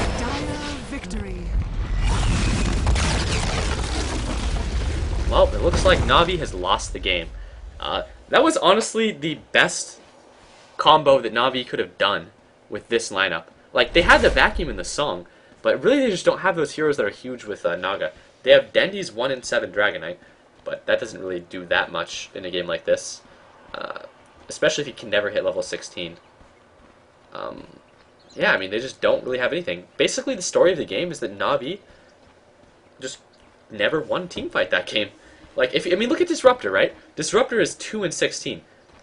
So is Syllabear. Like, there have been roughly 18, like, pub train on pub train moments this game. Like, these guys have been in exactly 16. These guys are in exactly 18. It's just been 5-on-5s all game. And everyone has been in 16 or 18 on the Dire. And they lose every single one of them. Or, I mean, they win every one, rather. Whereas Navi just don't get any one team fights. That's the story of the game, really. And if you can't win a team fight with a Naga Siren, you need to do your draft a little bit differently, I think.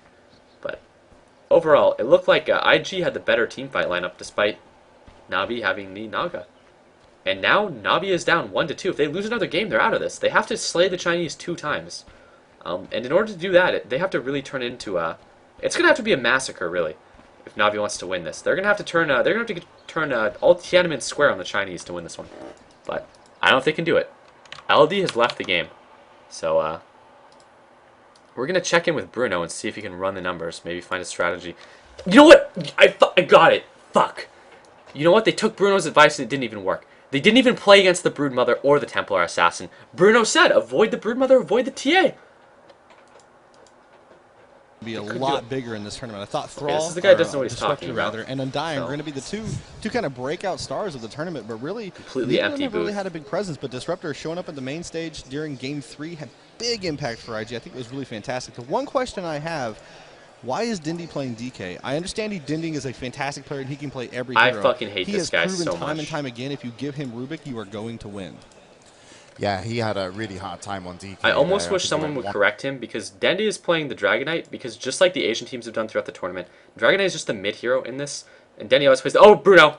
Doing so well. He was 2-6 until this game, but you know, Glimpse is such a powerful spell, and you know, I mean, it won fight after fight. I think the whole idea was the combo with the Darkseer, and it worked pretty well. Holy shit, Bruno dropping some knowledge. His ultimate is insane. Some knowledge about Ricky's GG.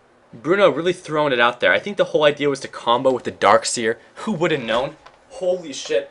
Bruno with the next level knowledge bombs over here. The stats guy. But honestly, the reason that Dendy was playing Dragonite fairly obvious. I mean, Dendy plays the mid hero, and Dragonite is a mid hero in this tournament.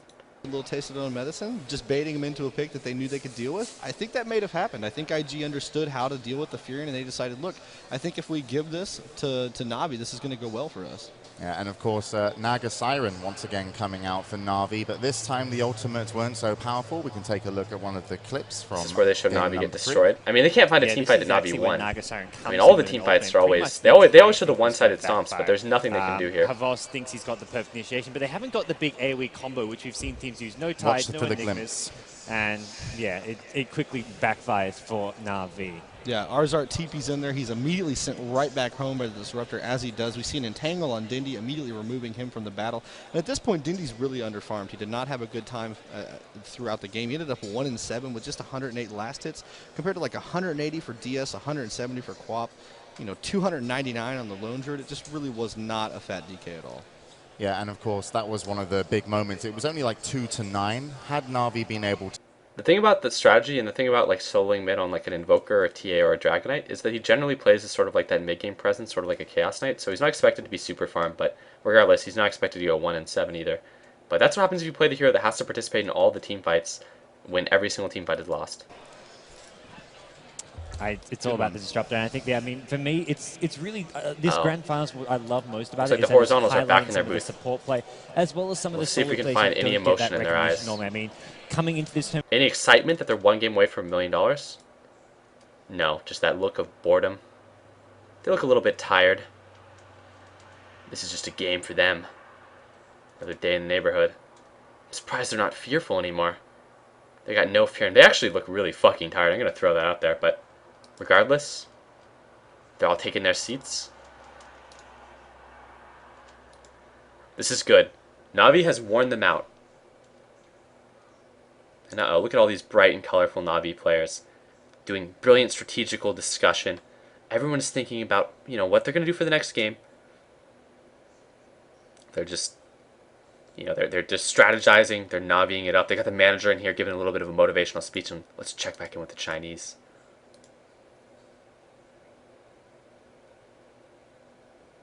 And nothing. Absolutely nothing. And one last look before we go into the game. Knowing what you're going to say next. And Bruno just with that shit-eating grin on his face. You know he's got another stat to drop, but we're going to miss out on it. And we're going to go for what is hopefully not the final game of our best of 5 here in the Grand Finals of the International. IG's.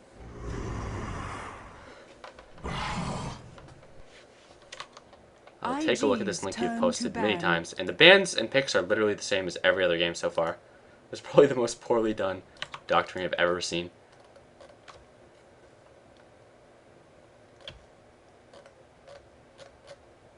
Alia apparently not man enough. His Asian body cannot handle alcohol. But we'll see if the Russian blood Na'Vi will win. 10 seconds. Our true American heroes here in the grand final of the International. Now again, Na'Vi cannot afford to drop a game. And we see possibly what is the most unoriginal ban and picks I've ever seen. It is a complete... IG's turn to pick. It is a complete fucking joke of a banning phase again. We're going to see the same shit for Game 3 here, but hopefully Na'Vi will draft a slightly better team. This is... it went from being the Morphling International to being the Naga Siren International. Very, very quickly. Alright, guys. Ones if you want... Here, we're going to go We're going to go two votes here. Ones if you want me to add Doibs to the call. Twos if you don't. Ones if you want me to add Doibs to a Skype call. Twos if not. 5 seconds remaining. We're going to call a vote for FKR later. It's actually a really good amount of ones. Way more ones than I thought, actually. Alright. Now, twos if you guys... No. We're going to call a different number since the chat is still just getting flooded. Alright. Fours if you want me guys to add Doibs, okay, let's fuck it, wipe it. Okay, Darkseer picked up immediately for Invictus, and there's the Rubik Leshrac that we've seen before. IG's turn to pick. And I don't think the IG will pick up Naga, because they realize that Na'Vi sucks massive dick with Naga. Alright, threes if you want me to add Fake King Raven to the call, fours if you want me to not add Fake King Raven to a call. This is without Doibs, just threes for Fake King Raven, Skype call, fours for no. Overwhelmingly no. Even FKR puts fours. There are very few threes. There are almost no threes at all. Dear God. I just want to say, it's cool to hate FKR. Everyone does. Like, I can't even see, but this was like all... This was a lot of ones before. Alright. Reserve time. And now we'll call a vote. Fives if you guys want a threesome cast with me, Doibs, and FKR. And... actually, no, fuck it. Oh, Invictus picks up Naga. I'm actually surprised. We're gonna redo this. Six if you want a threesome cast with me, Doibs, and FKR. Sevens if you want me to just continue soloing.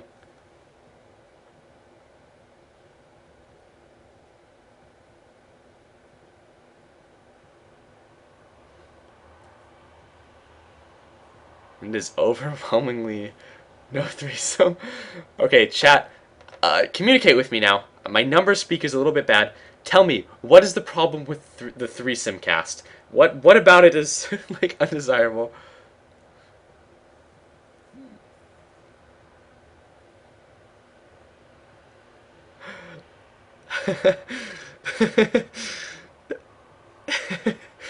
Oh God. Templar assassin. And okay, so Bruno would shit his pants right now. The Templar Assassin is picked up, and that's the Naga Darkseer. And all of a sudden, Na'Vi picks up the Juggernaut. They know what they want to do here. This should be mildly interesting, at the very least. This is the most comfortable Na'Vi against Naga strategy that they employ. Do the items. I really want Alia to do the items, but... because I feel uncomfortable doing it, in general. And I really want to watch the game, most importantly. Like, I don't want to interrupt the grand finals. I feel as though I've been ditched by Alia. It is not even a 12-hour stream. It is a 14-hour stream. We're going all day. My voice is getting really hoarse. I am pretty fucking tired. But I'm gonna man up, and we'll see if I don't know if Alia has the items on his account, but Rob is doing the items. Okay, we're gonna do the items between the game. Hopefully this is not the last game though. We'll do the items after this one. Excellent, though. Rob manning up. What is the foursome? 10 seconds remaining. No. IG's turn to ban. Who is in the foursome? Navi's turn to ban. And they ban out the Disruptor. Na'Vi says, fuck it, I don't want to play against that again. And Invictus bans out the Chen and Enchantress, which are two heroes that Na'Vi is very likely to draft. Just considering that it will most likely be Dendi on the Rubik, Arsart on Leshrac, and Juggernaut. So they don't have a hero for Puppy yet, which makes things kind of weird. Alright, I'm going to see if Doibs answers a call. IG's turn to pick.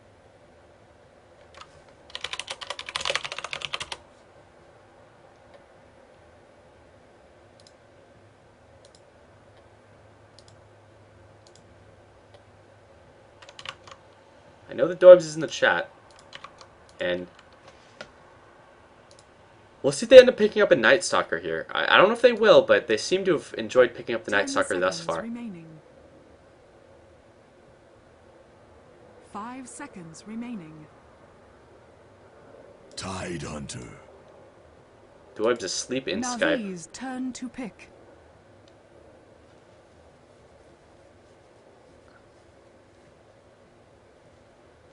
Selfie seconds. Well, I was gonna do the gangbang cast, but if Doyves is not online, it's not a gangbang. Then it's just an awkward twosome. And they actually pick up the Tide for the wombo combo here. Really, really good hero to have, but a hero that Dendi plays against pretty often. The Enigma is banned, however, and we're gonna see if Navi can actually deal with the Naga. If they actually lose this game, I'm going to be so fucking sad. The Chinese dominance. Reserve time. Navi less. We're gonna see what Navi ends up picking up. They do still need that hero for Puppy. And pretty much all the heroes that Puppy really plays often are banned. He could always play the Rubik again, but that would mean that Denny would have to play a different hero. Like a Pudge. Navi, are you gonna do it? Are you gonna do it? You destroyed the group stages with Pudge. Please, Dendy.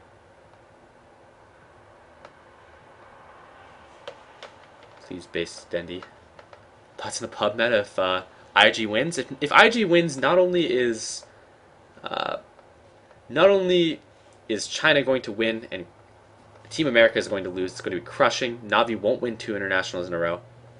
But also, I really don't want to see Nox Siren in every single pub game I play for the next year. I'm interested in seeing Navi win because I'd be much happier seeing heroes like Rubik and Juggernaut. Fun heroes, not these boring China heroes.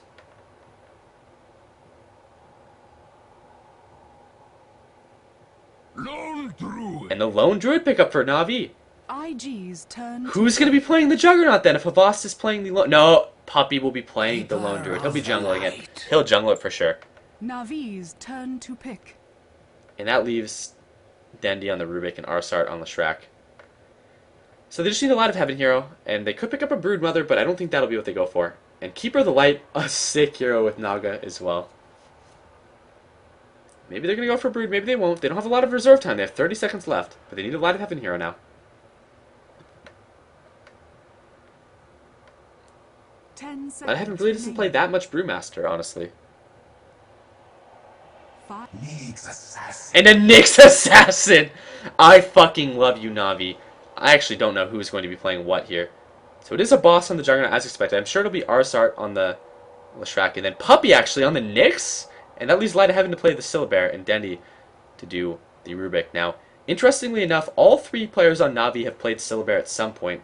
I don't think during the International, but in recent tournaments. Like Puppy, if he's going to jungle RPG, he'll do it on the Lone Druid. Boss also plays the Lone Druid, as does Light of Heaven. But this is fucking awesome and very, very cool as a pickup. Picking up a Nyx Assassin. If they win, the pub metagame is about to be rocked completely. I would much rather play with the Nyx Assassin in the game than a fucking Naga. This is amazing. Navi having the biggest dicks of any team in the International. If they lose legends, okay? Nyx fucking Assassin? How cool is that? Fucking Navi. Coolest team in the International for sure. Not like these soulless Chinese who just do the same shit every game. This time, Boss giving it have fun, good luck. And we'll be Ferrari soloing mid. Zhao will be in the tri lane. YYF will be off laning as a Darkseer, clearly. Actually, skilling an ability this early in the game is kind of a mistake because you may need the haste for the first blood. And looks like Coddle hasn't skilled. And are they? No, they're not doing a level 1 Rosh.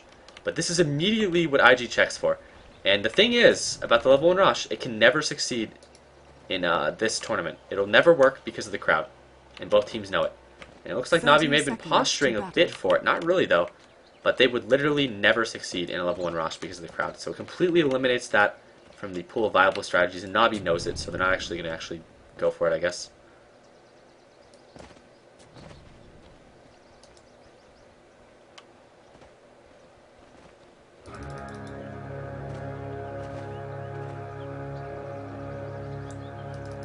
agree. Navi doesn't just have big discs, they have huge discs. Okay, what is this item build for Light of Heaven? Generally, the only item build that you really ever see on Syllabears is the Stout Shield, 3 branches, and then the Tango Salve. But instead, he's actually neglecting, or he's not really neglecting anything, he's just rather electing to only get 1 branch and a Tango. And we've literally seen the same item build on him throughout the entire tournament. And this is the tri-lane that will either win or lose the game. It's an aggressive tri-lane from Navi. Very, very aggressive tri-lane. And Naga tri-lanes are incredibly strong. Coddle in tri-lanes as well does this. And this is going to hit everyone. And look at how much that does. That's a huge ponies. Like, all of the boss HP gone. All of Puppy's HP gone. All of everyone's HP gone. And this is a shit tri-lane, honestly, for Navi. If they win this tri-lane, I will be very surprised. This is where all the action will happen too. Dandy will not die against Ferrari mid. It just won't happen. Light of Heaven, he cannot die top either. Possibly to YYF. But this is a lane where YYF will get farming experience for sure. But this tri-lane will win or lose the international, guys.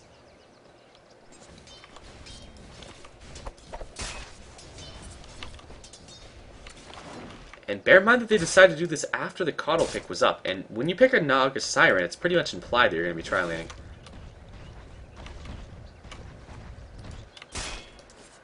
Naga actually alone.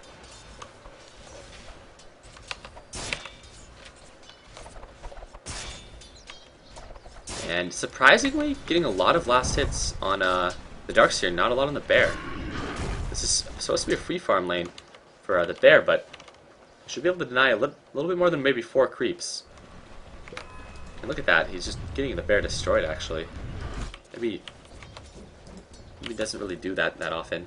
Habas actually does it really, really well. But Habas has to play. And look at this catch from Navi.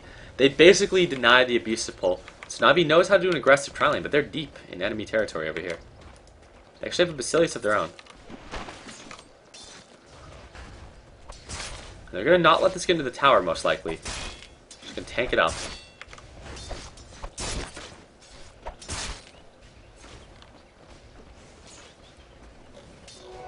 Such potency. Alright, Navi will have to win another game after this if they want to win. But I believe in Navi, guys. And their tri-lane is actually winning. But not by a really good margin either. And that Ponies is fucking destroying these supports. Is under attack. And this top lane is actually going really bad for Light of Heaven. Oh no. Is he going to get run down here? I don't think he really does this matchup a lot. Like, the Darkseer is actually slaughtering this lane way more than he should. This is not a lane that the Darkseer actually wins. That's not good at all.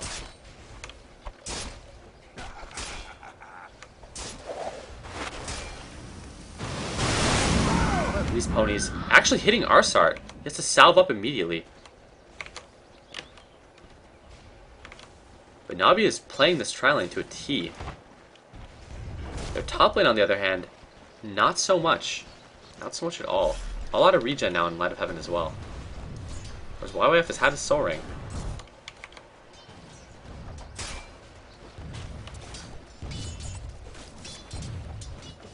I believe Puppy's skill build is pretty much the right decision for this lane.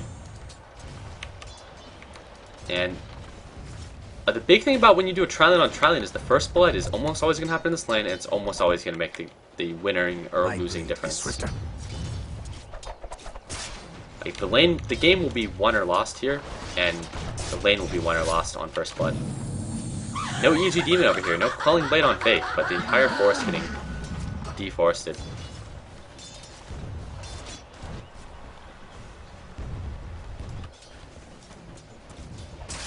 God, that would suck if I got Comcasted right now. Denied. And Brown Boots actually picked up on Juggernaut, so he wants to get aggressive. He's not doing his normal Soul Ring shenanigans. He's an aggressive tri-lane. He has to be aggressive. He's got a Magic Stick as well. Or the Magic Stick. Oh god, my fucking English. I feel like the Chinese guys. They're affecting me mentally. But he's got his Magic Stick, which is also fairly aggressive. And look at this ward. So dirty. And they're not gonna let them do the double pull. And Light of Heaven's just gonna continue to farm up top. By Light of Heaven, I meant Keeper of the Light. Gonna get a blast off. And always just looking for these really, really big blasts. Light of Heaven now finally up in farm on the top lane. I really don't want to take my eyes off of bottom though, because no kills can happen top. It really just can't happen. And what's on the courier? Looks like Tranquil Soul Ring is the build that they're opting for in the dark side. Here's the ponies from the fog, but they have to know what's coming. And he ends up getting the mini stun return. That may have been a huge part of this pickup idea. It's just that you can always return Spike Carpus, which will basically prevent you from taking damage.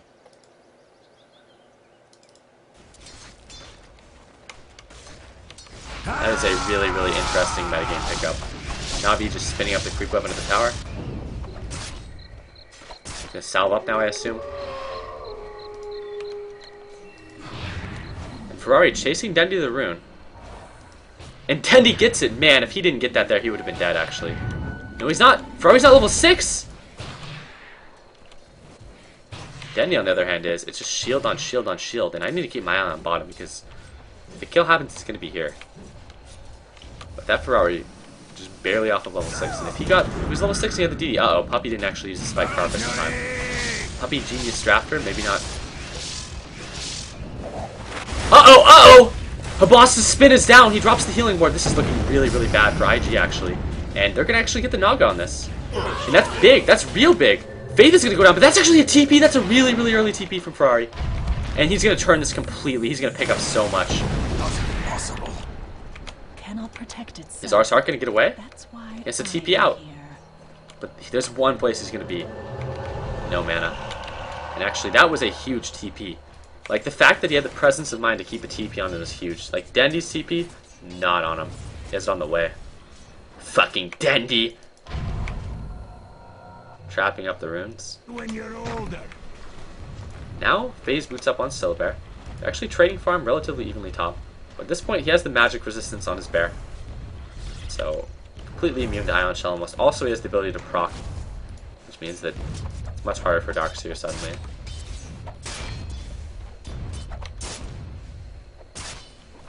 Does Nyx's mana burn do only take mana away, or does it actually damage? Okay. I have no idea what you said there, but Nyx's mana burn basically deals damage and burns mana. It's pretty much the same effectiveness at all levels, so at level 1 it's just as good as it is at a higher level. However, its mana cost increases as you level it, and its cooldown drastically reduces. In fact, the way that its cooldown scales is just 8 seconds off at every single level, so it's exponentially better at level 4 than it is at level 3. However, it's generally the last skill that a Nyx will max really.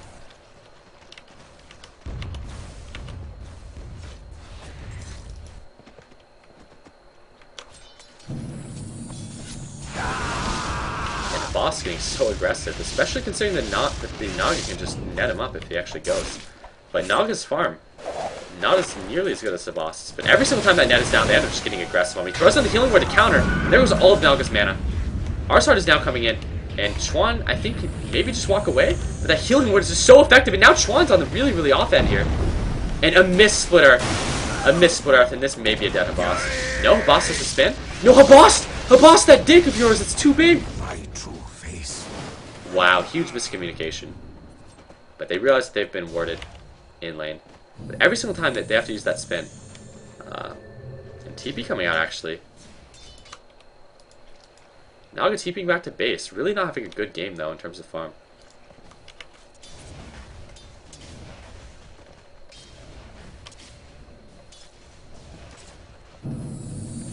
Art almost has the same farm that this Naga does. Are they just going to switch the lanes up? Are they tired of Naga getting anally ravaged? I would be. And Dandy gets a sentry down mid. He's actually stolen trap for himself. Very, very good thing to steal is Rubik. And is he dead here? No, TP in from Puppy. Surprise, it's Puppy. And there goes all of Naga's mana. For 50, or 90 rather, of Puppies.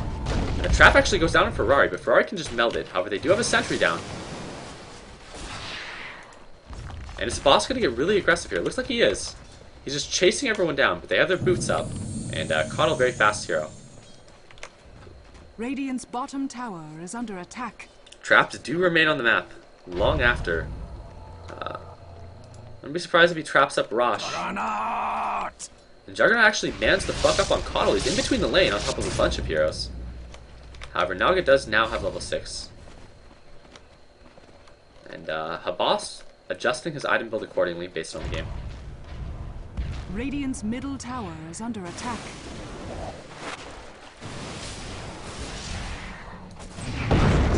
And it looks like Puppey ends up going down. And this doesn't look that good for Dendy either, but Habas is coming in from the back. He does the spin. Man, that spin is so effective against TA. And uh-oh. There's the song.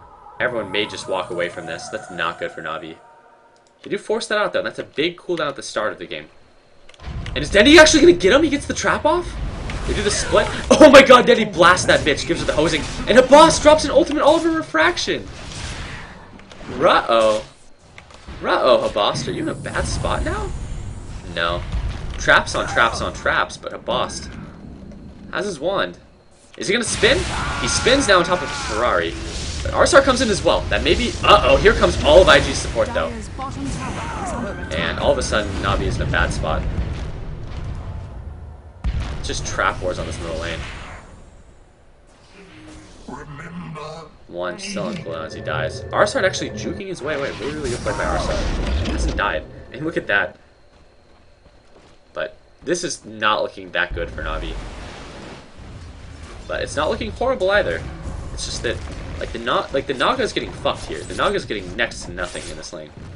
However, Juggernaut is getting fucked pretty thoroughly as well. And Rubik has had to help his tri-lane a lot. So has Ferrari. And Jesus, the fucking trap wars in this game are ridiculous. Radiant's top tower is under attack. Puppey? Level 5 actually. But the supports for both lanes are doing pretty damn well in levels. And Darkseer, getting perfectly good farm. Actually has his mech up. A 12-minute Tranquil Boots Soaring mech is huge. That's so much earlier than you'll normally get it. Whereas Light of Heaven is a Syllabear, so he's not as immediately useful. But this Darkseer can be in every single fight now with a mech. Luckily they pick up Ferrari mid. It's a good pickup, but at the same time, this is gonna become a problem.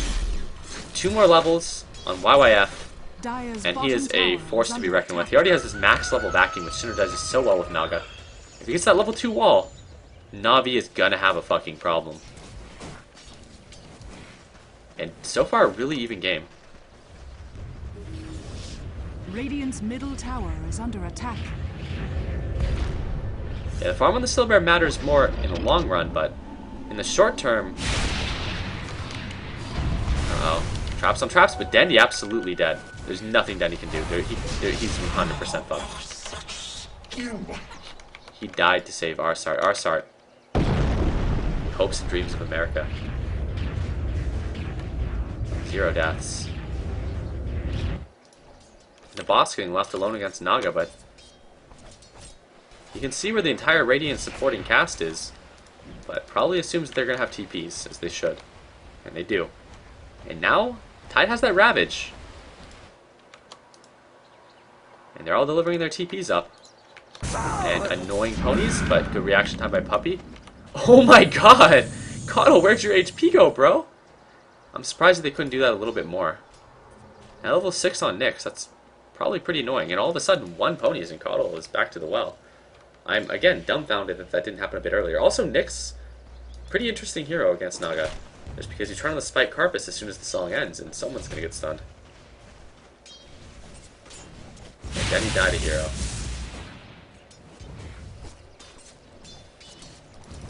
Light of Heaven's so close to that Radiance, or the Relic rather, and the Radiance as well. Now, he's not going for very raw Radiance, he's actually finishing the Phase Boots on his hero. And also getting up a Ring of Regen, and actually Darkseer getting a kickoff on mid. I completely missed it on Dendy. Dendy was up pretty far actually, considering that all he had was a Leshrac and there's an entire enemy here, or team. But he does force out a Ravage, and that's big. Still approaching level 12 on Darkseer, but that Ravage force out, again, it means that IG is going to have a tough time taking fights after they get the tower. Dire's structures are fortified. Actually throwing down haste on himself and just running. It's like, no tower, no, I can't lose you to Light of Heaven. So far, the tower's taken no damage. Light of Heaven's is taking a decent amount. Radiant's top tower is under attack.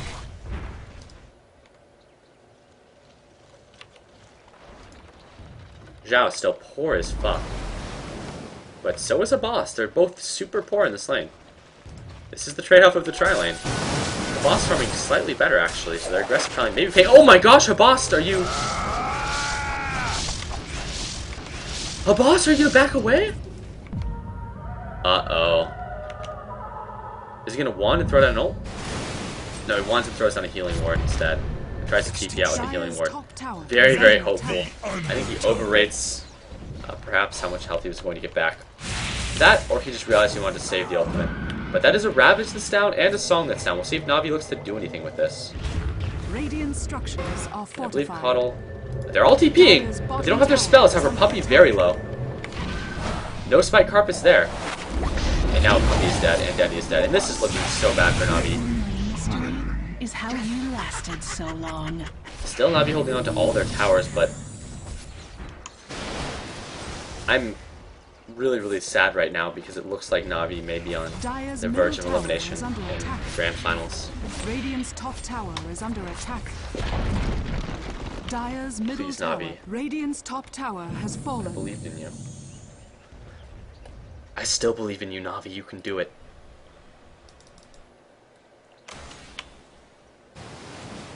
Level's not looking so good, but you guys have to remember, Lone Druid has just been playing RPG, so it's not over yet. It's just looking really, really bad. However, the game is still close. Like, 1,000 gold lead is nothing. This game has always been within 1,000.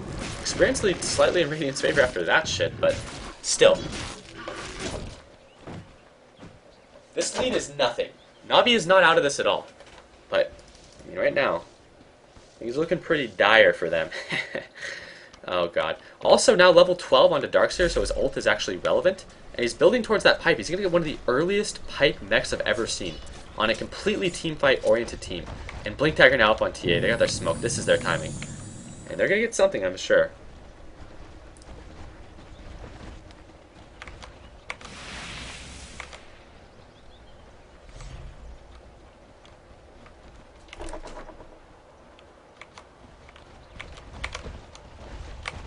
Dire's bottom tower is under A attack. lot of Heaven feels like something might be up, but he's not going to actually TP.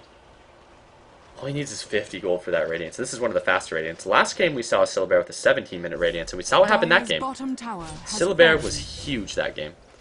And this game, all he needs to do, he's going to have a 17-minute Radiance, Phase Boots, and Random Ring of Regen. Like, he's going to be even huger than the Syllabear of last game. He's so far 0-0-0. He's got 0 participation in anything. So he is the wild card that isn't really a wild card since Dire's top IG tower obviously is knows what's under coming. attack. But TA's going to use that Illusion Rune to try to pull creeps away to get this tower. And Syllabear now affords his, he can afford his Radiance. He has it now. But it's on the way. Oh, Denny going really deep to get that ward. And they're going to maybe look for a fight here? Who knows? They have the Radiance up now. This is big. This is their time. This is their time to shine. However, Ravage is up. And Naga Siren's Song is up. The Puppy is in the building. No sentries down. Puppy goes on Darkseer. They lift him up, they throw him back. And they're not going to get him in time, are they? Uh-oh. This is looking bad. Denny instantly getting destroyed. And this fight just not going Navi's way. Puppy just dead without a fight. Omni Slash is up, but now he's in a bad spot. Just getting pinned down. Can't do anything. Radiant's bottom tower And that was a bad is fight under for attack. Navi. He might defend the tower, but uh-oh, Light of Heaven. Oh no. Oh no, Navi has may very well actually lose the game. Radiant's middle tower is under attack.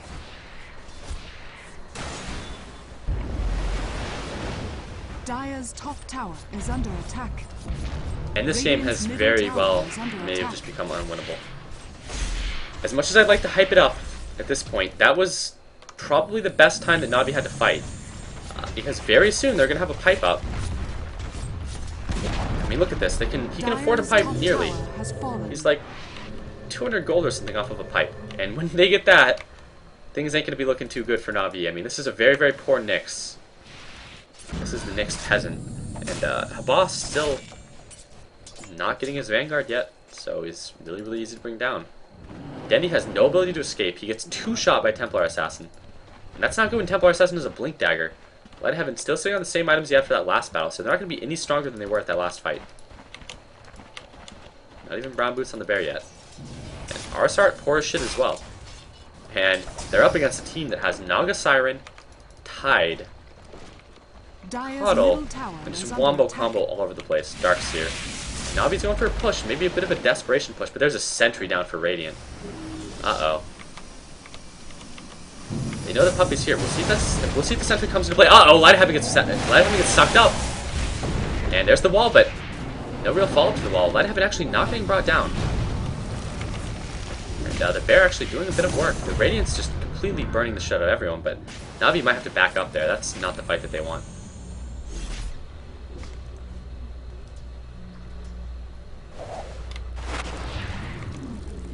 And look at how effective that healing word is on the Bear. 139 HP a second in combat. That's pretty ridiculous. I see why they went this route. 140 HP in combat, that is absurd. But sadly, the ultimate's now up again for IG. What is Navi going to do? In the other games that they lost, they just had to let all of their towers fall. So they held it at the base for a while, but I don't know. I mean, I think IG may be well on their way to actually just winning $1 million. Oh, Puppy. Tries to get the deny, but cancels so he doesn't come out of Invis. Puppy would have died for that deny. Maybe it would not have been worth it. Arsart getting chased down.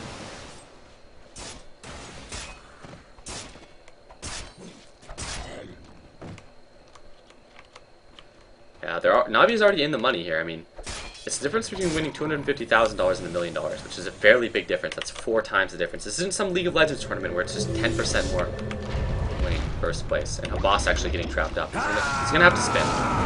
This is a good time for Naga to actually just sing. If she doesn't get brought down, she's not. And there's the ultimate, and that was actually the best initiation they could have hoped for on Navi. Maybe. I mean, Naga's super low, but it's still not gonna be enough. And actually, Ferrari getting trapped up by the Bear. And there's the song. Everyone's pretty spread out here on Navi though, but Darkseer in the middle of the action actually gets a big 4-man vacuum, but there's no follow-up actually. Uh-oh, this is a bad fight for IG. Thank you, Navi! Oh my god! Good route for Navi. Holy shit, I'm hoping. I got my fingers crossed for Navi. That's the fight that they actually needed. Again, that was the best initiating they could have hoped for, but uh-oh. Cheater gook luck over here. They have a DD on Templar Assassin. I am so fucking tired of seeing Chinese teams get double damages for the Templar Assassin. This is absurd. He's gonna one-shot anything. Fuck you, China. Die in a fire. And it looks like they're gonna try to go for the Rosh, but it's not really a sneaky Rosh. I'm sure that they know. They can't not have a trap in there. Yeah, they have a trap there now. Blew it up, and this is so desperate from Navi that it hurts. No song, though. Can't go for that kind of steal. They still have a Ravage, I believe. Yeah, they didn't Ravage. Oh, Blink Ravage! This is not good. Uh-oh.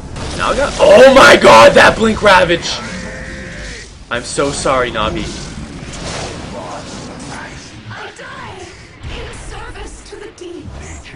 Uh-oh, Ferrari.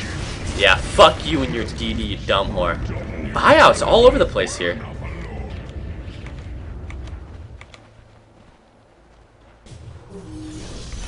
I want to taste your chink tears. Bring out all the racism tonight.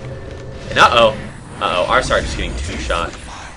You never knew the secret. It looks like the Bear's gonna get run down too. It's a slow Bear. Radiant's bottom tower is under attack. Chat, 1s if you believe in Navi. 2s if you think they're out of it completely. I believe in Navi, guys.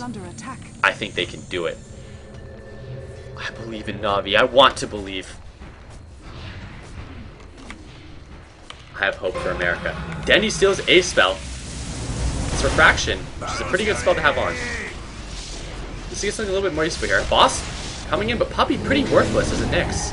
And that's absolutely doing nothing. And huge ponies. Uh-oh. None of the big spells, though. Oh, that's a big spell. That's a huge spell. Uh-oh, Puppy, that's an entire team. But Zhao, get fucked, noob. Oh, get fucked, nerd. Oh, a boss, Navi. I love you, Navi. I love you so much. Ferrari, get destroyed, you fucking gook. Oh, easy. Jesus Christ, it's like Vietnam. Just throwing him in the dumpster. Oh my god, I am so happy. Fuck unbiasedness. Team America is throwing IG into the mass grave here. He's on the racism, okay. Alright, we'll try, but I don't know. This is the only hope for America on Navi. I see them getting pennants left and right. Arsart! Arsart, your dick, man! It's huge! You better back up! It's 1v2. Oh, and Arash comes for Navi. Navi is back in it. They can win. I asked you guys if you believed in Navi. And I believe in Navi.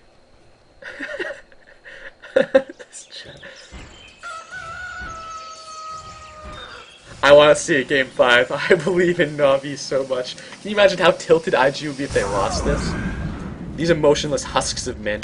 Their black hearts would shrink 3 times the size. And an invisibility up for Navi. I like where this is going. Yeah, that's that cheater Chinese DD, but this time it's sneaky Russian invis. Come on, guys. It's like the spirit bomb. Denny needs you to believe in him. What is he gonna take?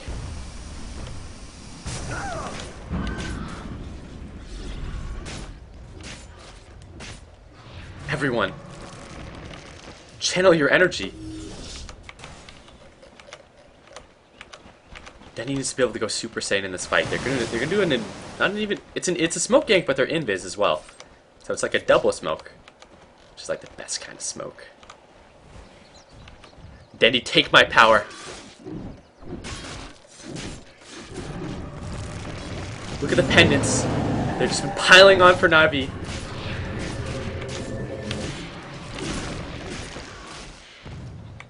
And he's got his Vlads up. Vladhaven actually farming up pretty huge. This net worth, he's overpowering the Chinese with his American capitalism Wall Street build. Channeling my inner racist.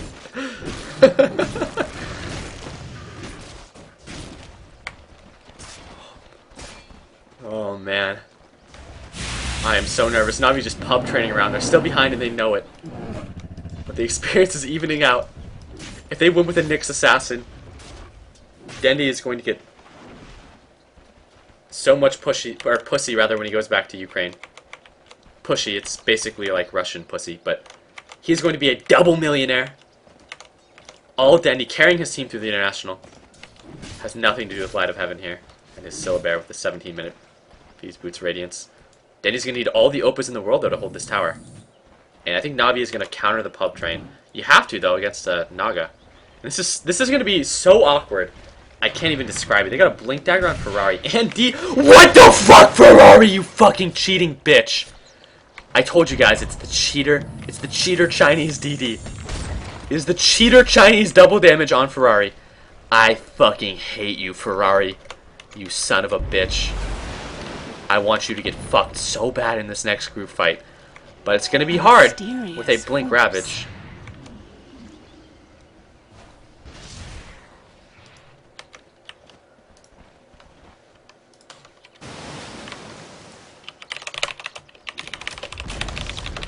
Dire's middle tower has been denied. Navi opts to just deny the tower.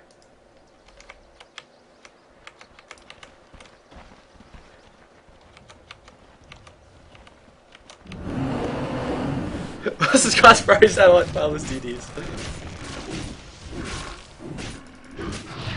He's not actually farming with the DD, guys. He's doing that because, as you noticed, another regen rune pop. Even if you bottle it, it automatically pops after 2 minutes. So Ferrari's just going to try to basically mind game Navi, because they have to believe that his entire team is smoked behind him here. But the reality is that they're actually all bottom lanes looking to destroy Navi in this fight.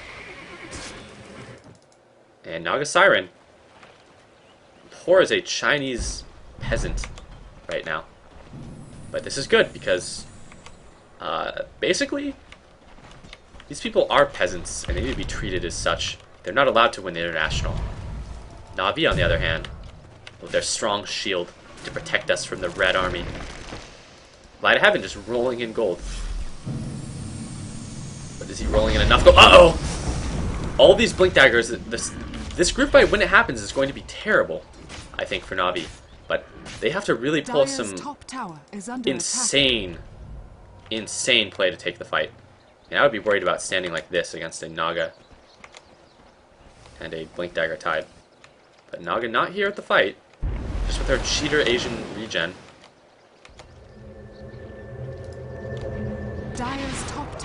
is under attack. Cuddle actually gets the gem, gets a Vit booster too. He's tired of being on the filthy feeder with his one death. And a Ghost Scepter actually up on Tide. So he's a bit worried about the Syllabear just mauling him to death. However, Tide is just going to get his Ravage and then be a worthless piece of shit as the game goes on. A worthless, very hard to kill piece of shit, however. Coddle, kind of the same deal. Except I really don't feel as though the Vit booster gives him as much survivability as a Ghost Scepter would in this game. Puppy? He's pretty poor. He's got his 2 braces. And if we get Bruno the stats guy in here, he can confirm that actually Nyx indeed has 3 legs and 2 arms. Basically 8 legs. He's only got bracers for 2 of them, but that's fine. You have 4 times the legs of any other hero, you gotta get twice the bracers. Simple math. And Dendy still has that 4 staff. And, uh-oh, Dendy gets a strong American double damage. Guys, our channeling of the Spirit Bomb has helped. It's just been double damages and regens. And it's finally time for Dendy to turn the luck around. Let's see what an American can do with a DD.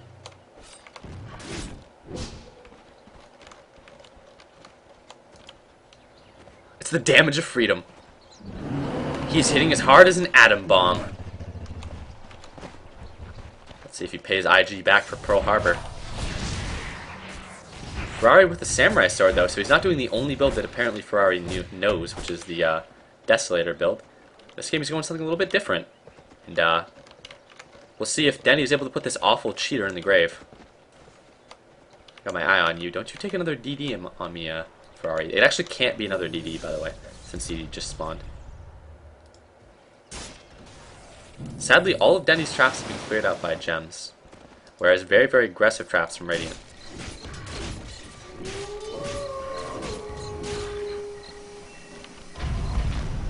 Uh-oh. They have a Blink Ravage? Oh, they got a Blink Ravage. Uh-oh. Uh-oh! I'm scared for you, Puppy. Puppy wants to catch this with that Spike Carapace. Or does he? Wow, good positioning by Light of Heaven just outside. All of Navi here. But Naga walking her slow ass up. She has a Linken's now. 32-minute Linken's. DD. DD is popped for Rubik. Automatically blows. And uh-oh. Navi doesn't have too much longer on this Aegis. They got about 3.5 minutes left. And then they're going to have to do a really, really awkward contest of Rush, which will not end well for them with a Blink Dagger Tide and a Naga and a Darkseer, who has had his pipe for a while now. However, the longer the game goes, doesn't actually get that much better for Navi. I mean, I wish I could hype this up and say that it does, but I mean, it's pretty much just a Light of Heaven on Syllabear with a moderate supporting cast of a somewhat farm Juggernaut, but not really, and a Dendy with a Force Staff, and then a bunch of heroes that provide utility. Whereas this Templar Assassin is building for the long game, as is Naga, and Darkseer, Tide, and Coddle have an oomph that transcends really BKBs. I mean, these heroes all do stuff with Naga, and they do stuff at all points in the game, whereas a really, really poor Lesh is... Yeah, but he has a Ghost Scepter, so he's not going to get killed by a Templar Assassin. But Navi, I believe, but it's getting hard to believe. They have to make something happen. I believe in America, but I don't know, guys. It's just it's looking like a really hard game. Light Heaven has almost all the stuff on his hero now, just the Vlad's on the bear.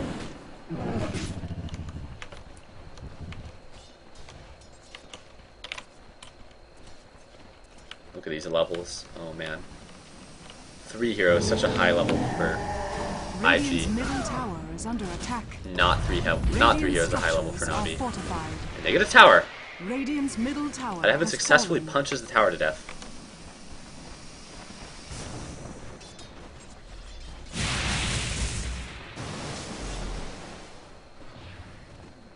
Okay, will not let my belief falter. I have to. You're absolutely right. I need to continue to be faithful and believe in Navi. I was willing to take a bet on Navi against filthy European Ix, even when they were down a game against a Darkseer Naga, before we had seen Navi beat it.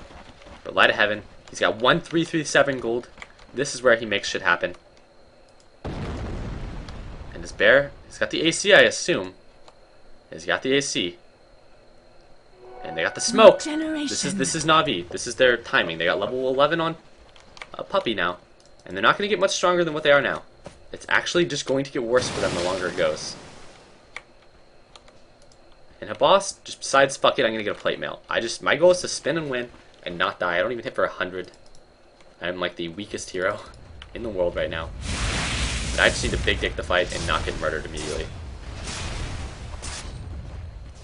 And this is that Rosh. This is so bad for them because engaging them on this is terrible.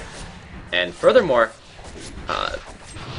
if they do engage, they can just sing. Like, at this point, they've lost Rosh.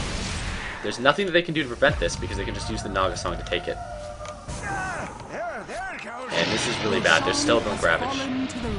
And all of Navi is behind Habas. Habas decides to ult him, but Naga basically disjoints the majority of the damage. It's a really, really good wall. And Puppey is caught out, but it's just Puppey. He's not actually that important. And Navi can opt to disengage very easily. Actually, Ferrari blinks in and drops a trap. Maybe not as easily as I thought. And he's going to try to TP away. Does he have the ability to? And he actually gets away. Same with the boss. Navi just fighting their heart out. Navi has the fighting spirit. And I do believe. An excellent micro from the Asian team here.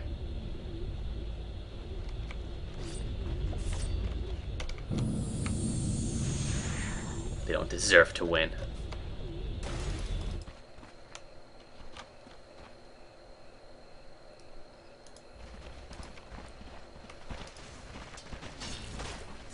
And I almost never see this without any kind of brown boots.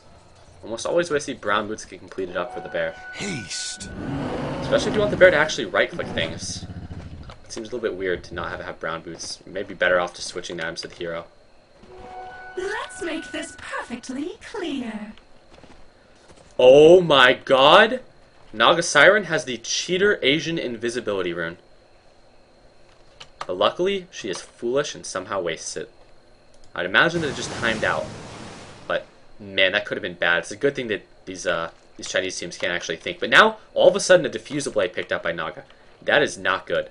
Because there's very few heroes that can actually stand against this in right clicks. Not to mention, TA has her crits. And if there's one thing I know about Ferrari, it's that he's the luckiest Chinaman in the tournament. He's just getting crits after crits after crits. And it's going to be impossible to stop Naga from getting a ultimate off now with Aegis and Lincoln and Diffusal.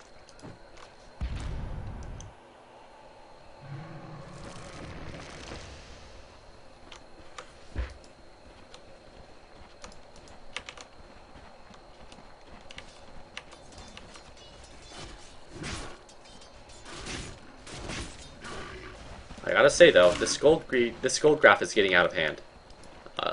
It's not looking good. However, he gets brown boots on the bear. This may be the turning point. The bear has 4 legs. It needs boots for at least one of them. Look how hard this bear hits. However, the bear maybe doesn't hit hard enough. An entire IG is here. With Denny not making any Opa plays, but he has his Blink Dagger, so maybe now he can make the big praise.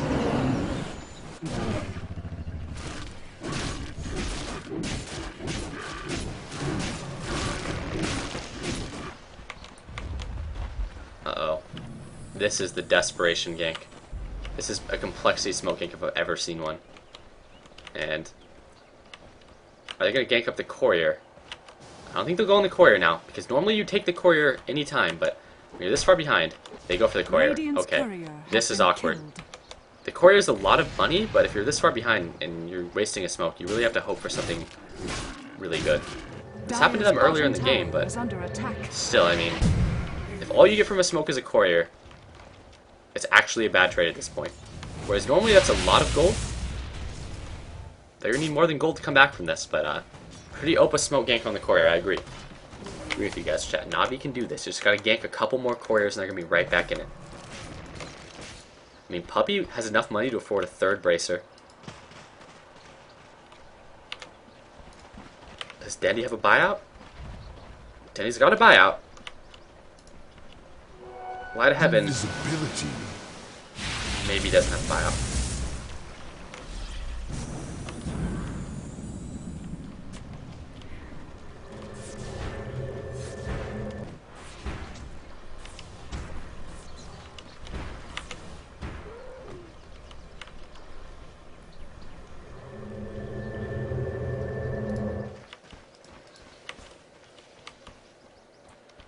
Light of Heaven delivering something, and I can tell you what he's not delivering, and that's a fucking buyout. He actually delivers up a Ghost Scepter. And if you ever have to get a Ghost Scepter on your bear, or your hero rather, with 2,400 armor and 2,400 life rather, 2,400 armor would be a lot of armor. Navi could win it if they had that much armor. But there's a Blink Ravage, and there's the TP on Naga, and here we go. And actually, so far the fight's been pretty chaotic. It's tough to tell who's winning, but it's definitely not Navi. That's not the fight they look for. And that was 2 heroes down for Navi. Now Habas is dead. Not going to get away from this one. I was the last of my kind. But if you can't win a fight, or if you need to get a Ghost Scepter when you have 24 armor and 2,400 life, what is Juggernaut going to do other than die? I mean, Juggernaut needs all of these items to even be able to be as remotely tanky as Syllabear. Strength Treads, Drum, Vanguard, Plate Mail, and that's just to get him up to what Syllabear's ultimate alone does. And even then, he just gets destroyed in these fights. Puppy decides to nix Coddle. And 4-staff up on Coddle now. And if we look at the gold graph, no, we're not going to look at the gold graph again this game until Navi wins. Not even this one either. We're not even going to look at graphs. They don't need graphs. They need to execute a plan so crazy. Just crazy enough to work.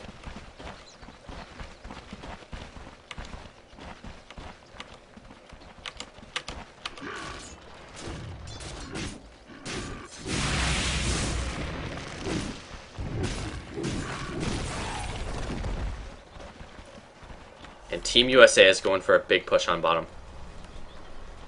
However, Naga Siren has her ult up, but she has no TP because she's a dumb whore. But she's getting recalled back in. I'll be just catching these Coddle Blasts like a champ. And Arsart. Oh no, Arsart. He still has his Ghost Scepter. Puppy stunning up the ground. Very strategical area of denial. Still has his ult. And Bear getting wiped. This Bear has so many items on. Actually losing this Bear is big. They're going to have to fight for it, I think. And they start a bunch right. Oh no, that's not good. That is not good. Ravage is still down.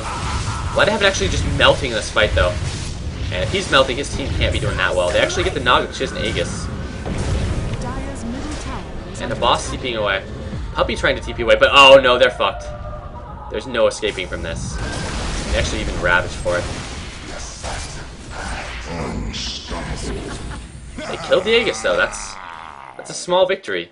But I don't know if they're going to be able to contest an Aegis 3 minutes from now. But I can tell you one thing for sure. And that's that if I know Chinese Dota, I know that these fucking Chinese are going to wait until the Aegis respawns. Because they don't want to risk throwing $1 million away.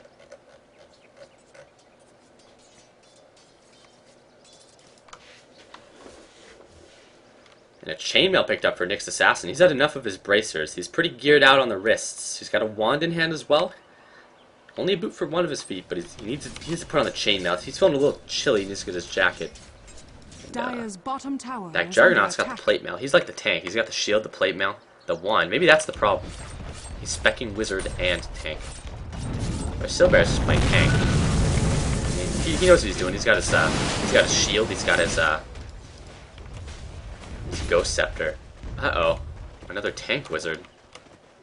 Swiftly At any rate, to the temple's defense. I don't think he has a bear. That bear with all the items is dead. But you can feel the desperation in Navi's pushes. They know they're not going to get any more ahead as the game goes on. Maybe they're going to go for a desperation fight on Rosh, but I don't know if that's going to work.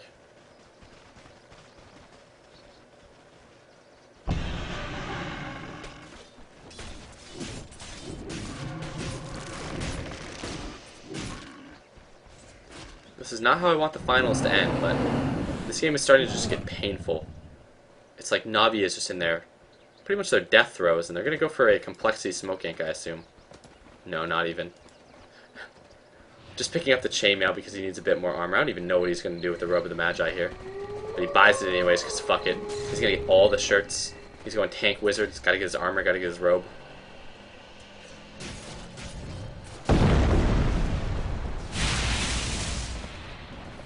Na'Vi doing another 5-man push on bottom, but if they lose this fight, they get Roshed. However, this fight's going to occur without an Aegis on one of those big heroes, which is really, really big deal. One more Aegis.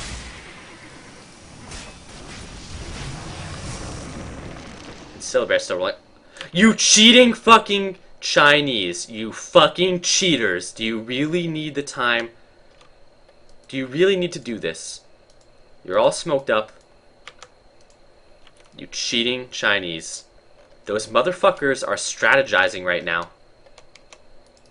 While Coddle is DC'd. This disgusts me. Yeah, this is the funniest thing too. Like, you know you're behind him when you have to go for a blade mail. With a plate mail. Plate mail, blade mail build. Interesting transition. But this gives them all the time in the world. Blink Ravage almost up, and they're going to go for the refresher on Tide. But I think the game will be over before he gets it.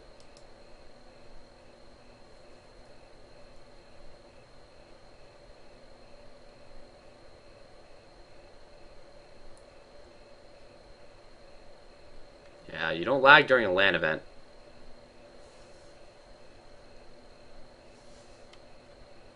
No, that is not how Go works, Chuan. You'll just ready go. You wait for America, and this is where they get fucked. This is where Na'Vi gets fucked, actually, since Tide can just big dick in. And Na'Vi decides, hey, let's just back away.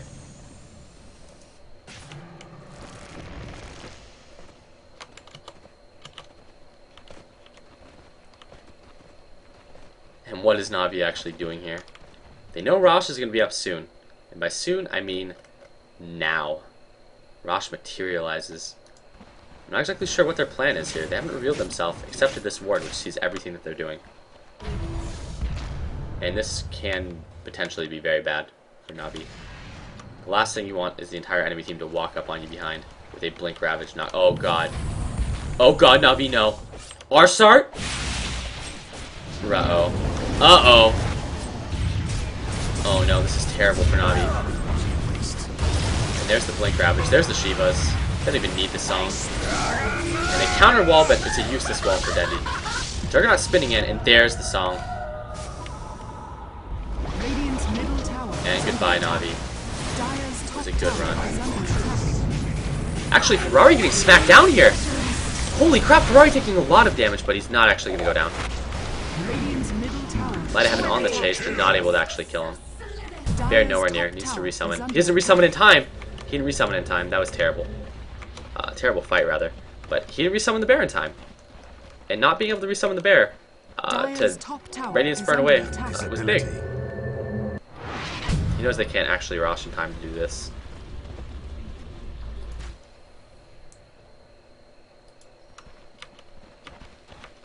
This is painful. This is Na'Vi. I mean, they're not going to go down. They're not going to go down easy. I mean, it's a $1 million tournament. They're not going to GG out. So they're going to fight with 100% of their desperation. And we are rapidly approaching a 20,000 gold. We have never seen a game come back from that. But fuck those graphs. And again, Naga can just use her cheater song and they can finish Rosh. Roshan has fallen to the Radiant. All the spells are down for IG though. Except those ones. And IG's actually getting fucked here. IG's getting anally ravaged. But they're still winning apparently. But that was easily the best fight that Na'Vi will ever get this game. And they can't win the fight, so it's looking like this guy needs to just delete that item. Forget that this ever happened.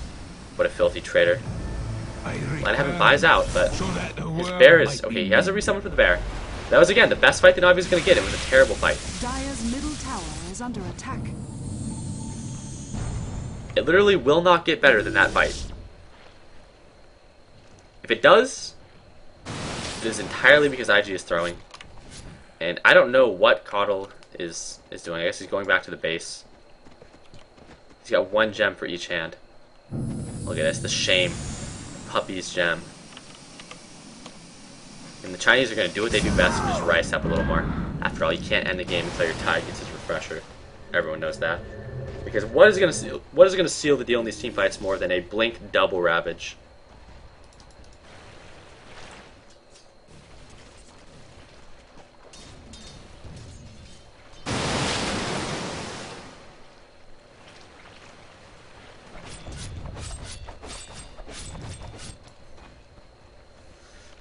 And this is just getting absurd. Darkseer can go anything he wants at this point, too. I mean, that's 4,000 gold just in the bank.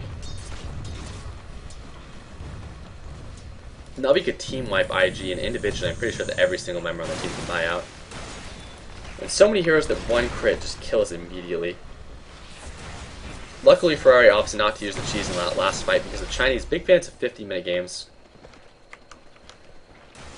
Now we'll see if IG decides to push before they get 3 cheese. And this is actually maybe going to be a good fight for Navi.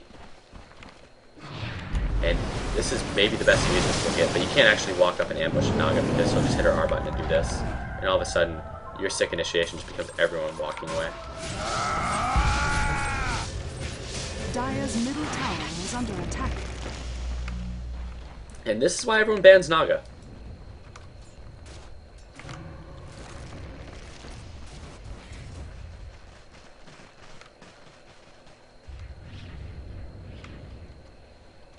Ferrari's lactose intolerant, he can't eat cheese. Weak Chinese body.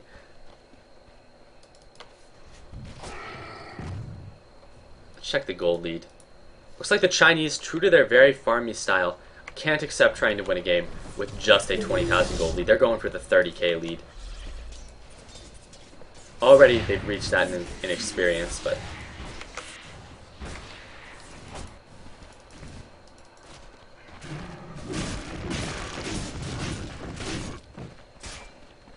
That was for the other game that was a boring Ricey game. This is different. There's no story time. The only story today is the story of Navi's victory over IG. I believe in Navi. All that has to happen is Light of Heaven has to get another item in the next 30 minutes. He's picked up his Demon Edge, so he's going for the MKB next, but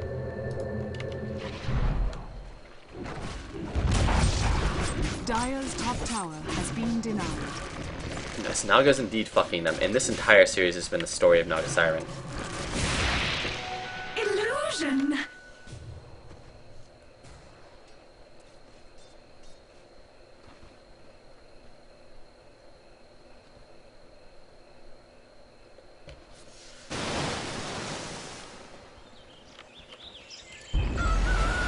That's a hard pickup from Naga. There'll be no repair, because the Chinese like to play very methodically and never potentially throw a $1 million tournament because they're boring. That's right, that's the only reason they do it. And look at how quick that bear with every single item that Light of Heaven has dies. And uh-oh, Chuan. You're in a pretty good spot there. And here comes the Ravage and Song. And he Ghost Scepters. And there we go. Ferrari actually getting destroyed. Oh my god, a counter Ravage and Ferrari getting killed! Light of Heaven, however, dying almost instantly. Oh, nearly gets away. Oh my god! They do it! Navi holds! The Great Wall of China can't stop him now. Except Dendi. A little dead. Dendi, does he have a buyout? There's a buyout. Probably will have to do it. Hope he actually denies the base tower. Everyone going for Blade Mail and Navi.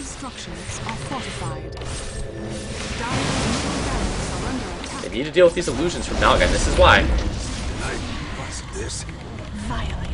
And dear god, those Blade Mails do virtually nothing there, but during the actual fights, they're really useful. And the bear apparently cannot 1v5. And here comes Light of Heaven again. I don't think this is going to work though, Light of Heaven. I really don't. Buying as much time as they can. And here comes Nyx!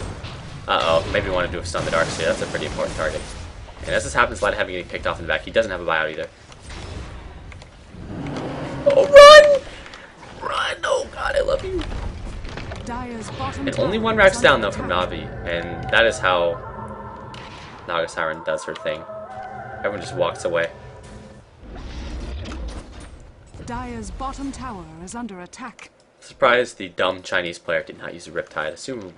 I assume it would be on cooldown, but Dire's bottom tower has fallen. the Chinese would have GG'd out 10 hours ago. Navi, true champs, in until the end. And I'm pretty sure these Naga losers can actually kill one of these heroes if they want to. 6-1 Puppy. They're actually destroying him. And both Puppy and AA have to go back to the pool. But Puppy fighting valiantly against the catapults. He wants to defend the racks. He's not going to let it fall. He's getting a little bit of help. Reinforcements have arrived.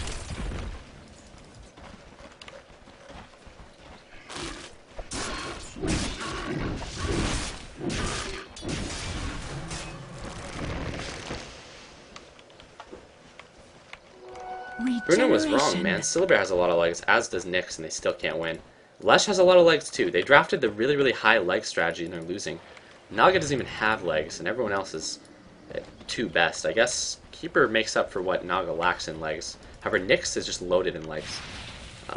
The Bear, loaded in legs. Leshrac, loaded in legs. And again, they can't do it.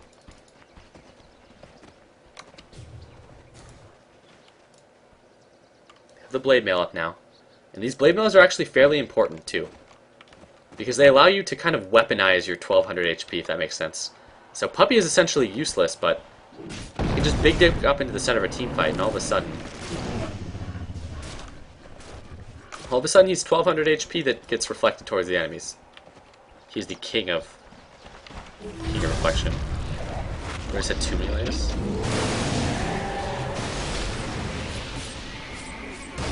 And uh-oh, there's a vacuum, there's a Ravage.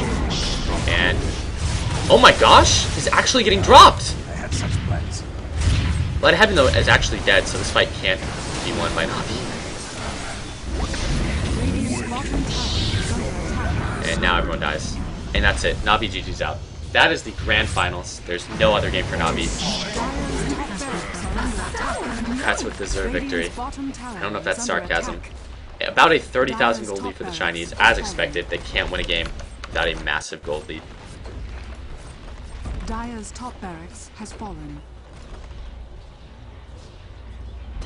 So, we are just going to look at the player cam really quick. We're going to see the soulless Chinese. Maybe they actually smile. I doubt it. No smiles Dire's at all. middle tower is under attack. Let's see Radiant's Navi. bottom tower is under attack. The charity applause. And at this point, I've been streaming since 8 a.m. No. I'm sure there's going to be a big wrap up here. Dire's middle tower has fallen. Please, we're having a party afterwards, so join us in the lobby. But first, Gabe fucking Newell. All of the teams on a tournament. Uh-oh, this is a laggy stream.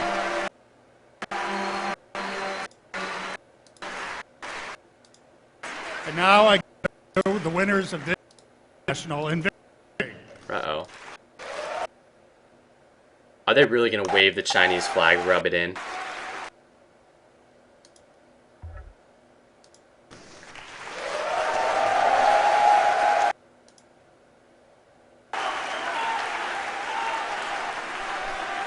Look at this ugly fuck.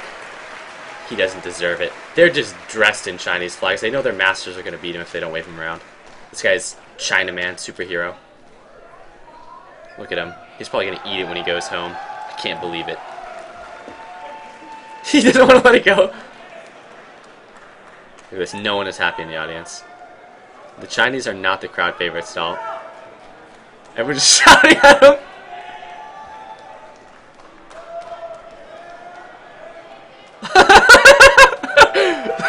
To this crowd. They're like 3-1.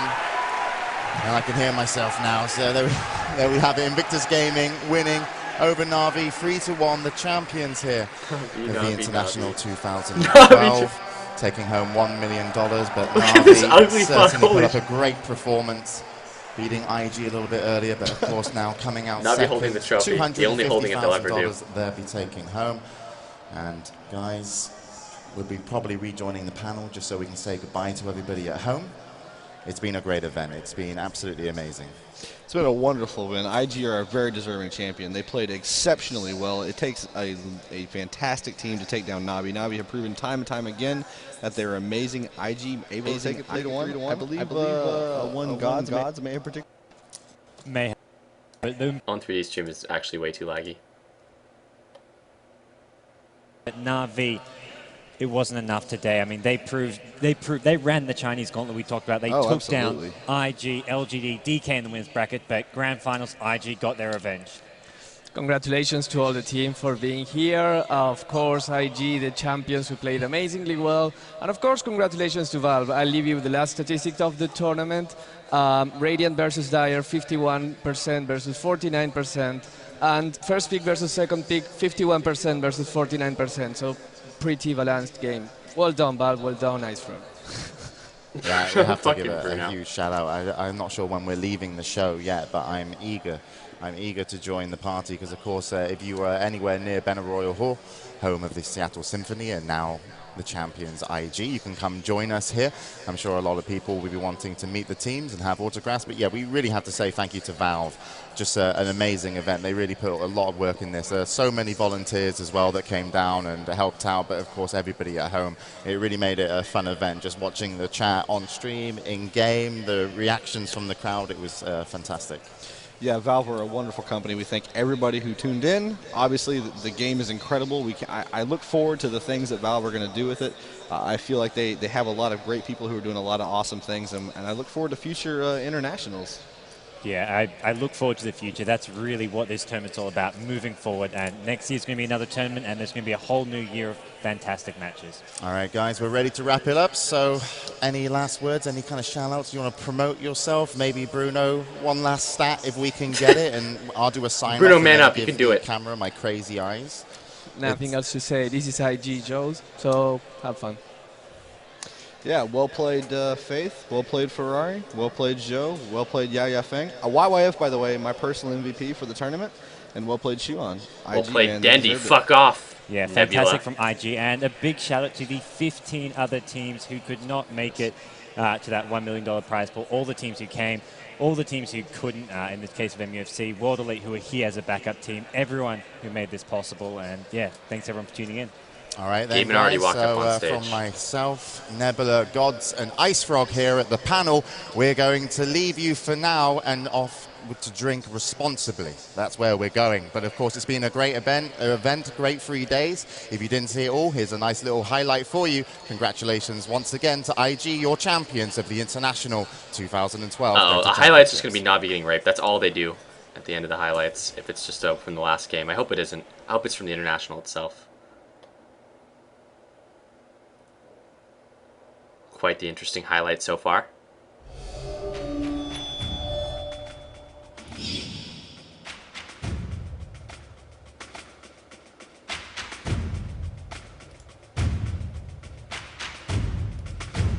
Welcome to the International. It's official, ladies and gentlemen. It will be LGD, the first team to advance through the winners bracket.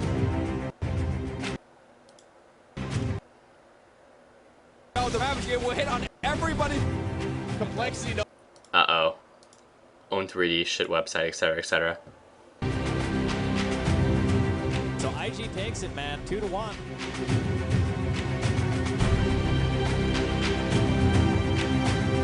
Navi, in spectacular fashion, takes a 27-minute win. It's almost as though they wanted this to here be. in Seattle. Standing ovation for the defending champions. It's almost as though the entire crowd wanted Navi to win.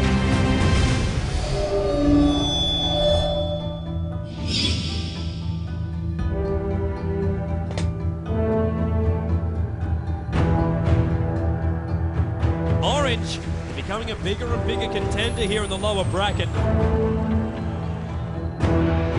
Complexity, the first American team to be knocked out.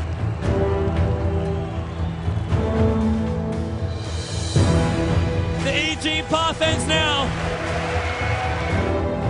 And Dara is removed.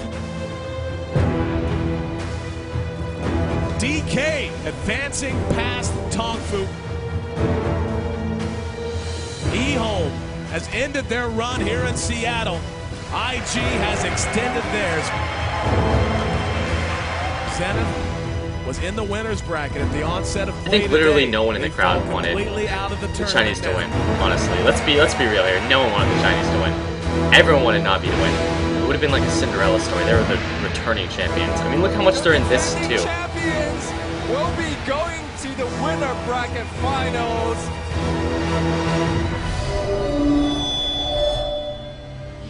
They actually have a day 3 one done. Interesting.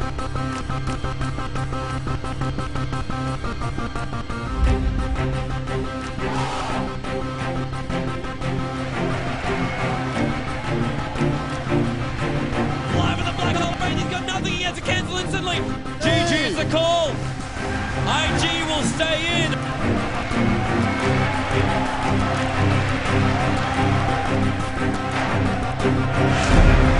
Riptide will bring down Dandy. Abort will follow.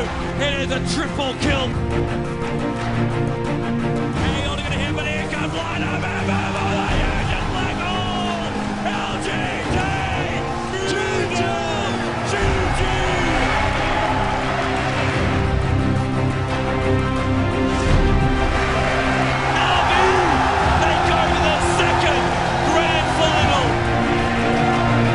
And then they lose. Sadly.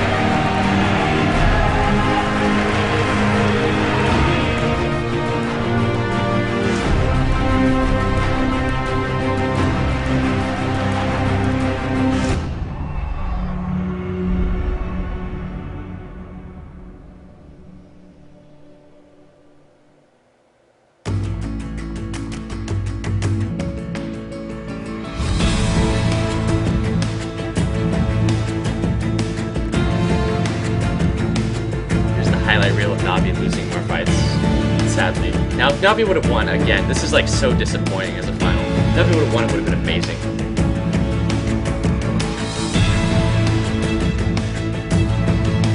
They're like animals. This guy's so fucking hideous, holy shit. No, that's not a bugbear, it's supposed to be like an Aegis of Immortal. They said or something.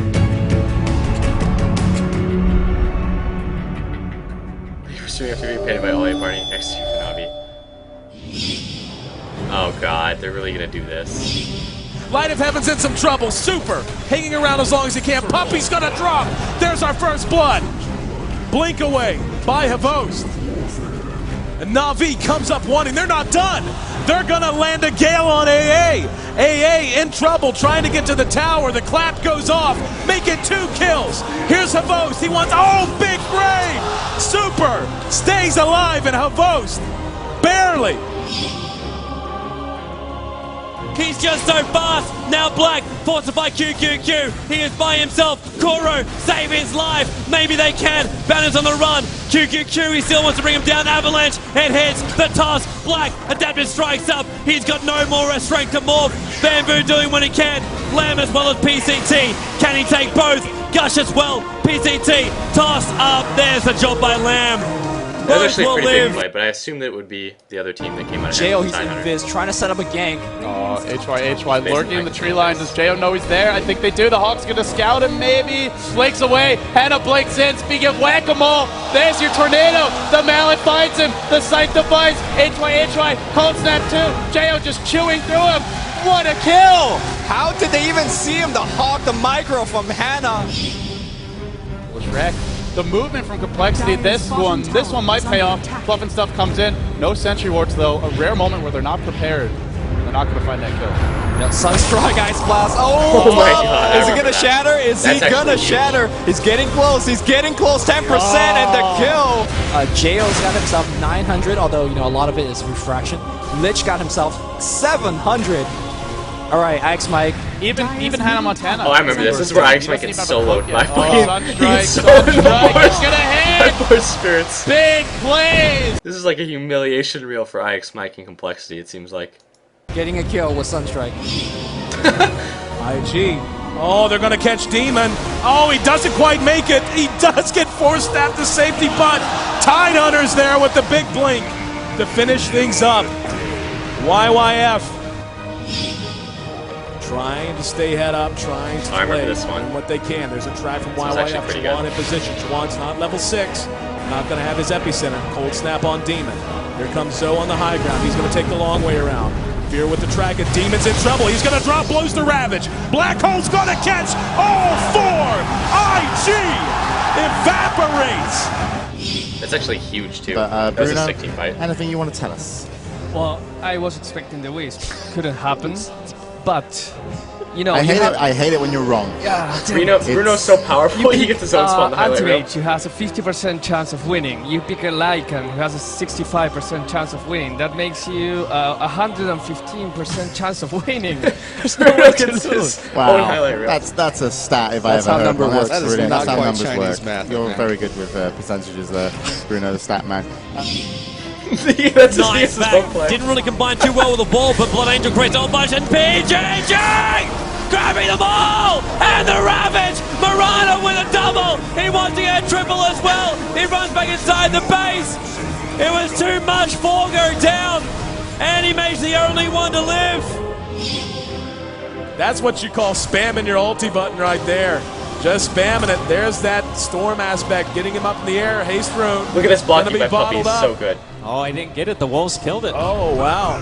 Oh, he's getting body blocked by the Wolves. Oh, the Wolves keeping Super out. And Puppy's Dead like and play this game is actually insane. The play, here it is, guys. Na'Vi in total control. Up goes Beastmaster. Puppy takes a rock in the face. There's the big roar, ROTK. Oh, what an unbelievable shallow grave. And the black hole, but no! Taken up out of the air. Taken up out of the air by Dindy, who stole the Brewmaster ultimate. Na'Vi has had everything go their way this fight. Yeah, that was much less the most impressive play, and more so just the play that obviously got the biggest reaction out of the crowd. Like, the crowd went fucking wild. On. Zenith wants to get back on the board. Oh, beautiful timing on the Sunstrike. Zippo's gonna drop. Burning is gonna be banging on Freedom, though, and this is the worst case. You don't want to give Burning a kill. But going 1 for 1 in that situation, Tidehunter exchanged for a kill to go to Burning. He may get another one. HY. Jesus Christ, it's the top 30 plays. Oh fuck. What am I in for? Naga is going to go up. Here we go. Finally, Storm moves in. He's going to be just melted down, though. There's the heal from QQQ trying to keep the fight going. Black Hole's only going to catch one and a whole lot of creeps, however. Off goes the exposure, and 430 banging away is going to be a big part of locking down those kills. Naga is forced to buy back. As well as it's going to be hard, but right now Gank on the bot lane, 3 seconds stun. There's absolutely no follow-up here, so he's going to try to run, but here we go, the support coming in from backline. Now he just jukes up. He goes north. He goes north. He's going to be fine. Lina inverse comes in. Oh, Lina now's on the run. Oh no, oh no, where's that Sprout? Oh my God. That is a very fast Prophet. Not enough. Great tango out from Ice. He escapes and he wastes a lot of time from LGD. That was actually pretty damn good. You want to say something? I normally agree with you guys, but Here it this is, time guys. I think the problem with EG was a surplus of legs. Look at Every Tomfu's day, lineup. fucking Naga, no Bruno. legs. Venomancer, no legs. Morphling, no legs. Enigma, no legs. Lina has 2 legs, but she's flying, so she doesn't use it. That's the strat right there. Product to play every day. The no-leg strat is so imba. Very good, you have to admit. How does it compare to the blue hero You strategy? were writing notes down the whole friggin' game. He actually went off. You. Uh-oh. Bruno gets his play every day. Wait. Live on Join Dota. I see. And again, doesn't need it. There's your split earth. There's your crush. The right clicks. The body block. Low strikes first. First blood first. Alright, that is way too laggy. We've missed 1 play out of 30. Freedom, or whatever they call it. The Underground Railroad. Underground Railroad. We're going to rename that one here. But back on the mid lane, it's all farming all the way. But the dives... Right, while he's jumped a long way in, there goes the Naga Ultimate. They want to set up. Moo is here. They need the extra. Welcome Enigma. Welcome the Black Hole. 3 in. Waveform. Ravage will pop. Bulba will tick. And Demon is being stunned up here. Fear doing what he can. Galed up. Hal wants to bring him down. They do so. Demon as well. It is a 4-0. Wait, 4-0 fight for Tomfu. Does EG win anything? Did they win anything in this Storm. tournament? Tiny now I think they're turns his Na'Vi, they're playing aggression against towards Invoker. A one-man army. Take it back. A one-man army and his Wisp just going berserk all over the map. This is like an even game too, so this is pretty good. Top lane 2. Yamato's going to get crit with the War Trap, and he goes down as well. Wow. I don't know if anybody noticed it, but the poor Chen died to the cleave of Lanham. He just hit so hard that Chen died to pure cleave damage, and this Tiny is dominating bottom lane. X is... But He loves massive to quick switch wave to die. hand boots will be the choice for him. That's going to feel the push. In comes that wild kid, maybe looking to just slow down this push. Fade, Oh, Fade. tanking the tower, got to be careful. Oh, man. Babe, under the tower. He's going to go down to right clicks. Will he? Yes, he will. Tower's very low. How's that a top play? That's just Tide not breaking Will tower. Arzart get there in time? He wants that trap. He wants that entangle from long range. He finds it. In comes Puppy. Puppy wants this kill. The body block out of this world. The chain stun. Absolutely perfect. William. First button for Na'Vi. And the crowd goes wild. This is just going to be one of the Smoking most up. crowd reactions. And here we go. Man. Big wraparound gank is going to be the name of the game for IG. Who leads the way? I believe it should be Zoe. They're going to cut for the shorter path. They storm up the river. Patience from Zoe. Waiting in the wings. Na'Vi is about to be caught. Oh, there's the sleep. The surge. He catches everyone. Oh, this is Na'Vi's this fight could be too. a total disaster. Vacuum in. Ravage on everyone. The black hole as well. Light of Heaven turns it around. Ravage as well. Stolen by Denny. Are you kidding me? They turn it around. 4 heroes dead. 5 heroes dead. Chuan trying to survive. Chuan's gonna go down.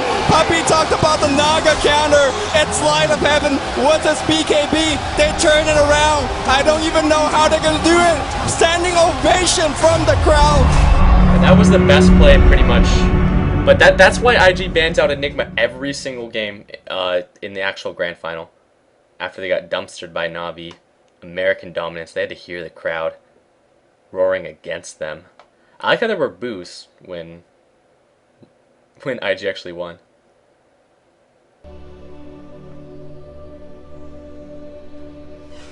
I wish that was the grand final as well.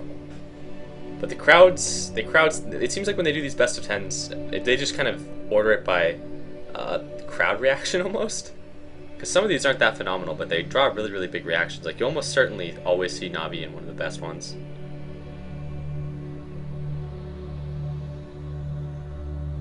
Yeah, I don't know why they didn't have Toby casting the finals. No one wanted to hear Luminous and LD cast it, I guarantee you.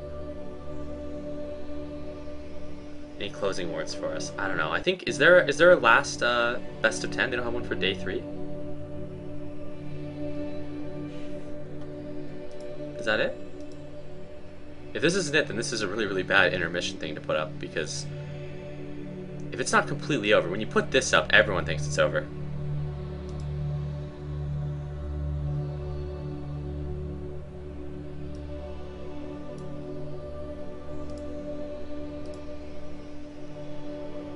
Okay, I get the feeling it's over.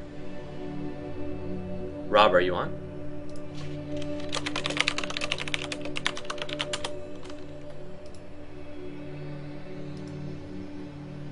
But I gotta say, it would have been a really, really excellent Cinderella story if not really Cinderella story really, but I mean if Na'Vi would have won again, it would have been insane.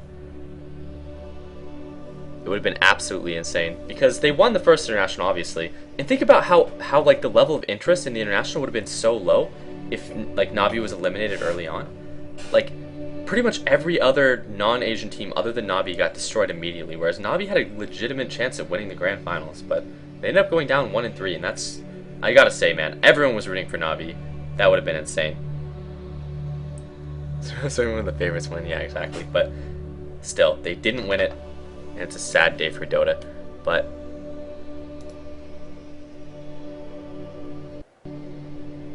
I guess at this point, all you can do the giveaway tomorrow. Apparently he went to sleep really drunk or something. We were gonna do the drunken high cast, but he manned down. He couldn't handle it. His weak Asian body couldn't do it. But Asians physically very weak, etc. Very clearly. Just their cheater double damages, they win the games. Anyways, it is 11:30 right now. I got up at 8. It was supposed to be a 12-hour thing, but it's exceeded to be what is this? It's more than 12 hours. Fuck that. I am so tired. It is 11.5 hours. All you can do, I guess, the item giveaway on his channel tomorrow, or whenever he streams next. Anyways, thank you guys for watching. I mean, this is the conclusion of the 72-hour thing where I stream for 12 hours every day. To a degree, I don't know. I guess I would have maybe preferred to stream during the nighttime, but at the same time, I really did enjoy the International, to be completely honest. These were pretty fun games. I'll get back into the normal schedule where I just play games, etc. In the future. I kind of want to watch more tournament games. These were pretty fun, to be honest. So, yeah. Thank you guys for watching. If you're new to the stream, follow me when it comes online. I love you guys. Good night.